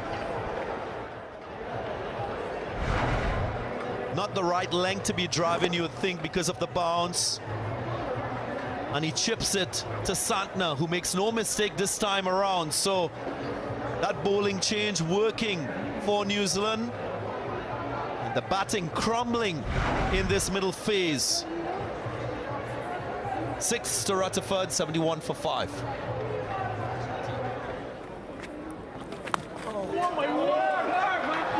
It's beautifully swept behind square, will run away. And the Greenwich and Haynes stand, well, they'll appreciate that. Can we get a bit of a run here for the men in maroon? In a sustainable way. Confusion, didn't move at all. And he's been run out. Absolute confusion here, he cannot believe it. Well, the run was always on. Amir Jangu stood stock still. We'll watch this again. Ford was halfway down for a long time. Yeah, not quite sure that run was on. That's why Jangu made that call to send Ford back, but he was already committed. And what about the brilliance from With Santner in that short mid-wicket region?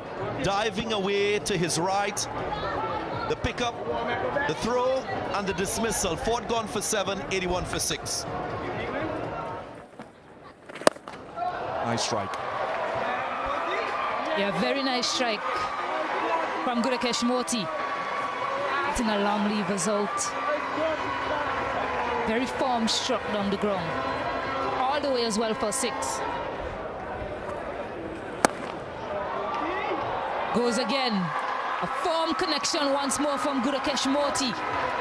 He ends the over with a much needed boundary for West Indies. 104 for 6. As he swept. Using the pace, just beating that short fine leg fielder to his left. So Moti motors on. Nicely played. Cut late enough to find the gap, and he will get 4.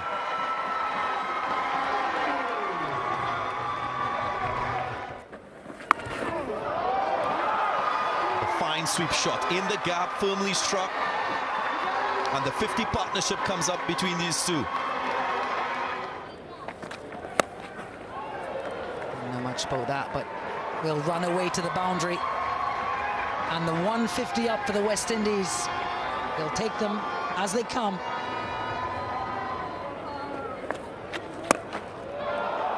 Inside out, beautiful, lofted into the boundary of the Cigarfield Sobers Pavilion.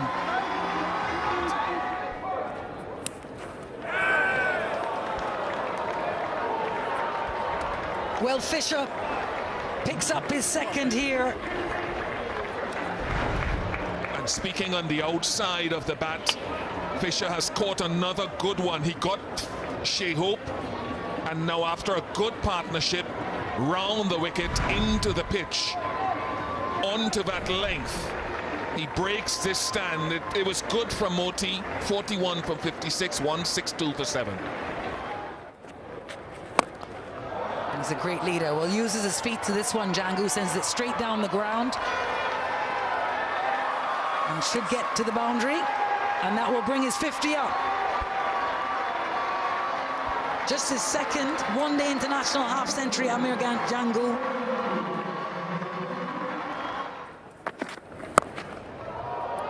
And just the first ball of this power play number 3, a rash shot from Amir Django.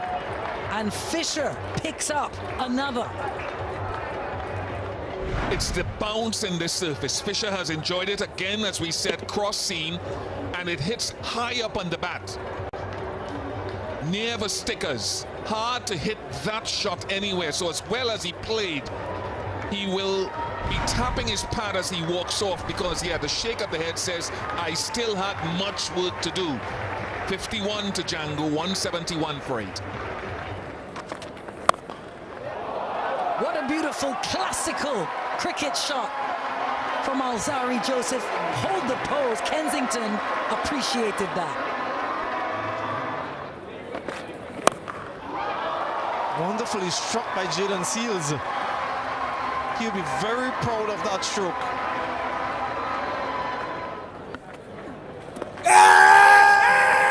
That's a huge shot. Leslie Rifa Jr. raises that dreaded finger.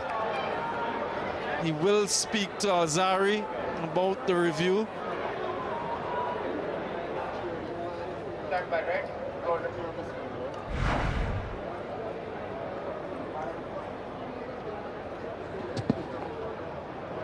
Ball passes close to the back. Can we go to ultra edge when ready, please? Clear gap between bat and ball. Go to ball tracking when ready, please. Stand by, gentlemen.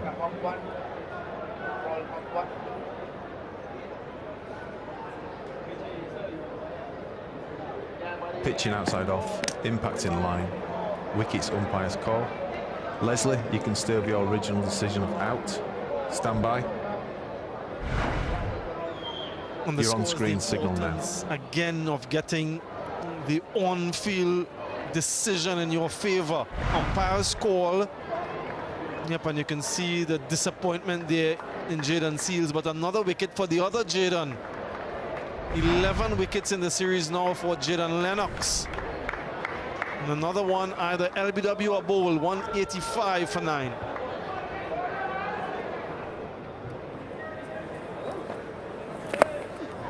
Yeah, that should be the end of it. Alzari Joseph gave him strike and trying to go for a big one, a simple catch backward point.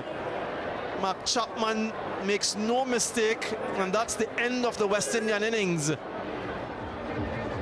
right, let's reflect then on that West Indian batting effort. You can see the starts there. 33 for Geesey, yet again getting a start. Casey Carty into double digits as well. Pope got a beauty early on in his innings. Not much he could have done with that one. Django, a half century for him, continues to embellish his one international record. Yeah, again, Smith with that wicket very early on. Santner and Fisher. 3 wickets to Fisher, picking up his debut wicket, his maiden wicket, I beg your pardon, here today, and went on to take 2 others. Bracewell with 2, Lennox with that 1. West Indies in the end, bowler for 188 inside 45 overs. Yeah, 2-1 series lead for New Zealand. They'll need 189 to win at 3.78.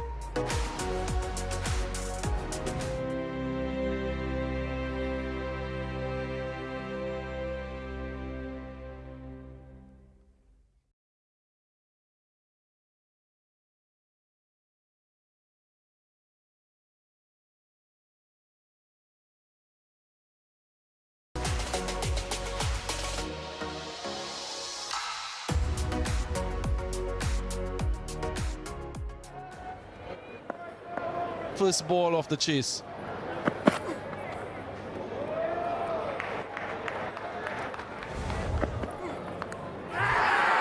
Yeah, there's the first one. Precisely what Shea Hope and the West Indies want. It is Matthew Ford, and it is a salute. One down for New Zealand. Horizontal backstroke. Nichols just sensing he had the opportunity to cut the ball. That was too close to him. The angle from round the wicket too, contributing to that closeness and paving the way for a first wicket for Matthew Ford.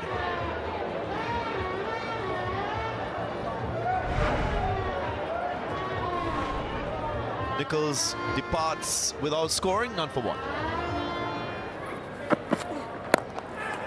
What a catch! We saw a return catch in the first innings. This one betters that, and it's Matthew Ford again, and he'll salute again. And Matthew Ford is single-handedly getting into the act of wicket-taking. Nice athleticism on the follow-through, both hands clutching the ball, getting another Kiwi wicket in the defense. Saluted off Nick Kelly for 3, 6 for 2. Yeah, that misfield wouldn't help. When you're defending a total this low, you want to ensure that every opportunity you save those runs. Shifin Rutherford. That's scrunched. Perhaps the most confident stroke from New Zealand for the day so far. Chapman on top of the bounce and 4. That's timing. Really is good timing from Chapman.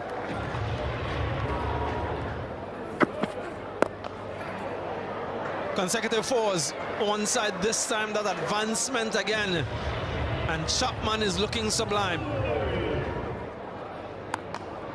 Oh, that's beautifully played into the off. It will run away. The timing was immaculate. And this partnership building between Young and Chapman.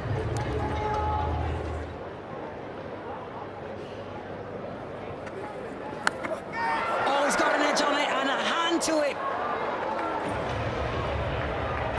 Shea Hope got his hand on it, but Jaden Seale still searching for his first. It's turning the bat over. It's gone square and it's gone quickly again. Another fight. This one, the ball wins. So 4 more off the bat of Mark Chapman. Oh, that's a good ball. Just asking a question here, Seals. In fact, Shea Hope has gone up for a review.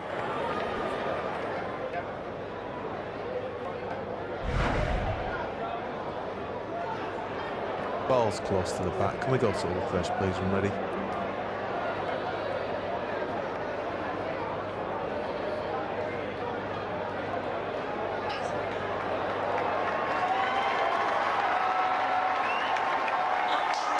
Yeah, freeze it there. There's a clear spike as the ball's next to the bat. Hassan, get you to reverse your decision to out. Stand by. Your on-screen signal now. So Jaden Seals comes to the party for the West Indies. Will Young got the faintest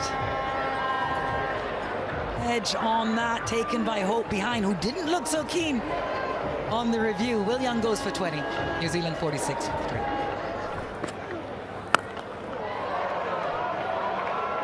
That's Mark Chapman.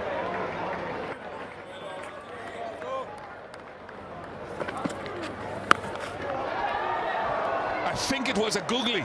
It does not matter. It's gone miles up and miles far.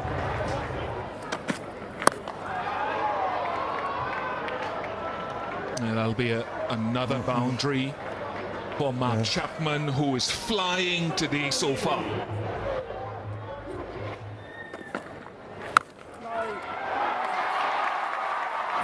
Yes, indeed. That is fair. It is not the greatest delivery that Moti would have served up, but it has done the job. and gotten the important wicket of Latham, who has been the bedrock of a couple of the wins for New Zealand. A full toss that could have been dispatched anywhere.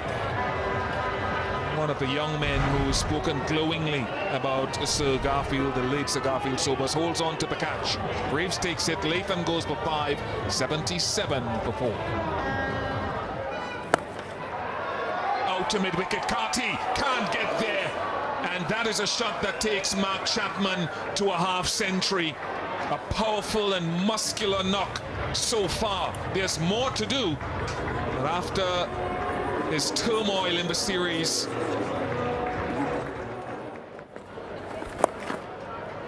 more runs. Bracewell this time.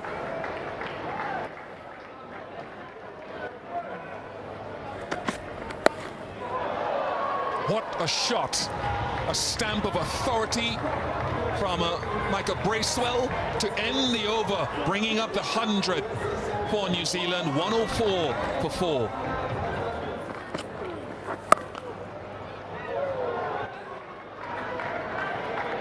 As we just appreciate this back foot punch. On the gap nicely on that occasion. That's punched down along the ground. Terrific stroke on the up and through the covers. There's another brilliant stroke from Bracewell. That's clubbed back past the bowler. Jaden Seals attempted the save but couldn't stop it. So 3 fours in the over, 123 for 4. That was hammered. Pulled away in that deep mid-wicket region, not a man moving.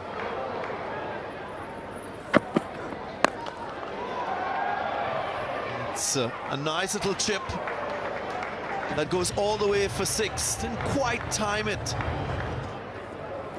Catch it though, catch it. Catch it is the call, catch it is the call, and the catch is taken.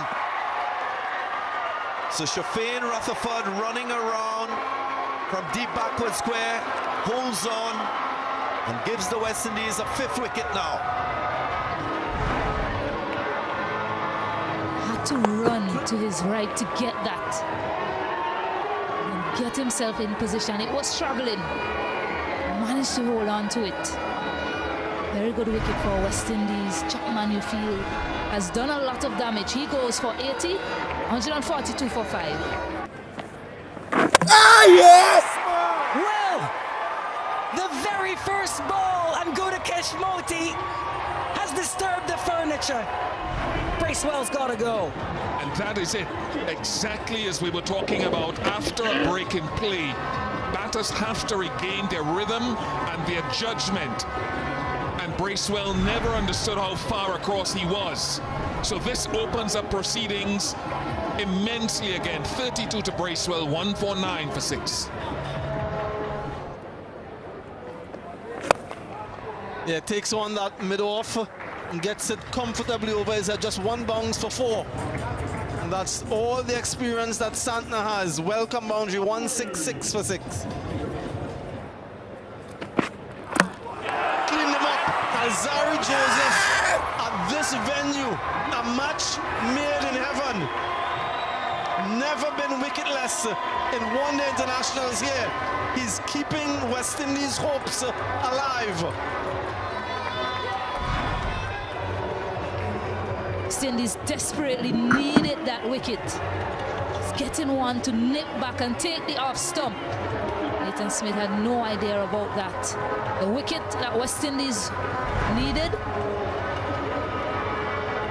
Nathan Smith, 8 from 29 deliveries. New Zealand, 166 for 7.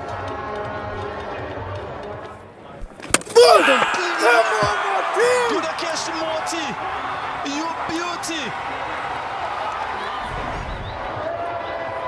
Gudakesh Moti. Big belief now in that camp for West Indies. New Zealand still requiring 22. And they get Jacob Duffy. 8 wickets down now, New Zealand. Fisher and Lennox with not a lot of ODI batting experience behind them. Jacob Duffy has to go back for 167 for 8. Takes him on, goes long, goes the distance. Calculated risk from Mitch Santner. And that's like a dagger in the hearts of the West Indians. Clean him up! A fiver for Gudakesh Morty. An absolute beauty. And importantly, he has another delivery left in the over.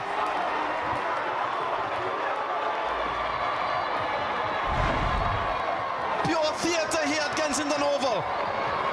Absolutely outstanding from Gudakesh Morty. Emerging as the hero that West Indies need in this moment. A fifer for him. And getting West Indies closer to a victory. Just one more wicket they need. This is a match that we have on our hands, folks. Matthew Fisher has to go back for 1. West Indies all over New Zealand just needing one more. New Zealand 180 for 9. It takes on the fielders and it perfectly bisects them. That is precision at its best from Santner. Yep, hands on heads. 4 needed. Just 4. It's high. It's a chance. Fielders encroaching. Oh! Dropped it. And they come back for 2. Anguish. Players down everywhere, including on the pitch.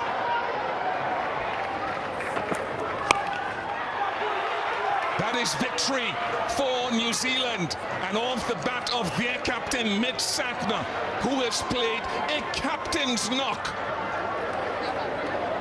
Takes New Zealand to a series victory, only their second in the Caribbean following 2022, and he's broken West Indian hearts.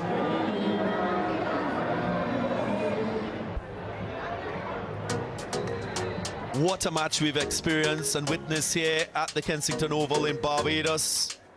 Fierce fighting in the outfield by the West Indians. This is what they produce with the ball.